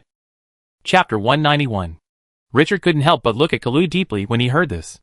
He admired Kalu's overall view and his personality of taking the initiative. It was very consistent with his style of doing things. This was also the main reason why he had always placed Kalu in the position of administrator of Twilight City. You are right. Twilight City has never been a defensive style. This time, I will go to the west to investigate in person. Xena's words made Richard not only see the risks. He also realized the huge benefits. A large number of wyvern legions. What does this mean? Skeleton blood dragons. Crown troops. Aren't these wyverns the best prey? And the 4-star dragon hunting crossbow requires dragon fascia above level 15. More importantly, the wyverns come from the underground world. This means that he can open up a new map. The benefits represented by this are huge. Even the mithril needed to repair the extraordinary hunter is in the underground world. After figuring out the key, Richard's originally heavy mood gradually became high-spirited. The dangerous wyvern has become his prey at this moment. Even the development opportunity of the entire Twilight City. Kalu held his chest and bowed his head. Yes, sir. After Richard made the decision, he immediately asked the army to assemble. This time it was mainly for exploration, and there was no need to lead too many troops. The flexible air force was the main force. But at the same time, the army was immediately put on martial law to prevent the enemy from attacking. Such a large-scale military mobilization in Twilight City quickly attracted the attention of Onik.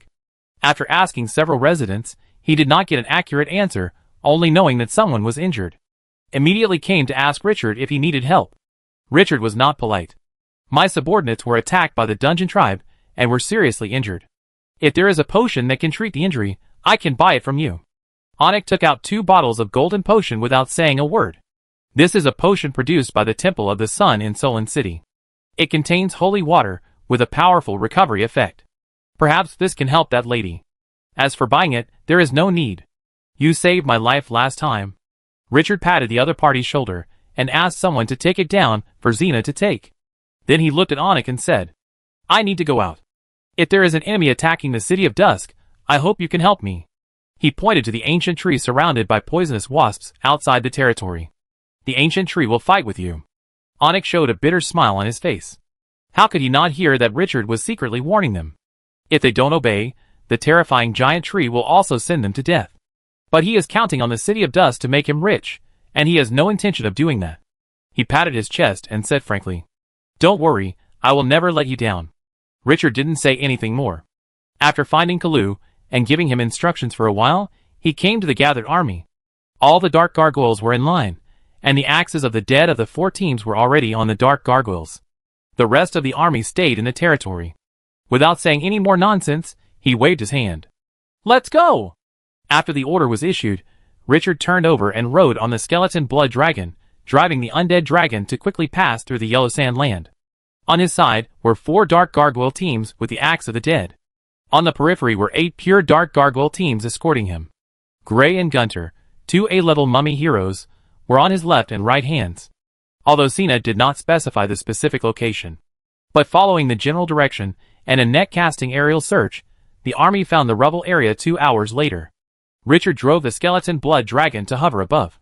Looking out, he found that the area was so vast that he could not see the edge at a height of hundreds of meters. The ground was full of boulders 3 or 4 meters high, separated one by one, and rarely connected to each other. Some boulders were even more than 10 meters high, greatly obscuring the view. Thinking of what Cena said, that the other party used magic to cover himself, he couldn't help but frown. He was not afraid of not finding the enemy, but was afraid of alerting the enemy. Especially when he didn't know the specific strength of the enemy. After thinking for a while, he looked at the 2 mummy heroes. Gray, Gunter, each of you leads 4 teams to search. Be careful, the enemy has used magic to cover itself, so it may not be so easy to find. Yes, master. The order was given, and the army took action immediately. Richard seemed to have thought of something, and slowly closed his eyes. The next moment, his perception spread. In the gap under the rock, there was a lot of gravel. As long as there was yellow sand, it was the extension range of his perception. He drove the skeleton blood dragon forward like a human radar, quickly searching everything in front. Half an hour later, Richard's tightly closed eyes suddenly opened. He stared at a huge rock area with a height of more than 15 meters 200 meters away. From the outside, the area was full of huge rocks, which were at most a little bigger than the surrounding rocks, so there was nothing wrong. But in his perception, there were a lot of people walking in these huge rock areas. The other party was stepping on the gravel. As Hina said, magic covered their traces. Even the breath of life could not be sensed. If he could not sense the movement of gravel, he would not be able to find it even if it passed over his head. Richard opened the system map and marked this place. Then, he decisively drove the skeleton blood dragon to bypass the area from the side. He used the secret crystal to notify the army to join, and led the large army to leave in another direction without returning. After leaving this vast gravel area, Richard looked at the 2 heroes and said, "The Dungeon Clan is building a fortress under the cover of magic." Gray turned his head and glanced at the gravel area. In his empty eyes, the fire of the soul was burning.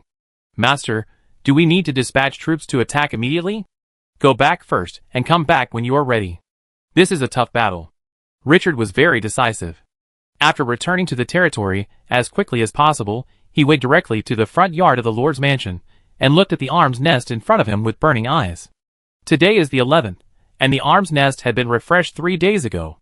Because the time of Glorious Era is fixed, 28 days a month. So the 1st, 8th, 15th, and 22nd of each month are Mondays, when the arm's nest is refreshed. But because he did not have enough resources, he dragged on without recruiting. After accumulating these few days, he has earned enough resources for recruitment. Without hesitation, he used up all the resources he had accumulated in the past few days, and recruited all the troops that could be recruited. Elite troops, Mummy Guardian 150250, Axe of the Dead 100150. Rare troops, Bandaged Mummy 042, Scorpion Warrior 5057. Giant Axe Death Knight 3072. Condensed Sand Archer 100200. Crazy Sand Mage 75100. Curse Pharaoh 2530. Rare troops, Dark Gargoyle 120140, Axe of the Dead 4045, Glorious troops, Heavy Sword Warrior 20. Crown troops, Skeleton Blood Dragon 1, Skeleton Demon 5. Condensed Sand Archer, Giant Axe Death Knight, Bandaged Mummy, Mummy Guardian were not recruited last time, so the output that can be recruited for 2 weeks this time will be slightly more. The biggest resource consumption is still the largest number of Condensed Sand Archer and the 2 highest level rare troops. After 1 round of recruitment, he spent more than 600,000 units of resources and 100 units of gems.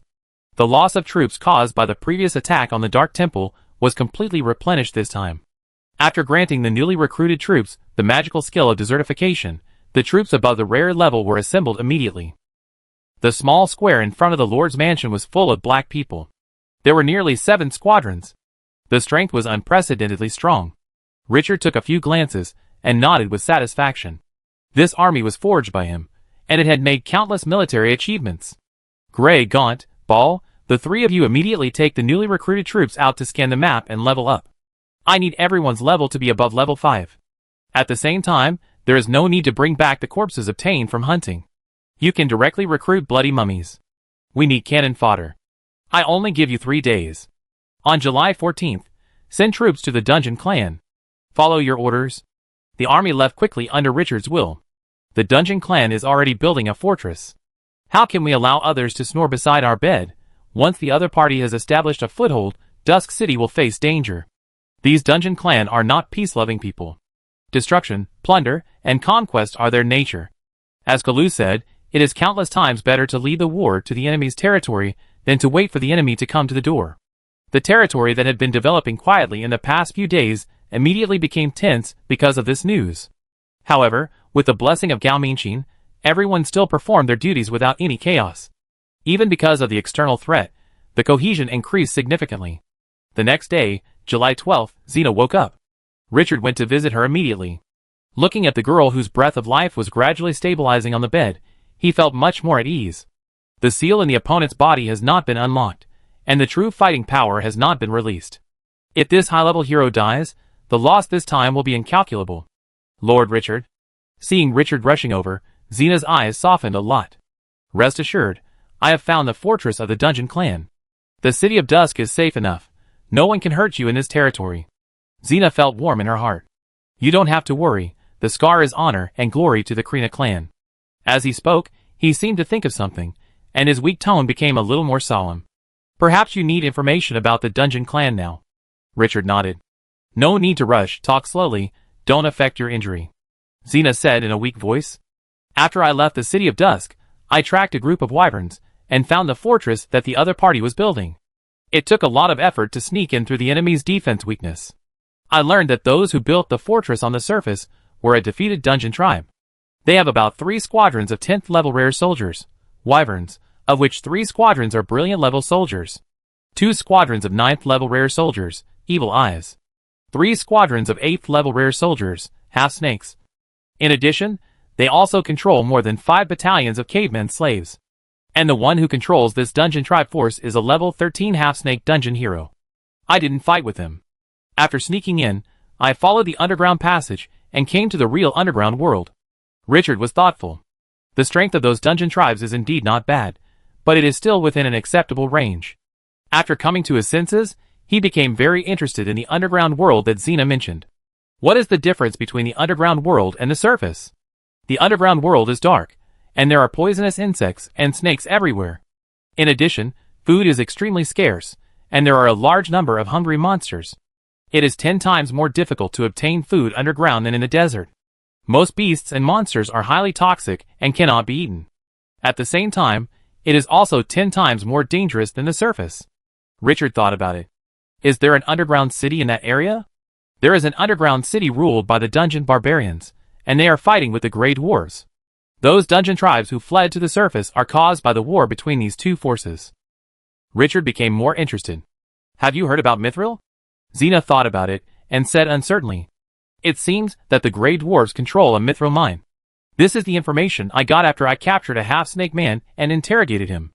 I didn't pay much attention to it at the time, and couldn't confirm its authenticity. Richard's eyes lit up immediately. Chapter 192. The Grey Dwarves control a Mithril mine. This news made Richard's heart beat fast. Is there any hope for the broken extraordinary hunter to be repaired? At this time, Xena's eyes showed a bit of pleading. Sir Richard, can I follow you into the underground world? Maybe in that mysterious area, I can find a way to break the seal in my body. Richard looked at her unhappily. You are so injured, and you still want to go with us? Wait until you can get out of bed and walk. Xena raised her head stubbornly. Her eyes were firm and unshakable. Lord Richard, this may be the most promising one. I have heard that the Grey Dwarves have a very special alchemy that can perform blood transfusions. Take out the blood of ordinary life and inject the blood of powerful life to increase strength. And for the person whose blood is transfused, no matter what is in the blood, it will be cleared. Blood transfusion? Richard suddenly thought of what Jones, the chairman of the Scarlet Council, did to the 3 princesses of the Empire in the copy. Draw out the dragon blood in the other party's body, and inject the cursed holy dragon blood. He also gained the power of the dragon, and the growth aura from it. This seems to be a good way. However, the operation is very difficult. He thought of the key. Could it be that the opportunity for Xena's hero recruitment mission was completed underground? Seeing that Richard did not refuse again, he fell into thought. Xena saw some hope and continued. Sir Richard, I will be able to recover in 2 days, and it will not affect the army's operations. Looking at those determined eyes that have never been fearful, now there is a bit of pitiful pleading. Richard nodded slowly and said solemnly, On the 14th, the army will set off on time. If you can't recover to a state that satisfies me, then you will stay in the territory for this operation. Xena breathed a sigh of relief, and a bright smile appeared on her pale face. Thank you. Richard looked at the girl unhappily, and reached out to take out 2 bottles of Desert Crown honey. He opened the lid and placed it on the wooden table at the head of the bed, and helped her make a bowl of honey water for her to drink. He saw that the girl's breath had improved a little, and suddenly thought of something and asked, Xena, do you feel uncomfortable drinking Desert Crown honey all the time? I heard that most recovery products have certain restrictions. Drinking too much in a short period of time will cause energy congestion, and the effect will be discounted. This is what he saw a player mention on the forum. There is an alchemist in the other party's territory, and the potions made of drinking restrictions. Exceeding the drinking amount may even cause harm. Xena smiled a little. Sir Richard, only alchemical potions or magic potions have negative effects. Honey is a natural recovery product. As long as the body can bear it, there will be no side effects. He added, But I heard from my tribe that drinking too much honey seems to make you fat. Richard was listening carefully, and almost spit out a mouthful of blood. Isn't this turn a bit too big? You are a veteran who has experienced life and death in hundreds of battles. Do you still need to worry about your body? Take good care of your injuries. Richard left the room after giving a helpless exhortation. You still have the mood to worry about these trivial things. It seems that there is no big problem. After going out, he went directly to the backyard of the blacksmith shop. He looked at the 15-meter-high giant in front of him with burning eyes. With a thought, he took out 10,000 units of gems. They were piled up into a small mountain. Mechanical body, Super A level, strength increased by 500%, defense increased by 500%, immune to magic, and the body can swallow corresponding materials to repair itself after being damaged. Swallowing materials to automatically repair, this is one of Richard's most satisfactory skills. It also made him see the possibility of obtaining a complete extraordinary combat power. The mental power connected to the control ring on his hand. In an instant, the eyes of the extraordinary hunter suddenly lit up. At this moment, an unspeakable breath gushed out. Powerful and majestic. It was like standing under a mountain thousands of feet high. It made people feel insignificant. Level 20, extraordinary. No matter where, this level has already stood on the upper level of the pyramid. Under his control, a special energy emanated from the super hunter, directly covering the gems in front. Those gems melted slowly like ice, and snow encountering flames. Then, as if they had lost gravity, they floated up out of thin air, and merged into the mechanical body of the super hunter. Richard could sense it clearly. Some damaged areas of the super hunter were recovering rapidly. The body was restored from a state of being shaky, and likely to collapse at any time to the point of being glued together. It was still a long way from complete recovery, but at least it had some resilience. After the gems on the ground were devoured, the system prompt sounded suddenly. Ding! The super hunter devoured 10,000 units of gems and repaired part of the body's performance. The current damage level is 75%. The drivable combat time, 30 minutes. If it exceeds 30 minutes, it will be completely destroyed. Note: high-intensity combat and collision will shorten the driving time. Richard suddenly became interested when he heard the system prompt. This is the first time he has seen the data of damage degree. The damage of up to 75% made him sigh at its durability. It has not fallen apart yet, which is also a top-grade product. However, after the repair, the driving combat time has been increased to half an hour, which makes him feel much more comfortable. 10,000 units of gems in exchange for half an hour of use time of extraordinary combat power, although the price is not cheap, but if used well, it will be a decisive kill. At the critical moment, let alone 10,000 gems, even 100,000 is worth buying. Without a supernatural being to take action. This level of combat power is equivalent to a nuclear bomb level for the current Twilight City. The strategic significance cannot be replaced. This wave is not a loss. After thinking about it, for the sake of insurance, Richard waved his hand and took out another 20,000 units of gems. I want to recharge. If you can't beat it, you have to pay gold. This is an eternal truth. Ding! The supernatural hunter devoured 10,000 units of gems and repaired part of the body performance. The current damage level is 70%. The drivable combat time, 60 minutes. If it exceeds 60 minutes, it will be completely destroyed.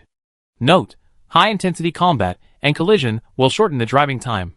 20,000 units of rare resources fell, and it increased by another half an hour. The degree of damage dropped from 75% to 70%. The higher the repair degree of this thing, the more resources it costs. Richard seemed to see a bottomless pit. But he was willing. This level of mechanical puppets, even if you spend a high price to buy it, there is no place to buy it. The supernatural power of level 20 can slay dragons. Someone was sent to inform Andal, and he took the extraordinary hunter away from the blacksmith shop. The girl was still at the edge of the territory with her father, who was hung up and exposed to the sun. Jonah Thorin, who was hung outside the territory for the past 2 days, has become a landscape in Twilight City. Everyone went to see the excitement happily. The guy with muscles in his head was a little ashamed at first, but later he got used to it and chatted with his previous partners with a smile. This made Andal angry and funny, and later she simply asked the other party for forging skills. For his daughter, there is naturally nothing to keep secret. In this way, Jonah Thorin, who was hung up, began to teach Andal forging skills in a magical way, and the scene became very strange. Time flies. On the 14th, 1700 hours in the afternoon, the 3 heroes returned with the hunting army and lined up neatly in front of the Lord's mansion. All the newly recruited troops have been upgraded to level 5. At the same time, Gunter and Gray recruited a total of 24 squads of blood mummies in the past few days. Although Richard's original intention was to recruit cannon fodder, it was beyond his expectation. The potential of these blood mummies has reached the rare 1 star. The combat effectiveness is not weak. This made him quite pleased. This is why he has always wanted to let both heroes learn the skill of recruiting mummies. Free stuff always makes people feel comfortable. With a wave of his hand, he gave these 24 squads the rare soldier skill of sandification. The number of troops in his hand soared to 9 squadrons at this time. Enough to fight a small-scale war. Lord Richard. Richard heard the voice from behind and turned his head slightly, looking at Xena, who had a resolute look and the aura of a veteran soldier. Nodding slightly. The girl was able to get out of bed and walk yesterday, and today she recovered from a serious injury to a minor injury. Although her combat power has not yet recovered to its peak, she is already able to fight. It is expected that the minor injuries on her body will be completely recovered in 1 more day. Xena's powerful bloodline is the main reason, and the Desert Crown honey with no side effects is also crucial. In addition, the high-level magic potion given by Onyx lifted a dying hero up in 3 days. Richard thought about it, and took out the 3-star treasure broken steel longsword exchanged with points from the system space. Its attached characteristics are particularly domineering, beheading, and there is a 20% chance to directly kill the enemy. This is the same instant death skill as the soul execution of the Axe of the Dead. Xena, half a month ago, the Wyvern attacked the territory. You risked your life to defend the city of Dusk, and made great contributions. Your contribution will not be forgotten by the city of Dusk, and neither will I. Originally, I was planning to hold a glory party to honor you, but the military situation is urgent. I will hold another party for you after I come back. After saying that, he handed over the broken steel sword. I spent a huge price to get this sword. Now I give it to you. Xena looked at Richard with a serious look, and her heart was touched. This is my duty. She took it solemnly with both hands. Then she pulled the cross sword out of the scabbard, feeling the weight and sharpness of the blade. She slowly closed her eyes. When she opened them again, the expression on her face was extremely happy. Sir Richard, I feel this sword is calling me. It has a very special power. Richard smiled. Now, it belongs to you. After saying that, he walked to the front of the army that was ready for battle without further hesitation, his eyes cold. Let's go! With an order, the army immediately turned around and walked out of the territory. This time, he mobilized all the troops in the territory, vowing to strangle the enemy, who had not yet gained a foothold. The 5 acres of destroyed Saxall forest was like a slap in the face of the city of Dusk, reminding him all the time. After leaving the territory, Richard condensed sand and gravel again and made a desert ship. He fell in love with this way of transporting troops after only using it once. In the glorious era with inconvenient transportation, this method is simply invincible. He felt that he could make a lot of money even if he became the captain of a transport team in the future. More than 9 squadrons of troops, under the setting sun, sailed away on the desert ship. In the sky, there were skeleton blood dragons and dark gargoyles escorting. This picture was full of the flavor of a fantasy world. Kadam!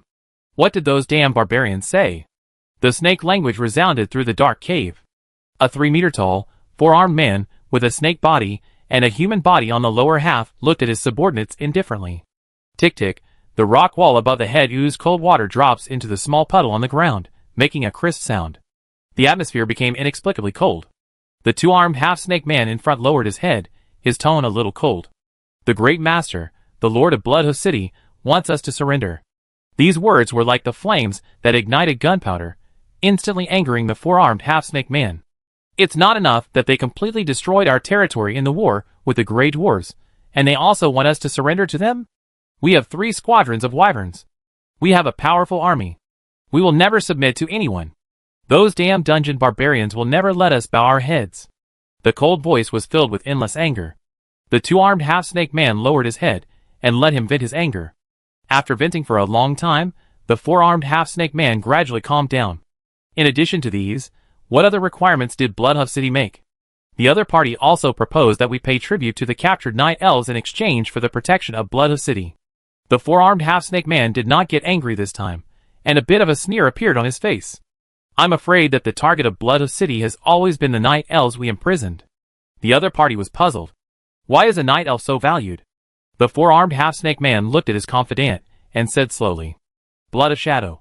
The 2-armed half-snake man's breathing became rapid. Legend has it that this blood contains enormous power, which can even make evil gods excited. But how could it appear on a night elf? The 4-armed half-snake man said in a deep voice.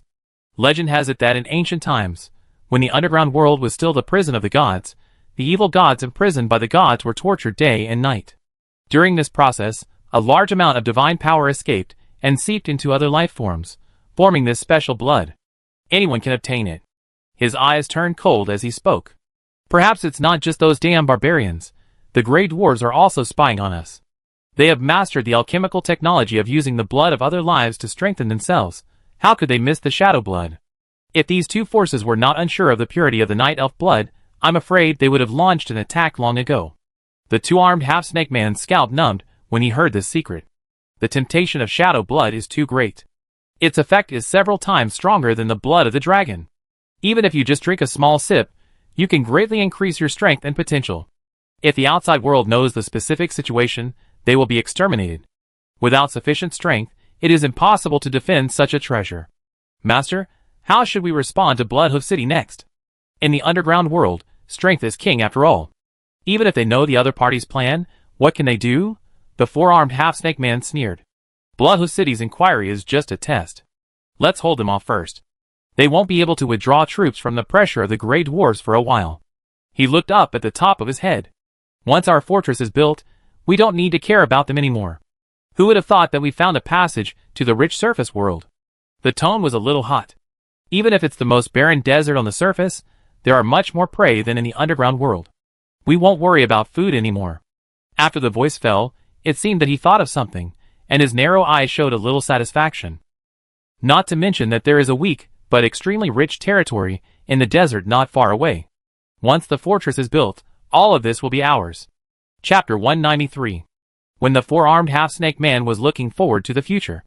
Roar, a hysterical roar suddenly came from above. The sound of the wyvern. Enemy attack. The moment this thought came up, more intense fighting sounds rang out. The 4-armed half-snake man was shocked and angry. An attack launched by the life on the surface? Why didn't the enemy trigger the magic shield when they came in? After reacting, he suddenly became furious. The triangular eyes revealed a cold, murderous intent. Blow the horn. Whoever it is, they will have to pay the price. He was very clear that there was no powerful force within 200 kilometers around the surface. At least there was no force that could threaten him. This was the information confirmed by the Wyvern Legion after nearly a month of exploration. The two-armed half-snake man in front of him heard the order, and immediately took off the fong horn hanging around his waist. Woo, like the sharp sound of a beast wounded and dying, it went through a very long distance. The four-armed half-snake man did not stop, and the gray snake body crawled out of the dark cave. Outside the cave, there is a natural underground passage with a diameter of more than 20 meters, and sharp stone pillars can be seen from time to time. One end is connected to the ground, and the other end is deep underground. Outside, several squadrons of two-armed half-snake men with triangular eyes are waiting with weapons. And in the deeper part, there are a large number of Dungeon Clan's iconic life forms, the Evil Eyes. The Evil Eye is a terrifying life form with octopus tentacles in the lower body, and a huge eyeball in the upper body without a head. It can float on the ground out of thin air, and when attacking, it will gather magic power and shoot out death rays with powerful penetrating power from its eyeball. The four-armed half-snake man's expression eased slightly when he saw his army. This army was his greatest confidence. The shadow blood in the night elves was about to awaken. As long as they could gain a foothold on the surface, no matter how loud the noise caused by their awakening bloodline was, they could avoid being spied on by underground forces. And he would have the bloodline with powerful power all to himself. He might be able to break through level 15 and return to the underground as a king. Destroy Blood Hoof City and enslave the Grey Dwarves. Thinking of this, he began to get excited and tremble in his heart. He would eventually wear the crown. In a high mood, he immediately led the army to the passage ahead. Not long after, his vision suddenly opened up. He stared at it, and when he saw the scene clearly, his expression changed again and again. A mechanical puppet with an exaggerated size was suspended in the air at this time. This mechanical puppet looked like a humanoid with normal limbs. But what made him tremble was that the claws on the mechanical puppet's hands seemed to be welded with a butcher knife, reflecting bursts of cold light. With such exaggerated length and sharpness, even dragon scales might not be able to resist its sharpness. There were large cracks on the puppet's surface, and it had obviously experienced an extremely terrifying battle. It looked like it could break and explode at any time. But it was such a broken mechanical puppet. At this time, it was like a wolf among sheep. The Wyvern army that he was proud of, which made the dungeon barbarians and Grey Dwarves afraid, was being killed like chicks at this moment. The Wyverns lived in the cracks between two boulders with a height of more than 25 meters, and there was a natural cave underground. A large number of Wyverns rushed out of the cracks fiercely at this time and attacked the mechanical puppet. But as soon as the Wyvern took off, the opponent would immediately swoop down. The sharp claws on its arms made his scalp numb. The Wyvern's solid dragon scales and body were easily torn apart by it like cotton at this moment. Large pieces of flesh and blood fell to the ground. The mechanical puppet, with its own strength, forcibly killed the Wyvern that emerged. After paying the price of dozens of deaths, the Wyvern also realized that it could not win in melee combat, and under the leadership of several flying dragons. The huge mouth opened and spewed out with highly corrosive venom. A 20-meter-long poisonous breath was pulled out in the air. Sizzle, the venom scattered on the ground, immediately corroding the rocks and gravel into bursts of black smoke. But what shocked the four-armed half-snake man was that the poisonous dragon breath sprayed on the mechanical puppet was like using water to help it wash away dust. It did not cause any damage to it. His expression became extremely ugly. 3 squadrons of wyverns were suppressed by a mechanical puppet. This was unacceptable. He took out a horn that was 1/3 the size of a palm from his arms. He blew it directly. The wyverns that seemed to be in disarray just now suddenly rippled, and then immediately burst into a more fierce attack. Risking their lives, they forcibly surrounded the mechanical puppet. Taking this opportunity, the underground army quickly poured out of the passage. The explosion of the wyverns interfered with the mechanical puppet, winning them precious time. After turning his head, and watching most of the army pouring out behind him, the four-armed half-snake man stared at the mechanical puppet. Evil Eye Saturation Attack. Shoot down that damn mechanical puppet. 3 squadrons of Evil Eyes formed a dense attack formation. Instantly, the huge eyes of the Evil Eyes condensed powerful magic. Death Ray. A ray with destructive power shot out. Hundreds of dark red rays became eye-catching light. Destroy it. The four-armed half-snake man was very excited. The attack of the evil eye was powerful magic damage. It can cause additional penetration to armor and backing. How could the broken mechanical puppet that was almost collapsed withstand this damage? The huge body of 15 meters high became the best target. The opponent seemed to have no reaction at all, and was directly covered by the death ray. Instantly. Sizzle, the light burst out, dazzling and dazzling. The four-armed half-snake man briefly lost the trace of the front. After the light dissipated, his excited expression suddenly solidified. The mechanical puppet that could almost collapse at any time was not damaged at all under the concentrated fire of the evil eye. The broken armor was still broken, but that was all. It seemed that the attack of the evil eye was like a harmless water gun. How could this be possible? The concentrated fire of the evil eyes of the three squadrons could not cause any damage to the mechanical puppet. What was the origin of the mechanical puppet? The moment this thought just arose, suddenly, an unspeakable terror swept through his heart. Because the mechanical puppet turned his head and looked at him. The gaze of the god of death. His body became stiff. Just when the four-armed half-snake man thought that the mechanical puppet would come to kill him.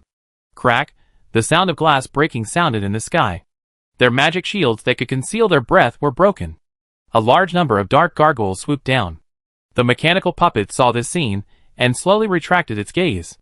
The four-armed half-snake man breathed a sigh of relief, as if he had escaped from the scythe of the god of death. But at this moment, a large number of gargoyles have already flown over the evil eye and the half-snake army. Axe broken. Bows and arrows covered. Two voices sounded. The four-armed half-snake man found that the gargoyle was carrying a large number of mummies on his back. Swish, swish, swish, arrows in the sky covered and shot like a rain of arrows. At the same time, dozens of battle axes were thrown out when the gargoyles swooped down to low altitude. Crack, a crisp explosion sounded. The ground suddenly exploded as if a bomb was dropped by a bomber. The bodies of the half-snake man and the evil eye covered by the battle axe fragments were pierced like a sieve. Then the flames rose up, causing secondary damage.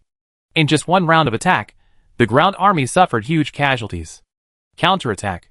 Snake Man protect the evil eye. The four-armed snake man immediately commanded the army to adjust the direction. Swish, swish, swish. Countless dark red death rays shot into the sky. What made him feel cold was that the gargoyles were immune to magic. The death rays attacked the opponent's body and failed to cause any damage to it. Instead, the archers on the opponent's back and the soldiers holding battle axes used the gargoyles' bodies as shields and output crazily. The most powerful wyvern army was blocked in the cave and could not take off. No one could deal with those gargoyles. The consequence of losing air superiority is that you can only withstand endless attacks.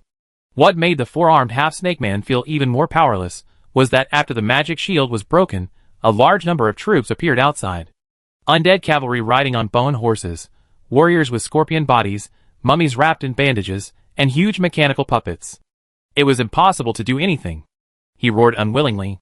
Retreat! The order had just been issued. He suddenly felt an unspeakable fear rising. He saw that the mechanical puppet that was blocking the wyvern from hunting suddenly had a magnificent yellow sand light on its body. Then, the earth surged. Countless gravel surged like a tsunami, directly blocking the passage they came from. The four-armed half-snake man looked at the army that had entered the passage and was buried by gravel, and his heart suddenly felt cold. It turned out that the mechanical puppet was not dragged by the wyvern, but wanted to lure him to bring the army out, and the other party wanted to kill them all. Looking at the mechanical puppet that was still slaughtering the wyvern, the four-armed and half-snake man roared in extreme reluctance. Why are you attacking my territory? Hearing this, the mechanical puppet turned its head sharply, as if it had heard a huge joke. A cold voice came. You invaded my territory and destroyed my property, and you still dare to ask why? The four-armed and half-snake man was shocked. There was only one territory around, that weak human territory, but why did the opponent become so powerful? Chapter 194. Enjoyable, unprecedented enjoyment. Richard in the cockpit of the extraordinary hunter has closed his eyes at this time, feeling the power brought to him by the extraordinary hunter. His heart is full of amazement. The extraordinary hunter is like a part of his body at this moment, and he can clearly feel the state of every inch of the body. Control it at will. There is no obstruction at all. Although the two most powerful skills cannot be used due to the serious damage, and the strongest combat power cannot be exerted.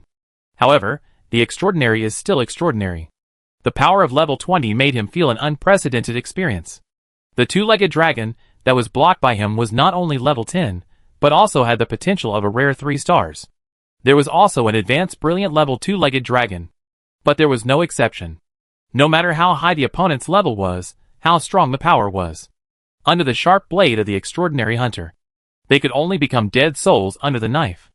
The fingers were replaced with 5 sharp blades over 2 meters long, which were more exaggerated than the swords of the heavy sword warriors.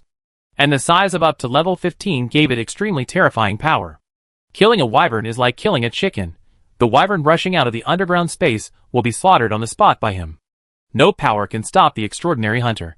Wait until the opponent's controller, the 13th level half-snake hero, appears. He slightly distracted his attention. The army without air superiority can only be slaughtered unilaterally under the attack of the dark gargoyle. Sure enough, the situation changed quickly. The opponent wanted to escape. But the prey had already appeared. How could he let them leave? The yellow sand covered the passage, completely blocking their retreat. The swarming Dusk City army burst out with powerful fighting power at this moment. The battle directly entered a white-hot stage. But it must be said that even if they lost air superiority, and were attacked crazily by the condensed sand archers, and the axe of the dead, these dungeon clan soldiers were still fierce. Seeing that there was no hope of escape, the 13th level 4-armed half-snake man rushed forward with the remaining troops. He vowed to kill a gap from the front. At this time, the blood-colored mummies, as the cannon fodder army, first collided with these half-snake men. Under the leadership of the 4-armed half-snake man, the half-snake army launched an extremely powerful attack. The blood-colored mummies were hacked to pieces the moment they came into contact. The difference in strength was too great to contend with. But the role of these cannon fodders is not to fight hard, but to hold back the enemy. Swish, the body turned into gravel. Forcibly withstood the charge of the half-snake men. At this time, the evil eye in the back still caught up with the army in front. The huge eyeball gathered magic power again. Whoosh, one after another terrifying death rays penetrated the space with powerful killing power. Desertification is naturally weak against physical damage, but it is not immune to magic. The bloody mummy, that could not avoid it, was directly shot and exploded. The explosion spread out sand and gravel all over the sky. The death of these cannon fodder soldiers made the scene more tragic. But the craziest one was the 4-armed half-snake man, a level 13 hero unit. The 4 arms held 4 long swords. Under the crazy attack, it was like a whirlwind. No one could stand in front of him. Even if the bloody mummy in front turned on the desertification, he would be killed and exploded in minutes. Although it could not be killed in a short time, it still rushed out like an arrow with a large number of half-snakes. Richard suppressed hundreds of 2-legged dragons by himself, and had no time to worry about the battle outside. Letting the 2-legged dragons escape would be more troublesome. The Air Force is not like the ground troops. If they flee in all directions, who knows where they can fly to? These are all materials for recruiting skeleton blood dragons. Every time he kills one, he feels that he has earned a crown troop. He feels happy. After seeing the madness of the 4-armed half-snake man, he immediately counterattacked. Gunter, Gray, Cena, cooperate with the skeleton demon to hunt down the dungeon hero. Although he couldn't spare his hands, his subordinates were not vegetarians. The order was issued, and the 3 top heroes who were frantically attacking the enemy immediately focused their attention on the 4-armed half-snake man, who led the charge. Cena went straight to the 4-armed half-snake man. This descendant of the Krina tribe killed people everywhere on the battlefield. Her fighting style was extremely violent. Wherever she passed, the half-snakes were either beheaded by a sword or their bodies were cut off. Especially after receiving the broken steel sword given by Richard, her attacks became countless times more fierce. Whoosh, Gunter and Gray also drove the dark gargoyle to fly quickly above the 4-armed half-snake. She began to chant a mysterious spell. Instantly, the 4-armed half-snake roared and accelerated the speed of the charge when he felt the danger coming. If he delayed any longer, he would die. These damn mummies are too difficult to deal with. Suddenly, his heart skipped a beat, and he suddenly turned sideways. The space at the original place suddenly broke, and an arm with sharp claws suddenly pierced out of the space. The skeleton body, the blue soul flame, burned in the empty eye sockets. Crown troops, skeleton demon. Crack, the 4-armed half-snake man slashed the opponent's claws with his long sword, and at the same time, the other arm swung the sword to another space. The next second, the second space exploded, and the claws suddenly appeared when the long sword slashed. Beast instinct. After blocking the attacks of 2 enemies, the 4-armed half-snake man's triangular eyes condensed. The remaining 2 arms swung the sword fiercely. Thunderstrike. The skeleton demon wanted to resist, but the blade was too fast. Crack, Under the power of the 13th level hero, the body was directly chopped and exploded. The bone shattered into slag. Realizing that it was impossible to do anything, he immediately disappeared from the spot. When they appeared again, his body had returned to normal. Consume soul power to repair the body. Powerful talent. The skeleton demons were not weak, and the four-armed half-snake man even burst out with the unique combat power of a hero unit. This dungeon hero is very similar to Cena. Both of them are combat heroes. The four long swords seemed to be able to cut through the void when they swung. With powerful combat skills and keen perception of danger.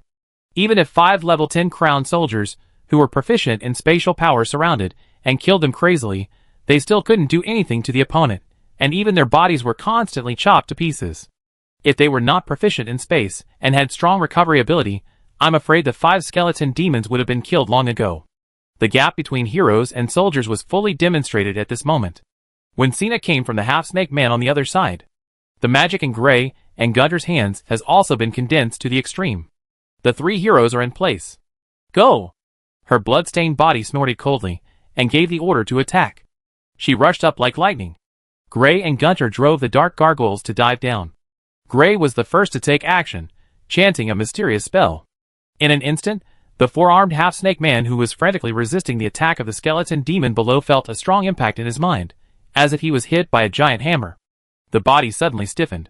The curse word A-level makes the enemies in the area with a diameter of 50 meters fall into a state of mental confusion and stagnation, which lasts for 10 seconds. Sensing the target's slowness, Hina's eyes lit up. 3 points faster, she cut off the half-snake man who blocked her way with a sword, and rushed through the body that was broken into 2 pieces. Slay the four-armed half-snake man directly. But at the most critical moment, the four-armed half-snake man's eyes suddenly turned red. The 3-meter-tall body suddenly grew to 4 meters tall. Forcefully broke free from Gray's control. The 4 arms swung the long sword fiercely.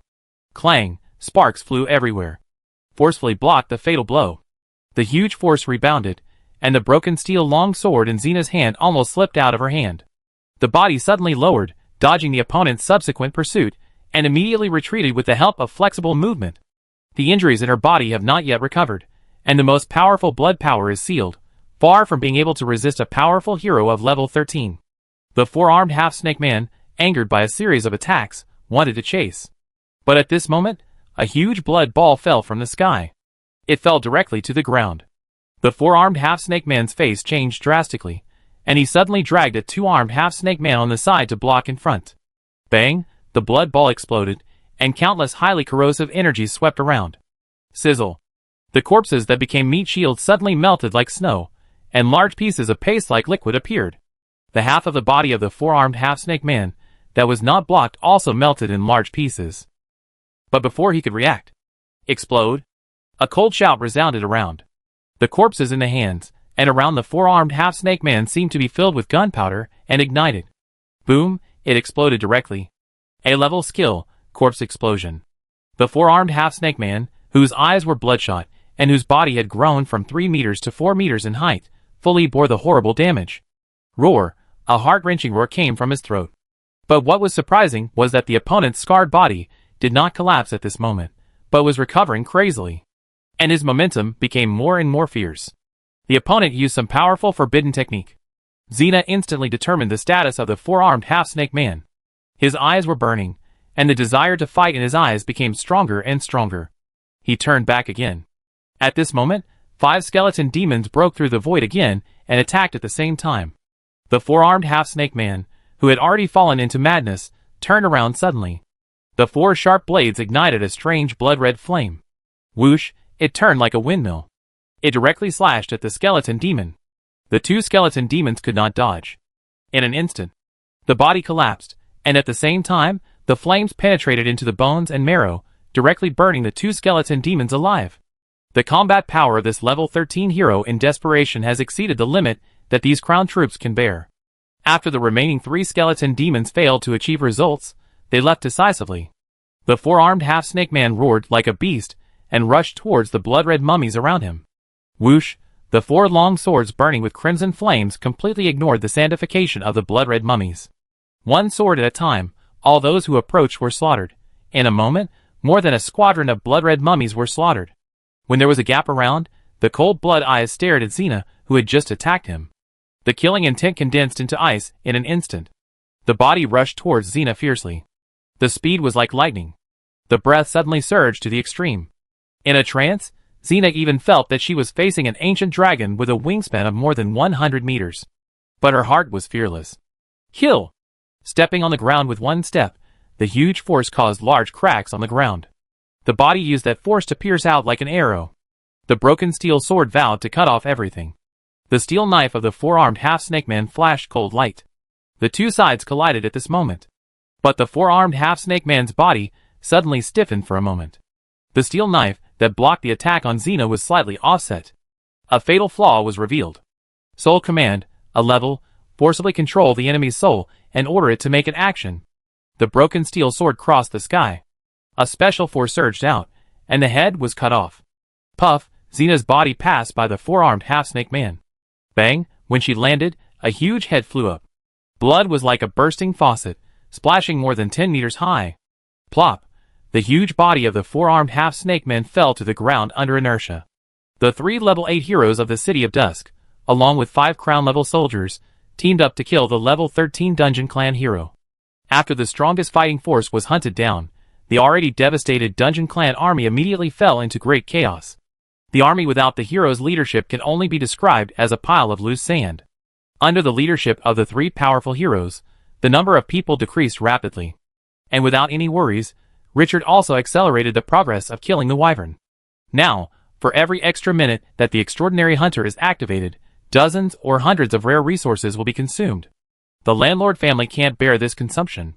20 minutes later, when a half-snake man who was pressed under the corpse and still breathing was hit by a knife. Richard's ears rang with a system prompt. Ding! The army you led wiped out a group of dungeon tribe troops led by heroes and won a small battle. You gained 50,000 experience points. Current experience.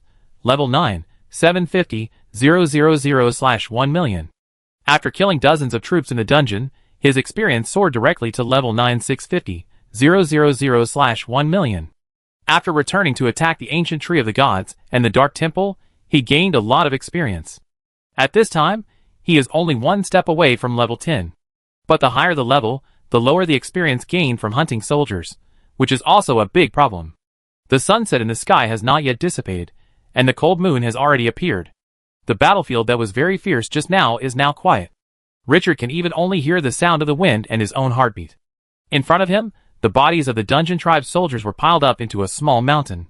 At the top, the huge body of the headless four-armed half-snake man was particularly conspicuous. Richard ignored these, and at this time, he stood beside the corpses of the wyverns that covered the ground and looked around. These were all the spoils he hunted personally. He felt very comfortable. After counting, the corpses of the wyverns exceeded 3 squadrons. The harvest after the war always makes people feel happy. The highest level troops in Twilight City at present are the skeleton blood dragons of the Crown 1 star, and their recruitment needs are the corpses of giant dragons or hybrid giant dragons. Even if the loss of recruitment is counted, these hundreds of wyverns can fully recruit several teams of skeleton blood dragons. This is a huge harvest. These wyverns can completely make up for the losses caused by the opponent's attack on Twilight City last time, and there are even more. Comfortable. Richard, who was in a good mood, saw Gray who was searching in the rear and asked immediately, "Gray, have you found treasures and resources?" Gray shook his head. "Master, no valuable treasures were found here, and the steel knife on the half-snake hero was just an ordinary weapon." Richard turned his head and took a look at the four-armed half-snake corpse piled among the corpses. "Is this guy so poor?" Just as he was about to say something, Gunter suddenly escorted a caveman with a bent body and ugly face. "Master, I found this caveman in a gap." Richard frowned as he looked at the caveman with a hunched back, like a deformed human. "These guys are too ugly." The trembling caveman looked at Richard's unhappy expression and felt that his life was about to be in danger. Immediately shouted in a trembling voice, "Great Lord, I beg you to forgive me. I am willing to submit to you, the Great Lord." After saying that, he saw that the other party was unmoved, and he became anxious. Lord, I also know where the night elves are imprisoned." The common language of the caveman has a bit of a strange accent, which is very difficult to listen to. The other party said it several times before Richard understood what it meant. He was not interested at first, but the name of the night elf made his eyes light up. "Night elf?" "Yes, Great Lord, That night elf is very handsome. Such an existence should be dedicated to the great lord. Richard waved his hand unhappily, too lazy to listen to this guy's nonsense. Hurry up and let Gray take him to bring the night elf back. After the other party left, he looked at Gunter. Gunter, I need you to summon all these wyverns into skeleton blood dragons. Gunter hesitated. Master, the power in the wyvern is not enough. I'm afraid it will take several to recruit a skeleton blood dragon. The skeleton blood dragon was recruited from the corpse of the Templar Dragoon, which is a level 19 troop. These level 10 troops are not comparable at all. Richard was not surprised. If the skeleton blood dragon was so easy to recruit, it would not be a crown level troop. Just do your best. Gunter held his chest. As you wish. After Gunter went down to prepare, not long after, a night elf, who was tied up tightly with chains, wearing close-fitting leather armor, and with fair skin was brought up. Richard looked up and down. Although the other party was very embarrassed, the delicate face and curvy figure were still eye-catching. Especially the person who tied it up. I don't know how to do it, just tied his chest very tightly. Very artistic. However, shouldn't the skin of a night elf be black? Why is it so white? Just about to ask. Suddenly my chest felt hot. Richard frowned, and reached out to take out an item with a strong dark aura from his arms. The statue of the old god. At this moment, this special treasure obtained from the dark temple was emitting a dark light. When he was wondering, the system prompt sounded. Ding!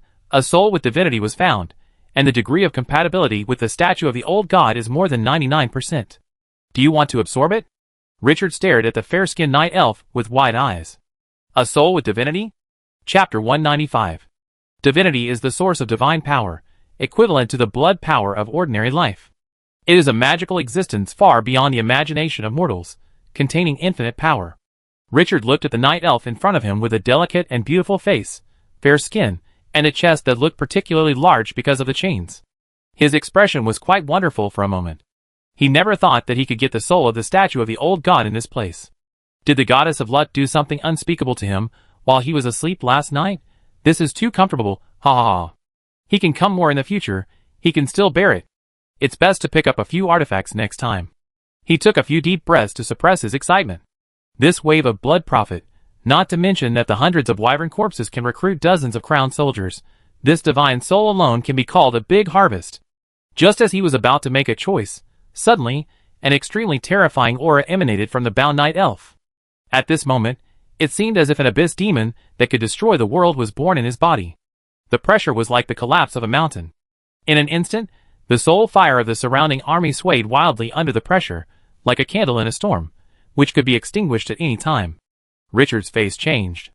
The power of the evil god. When the evil god Ankam of the Dark Temple showed his aura, it was extremely similar to this power.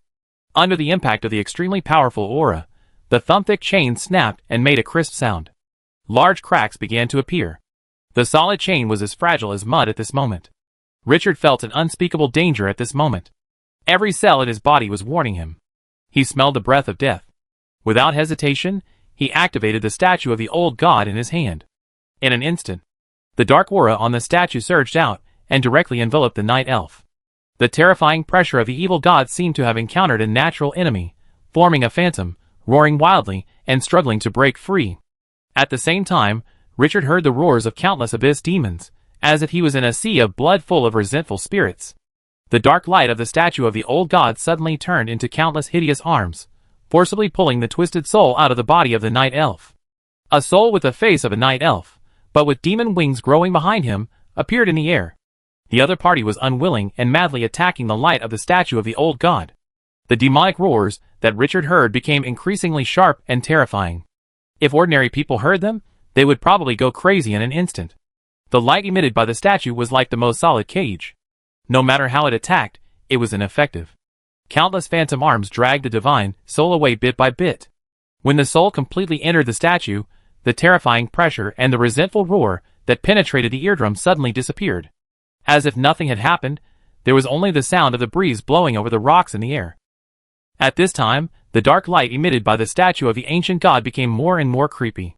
Richard wiped the sweat from his forehead and let out a long breath. He was just a bystander, but the pressure still made him almost breathless. Only at this moment did he intuitively realize the power of the divine soul. It was a kind of pressure brought by the life level, which penetrated into the soul. Even though his talent was already exaggerated enough, he still could not be exempted. After coming to his senses, he became excited again. It's better to be stronger. He likes strong ones. Now, this terrifying soul is his. I will fight for him in the future. Mental power spread out. Carefully sense the statue of the old god in your hand. The divine soul is now imprisoned in the space at the center of the statue, and the other party is madly attacking the surroundings. The statue's illusory arms have now turned into tentacles. Circle after circle wrapped around the soul, assimilating the other party into a part of itself. Open the attribute panel. Statue of the old god. Level, special. Status, transforming soul. Richard saw the prompt of the black gold system at the bottom. The divine soul is being transformed. You can invest in divinity or divine power to increase its potential. The more you invest, the stronger the transformed soul will be. Investing in divinity can increase potential? Richard's eyes lit up, but he frowned again in an instant. How could he have such a thing? The moment this thought came to his mind, he couldn't help but slap his forehead. He seemed to have it. Open the system space. A box carved with gems was placed in the corner. There was a drop of divine power of the dark god in it. This was the spoils he got by killing the evil god in the dark temple with the method of mutual destruction. Because it was too advanced, I didn't know how to use it, so I kept it temporarily. Without hesitation, he took out the gem box directly. Instantly, the evil breath gushed out. Although there was a gem box blocking it, it was still frightening, as if he was not holding a box, but the heart of a giant dragon. He specially asked the craftsman to carve the gem box. Rare resources can withstand powerful energy, and can barely be used to hold this drop of divine power. After calming his mind, he held the statue of the ancient god in his hand, and slowly opened the box. The extremely terrifying pressure surged again, like a long-dormant volcano erupting at this moment. The sky and the earth were eclipsed. Even Richard felt that his soul was gurgling, as if being squeezed by a giant hand. Gritting his teeth, resisting the pressure, he dripped divine power on the statue of the ancient god. Wave, the divine power fell, like dripping on a sponge. The statue of the ancient god directly swallowed it up. In the blink of an eye, the dark light was shining. The struggling divine soul suddenly felt a surge of energy like thousands of rivers. It was suppressed with a crushing force. The soul was assimilated very quickly. After a moment, the statue that was shining brightly suddenly dimmed. The breath was no longer revealed. But Richard was more and more delighted. He could sense which drop of divine power had poured into the divine soul. The huge power made him fall into a deep sleep. The other party was like a volcano about to erupt, and the suppressed energy was extremely terrifying. Statue of the old god, bound, level, special features. 1. Soul enslavement, can imprison a powerful soul into it, making it obey the orders of the binder. The statue has not been destroyed, the soul cannot be killed, and the soul can be reborn in the statue after it is broken. 2. Flesh and blood feeding, can provide a large amount of flesh and blood and soul to enhance the power of the imprisoned soul, and can condense a body for it. Contracted soul, Renee, level 10, potential, divine life, transforming introduction, a special item forged by an old god, with extremely special power. No other attributes have changed, except for one more. Rennie, level 10, divine life. Divine life? Richard wanted to laugh out loud. This wave is so comfortable. Divine life has already possessed some of the characteristics and power of gods. In Glorious Era, some divine lives entrenched in the bottom of the abyss can even kill gods. The upper limit of its growth potential is as high as that of gods. The future is immeasurable. Next, he only needs to wait for the other party to wake up, and he will immediately have an immortal and powerful fighting force in his hands. In the future, if I cultivate this soul into a transcendent, or even a god, wouldn't it be like going to heaven? Thinking of the scene in the future when the enemy finally kills the other party with great effort and resurrects in the blink of an eye, I feel excited. This is even more powerful than cheating. After happily putting the statue of the old god in his arms, he found that Gunter was ready to recruit skeleton blood dragons. This immediately attracted his attention. Unlike the limit of recruiting only 3 teams per day for the bloody mummy. As long as there are enough dragon corpses, there is no upper limit on the number of skeleton blood dragons that can be recruited as long as Gunter can afford the recruitment. But this is just a good wish. Dragons are not cabbages that can be killed at will. Even hybrid dragons such as wyverns have strong combat power. That is, he forcibly drove the 20th level extraordinary hunter and blocked the wyverns in the cave with an absolutely domineering attitude. Otherwise, with the army at hand, it would probably cost a lot to annihilate the 3 squadrons of wyverns. Thinking of this, Richard's eyes could not help but rise with some expectation. Skeleton blood dragons can just enhance air power. This is self-evidently helpful for the next exploration of the underground world. Gaunt, who was wrapped in blood-colored bandages, was soaring at this moment. The crimson energy burned like a flame and dissipated in all directions.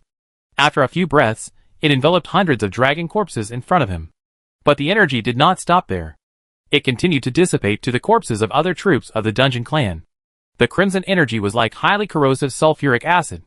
It melted the corpses except the wyverns into pure flesh and blood energy. Hundreds of corpses were shrinking rapidly, and finally even the skeletons had cracks. When the blood-red light converged, the tall corpse mountain seemed to have weathered for tens of thousands of years. A breeze blew, and it collapsed directly, splashing dust all over the sky. Gunter tightly grasped the dark crystal ball obtained from the ancient ruins, and controlled the extremely rich blood-red energy to infuse the corpses of the wyverns. Especially the brilliant-level wyverns of the three teams were taken care of. As time passed, most of the corpses of the wyverns gradually decayed and turned into energy. Only a small number of them began to grow in breath, and the bones gradually turned blood-red. The whole process lasted for more than 10 minutes. Gunter continued to inject magic power, constantly controlling the energy and infusing it. The dissipated energy gradually decreased, and when the last ray of crimson light disappeared, most of the corpses of the wyverns on the ground had collapsed, and only 1 in 10 remained. The remaining wyvern bodies had completely turned blood-red. In the hollow head, swish, like gasoline being ignited, a faint blue light suddenly emanated. The second batch of skeleton blood dragons were born. The system prompt sounded suddenly. Ding, the hero of Twilight City, Gunter Blood, recruited 30 Crown 1-star soldier skeleton blood dragons from the corpses of wyverns. 30? Richard was very happy. This wave was really profitable. These are all Crown soldiers. With a newborn level of 10, they are 2 levels higher than the highest potential soldiers produced by the Twilight City soldier nest. He could already imagine the scene of 30 skeleton blood dragons forming a formation and spitting dragon breath at the same time. Its combat power is not comparable to the flying soldiers such as dark gargoyles that can only attack in close combat. In the battle just now, the Dusk City lost cannon fodder soldiers such as blood mummies. In addition, 2 skeleton demons were killed. This loss was exchanged for 30 skeleton blood dragons. This deal is worth it. Whoosh, the newly born skeleton blood dragon spread its wings and flew directly into the sky. At this moment, the last ray of sunlight between heaven and earth disappeared, leaving only the cold moonlight shining down. The blood-colored skeletons, like rubies, reflected crystal-clear light at this moment. Like a work of art. 30 crown soldiers, with a wingspan of 20 meters, and a newborn level of 10 spread their wings and flew. The scene is quite visually impactful. The Air Force of Dusk City has reached a new level. Richard smiled brightly. Although there are only 2 things gained from this outing, it can be said to be rich. A soul-containing divinity, immortal and indestructible, with infinite potential. In addition, there are 30 skeleton blood dragons, which are also extremely valuable to the City of Dusk. Even if there are resources, there is no place to recruit such high-level soldiers. More importantly, he has now occupied the entrance to the underground world. Next, a high-level map is waiting for him to open up. He looked at the underground entrance buried by gravel. He was ready to move. Chapter 196. Yellow sand glowed on Richard's body. Instantly, the gravel that blocked the passage seemed to come alive and began to overflow. After a while, a small hill formed outside the underground passage. The passage that had just been buried was revealed again. Richard was in a very good mood watching this scene. The Super A-level skill of controlling yellow sand is simply invincible in the desert. The more you use it, the more you find the power of this skill. There are so many things you can do. After the dust settled, he looked at the heroic figure beside him. Xena, where does this underground passage lead to? Xena whispered. Lord Richard, the path leads to a swamp full of death traps. Outside the swamp is the territory of the dungeon barbarians, who have built a powerful underground city, Blood Hoof City. These dungeon barbarians that we hunted were forced to hide in the swamp because of the battle between Blood Hoof City and the Great Wars. Richard nodded and asked the most concerned question. How strong is Blood Hoof City? Xena said in a serious tone. Very strong. The other side has a Blood Hoof Legion composed of brilliant level troops, with more than 3 battalions. The army below the brilliant level is more than 5 battalions. In addition, more than 100,000 cave dwellers are enslaved. The Lord of Blood Hoof City is a level 15 dungeon barbarian hero, equivalent to the chieftain of the Great Wars. After answering his question, Xena did not stop and continued. In addition to the two main forces of Blood Hoof City and the Grey Dwarves, there are dozens of forces of all sizes entrenched around. The powerful ones are stronger than the dungeon tribe we annihilated, and the weak ones are only a few squadrons of soldiers. The underground world is in a state of chaos. After pausing for a moment, giving him a few seconds to think, he continued. Because the war is tight, Blood Hoof City has been suppressing other small forces, trying to subdue them and jointly resist the Grey Dwarves. After asking some detailed questions, Richard gradually outlined the general image of the underground world in his mind. He felt a little relieved. Chaos is not terrible. What is terrible is the unity of the underground world. After he had a bottom line in his heart, he did not hesitate and asked the army to assemble immediately. He went directly to the underground world. The underground world covered with a mysterious veil was like a goddess hiding in a quilt without any clothes. It always stimulated his desire to explore. He had gained such a great harvest outside. What else could there be underground? Black dragon, treasure, dungeon, or Grey Dwarves, night elves? One by one, the words flashed through his mind. That mysterious land filled him with expectations. Xena led the blood-colored mummy in the front, responsible for clearing possible dangers. Richard did not sit on the skeleton blood dragon, but controlled the sand to float in the air, so that he could react at any time when encountering danger. The extraordinary hunter had been put into his control ring. This big killer had just been used for 10 minutes, and now the combat time was reduced to 50 minutes, which made him feel distressed. It was still unknown what would happen underground, so it was impossible to use it recklessly. It could only be used as a trump card to make the final decision at the most critical moment. The underground passage was pitch black, without a single ray of light. Richard did not ask his men to light torches. Undead life forms rely on soul perception, and darkness cannot affect them. He and Hina were the only normal lives.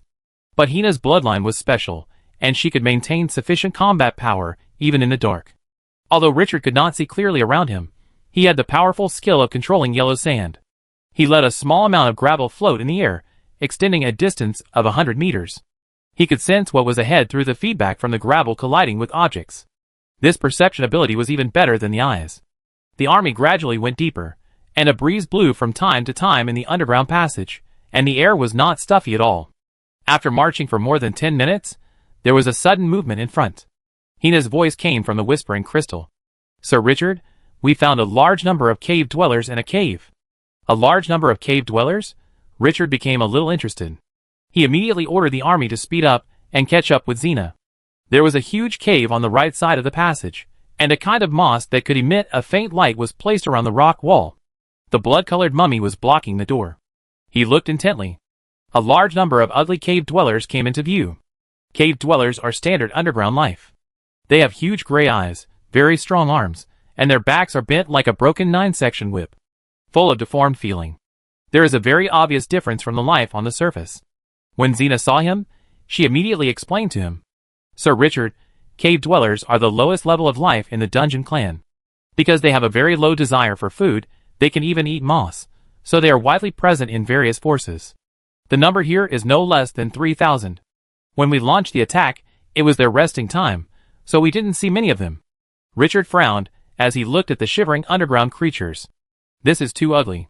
He had seen one on the surface, and the other party also revealed the news of the night elves. But one is fine, when there are too many, just looking at them is disgusting. I lost interest immediately. I didn't have the slightest idea of bringing these cave dwellers back to the city of Dusk. If I took them back, I'm afraid that the 90 points of public opinion would drop to failing in less than 3 days. When different races of life live together, the governance cost is doubled. What do you suggest? Xena thought about it. Cave dwellers are only suitable for living in the dim environment underground. They will go blind in an environment that is too bright. I suggest that they stay here temporarily. If we need to build a city underground in the future, we can let these creatures, who are naturally good at digging, become the labor force. Richard nodded, thought about it, and waved to leave Ball, the cavalry hero. Let him take the giant axe Death Knight to guard these cave dwellers. The underground world has a harsh environment. It is a swamp outside, and it is difficult for cavalry to play. It is suitable for guarding. After handling it, when he was about to leave, his expression suddenly condensed. He turned his head sharply and looked in a certain direction of the cave. There was a playful look in his eyes. There is a mouse hidden in here. I caught you. As soon as the words fell, the gravel on the ground suddenly surged out. It rushed straight to a corner. Then, an incredible roar came. A transparent figure was forcibly lifted into the sky. Under the countless gravel, a figure could be seen struggling and twisting wildly. Richard controlled the gravel and brought the figure to him. Perhaps knowing that there was no hope of escape, the other party took the initiative to reveal his figure. This is a medium-sized humanoid life with 2 short horns on his head. He wore gray leather armor, and strange inscriptions were engraved on the exposed skin. It looked quite strange. Dungeon Barbarian, Level 9, D-Level Hero, Shadow Stalker. After taking a look at the other party's attribute panel, Richard became a little interested. Still a hero? Are you from Blood Hoof City? Hearing the question, the Dungeon Barbarian hero, who was still angry just now, panted rapidly and unexpectedly calmed down. The blood-red eyes looked directly at Richard. The voice was a little respectful. Respected human warrior, Greyhorn sends you the highest regards. Then he added, I am a member of Blood Hoof City. Greyhorn? Looking at the 2 short horns, Richard smiled. This name is quite good. After looking at the other party for a few times, the smile faded and the tone became solemn. Hero of Blood Hoof City, what is your purpose? Respected human warrior, my mission is to find the traitor who secretly communicated with the Grey Dwarves. Greyhorn responded honestly. When I arrived, the gravel happened to block the passage. In order to find out what happened, I hid here. You appeared after the sand was cleared away. Richard narrowed his eyes slightly. Your mental fluctuations are normal. Very good. You didn't lie. You won the chance to live. This made the other party breathe a sigh of relief. He lowered his head and spoke more respectfully. Blood Hoof City has always liked to make friends, especially strong people like you. If the Lord knew that you were from the surface, he would definitely entertain you warmly. The Dungeon Clan is hospitable? Are you sure it's not a cold joke? Richard thought about it and said softly. You are my prisoner of war now. In wartime, you will be executed immediately. This made the other party's heart rise to his throat again. After speaking, he changed the subject. But I can give you a chance. You can exchange your life for treasures, resources, or enough information. The understated words made Huiju feel an unspeakable heavy pressure. The other party can now decide his life or death with just one word. The moment he was discovered, his fate was no longer in his hands. He let out a long breath. Respected human strongman, I will never hide anything you need to know. It seems that you choose to exchange your life for information. I like smart people. Richard stared at him closely. Do you know anything about the Mithril mine? Mithril? The word made Huiju stunned, and then hesitantly said. Respected strongman, Mithril is very rare and precious underground. I have not heard of any force occupying the Mithril mine, but... He glanced at Richard, and waited for him to signal him to continue, then he said. But Blood Hoof City once got some Mithril. The city lord is using it as a reward for the mission. As long as you can complete the mission, you can get that part of the Mithril. Oh, this news was beyond Richard's expectations. Xena said before that she had interrogated a half-snake, and found out that the Grey Dwarf seemed to have a Mithril vein. I didn't expect that Blood Hoof City didn't have this information. Retracting his gaze, he focused on another point. Blood Hoof City also has Mithril. What mission uses Mithril as a reward? Greyhorn looked at Richard and seemed to be really interested, and he also became more energetic. A lot of food and liquor. Richard was stunned and turned his head to look at Xena. Isn't Mithril precious? Why is it used to exchange for food and liquor? Xena saw his confusion and explained softly. Sir Richard, the war between Blood Hoof City and the Grey Dwarves has made the underground world, where food is already scarce, even more tense. You'd better not look at the underground world from the perspective of the surface. The rules here are completely different from the surface. Food is more precious than gems. Looking at the dungeon barbarian in front of him nodding in agreement, Richard suddenly discovered. He seemed to have found a way to open the underground world. A smile appeared on his face. Sir Greyhorn, Dusk City has always been kind to others, and likes to make friends just like Blood Hoof City. I am very interested in the exchange of food and spirits for Mithril you mentioned. Of course, in addition to exchanging Mithril, we also need other goods. My territory also has a variety of delicious food, which may be able to help you. Chapter 197. 20 minutes later.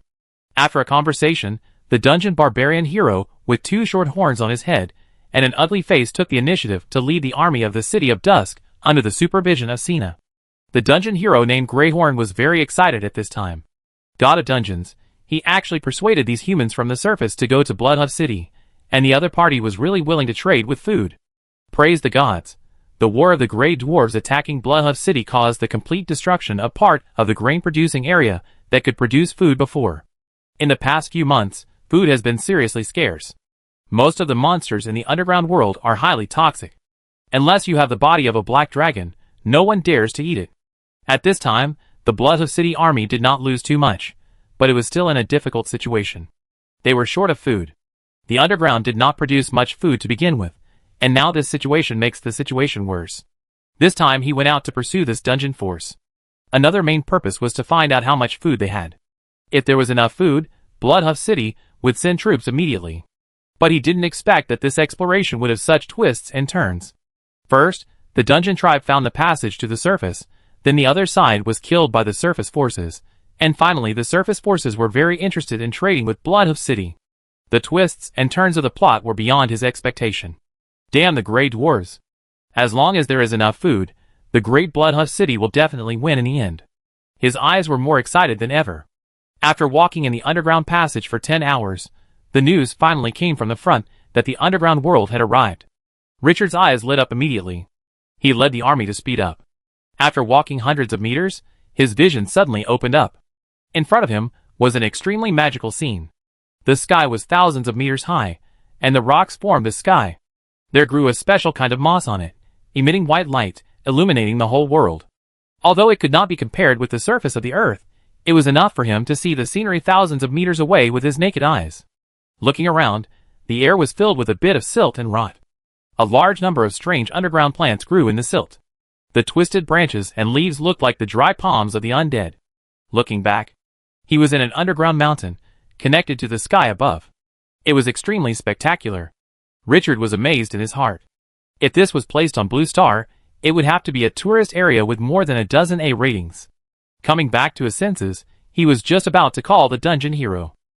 Suddenly, dozens of armored wyverns appeared in the sky in the distance. Each rear was equipped with fully armed cavalry. His eyes fixed. Prepare for battle. The order was given, and the army immediately built a defense line outside the cave. The condensed sand archer, axe of the dead rode on the back of the dark gargoyle. Whoosh! 30 skeletons of blood dragons whose bones looked like they were carved from rubies flew up, staring at the armored wyverns flying in the distance with eager eyes. Seeing this sudden scene, the army flying recklessly in the swamp immediately slowed down. A series of low roars came out of their throats, and they dared not approach easily. Respected Sir Richard, that is the army of Blood Hoof City. At this time, Greyhorn hurriedly came to report. Seeing Richard's sharp eyes, he explained immediately, I found that the four-armed half-snake man sent a message after he led the army into the cave. They are not here to deal with you. After hearing this explanation, Richard's face eased a little, but he kept the army on high alert. Greyhorn, you can ask them to send a representative to talk to me. Yes, sir. Greyhorn immediately breathed a sigh of relief, and hurriedly rode the dark gargoyle under the watchful eyes of Sina to communicate with the wyverns. After a while, a leading wyvern slowly landed on the wet land in front. The heavily armored dungeon barbarians stepped forward. The other party breathed a sigh of relief when they saw that Greyhorn was fine, and then looked at Richard, who was surrounded in the center. Blood Hoof City, Boar, a strong man from the surface, thank you for forgiving Greyhorn. As he said this, he clenched his fist with 5 fingers and hung it on his chest. Richard smiled. I always like making friends. Lord Greyhorn has not harmed the city of Dusk. This time we went deep underground mainly to trade with Blood Hoof City. I wonder if Blood Hoof City is offering food and liquor with mithril as Lord Greyhorn said? Boar's eyes lit up. Indeed, Blood Hoof City welcomes all goodwill exchanges. For every underground force, food is the biggest problem. Richard's words are like telling a person who is about to die of thirst in the desert that he is here to deliver water. But for the specific details of the transaction, please go to Blood Hoof City to discuss. As the most powerful force in this area, Blood Hoof City rules a vast territory. And the new ruler of Blood Hoof City, Sel Blood Hoof, is undoubtedly the most powerful person. As a young lord in his early 30s, he has amazing ambitions. He wants to completely conquer the underground world within 3 years, but all these plans were broken 3 months ago. The Grey Dwarves suddenly launched an attack on Blood Hoof City. And the cause of everything was the death of his father, the previous ruler of Blood Hoof City. Sel Blood Hoof originally thought that the attack of the Grey Dwarves was just a ridiculous and funny performance, and the war would end soon. But unexpectedly, those lowly bastards, who drove all kinds of weird mechanical puppets and enslaved all kinds of powerful monsters, actually made the fierce and fearless dungeon barbarians retreat step by step. If it weren't for the towering walls that Blood Hoof City had built for hundreds of years, they might have been defeated when the other side launched the first attack. Underground, there is only one way to defeat death. Once Blood Hoof City is breached, they will go from being a dominant force to an inconspicuous small force. Therefore, he mobilized the army at all costs, and after paying unimaginable hardships, he finally repelled the attack of the Grey Dwarves. However, the crisis is not over. The food in Blood Hoof City has run out in the past few months. If no new food source can be found, even if Blood Hoof City is not conquered by the enemy, they will encounter an unprecedented disaster. But food is not rock or soil, and it is not easy to get. Even if they find suitable land for cultivation now, they still have to wait for a long time before they can harvest. However, the turning point of all this came half an hour ago. The spies reported that a surface force had penetrated deep underground and was willing to trade with them. The items for the trade were the food they had saved. What do you think of that human lord? In the city lord's mansion in the center of Blood Hoof City, Cell Bloodhoof, wearing a black bird feather coat, sat on the throne inlaid with thousands of gems, looking at the more than 10 tribesmen below with burning eyes. Here are all the high-level officials of Blood Hoof City. After hearing this question, the leader stood up and said loudly, "Lord Cell, the surface is full of gold and food, and there are countless clear water sources. I suggest that we imprison the Lord directly, force him to reveal the passage to the surface, and send troops to conquer the surface. As long as we occupy the surface with rich resources, we will never lack food again." Another person immediately stood up and said loudly after hearing this ridiculous remark, "No, Lord Surge, we can't make any more enemies. The Grey Dwarves are our main enemy now. I suggest cooperating with the surface humans. We need a lot of food." The other party came with good intentions. "If we offend them and cancel the deal, we will be the first to collapse.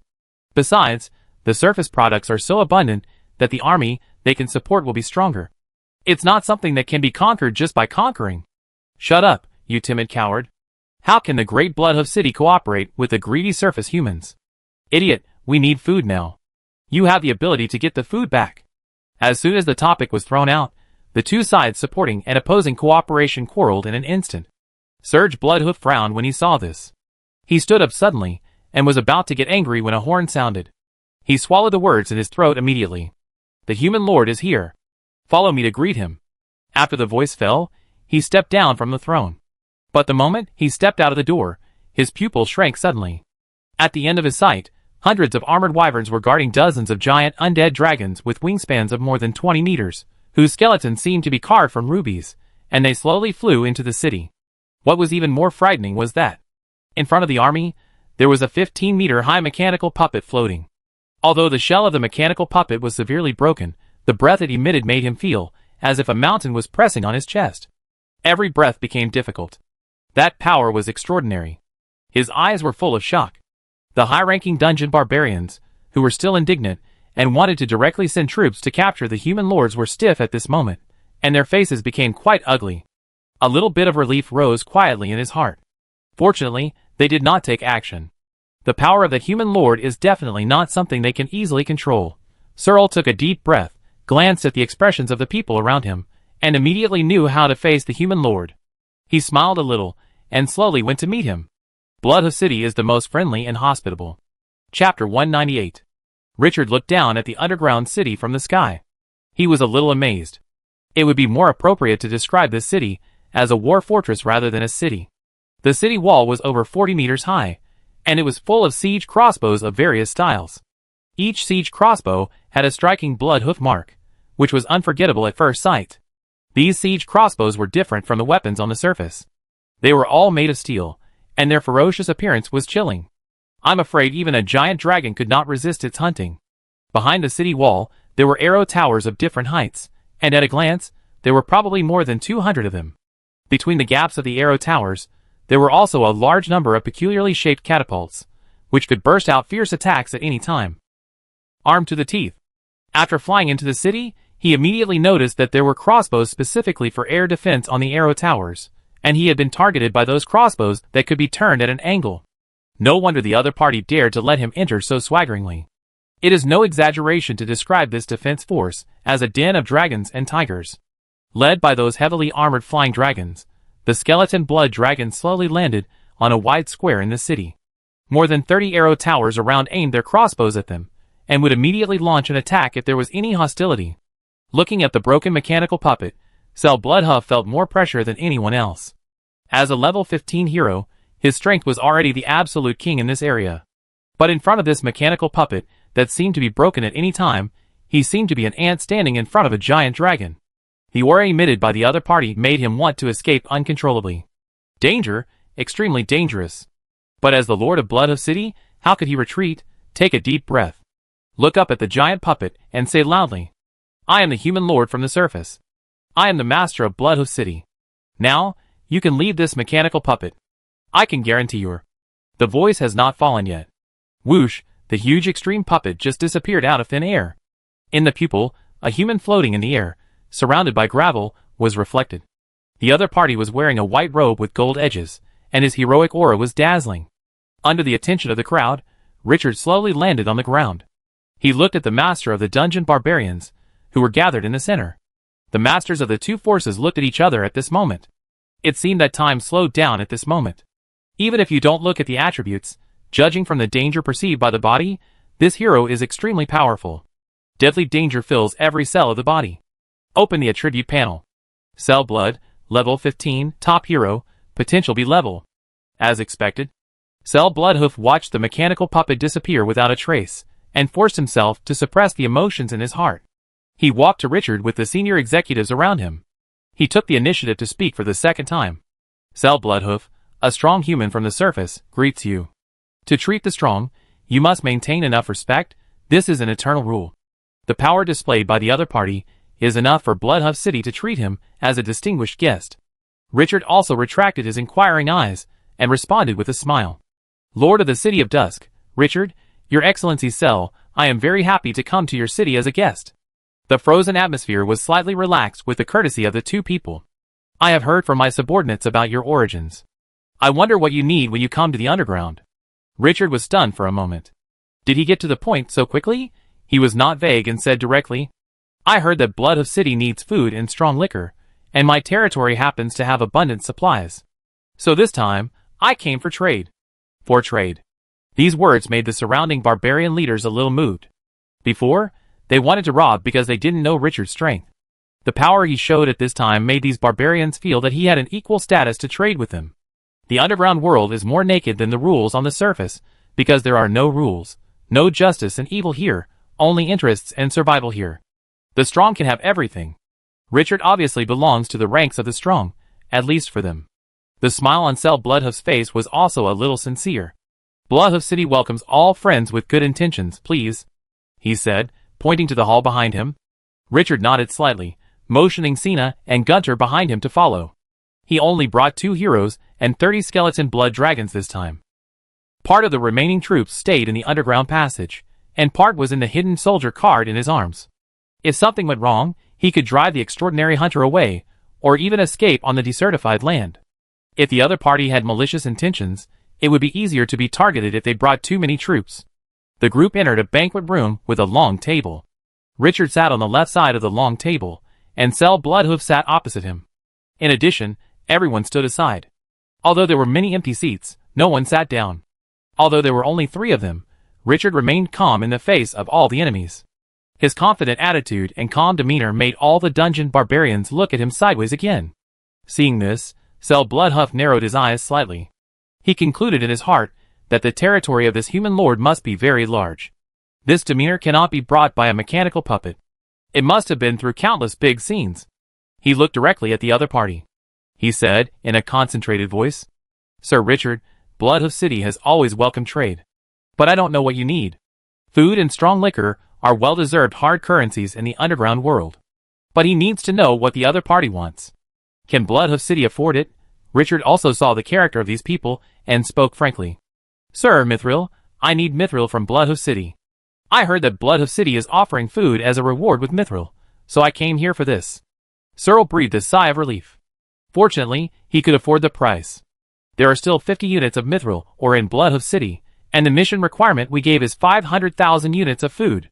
Richard frowned slightly when he heard this number. 50 units of mithril ore is not mithril, just like iron ore, it needs to be refined before you can get real mithril. I don't know how many units of mithril can be refined from these 50 units.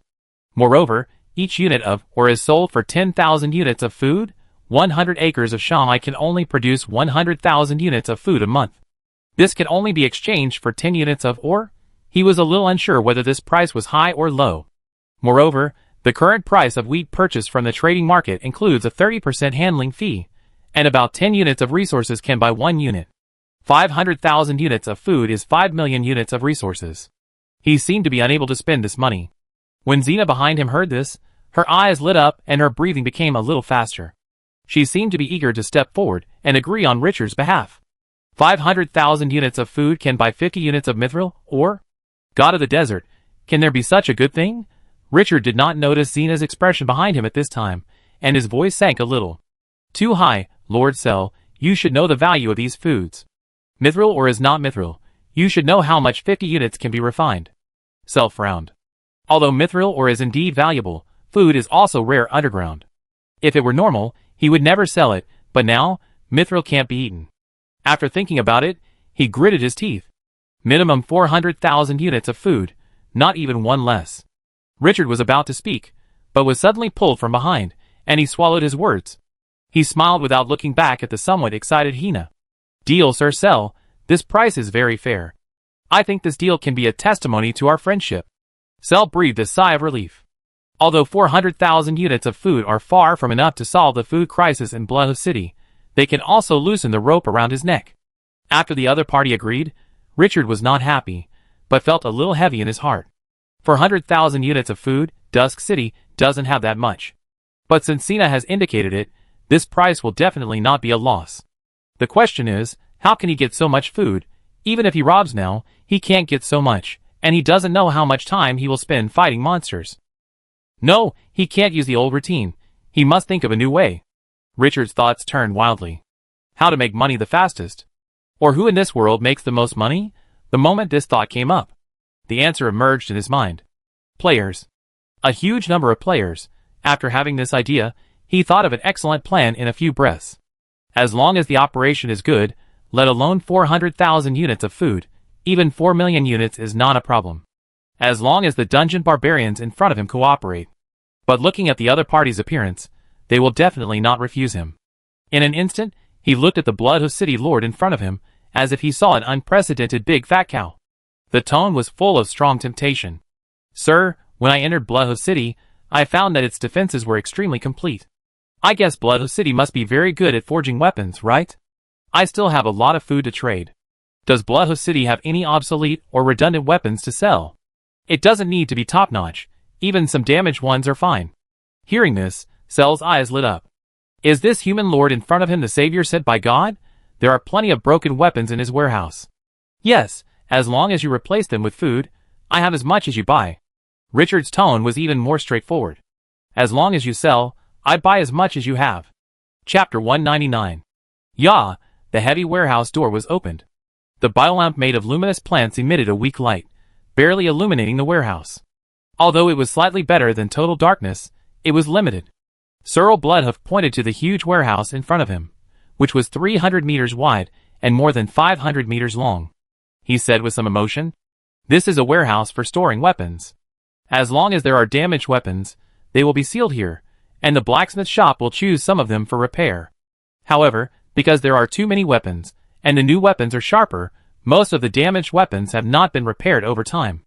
We have no choice but to clean it up every once in a while, but the last time we cleaned it up was 20 years ago. And we only cleaned up a small part of the completely damaged ones, and most of them are still there." He pointed to a corner. "Over there are weapons that are in good condition, but have been eliminated due to technological reforms, mostly siege crossbows," he said with a fiery look at Richard. "Sir Richard, as long as you want, all the weapons in this warehouse can be sold to you." Richard looked at the weapons piled up in a mess on the shelves, and wanted to laugh out loud. He saw many long swords that were thrown in, with a thumb-sized hole missing. This stuff may be a pile of junk for Blood Hoof City. But it's different for players. The soldiers in most territories are normal life, not the army of mummies and mechanical puppets, like the Dusk City. Ordinary life needs armor, weapons, and all the equipment that can be worn. It has only been more than 2 months, and many players do not have the ability to produce weapons at all. And the weapons eliminated by Blood Hoof City, no matter how bad they are more advanced than those used by the army in the hands of most lords. After all, it is an underground force that has existed for hundreds of years, and their foundation cannot be caught up in a few months. Richard waved his hand and said proudly, "I want them all." Cell Bloodhoof was stunned, and then laughed. That look was so happy. "If I had known that there were still people selling this kind of junk, I would never let others clean it up. Sir Cell, send someone to count it," he added. "Take turns one by one, don't leave any behind." The senior officials of Blood Hoof City, who were almost suffocating due to lack of food, were overjoyed when they saw such a stupid dog owner. They immediately sent people to count these equipment that they thought were junk. Of course, they really didn't dare to ask for too high a price. They were afraid that this guy would wake up and not buy it. The inventory started soon. 1 chipped long sword, 20 units of food. 1 chipped shield, 50 units of food. Broken armor. The staff who took the inventory immediately shouted out the price after confirming it, and then classified it.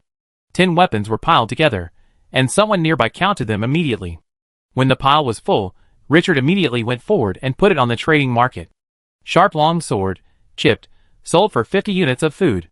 Solid shield, slightly damaged, 100 units of food. Iron or Inglorious Era can be collected from resource points, so as long as it is not strategic equipment, the price of ordinary weapons is not very exaggerated. Richard was in a very good mood at this time. A long sword is only missing a hole, and I sell you 50 units of food. Aren't you happy? A shield sells 100 units of food, it's just a warm gift, okay? And the transaction fee is set to be paid by the buyer. Later, Richard disliked this thing for being too slow. Simply let 100 weapons be collected and sold together. Who knows how many equipments are in a discarded equipment warehouse that has been accumulated for decades. And this is the underground world. The frequency of weapon consumption is not what you can imagine in a peaceful area. Not long after, the players on the forum found something wrong. A large number of cheap equipment were being sold by the hundreds, and the selling IDs surprised them. Qingqiu. That super boss disappeared for half a month after leaving the copy. Why did he suddenly appear now? At first, Richard's behavior attracted few people's attention, but after 1 hour, 2 hours, and 3 hours, he was still selling equipment. This shocked some players. Fuck, what did Qingqiu do? How come he hasn't sold out all the equipment after 3 hours of selling? Are you kidding? I roughly counted, and this guy must have sold more than 100,000 pieces of equipment in these few hours. Impossible? Is there a system bug? How can that guy have so many weapons to sell? Boss, I'm so shocked. I just spent 5,000 units of food to buy 100 long swords. They are so damn useful. Although most of them have gaps, they are much better than the ones forged in my blacksmith shop that can't even cut tofu. Ha ha, everyone go grab the weapons sold by Qingqiu boss, they are cheap and cool. If your territory can repair equipment, you can buy them back and repair them, and make a fortune. I cried. Is the Qingqiu boss here to give you warmth? Selling weapons and equipment is not uncommon. What's unusual is that they were sold for several hours in a row, with a quantity of more than 100,000 pieces. And the seller was Qingqiu, who impressed everyone. Combined with these points, billions of players soon knew about his actions. After using them, the players who bought them posted crazily, shouting that the Qingqiu boss was giving you warmth, and they should come and buy them. Later, it became so that as long as Richard put the weapons on the shelves, they would be sold out in seconds. At this time, Cell Bloodhoof and the senior officials of Blood Hoof City were also crazy. They urged the staff inside to speed up the inventory with extreme excitement. Later, they even wanted to do it themselves. It's not that Richard is charming, but that he gave too much. As long as 1,000 weapons were counted, he would settle the bill immediately. Later, they even sent a special grain transport team to wait. In order to prevent accidents, Richard summoned the extraordinary hunter directly. As long as you are willing, you can activate it at any time. With this killer weapon in place, you are not afraid of these people getting greedy for money. He sold too many items, which completely exceeded the storage limit of the system space. In the end, the system activated a separate space because the transaction volume met the conditions, but it can only be temporarily stored for 12 hours. So just pay directly. For the first time, Richard experienced the pleasure of counting money until his hands cramped. It was so cool. As long as he counted it, he could sell it to other players as soon as possible. Although the equipment was a little damaged, it did not affect its use at all. And the price was not high, It was extremely popular. Players had never seen such a low-price dumping attitude, and they were immediately kneeling down, buying like crazy. And the market of 20 billion players is so huge that even if he has 10 times more weapons, it is impossible to meet the needs of all players. He is now lying down and making money like crazy. Trade. The most profitable thing is indeed trade. Richard's face was extremely bright. This time exploring the underground world was so comfortable. Seeing the worker slow down, he immediately waved his hand. Hurry up, move all the weapons out. Don't leave any behind. Hearing this, Blood Hoof next to him grinned to the back of his head. Sir Richard, I have someone go and see if there are any obsolete weapons. You wait. Don't leave in a hurry. Chapter 200. Hurry, hurry, I heard that a lord came from the surface and is collecting junk and all kinds of old weapons.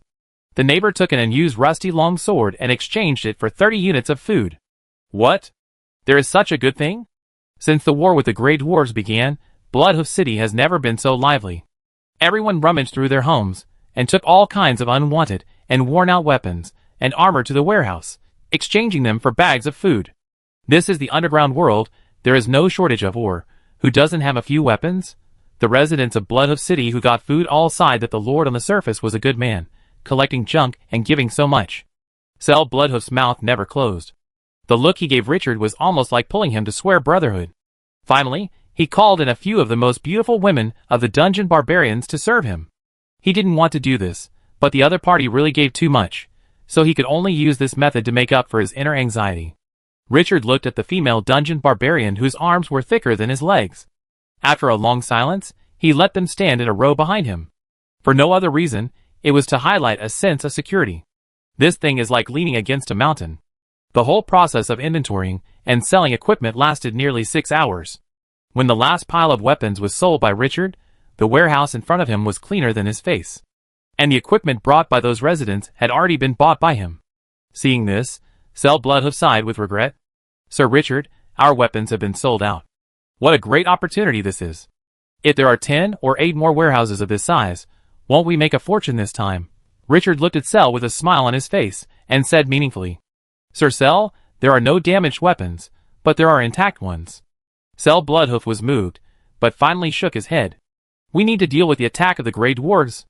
Richard reached out and patted the shoulder of the 15th level hero, saying kindly, My friend, our cooperation will not be just once. After defeating the Grey Dwarves, I think you can open a processing plant to produce weapons for me. And I can exchange with you for food and spirits, and even other materials that are not available in the underground world. From the moment the first resource was credited, he knew that this was a business with a rolling source of money. An old hen that can always lay golden eggs. What's the point of fighting and killing? Wouldn't it be great to use the economy to control Blood Hoof City and let this underground city produce weapons and equipment for him in the future? What is trade? The essence of trade is to make profits by taking advantage of the unequal resource gap.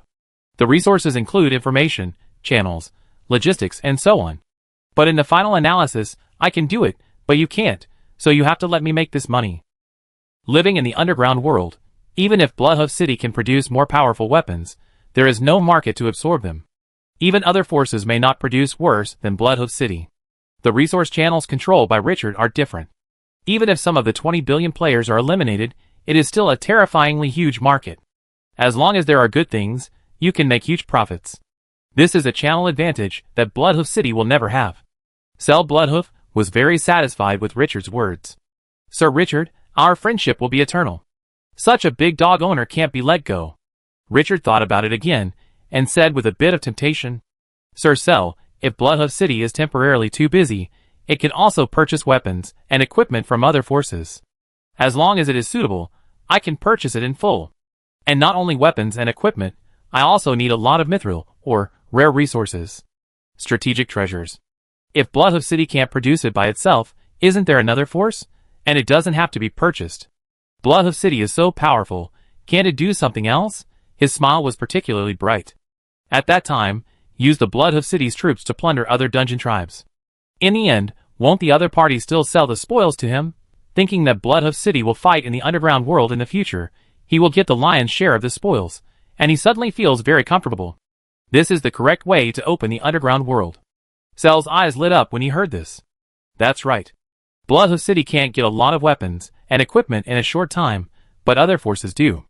It's entirely possible to capture other forces and let them forge weapons for themselves.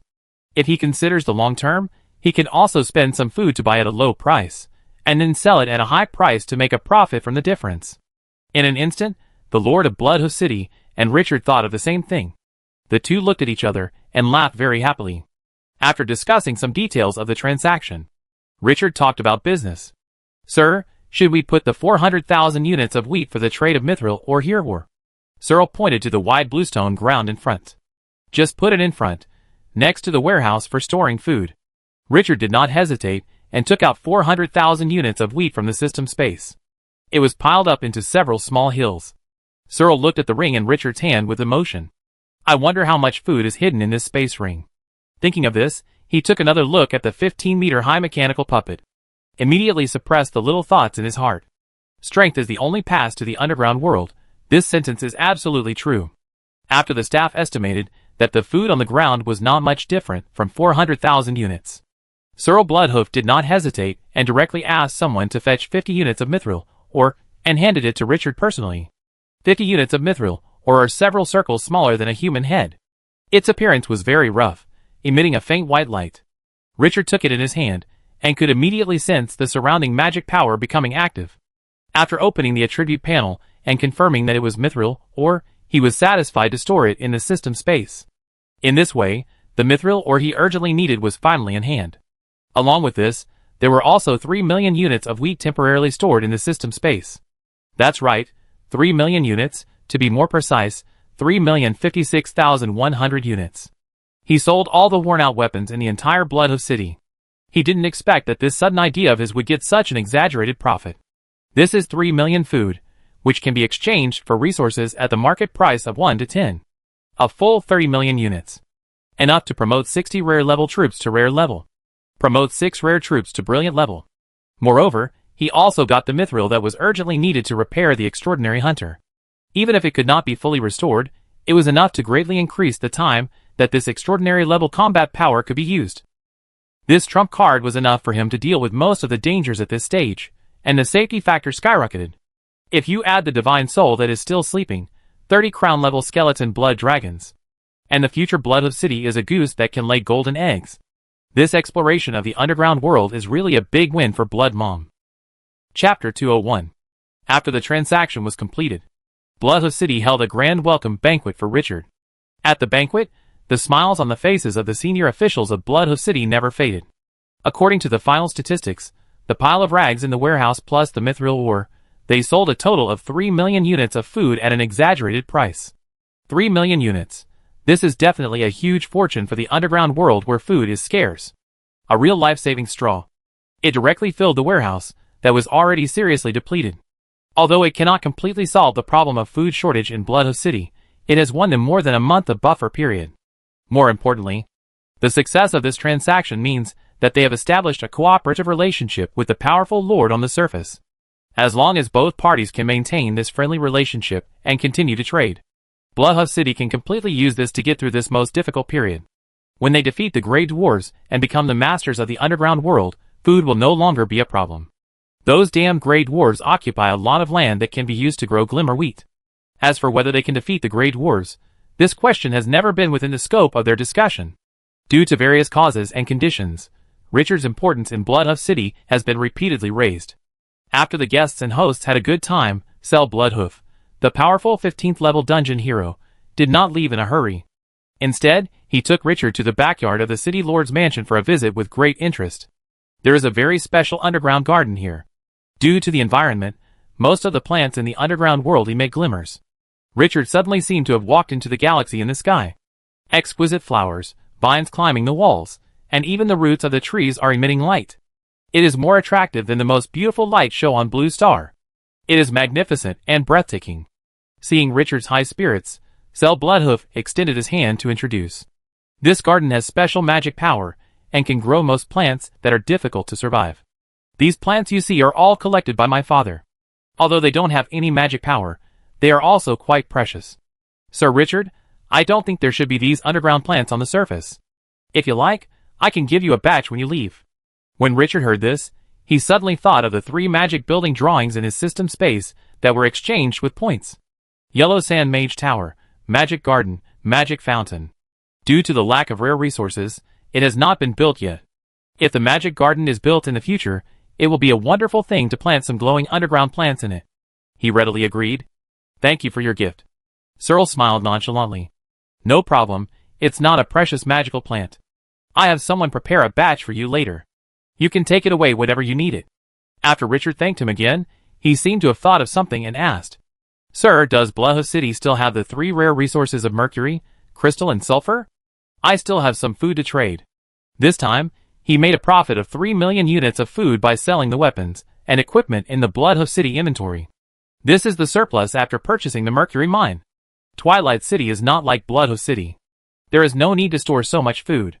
With such a small population, it can't eat it all in 2 years. The wool comes from the sheep.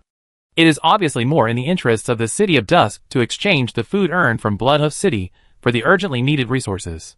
Sel was quite tempted. Although a lot of food has been obtained, the current inventory can only supply Blood Hoof City for more than a month. After this crisis, he realized that food is the most basic foundation of a city. It must not be shaken. After a moment of silence, he said slowly, 1 unit of rare resources for 60 units of food. I can sell 10,000 units of crystal and 10,000 units of mercury. Richard's eyes lit up. Sure enough, the foundation of this underground city is not so easy to empty. The previous transaction did not involve the core of the other party at all. I want all 50 units, and we can trade now. Richard's straightforwardness made Sel very satisfied. Deal. 1 unit for 50 units. 20,000 units is 1 million. It is 1/3 of the amount obtained in this transaction. After the deal was done, Sel said happily, Sir Richard, when will we have the next deal? Although Richard hadn't left yet, he was impatient after having tasted the sweetness. He hadn't even decided what goods to trade next time. Richard thought for a moment. As long as there are enough goods, any time is fine. He said meaningfully. But next time I trade, I hope to get more items. Weapons and equipment, rare resources, precious architectural drawings, and even the corpses of various powerful monsters are all what I need. Sel's eyes lit up. Your Excellency also needs the corpses of monsters? This gives a lot of room for maneuver.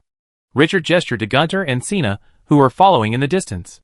My subordinates have mummy heroes, and they can recruit mummies from corpses. It's no secret that the undead rely on corpses to recruit troops. In Glorious Era, basically any intelligent life knows it. He's not afraid of leaking anything. And for the City of Dusk, corpses are not only used to recruit troops. The ancient tree of the gods and evils cultivates poisonous wasps, and it also needs a large number of corpses to grow. Even the divine life that is still sleeping can devour flesh and soul to grow. He considered the geographical environment and chose to develop the mummy army. It is inseparable from the corpse. Of course, mechanical puppets are also a major combat force of the City of Dusk. In the future, he may try to walk on 2 legs and invest certain resources in mechanical puppets.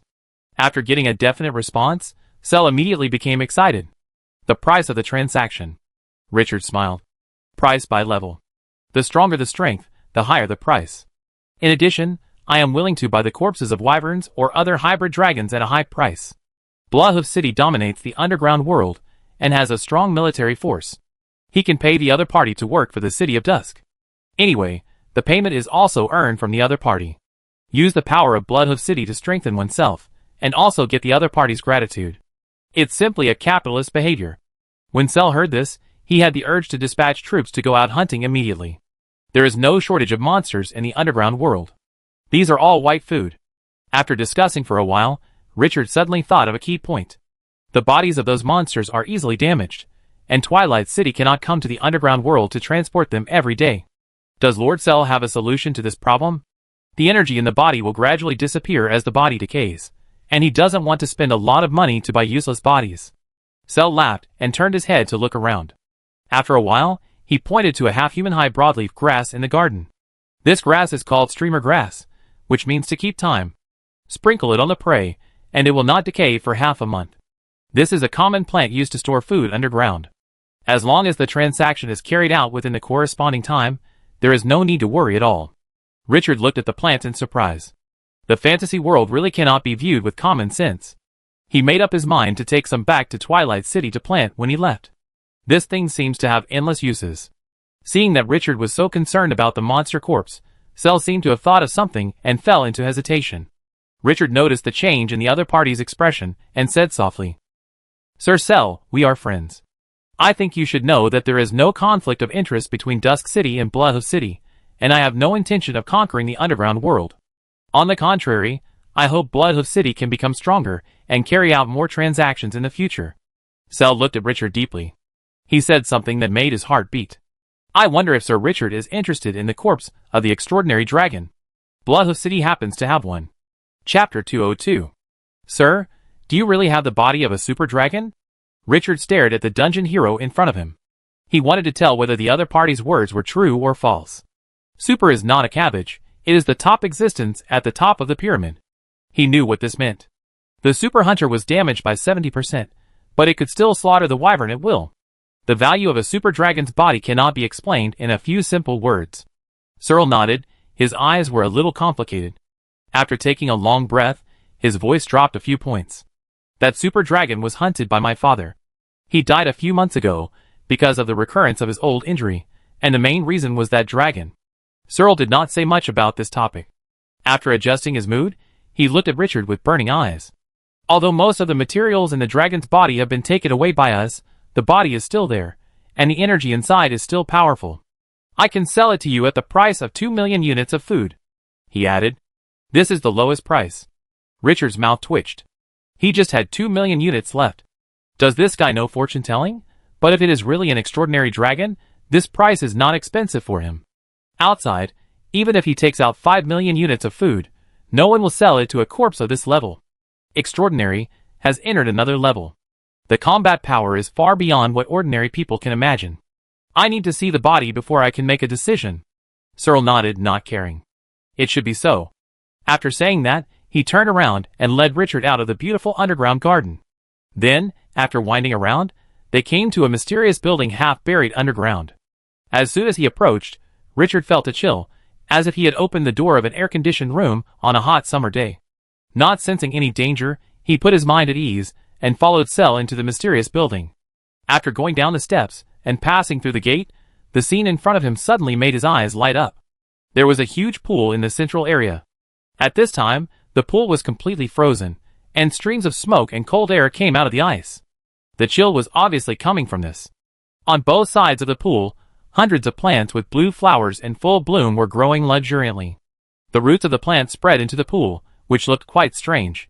Richard could clearly sense at this time that the roots of those plants were constantly emitting cold energy. The ice in the pool was actually made by these plants. Cell looked at Richard, who was a little surprised, and took the initiative to introduce him. "This is frost grass, a powerful magical plant, whose roots can emit special energy and lower the surrounding temperature." He took a few steps forward and stood in front of the pool, his eyes showing a bit of complicated meaning. The body can be preserved with flowing light grass for a short time, but for a long time, this method can only be used. Richard also stepped forward, stood at the edge of the pool and looked down, and was immediately shocked. Under the ice surface of 7 or 8 meters, a black dragon with its eyes closed appeared in sight. The dragon's might came through the thick ice surface. Even if the other party had already died, it still made people tremble with fear. But he immediately found something wrong. This dragon has no dragon scales. Seemingly seeing Richard's doubts, Cell began to explain. "This extraordinary dragon has lost its dragon scales due to its old age, and that's why my father killed it." Richard was quite surprised. "Isn't it true that the older the dragon is, the stronger its power is? This dragon's bloodline is not pure, and it has lived for thousands of years, and its lifespan has run out." Richard no longer had any doubts. There was a bit of eagerness in his eyes. "Can it break the ice? I buy this dragon." Being rich and powerful means having confidence. Moreover, the food in his hand was originally earned from the Blood Hoof City, and now he uses the money earned from the other party to buy the treasures in the other party's hands. It can be said that they complement each other.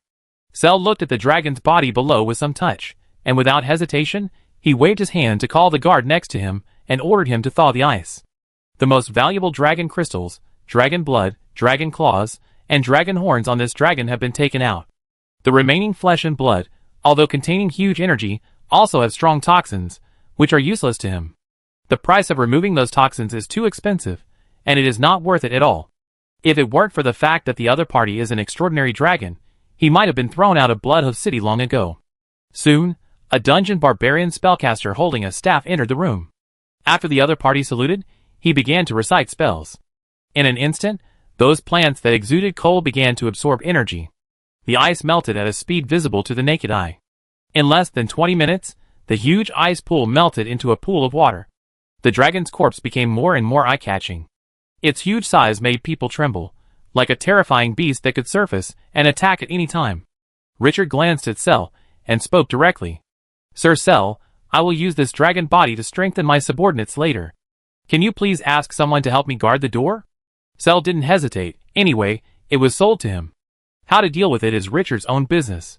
With a wave of his hand, he asked the army to evacuate. After Richard sensed that there were no outsiders in the hall, he had an idea. The huge body of the extraordinary hunter suddenly appeared next to the pool. After the safety work was in place, Richard waved his hand and asked Gunter at the door to bring the first skeleton blood dragon recruited in the copy. Not long after, the skeleton blood dragon glided in. He didn't hesitate and directly let this dead life with bones, as crystal as rubies dive to the bottom of the pool. At the same time, he took out the ancient dragon crystal from the system space. This treasure, obtained by risking one's life to complete an A-level mission in a dungeon, can transform a dragon into an A-level hero. But this process requires a huge amount of blood energy. If the energy is too low, its potential will decrease. He had never had the opportunity to use it before, but now a super dragon is in front of him, which is enough for him to complete the transformation.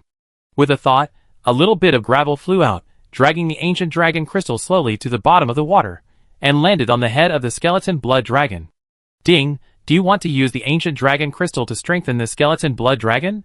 Note, the strengthening process is irreversible, and lack of energy will lead to unpredictable consequences.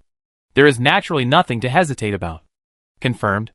The next second, the ancient dragon crystal suddenly burst into a brilliant light. Then, like a drop of water, it directly merged into the head of the skeleton blood dragon. In an instant, a dazzling scarlet light emanated from the other party. It directly enveloped the corpse of the super dragon next to it.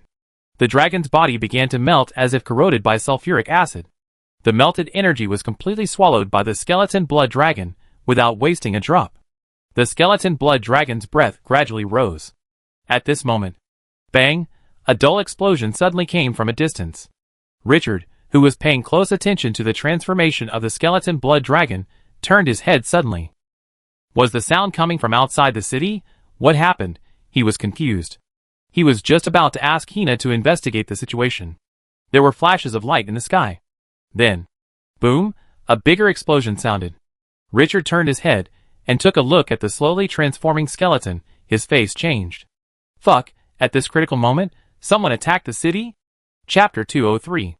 Not long after the explosion, Cell Blood Hoof, the 15th level dungeon hero, hurried into the room with a serious face. Sir Richard, the Grey Dwarves have attacked us. The tone of his voice became more serious. You are a friend of Blood Hoof City. If you encounter a threat, you can leave through the side door. The food you traded with us has been a great help. Richard was stunned for a moment. He thought the other party was asking for help, but he didn't expect to say such a sentence. I couldn't help but feel a little good about the other party. This dungeon hero is good at dealing with people. If there is something wrong, he can let me run away first. Before he could respond, the system prompt suddenly rang. Ding, you triggered an emergency. The attack of the Grey Dwarves. The Grey Dwarves have been eyeing the position of the overlord of the underground world for a long time. After the death of the previous lord of Blood Hoof City, they immediately launched an attack. This time, they mobilized all the troops to launch a fatal attack. Blood Hoof City is in danger. Optional tasks. 1. Assist Blood Hoof City to resist the attack of the Grey Dwarves. 2. Assist the Grey Dwarves to break through Blood Hoof City. 3. Remain neutral and evacuate Blood Hoof City immediately. You are currently in free exploration mode. Your choice can determine the direction of the plot, and the rewards you get are also related to your choice. Another emergency? Richard's eyes lit up. He was a little eager to make a move. He had gained too many benefits from emergencies. As his thoughts turned, he looked at the level 15 hero sincerely. We are friends, Cell. Wait until my subordinates are strengthened, and I will fight side by side with you. I am here to deal with those damn Grey Dwarves. Don't even think about setting foot in Blood Hoof City. Cell was stunned, and a warm current rose in his heart when he saw Richard, who did not mean to shirk his responsibility. Take a deep breath. His eyes were firm. Thank you for your support, my friend. Blood Hoof City will always remember your friendship, he said without any more nonsense, and turned to leave. He had no time to delay here. Rumble, the sky was brighter and brighter, and the huge roar was frightening. Several Blood Hoof City leaders, who were waiting outside, saw Cell coming back alone, and they couldn't help but frown. Lord Cell, that surface human is unwilling to fight with Blood Hoof City? Humph, I knew that humans from the surface are unreliable. Lord Cell, do you want us to expel them now, so that they don't have an affair with the Grey Dwarves? Cell glanced at the people around him coldly, and shouted coldly. Shut up. A powerful breath surged out of his body. He suppressed his voice instantly. Looking at the few people who were still unconvinced, he said coldly, Lord Richard's subordinates are undergoing transformation, and are temporarily unable to spare time. A high-ranking member of the Dungeon Clan muttered in a low voice. It's just an excuse for being afraid of death. As soon as he finished speaking, Cell looked directly at him, and his pressure soared tenfold, making the other party almost kneel on the ground. I just took the initiative to ask Lord Richard to leave Blood Hoof City. But he refused. And he said frankly that his subordinates would fight side by side with Blood Hoof City after their transformation was completed. When the other party heard this, his face suddenly turned red, and he felt embarrassed, so he quickly turned aside. Cell glared at the guy. I don't want to hear similar remarks again in the future. Sir Richard is not from Blood Hoof City. What right do we have to ask them to help us? And without Sir Richard's help, will Blood Hoof City be unable to deal with those damn Grey Dwarves? Remember, never put your hopes on others. We are the Dungeon Barbarians, the powerful and fearless Dungeon Barbarians. Whoever dares to provoke us will accept our wrath that burns everything. Everyone, follow me to kill the enemy. It has to be said that this level 15 hero is extraordinary. His brief words ignited everyone's spirit. They are brave Dungeon Barbarians.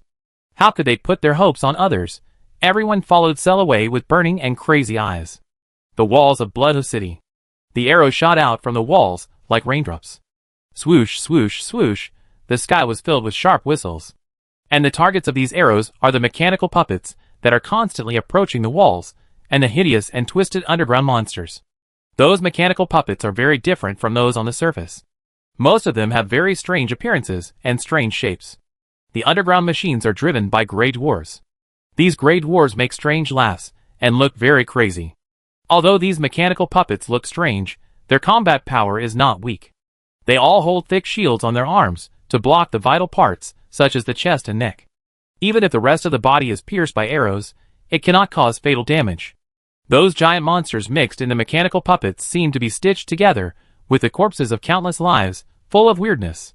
The masterpiece of the Grey Dwarves uses the blood of powerful lives to enhance their power. These terrifying and horrifying beings were forcibly created. Looking up, behind the countless mechanical puppets and monster legions, hundreds of giant alchemical cannons with a caliber of more than 2 meters were lined up. Some gray-skinned Grey Dwarves were constantly loading round alchemical ammunition into them. When the ammunition was loaded, the Grey Dwarves pulled the chain next to the barrel violently. In an instant, the huge barrel retracted, a puff of black smoke rose, and a huge roar like thunder exploded in everyone's ears. In less than a breath, bang, behind the city wall, a towering arrow tower suddenly exploded from it. A huge flame rose up, and then the arrow tower could not withstand the impact, rumbling, and collapsed directly. Smashed several catapults on the ground alive. Horrible damage. This is just the effect caused by an alchemical cannon. When hundreds of alchemical cannons fired at the same time, the scene instantly became extremely shocking. Bang, bang, bang, one after another, alchemical bombs with deadly breath hit the city and exploded immediately. No one could withstand the damage of artillery fire. The terrifying shrapnel and scorching heat were the scythe of the god of death at this moment. Destroy everything. The artillery fire washed the ground, which was a scene comparable to natural disasters. The solid Blood Hoof City encountered unprecedented danger. When Cell arrived, large areas of blank areas had appeared on the city wall. Blood and limbs mixed with gunpowder smoke were scattered in every corner of the battlefield. The stench of burnt hair forced into the nose, making people sick. He leaned against the city wall and looked out, and saw the alchemical cannon spewing flames. Suddenly, he felt a chill in his heart. These damn bastards. They actually pulled the city defense cannon of the Furnace City here. Damn it! Damn it! The Furnace City is the main city of the Grey Dwarves, and is as majestic and powerful as the Blood Hoof City. These alchemical cannons have always been the symbol of the Furnace City, the most powerful defense force. But he didn't expect the Grey Dwarves to be so crazy, pulling the cannons to defend the city. Don't they worry that the city will be attacked by other forces in the chaos? Clang! The long sword at the waist was unsheathed. The sword pointed directly at the enemy. Decisive orders? The rear army will fill the gaps in the city wall and resist the mechanical puppets. The siege crossbows on the arrow tower aim at the enemy's alchemical cannons to attack. The catapult throws flaming fireballs to block the enemy. The two-legged dragon takes off and launches an attack immediately. I want those damn alchemical cannons to never fire again. The furious voice resounded throughout the Blood Hoof city. The army immediately had a backbone. The siege crossbows on the arrow towers quickly adjusted their direction and aimed at the alchemical artillery 1,000 meters away. With the blessing of various attributes, the range of these arrow towers has become extremely exaggerated.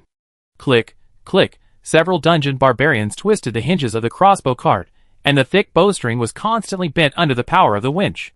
After the bowstring was pulled to the extreme, click, the soldier suddenly pulled the buckle. Whoosh, the arrow 3 times thicker than the arm shot out like lightning under the powerful elasticity of the bowstring. The triangular arrow cut through the sky. The distance of 1,000 meters passed in an instant. The alchemical artillery army that was bombarding Blood Hoof City suddenly had a dazzle. Then a huge arrow pierced directly into the barrel of the alchemical artillery. Clang! The sound of metal clashing sounded, and half of the arrow was exposed behind the barrel. The Grey Dwarf, who was loading ammunition in the rear, looked at the arrow against his chest, and a chill came over his heart, and he suddenly collapsed to the ground. Swish, swish, swish. As the first arrow fell, the artillery position immediately encountered the most crazy baptism. Instantly suffered heavy losses. But since the Grey Dwarf dared to pull out the alchemical cannon guarding the city, it was naturally impossible that he was not prepared. The commander in the rear smiled and waved his hand. Hundreds of mechanical puppets with a body size of more than 4 meters behind the artillery camp came forward with heavy shields, directly protecting the alchemical cannon. And the specially designed back shield just exposed the gun barrel. Clang! The crossbow arrows attacked again, but this time, without exception, they were blocked by the extremely strong heavy shield. The crossbow arrows that posed a huge threat to the artillery camp could no longer cause damage. The artillery fire that had just stopped sounded again. Bang! Searle, who was closely watching the situation on the city wall, looked extremely ugly when he saw this scene. If these alchemical cannons were not cleaned up, Blood Hoof City might not be able to be defended, but when he was about to issue the second order, the mechanical puppets and those twisted monsters had already rushed to the bottom of the city wall. The real siege melee was about to begin. Searle took a deep breath and asked the army to immediately go forward to defend. But just when he thought that this siege was no different from the other times, suddenly, he found that not far away, there were hundreds of strange puppets with abdomens 3 times larger than other mechanical puppets gathered together. Rushed straight to the city wall. Searle suddenly had a bad premonition in his heart. That direction was the area where the artillery attack was the most intense just now. The long sword turned its direction. Everyone attacked the mechanical puppet immediately. As soon as the order was issued, the arrows on the arrow tower whizzed and began to suppress frantically. But the opponent was too close to the city wall. Even though the siege crossbow was powerful, it only killed 1/3 of them. The enemy still came to the city wall. Under everyone's gaze. Rumble, a shocking explosion sounded. The whole world seemed to be left with only this sound at this moment. In an instant, the towering city wall was shattered like tofu, and boulders flew hundreds of meters high. In Blood Hoof City. At this time, Richard, who just came out of the underground building and floated in the air, wanted to investigate the battle situation in the distance, and suddenly saw a burst of fire rising into the sky. Then countless boulders flew into the sky. His face froze directly. Is that the city wall? His expression suddenly became extremely exciting. Do you want to play like this? It's just the beginning, and the city wall has been blown down. Is the city wall of Blood Hoof City made of mud? He looked down and saw that the transformation of the skeleton blood dragon was less than 1/10 of it. Chapter 204. Ha ha ha, those rude, lowly, disgusting barbarians will become history from today. Behind the Grey Dwarf camp, there was a platform made of machinery, and placed with a large number of weapons, similar to a demon chariot. The Grey Dwarf chief wearing a crown let out a weird laugh that made people's hearts creep. The Grey Dwarves around him immediately praised loudly. Great King, the underground world should be ruled by you. The newly developed alchemical bombs are 10 times more powerful than before. Enough to wipe out this city. The lowly dungeon barbarians are only worthy of kneeling on the ground and licking the toes of the great Grey Dwarves. The Grey Dwarf chief laughed with great satisfaction. All this will become dust. Only the Grey Dwarves will live forever. Roar! At this moment, a roar came from a distance. 3 squadrons of heavily armored wyvern cavalry rushed out of Blood Hoof City. Seeing this scene, the Grey Dwarf chieftain's eyes flashed with hatred. In the vast underground world, among the countless races, only the Grey Dwarves cannot raise 2-legged dragons. Their small bodies cannot tame those explosive mixed-blood dragons. The 2-legged dragon cavalry of Blood Hoof City has caused them great pressure during this period. A large part of the reason for not being able to break through Blood Hoof City is because of this. But this time, the great Grey Dwarves, will you do as you wish? The Grey Dwarf chieftain waved his hand fiercely, and a guard next to him blew the horn. In an instant, the 2-legged dragons that rushed straight to the alchemical artillery legion suddenly saw thousands of mechanical puppets rising up around them and rushing towards them. These mechanical puppets have strange spiral wings, and their bodies are only 2 or 3 meters high. The heavily armored wyverns were not afraid of this, and they immediately roared and rushed forward. After a few breaths, the two sides collided directly. The wyvern cavalry thought that the hunt was a sure thing, but something unexpected happened. The flying mechanical puppets did not dodge their attacks, but directly crashed into them. The moment they hit them, boom, they exploded like an alchemical bomb. The flames rose up, and the mechanical fragments covered them like sharp butcher knives.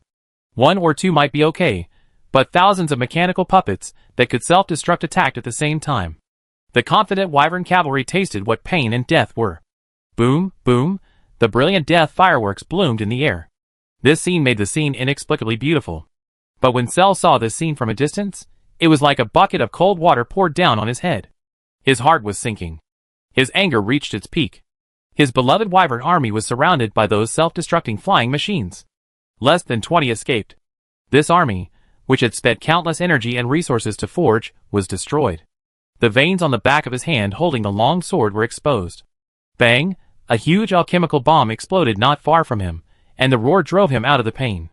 He turned his head suddenly, and saw that the mechanical puppets had poured into the gap in the city wall, and he was immediately furious. The rear army should block the gap in the city wall, and never let the enemy in. Arrow towers suppressed the attack. The spellcaster army immediately cast spells to support. The order was issued, and the army immediately executed it. The soldiers did not give up resistance because of the collapse of the city wall, and their morale remained high. The rear army poured into the gap in the city wall like a tide, forcibly blocking the mechanical puppets and hideous and twisted monsters. The arrow towers fired crazily to suppress. The catapults on the open ground threw boulders densely, bombarding the mechanical puppet army outside the city. But the number of enemies was too large, and they came with full preparation. In contrast, Blood Hoof City rushed to fight, lost the initiative, and then lost the geographical advantage of the city wall. In the end, it was unable to deal with the enemy's most powerful alchemical artillery army. The situation began to collapse uncontrollably. After the Grey Dwarf's alchemical artillery was no longer a threat, it was like the whisper of the god of death. Every bombardment would cause huge damage to Blood Hoof City. The long-range attack force of Blood Hoof City could no longer do anything to the other side, and the gap in firepower between the two sides was amazing. Blood Hoof City was completely crushed at this moment. There was no power to fight back. Half an hour into the war, half of the troops guarding the city wall of Blood Hoof City were killed. 2/3 of them were killed by alchemical artillery. Under the dense coverage, even if the soldiers found the location of the alchemical bomb, it was still difficult to avoid it. The ambitious Blood Hoof City fell into an unprecedented dilemma. The only good news now may be that the gap in the city wall has not been broken by the enemy. But if the situation continues to deteriorate, the whole city will fall. An hour later, a high-ranking commander of Blood Hoof City rushed to the city wall with scars all over his body. His voice was filled with tears. Lord Cell, our army is almost wiped out. The city wall can no longer be defended. Retreat. Let's use the streets as battlefields. Let those damn Grey Dwarves enter the city, and use the geographical advantages of the streets to annihilate them. These words were like a sharp knife stabbing into Cell's heart. Let the Grey Dwarves enter the city? Will the huge Blood Hoof City still exist after the war? He wanted to refuse directly, but looking at the gap in the city wall, the army was retreating step by step under the enemy's front and almost collapsed, and a sense of powerlessness came over him. It can't be defended. The enemy's artillery fire almost blew up Blood Hoof City, and he had lost hope of counterattacking the enemy. At this moment, An unspeakable despair surged into his heart. Is it time to lose hope? As if he thought of something, he turned his head and looked at a certain position behind him. The high-level commander, who came to report, sighed. Is Sir Cell waiting for the surface lord? I think he may have left. No one will come to help us in this situation. Sir, we can't pin our hopes on something that is impossible to happen. And even if he comes, what can he do? He is only one person. How can he change the direction of this war? His mechanical puppet is powerful, but it has been severely broken. We haven't seen its specific combat power. No one knows whether it can support a war. Sir, make a decision. We can't delay it any longer. Cell let out a long breath. I believe that Sir Richard will never leave like this. He waved his hand and spoke firmly. Hold the city wall. Once this line of defense is broken, we will completely lose hope. He looked at the other party deeply. Koro, I now appoint you as the battlefield commander to command this war. Hearing this, the other party was stunned. Lord Cell, you go and meet the enemy with my army. He clenched the long sword in his hand tightly, and the burly figure shot out like lightning. Even if it is death, the dungeon barbarians will die on the battlefield. Never retreat half a step. The gap in the city wall is more than 50 meters. A figure fell from the sky, with a powerful aura, and the long sword in his hand attacked the mechanical puppets around like a storm. Crack, crack, those sturdy mechanical puppets were chopped like tofu. It's Lord Cell. The army in the rear saw that figure, and their morale suddenly soared. Their city lord did not abandon them. Kill! The army, that had almost collapsed just now, rushed up immediately. The level 15 hero is indeed powerful enough. He almost single-handedly blocked the gap in the city wall. But this heroic move did not have much impact on the direction of the war. The grey dwarves with fierce artillery fire almost cleaned the front wall from front to back. The manpower of Blood Hoof City suffered an unprecedented blow. 1.5 hours after the war started, Cell's power to swing his weapon was getting weaker and weaker. He could not even break the defense of the mechanical puppet, and could not chop off the head of the giant monster. He felt that his strength was seriously overdrawn. Every breath was like someone stepping on his heart, and the burning pain was irritating his nerves. He has reached his limit. Perhaps he will sleep here forever with this city. Death. He saw the god of death staring at him. Is there really no hope? Crack. After Cell used up his last strength to chop off the head of a mechanical puppet, his face suddenly became extremely ugly. In front of the city wall, a huge mechanical platform surrounded by countless mechanical puppets appeared in sight. And above that mechanical platform, a grey dwarf wearing a crown was looking down at him with an extremely arrogant attitude. Grey dwarf. Cell supported his body with a long sword to prevent himself from falling. Turning his head and looking around, there were only a pitiful number of troops left around him, and all of them were scarred and unable to fight again. An unspeakable despair swallowed his heart. He remembered his ambition to become the master of this city. He thought of his father's instructions before his death. He thought of the expectations that countless tribesmen had placed on him. But now, everything is empty. Blood Hoof City will be trampled by these grey dwarves. They will become history. No one can save them. Thinking of this, he turned his head with a bit of fantasy and looked behind him. Nothing. The broken mechanical puppet still did not appear. He smiled bitterly, and then he became resolute in an instant. He held the long sword tightly in his hands, and placed it vertically in front of his chest. He stared at the grey dwarf chief on the mechanical platform. Blood Hoof City, follow me to charge. The grey dwarf chief proudly glanced at the almost completely collapsed city wall. He looked at Cell, who was still trying to fight a trap beast, with sarcasm. The voice resounded throughout Blood Hoof City. In the name of the king of the grey dwarves, I declare that the lowly Blood Hoof City will no longer exist from today. This despicable city will become history. The great grey dwarves are the masters of the unified underground, and I will be crowned king. As the voice fell, behind the mechanical platform, more than a squadron of 10-meter-high giant mechanical puppets approached step by step, prepared to completely destroy the resistance of Blood Hoof City. Looking at the huge body, Cell let out a hysterical roar, took heavy steps, and launched the last charge of his life. But at this moment, an indifferent voice resounded in everyone's ears. Grey dwarves? The masters of the underground world? Who are you? Are you also qualified to declare yourself king? The tone was calm, but with countless contempt. Under the attention of the crowd, a heroic figure surrounded by gravel appeared out of thin air above the battlefield, looking down at everyone. Chapter 205. Sir Richard? The exhausted Cell was stunned when he saw the figure floating in the air, and his face flushed with excitement. He knew that the other party would not leave Blood Hoof City, and would not break his promise to him. The other surviving dungeon barbarians also showed unspeakable joy when they saw that figure. The powerful human lord did not abandon them. They are saved, praise the gods. The Blood Hoof City high-level official Koro, who had just taken over the command, was also greatly surprised when he saw this scene. He never thought that the surface lord, who was thought to have escaped long ago, would appear in this situation. But then a whisper from a companion beside him suppressed his inner joy again. But it's too late. Koro was stunned for a moment, and then his face instantly showed unspeakable despair and pain. Yes, it's too late. The city wall has been breached, and their guard army has suffered heavy losses. At this moment, the number of troops that could still fight in Blood Hoof City was so small that they were completely unable to fight against the Grey Dwarfs. Even if the human lord appeared at this time, he could not change anything. It was too late for everything. After Cell came to his senses, he also realized this. He opened his mouth to say something to the figure in the sky, but in the end, he could not say a word. The hope that had just risen in his heart fell heavily at this moment. He let out a long breath and was speechless for a long time. Perhaps, today is the day when Blood Hoof City becomes history.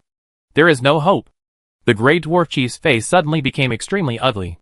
Blood Hoof City is about to be swept away, and someone dares to make trouble? What made him furious was that there was only one person on the other side, an ant whose level was not even 10. This was trampling on the dignity of the Grey Dwarves. Lowly human. No one dares to provoke the great Grey Dwarves, you are courting death. He wanted to capture this lowly human and make him into the ugliest and most hideous monster, torturing him day and night.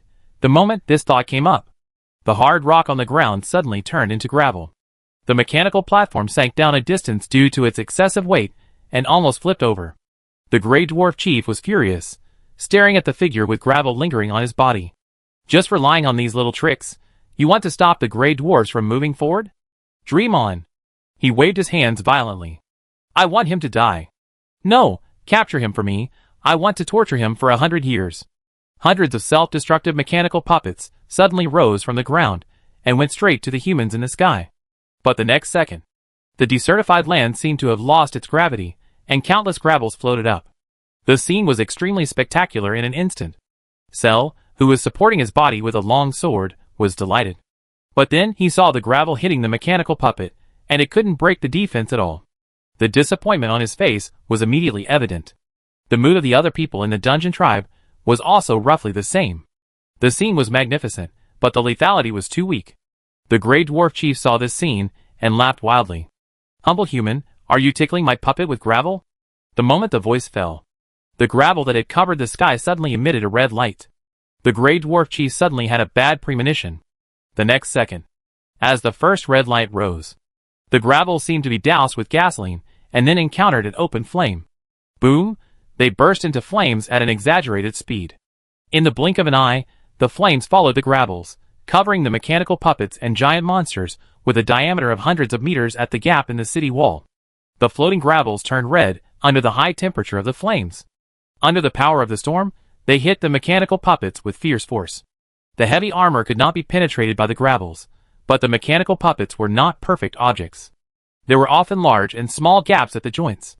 Unable to break from the outside, the red gravels entered the mechanical puppets through the gaps. This action of drilling into the hole immediately caused great damage to the mechanical puppets. The mechanical puppets squeaked, a string of sparks came out, and they lost their ability to move. Those twisted giant monsters were not much better. Their bodies were charred and pierced by gravel. Their throats kept making painful screams that made people's scalps numb. The scene instantly became extremely visually impactful. Inside the city wall, the soldiers of Blood Hoof City opened their mouths wide and looked at the flaming sandstorm just a line away. Seeing those sturdy mechanical puppets lose their ability to move one by one, they were suddenly shocked. It turned out that this was the real effect of those gravel. This human lord is too strong. Cell's hands were shaking with excitement. At this moment, a strong hope was ignited in his heart. Even without that mechanical puppet, Sir Richard was still so powerful that it was shocking. Spellcasters are strategic forces on the battlefield, and warriors are no match for spellcasters. Just when the soldiers of Blood Hoof City thought that Richard was going to use the flaming sandstorm to completely kill the enemy, a light voice sounded. Albus, crush them! As the voice fell, a high dragon roar came from Blood Hoof City. Everyone subconsciously turned their heads. I saw a dragon with a wingspan of more than 30 meters, burning with scarlet flames, exuding infinite dragon power, and flying quickly with 30 dragons with bones as crystal as rubies. The flames on the leading dragon seemed to bless the dragons behind, making their breath extremely powerful. Whoosh, the broken dragon wings flapped, and the undead dragons rushed directly into the flaming sandstorm with a fearless attitude.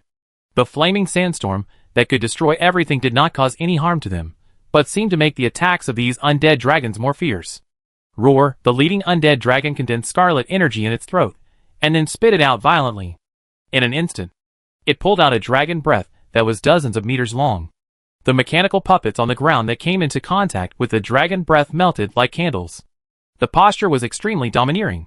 Under this kind of natural disaster-like damage, it became extremely luxurious for the mechanical puppets and giant monsters below to resist. They couldn't touch anyone at all. And those self-destructing mechanical puppets had already become tatters. After the skeleton blood dragon entered the scene, swish, a huge and vague figure suddenly appeared in the blazing sandstorm. The broken appearance, the hideous weapons on the arms, and the extremely terrifying aura cell's face showed extreme excitement. That powerful mechanical puppet, pray Sir Richard. When the extraordinary hunter joined the battle, the situation changed drastically. The moment the flames rose, the Grey Dwarf chief on the mechanical platform activated the outermost magic shield and forcibly withstood the terrifying attack. He originally wanted to wait for this terrifying magic to pass before fighting back.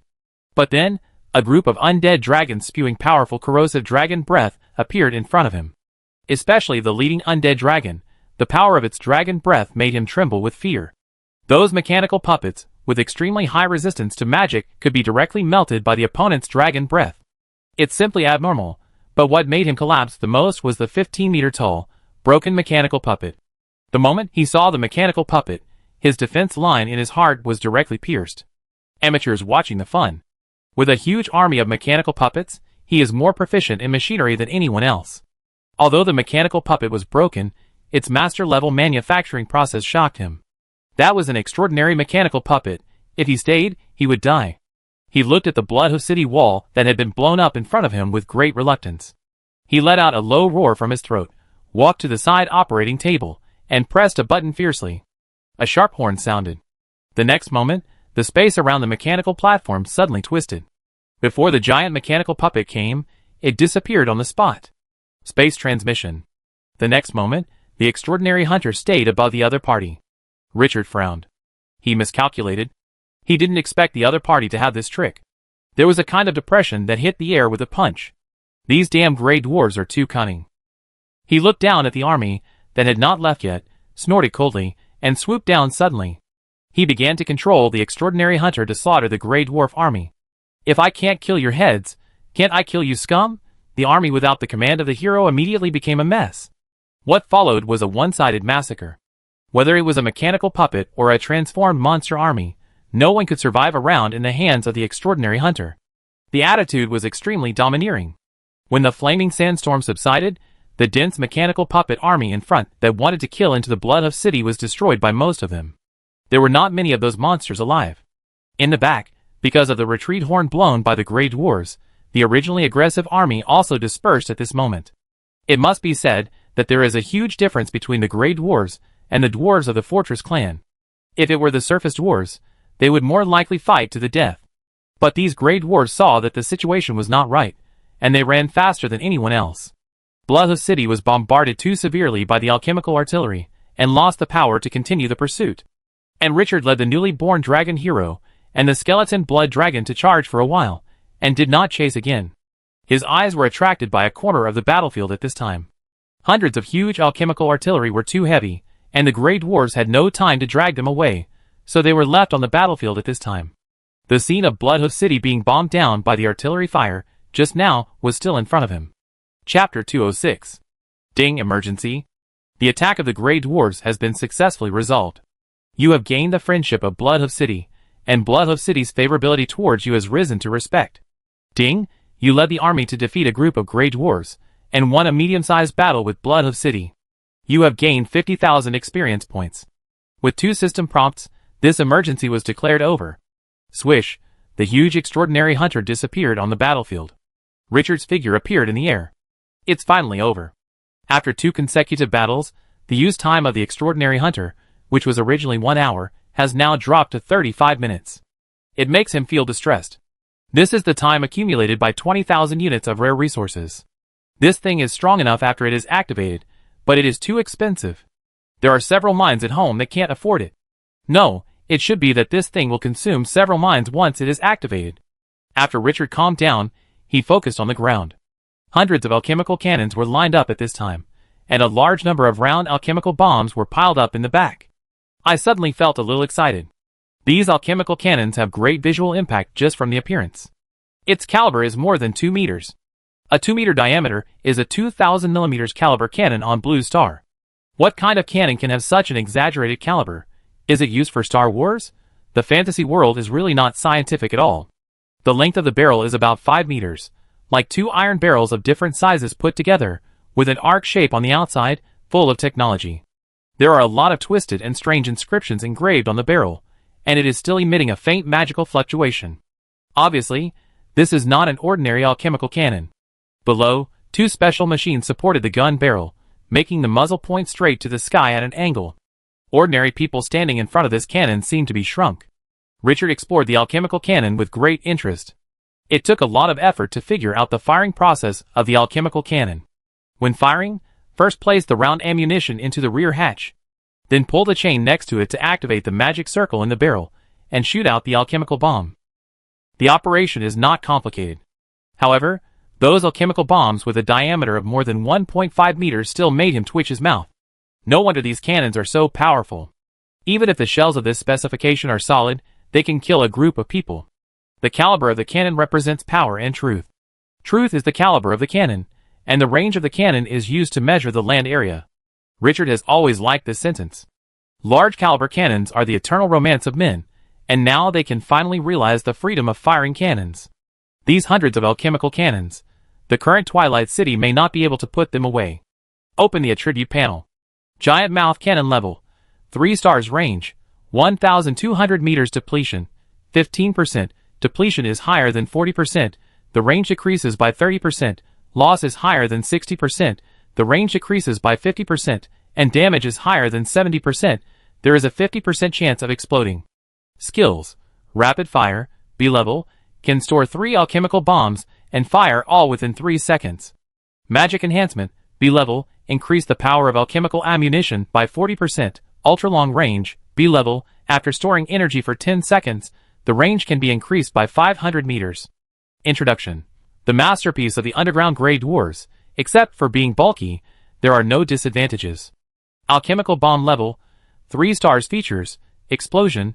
B-level. After a violent collision, it will explode. The maximum damage range. The explosion point diameter is 30 meters. Exclusive shells. B-level. Using a special giant mouth cannon, can increase the explosion power by 40%. Introduction. Exclusive shells made by the Grey Dwarves for the giant mouth cannon. Maybe you need to ask a few barbarians to help you transport them. The ammunition and the cannon are matched. Both are 3-star level killers. Richard was quite satisfied. It is unrealistic to use this thing to fight. It is suitable to use it to defend the city. What Dusk City lacks now is the city's defense capabilities. After counting, he got clear data 105. Among them, 12 have been completely destroyed and cannot be used. And the number of shells for the giant mouth cannon is not small, basically each behind no less than 20 rounds, the total number of more than 2,000 rounds. Calculated in this way, it is definitely an exaggerated wealth. These hundreds of artillery pieces, I'm afraid it's impossible to manufacture them without hundreds of thousands of rare resources. Now, these heavy weapons that can easily destroy the solid walls of Blood Hoof City belong to him. And all he paid was more than 10 minutes of use time of the extraordinary hunter. At most, it's worth more than 10,000 rare resources. Compared with this wave is not a loss. Richard's smile gradually became brighter.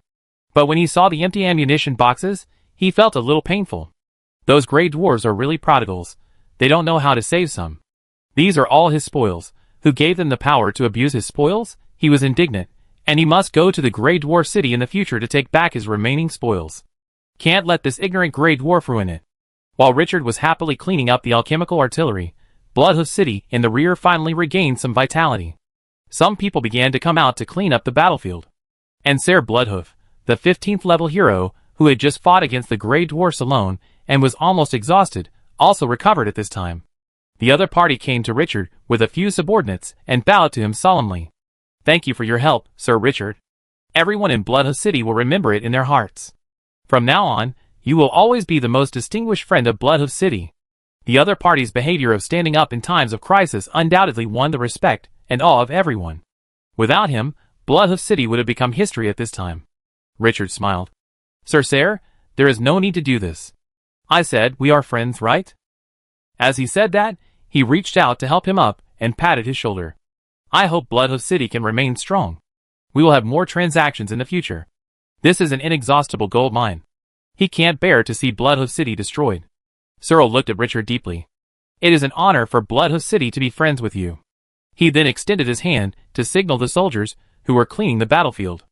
I have asked people to collect those mechanical puppets and the bodies of the fallen monsters.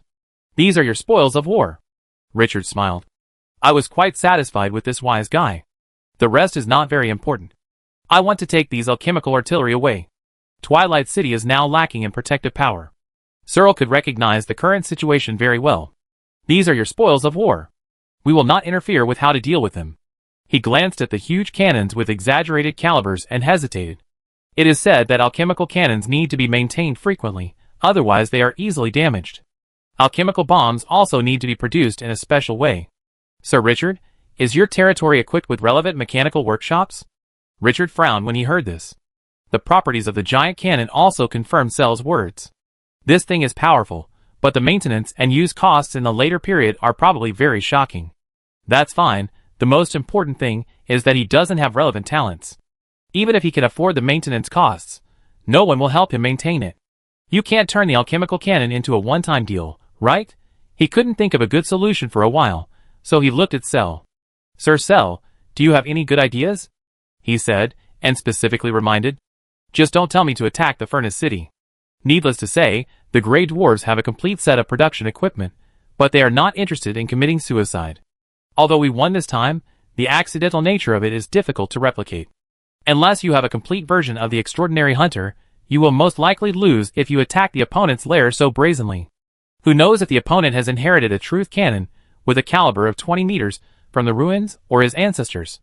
This is a magical world, and anything can exist. Without a truth cannon, a 5-star alchemical bomb that can nuke everything is enough. Cell shrugged.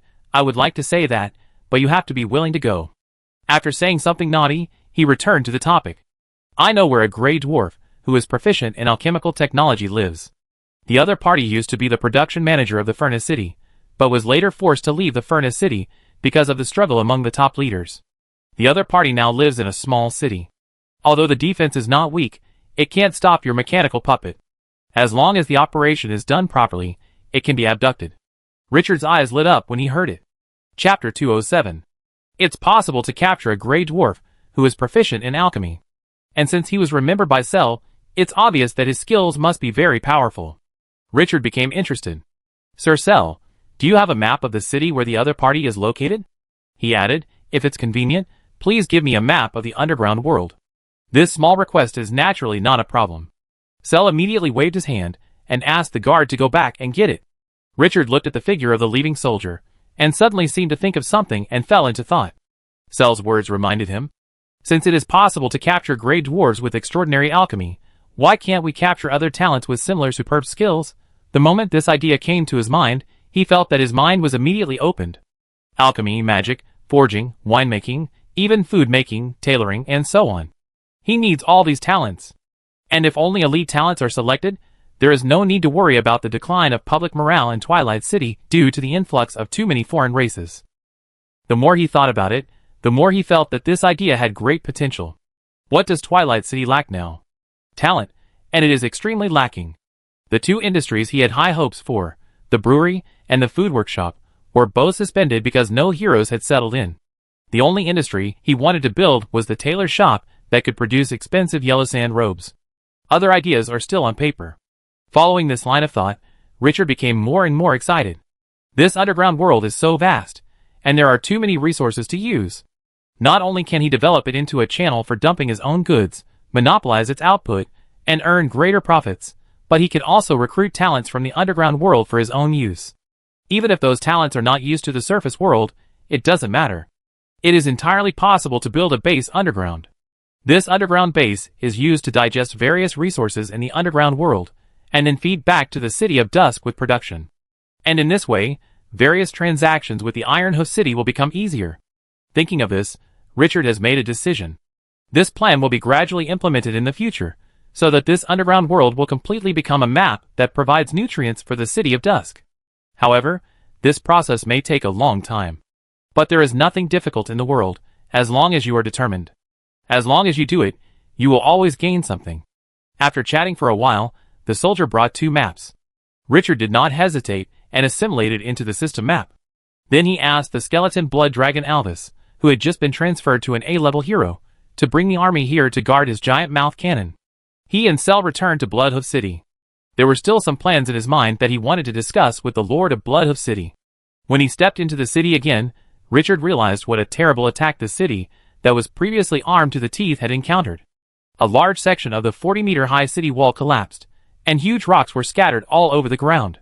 The hundreds of arrow towers behind the city wall were almost all blown down, like a tiger with its teeth pulled out. The catapults arranged in the open space were also almost destroyed.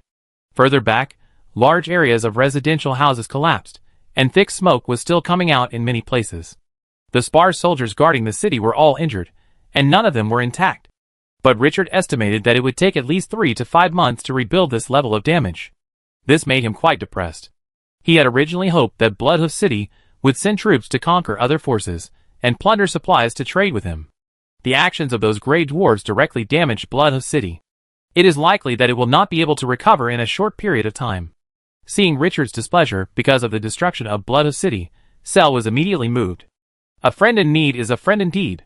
Richard really has a warm heart. I was not wrong about him. Sir Richard, you don't have to worry. I got the news that the grey dwarves would attack from the south, so I set a 4,000-man army to station in the southern fortress. Now that I think about it, that news is just a conspiracy of the grey dwarves. I have ordered the troops in the south to be dispatched back. Although Blood Hoof City suffered heavy casualties this time, it will not be in danger. He added, underground, the only ones who can threaten Blood Hoof City are the grey dwarves. But the opponent's most powerful city defense artillery has become our trophy, and it is impossible to produce a second batch of such powerful weapons. So as long as the gap in the city wall is blocked, Blood Hoof City will still be indestructible. This time, the opponent unexpectedly used the alchemical artillery, otherwise the grey dwarf siege force would not be able to capture Blood Hoof City. Even if the city wall was blown down. Richard looked at Cell with some surprise. There are still 4,000 troops? Good guy, Blood Hoof City is really a big family. This way, I feel relieved. The plan can still be implemented. Besides, Blood Hoof City was badly damaged.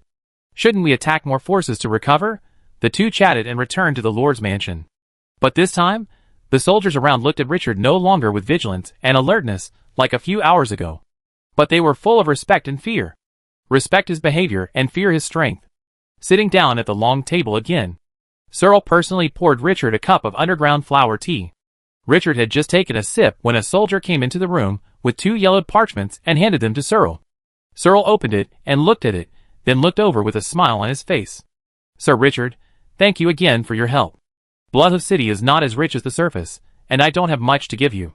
Let's use these 2 special drawings to express the gratitude of Iron Hoof City. May our friendship last forever. Richard was a little interested. The treasure that could be given as a thank you gift by Serge, the level 15 hero and the ruler of Iron Hoof City, must not be a piece of junk. He took it and opened the first one.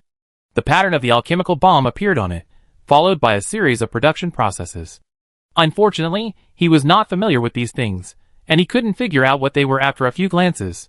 But after opening the attribute panel, his eyes lit up immediately. Star-shattering bomb manufacturing blueprint, permanent, level, 4 stars. Features: can produce 4-star alchemical bomb star-shattering, contains a large number of sharp blades, and after the explosion, it will cause huge damage within a diameter of 50 meters. The size of the ammunition can be adjusted according to the caliber of the artillery. The larger the volume, the more resources are required for production, and the power will increase accordingly. Production requirements: 100 units of refined iron, 1,000 units of mercury, 1,000 units of crystal, 1,000 units of sulfur. Expert alchemy hero. Introduction: alchemical bomb blueprint handed down from ancient times. 4-star level. What a treasure. Richard was very satisfied with this thank you gift.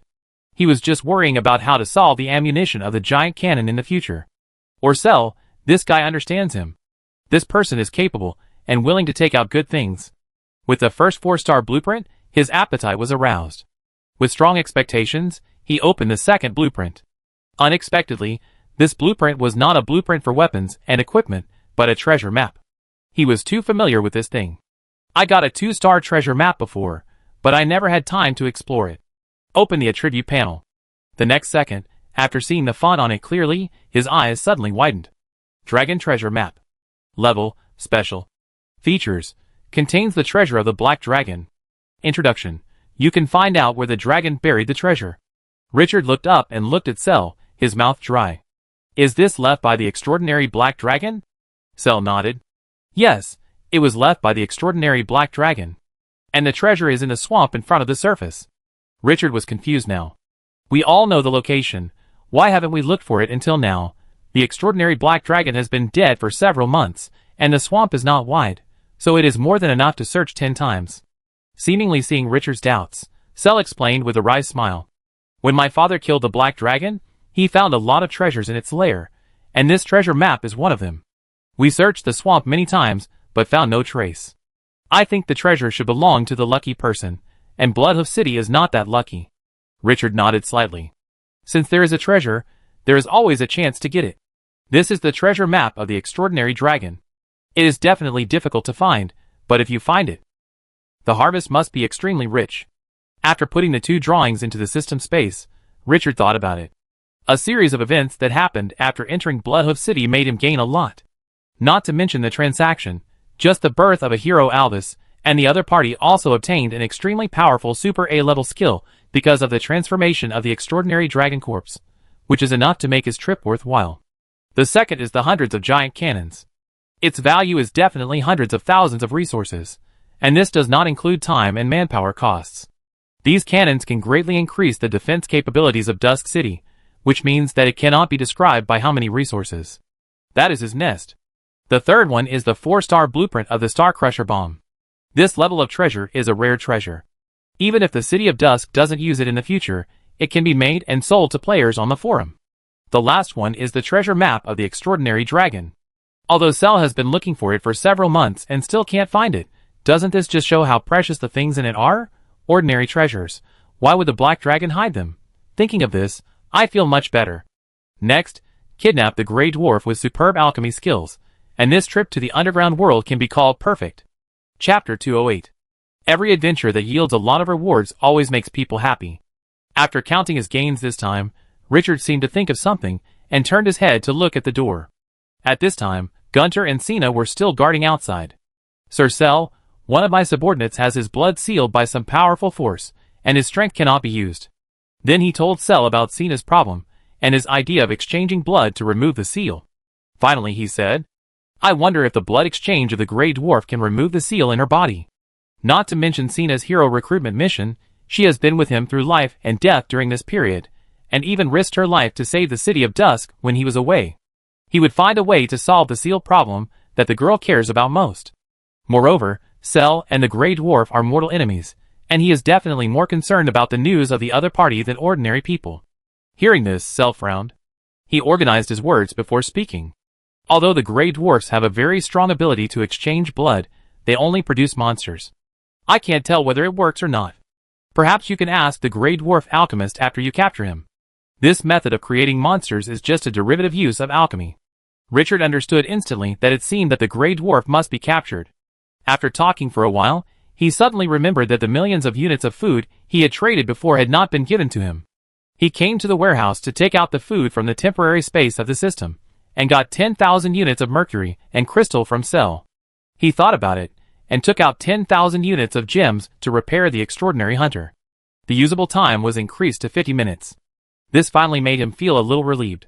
In this way, he still had 10,000 units of gems, mercury, and crystals as rare resources. It was quite a lot. When he returned to Twilight City, the buildings that could not be built before due to lack of resources could be put on the agenda. In the process of repairing the extraordinary hunter, Richard originally planned to repair the mithril ore. But he didn't expect that the speed at which the extraordinary hunter absorbed the mithril ore was so slow. He made a rough estimate, and was afraid that it would not be absorbed in a month. Seeing this, he simply put it away, and repaired it when he returned to Twilight City and had time. After doing this series of actions, Richard didn't stay in Blood Hoof City for long. He got all the benefits he should get, and the rest of the transaction was a long-term deal. After saying goodbye to Cell, he returned to the outside of the city. At this time, the corpses and mechanical fragments on the battlefield had been piled up into several small hills. This was the spoils that Cell clearly stated belonged to him. The only pity is that the Blood Hoof City's wyvern army has been severely shattered by the Grey Dwarves, and it is impossible to recruit skeleton blood dragons. Richard looked at the pile of monster corpses without hesitation. He took out the statue of the old god. At this time, the divine soul is still sleeping, and it is unknown when it will complete the transformation. With a thought, the dark light on the statue rose up and enveloped the pile of corpses. In an instant, those corpses seemed to be deprived of time, as if they had been weathered for hundreds of years, and became shriveled. Then they gradually collapsed and turned into ashes under his eyes. When the dark light faded, only a thin layer of ash remained on the ground in front of him. The power swallowed by the statue was absorbed by the divine soul that was still sleeping. The other party's sleep was to dissipate the tremendous power in his body. Looking at this appearance, he seemed to have made it sleep longer. I really look forward to the awakening of this divine life. I wonder if the other party will master the ultimate skill of divine arts in Glorious Era. This soul not only has divinity, but also has been injected with a drop of divine power by him. He is not surprised at what kind of power the other party can obtain. Put the statue away again, and walk to the front of the giant mouth cannon. Master. The dragon hero Albus, who was burning with a blazing blood-red light, immediately landed from the sky after seeing Richard. Richard looked at this behemoth, with a wingspan of more than 30 meters, and nodded with satisfaction. It has to be said that after the transformation from a skeleton blood dragon to a hero unit, its appearance has become even more stylish. The crystal-clear blood-colored skeleton is always burning with blood-colored flames. These flames are highly corrosive, and even steel cannot resist them. And after corroding life, it can also devour the corroded energy to restore its own losses, which is so powerful that it is abnormal. The broken dragon wings are spread out, taller than the main sail of a giant ship sailing on the sea, and combined with the ferocious appearance, it gives people a strong visual impact. The birth of Alvis completely satisfied his previous idea of having a dragon as a mount. This level of handsomeness is no worse than that of a normal dragon. Not to mention that it is an A-level hero who has mastered super A-level skills. After Richard retracted his gaze, he focused on the hundreds of cannons. After taking a few glances, he suddenly had a headache. These big guys are powerful, but their weight is also terrifying. The biggest problem now is, how can we move these cannons back? This thing can almost kill me. After thinking for a long time, he finally decided to transport them by air. It may take a week to transport them back to Twilight City by land. And you can't transport so many at a time. Take out the hidden soldier card and call out all the dark gargoyles. Then let Gaunt borrow hundreds of chains from Blood Hoof City to tie up the giant mouth cannons tightly. The other end of the chain was tied to the skeleton blood dragon. The dark gargoyles are not small, but they are still not as good as the giant mouth cannons. 10 dark gargoyles can barely pull it, and at least 15 are needed to be stable. But tying them one by one was too much trouble, so Richard simply gave the task to the skeleton blood dragon. It must be said that the dragon's power is indeed unquestionable. Even if it becomes a life of the dead, it is still domineering. 2 skeleton blood dragons can easily pull up a giant mouth cannon. After working for an hour or so, it was finally secured. Richard did not hesitate, leaving 2 teams of dark gargoyles here to guard, and left with the skeleton blood dragon. The distance from Blood Hoof City to the underground passage is not far, about 100 kilometers. It takes a day to walk, but it is faster to fly. Even if the giant mouth cannon is dragged, the speed is very slow, and it arrived at the underground passage after 2 hours. When passing through the swamp in front of the passage, Richard also took out the dragon treasure map and took a few glances. As expected, there was no movement. He did not explore further, as he would have plenty of time to look for it later. Back to the passage, Gray immediately came up to him. Master, did anything happen during the time we were away? Except for killing a few underground monsters that suddenly broke in, we did not encounter any other enemies. Richard nodded and looked at Alves. Take the giant mouth cannon back to Twilight City and let Gray place it. The dark gargoyles are assigned to you, and let them escort you. After placing them, return immediately. Follow your orders, Master. Then the terrifying beast flapped its wings and flew straight into the depths of the passage. Gray only then discovered the giant mouth cannon hanging from the skeleton blood dragon. He was greatly surprised. "Master, what is this?" Richard smiled and told the harvest of this trip again, which caused the mummy hero to exclaim again and again. This underground world really hides huge wealth. On the other side, Alvis encountered a lot of trouble on his way back. Many areas of the underground passage were only 20 meters in diameter, and his wingspan reached an exaggerated 30 meters, so he couldn't fly through it at all. But this hero with super A-level dragon breath was also extremely domineering. He directly melted the rocks with dragon breath. He widened the passage a lot. At the same time, he melted all the stones that were in the way, creating an unobstructed passage. This behavior was deeply rooted in the essence of the slogan, "If you want to get rich, you must first build roads." When Alvis landed in the Dusk City dragging the exaggerated giant cannon, it immediately caused a huge sensation. This thing is too visually impactful. Ordinary people are not even as tall as the diameter of the muzzle. You don't need to think about how exaggerated the power of this thing is.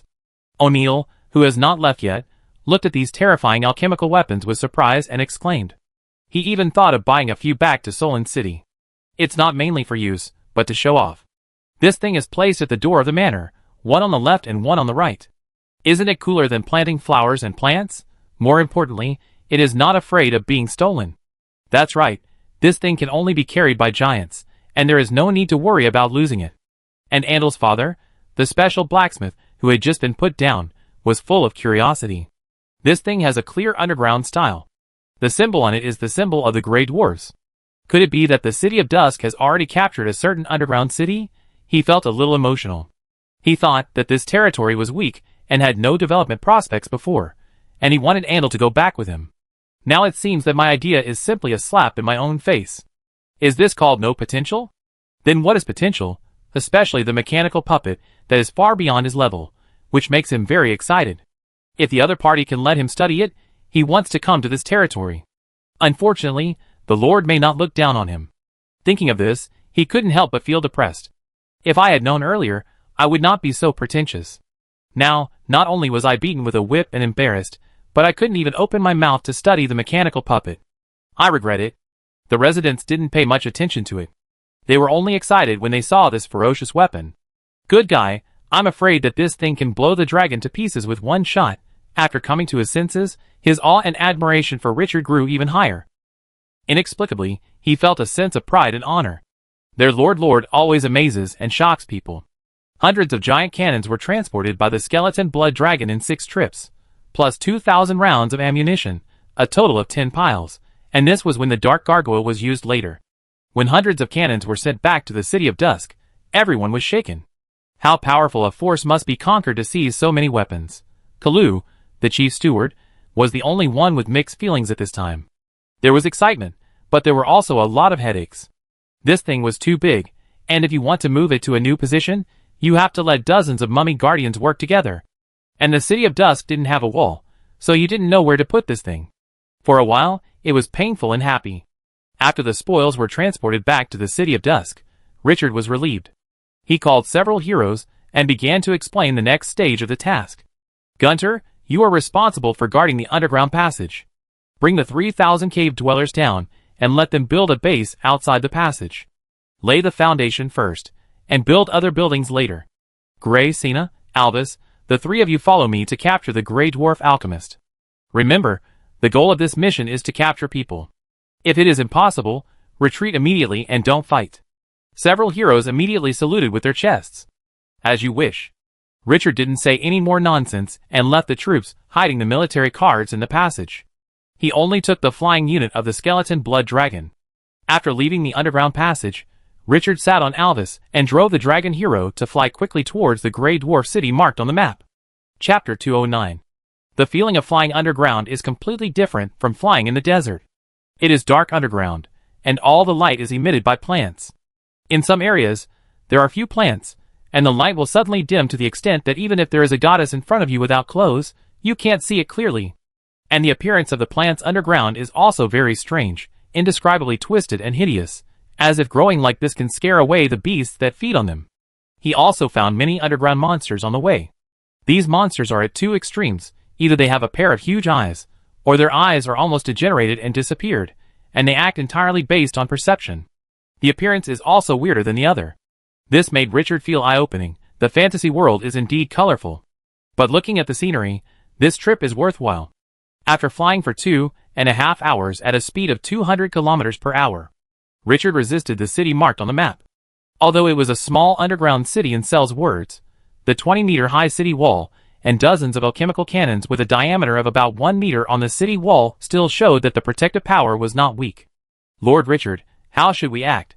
Knowing that Richard's target for this action was the alchemist who knew the blood exchange technology of the Grey Dwarves, Xena was very excited. This was the most hopeful time for her to break the seal in her body in such a long time. The seal in her body was an invisible chain that forever imprisoned her body's freedom. The feeling of oppression coming from the depths of her blood can never be experienced by outsiders. And her greatest wish is to be able to remove the seal on herself and her people. For this, even if it costs everything, it is worth it. Richard turned his head and glanced at the girl.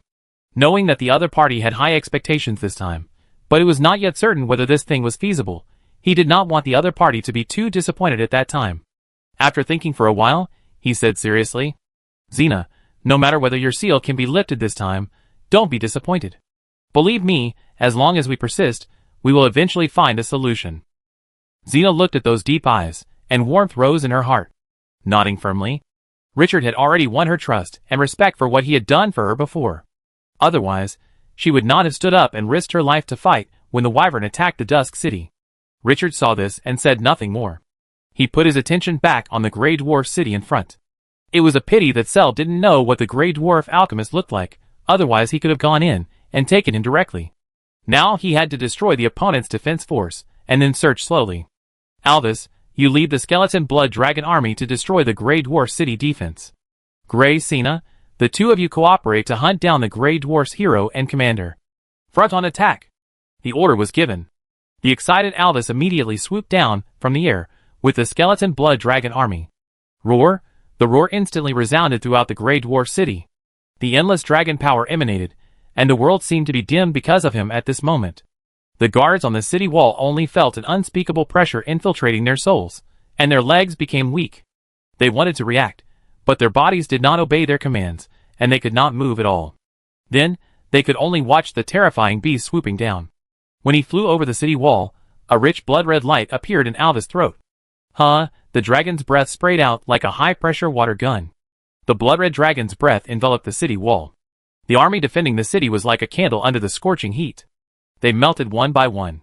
Even the mechanical puppets with high-level magic resistance on the city wall could not resist the corrosion of the super-level dragon's breath. With just one swooping attack, 1/3 of the guarding force on the city wall was destroyed. Woo! At this time, the Grey Dwarfs who were frightened in the back blew the warning horn. But before the army could react, the Grey Dwarfs, who blew the horn, appeared in the sight of dozens of skeleton blood dragons. God of the Grey Dwarfs. Sizzle, the dragon's breath swept over. He only felt unspeakable pain in his body in an instant, and the armor on his body was corroded and melted at the same time. The severe pain made him fall down suddenly. Bang! He hit the ground hard. After lying on the ground, his pupils finally reflected those terrifying undead dragons, rushing into the city he was guarding. The blood-colored dragon breath that the skeleton blood dragon kept spewing out became the sickle of the god of death, wantonly harvesting the lives of the army below. The Grey Dwarf army, which was caught off guard, felt the sharpness of the Dusk city's front. Counterattack. Explosive puppets rise into the air and blow up those damn undead dragons. Siege crossbows, concentrate on shooting the dragon hero. Everyone, don't panic, hold your ground. The Grey Dwarf commander in the back roared forcefully. The Grey Dwarfs, who were close to collapse, barely organized a defensive force. In the arrow tower behind the city wall, the alchemical crossbow cart began to charge, and all the arrows were aimed at the particularly conspicuous Alvis. After a moment, the crossbow cart was fully charged. The light of the alchemical formation flashed. Whoosh, whoosh, whoosh, the arrows thicker than human arms made a sharp whistle, cutting through the sky with powerful force. With this level of heavy weapons, even a large piece of the city wall would be shattered. Alvis, who was slaughtering wantonly, turned his head suddenly. Looking at the crossbow arrows piercing at a speed that was difficult to see with the naked eye, the blood-colored dragon breath in his throat condensed instantly, and then sprayed out directly. The Grey Dwarf commander in the back saw this scene, and immediately showed some joy. Using dragon breath to fight against crossbows? Stupid undead dragon, Those crossbows were forged with special anti-magic technology. It was a dream to destroy them with dragon breath. At this time, the opponent's wide-open mouth looked like a suicide for the commander of the Grey Dwarf. He seemed to have seen the crossbow piercing through the opponent's throat, tearing the head, and nailing him to death on the spot. But the next second, the smile on his face froze. After the sturdy crossbow, with extremely high magic resistance, flew into the range of the dragon's breath. It was like throwing ice into a furnace that could melt steel. Just under his eyes. It melted. Yes, those arrows forged with special materials that could pierce dragon scales actually melted. Instantly, the joy on the face of the commander of the Grey Dwarf turned into endless horror. What kind of monster is this undead dragon? Dragon breath directly melts crossbows? Are you kidding? It's not like he hasn't seen dragons before. How could the dragon's breath be so strong? Yes, the dragons he had seen were not purebred dragons, but this undead dragon couldn't possibly still have the power it had when it was alive. Super A-level dragon's breath has already exceeded the limit of ordinary people's imagination. The arrow tower that was seeking death successfully attracted Alvis's attention. This domineering dragon hero flapped its wings violently, and in the horrified gaze of the surrounding Grey Dwarves, it directly hit the highest arrow tower. Boom, boom, the solid body passed through it directly. The arrow tower fell across the air like a mountain collapsing. Bang, after hitting the ground, there was a huge sound, splashing dust all over the sky, and wood chips flew a very long distance. Looking at Alvis again, there was no damage on his body. Alvis turned around, and his body accelerated violently. This dragon hero did not use dragon's breath again. Just rammed through arrow towers one after another with brutality. All the arrow towers were smashed to pieces. The scene was extremely visually impactful. When the Grey Dwarf commander saw this scene, an unspeakable fear rose on his face. This monster, a monster, the inner defense line was directly pierced. No longer having the courage to resist, he turned around and galloped away, disappearing from everyone's sight after a few breaths. Roar! Alvis raised his head and let out a crazy roar. Then he looked down at the street below where there were the most mechanical puppets and twisted monsters. He suddenly lowered his body and passed over the street. At this moment, the blood power on his body suddenly surged. It burned like being poured with gasoline. On the street, those mechanical puppets instantly lost their ability to move and turned into a pile of scrap metal. The twisted monster whose blood was replaced sizzled, and bursts of black smoke came out of its body, and then it was corroded by the blood-colored energy visibly. The bones, muscles, hair, everything seemed to be soaked in concentrated sulfuric acid. What's more exaggerated is that after the body was corroded, it turned into energy, and was swallowed by the blood-colored power on Alvis' body. Even if it doesn't use its body and dragon breath to attack, just relying on the blood-colored power on its body that is like burning fire, this terrifying dragon hero can cause huge damage to the surroundings. Alvis is even more of a headache for the Grey Dwarves than a hedgehog. Attacking close, he can't even really attack his body before he is melted by the blood-colored energy. Attacking from a distance, unless it is a heavy weapon like a siege crossbow, it's like tickling him.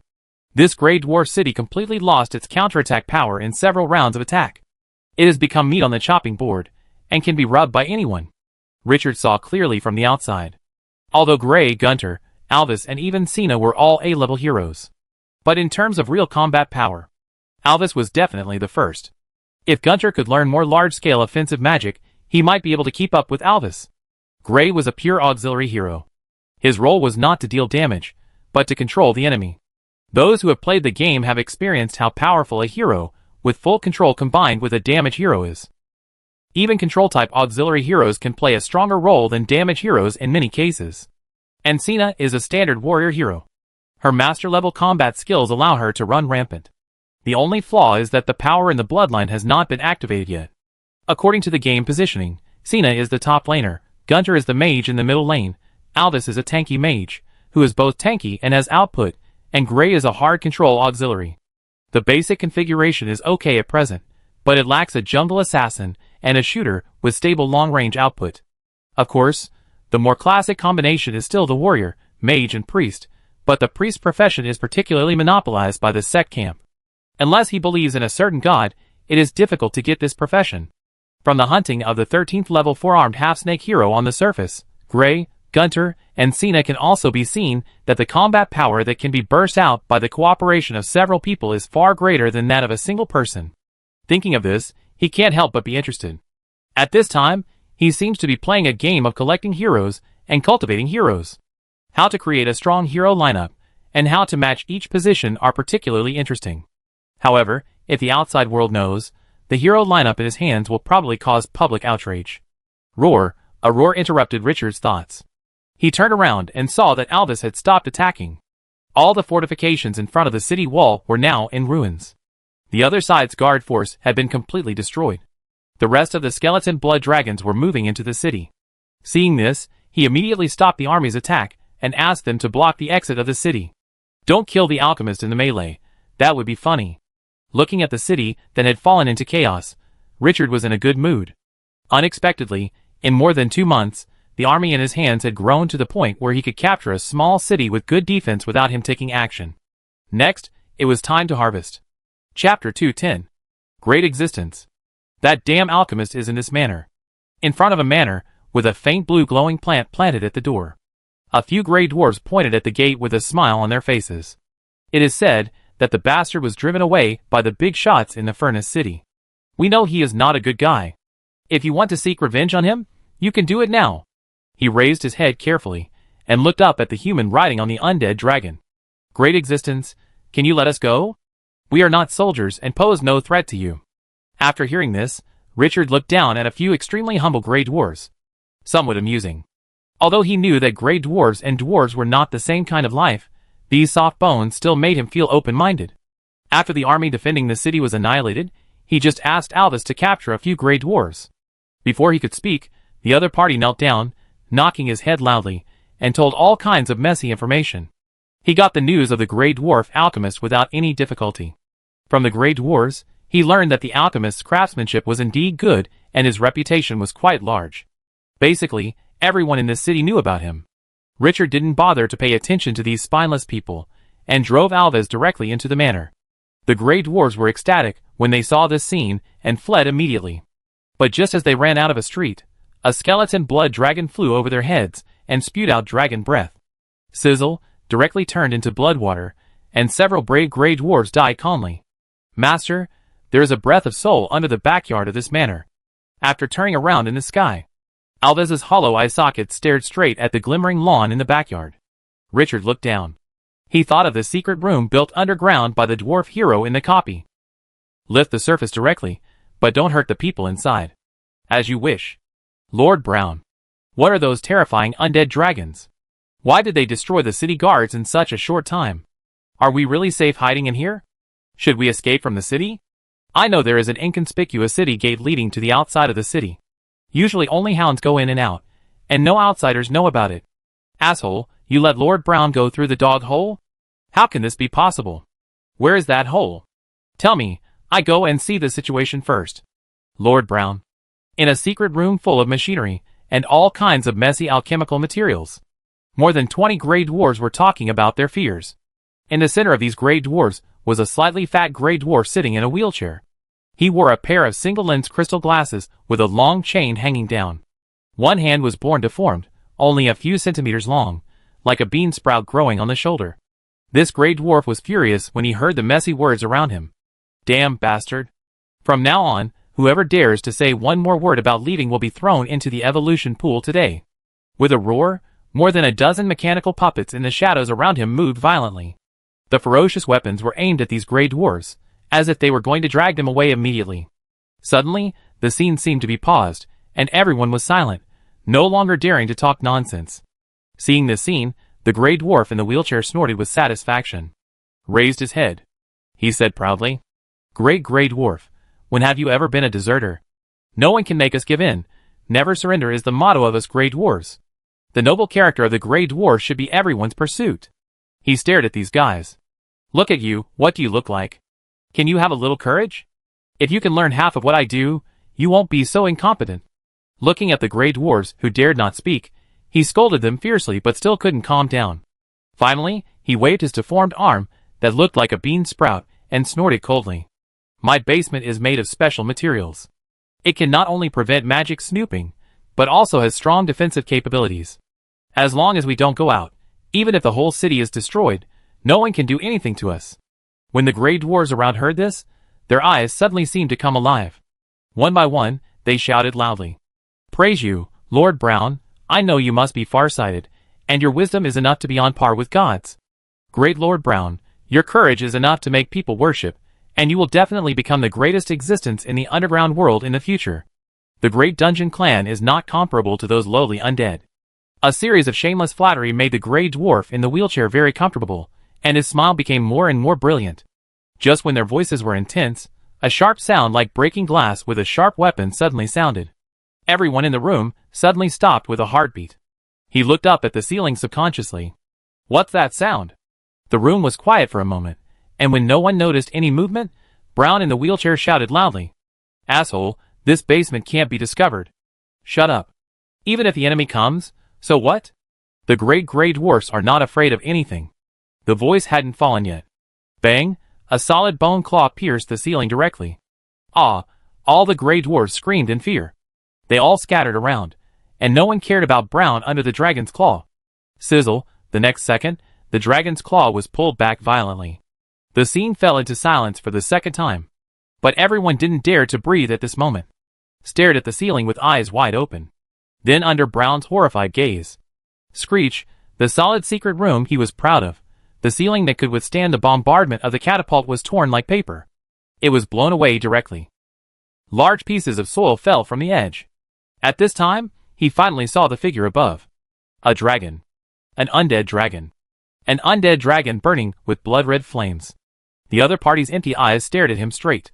He only felt an unspeakable chill rushing from his back to his mind, and all his thoughts fell into a blank. The Grey Dwarves around him covered their mouths tightly, fearing that they would be targeted if they made a sound. Then they found out more horrifyingly. On the back of the terrifying undead dragon, there was a human sitting. What kind of existence could enslave such a powerful dragon?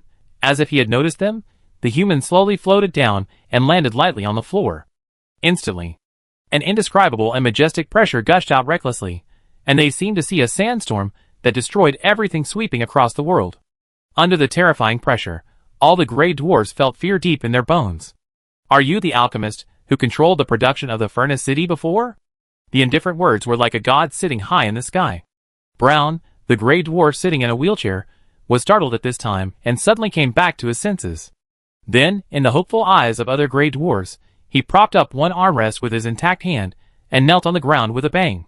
He raised his head and said in a fiery tone, Great and powerful, the Grey Dwarf alchemist Brown, your humble servant sends you the highest regards.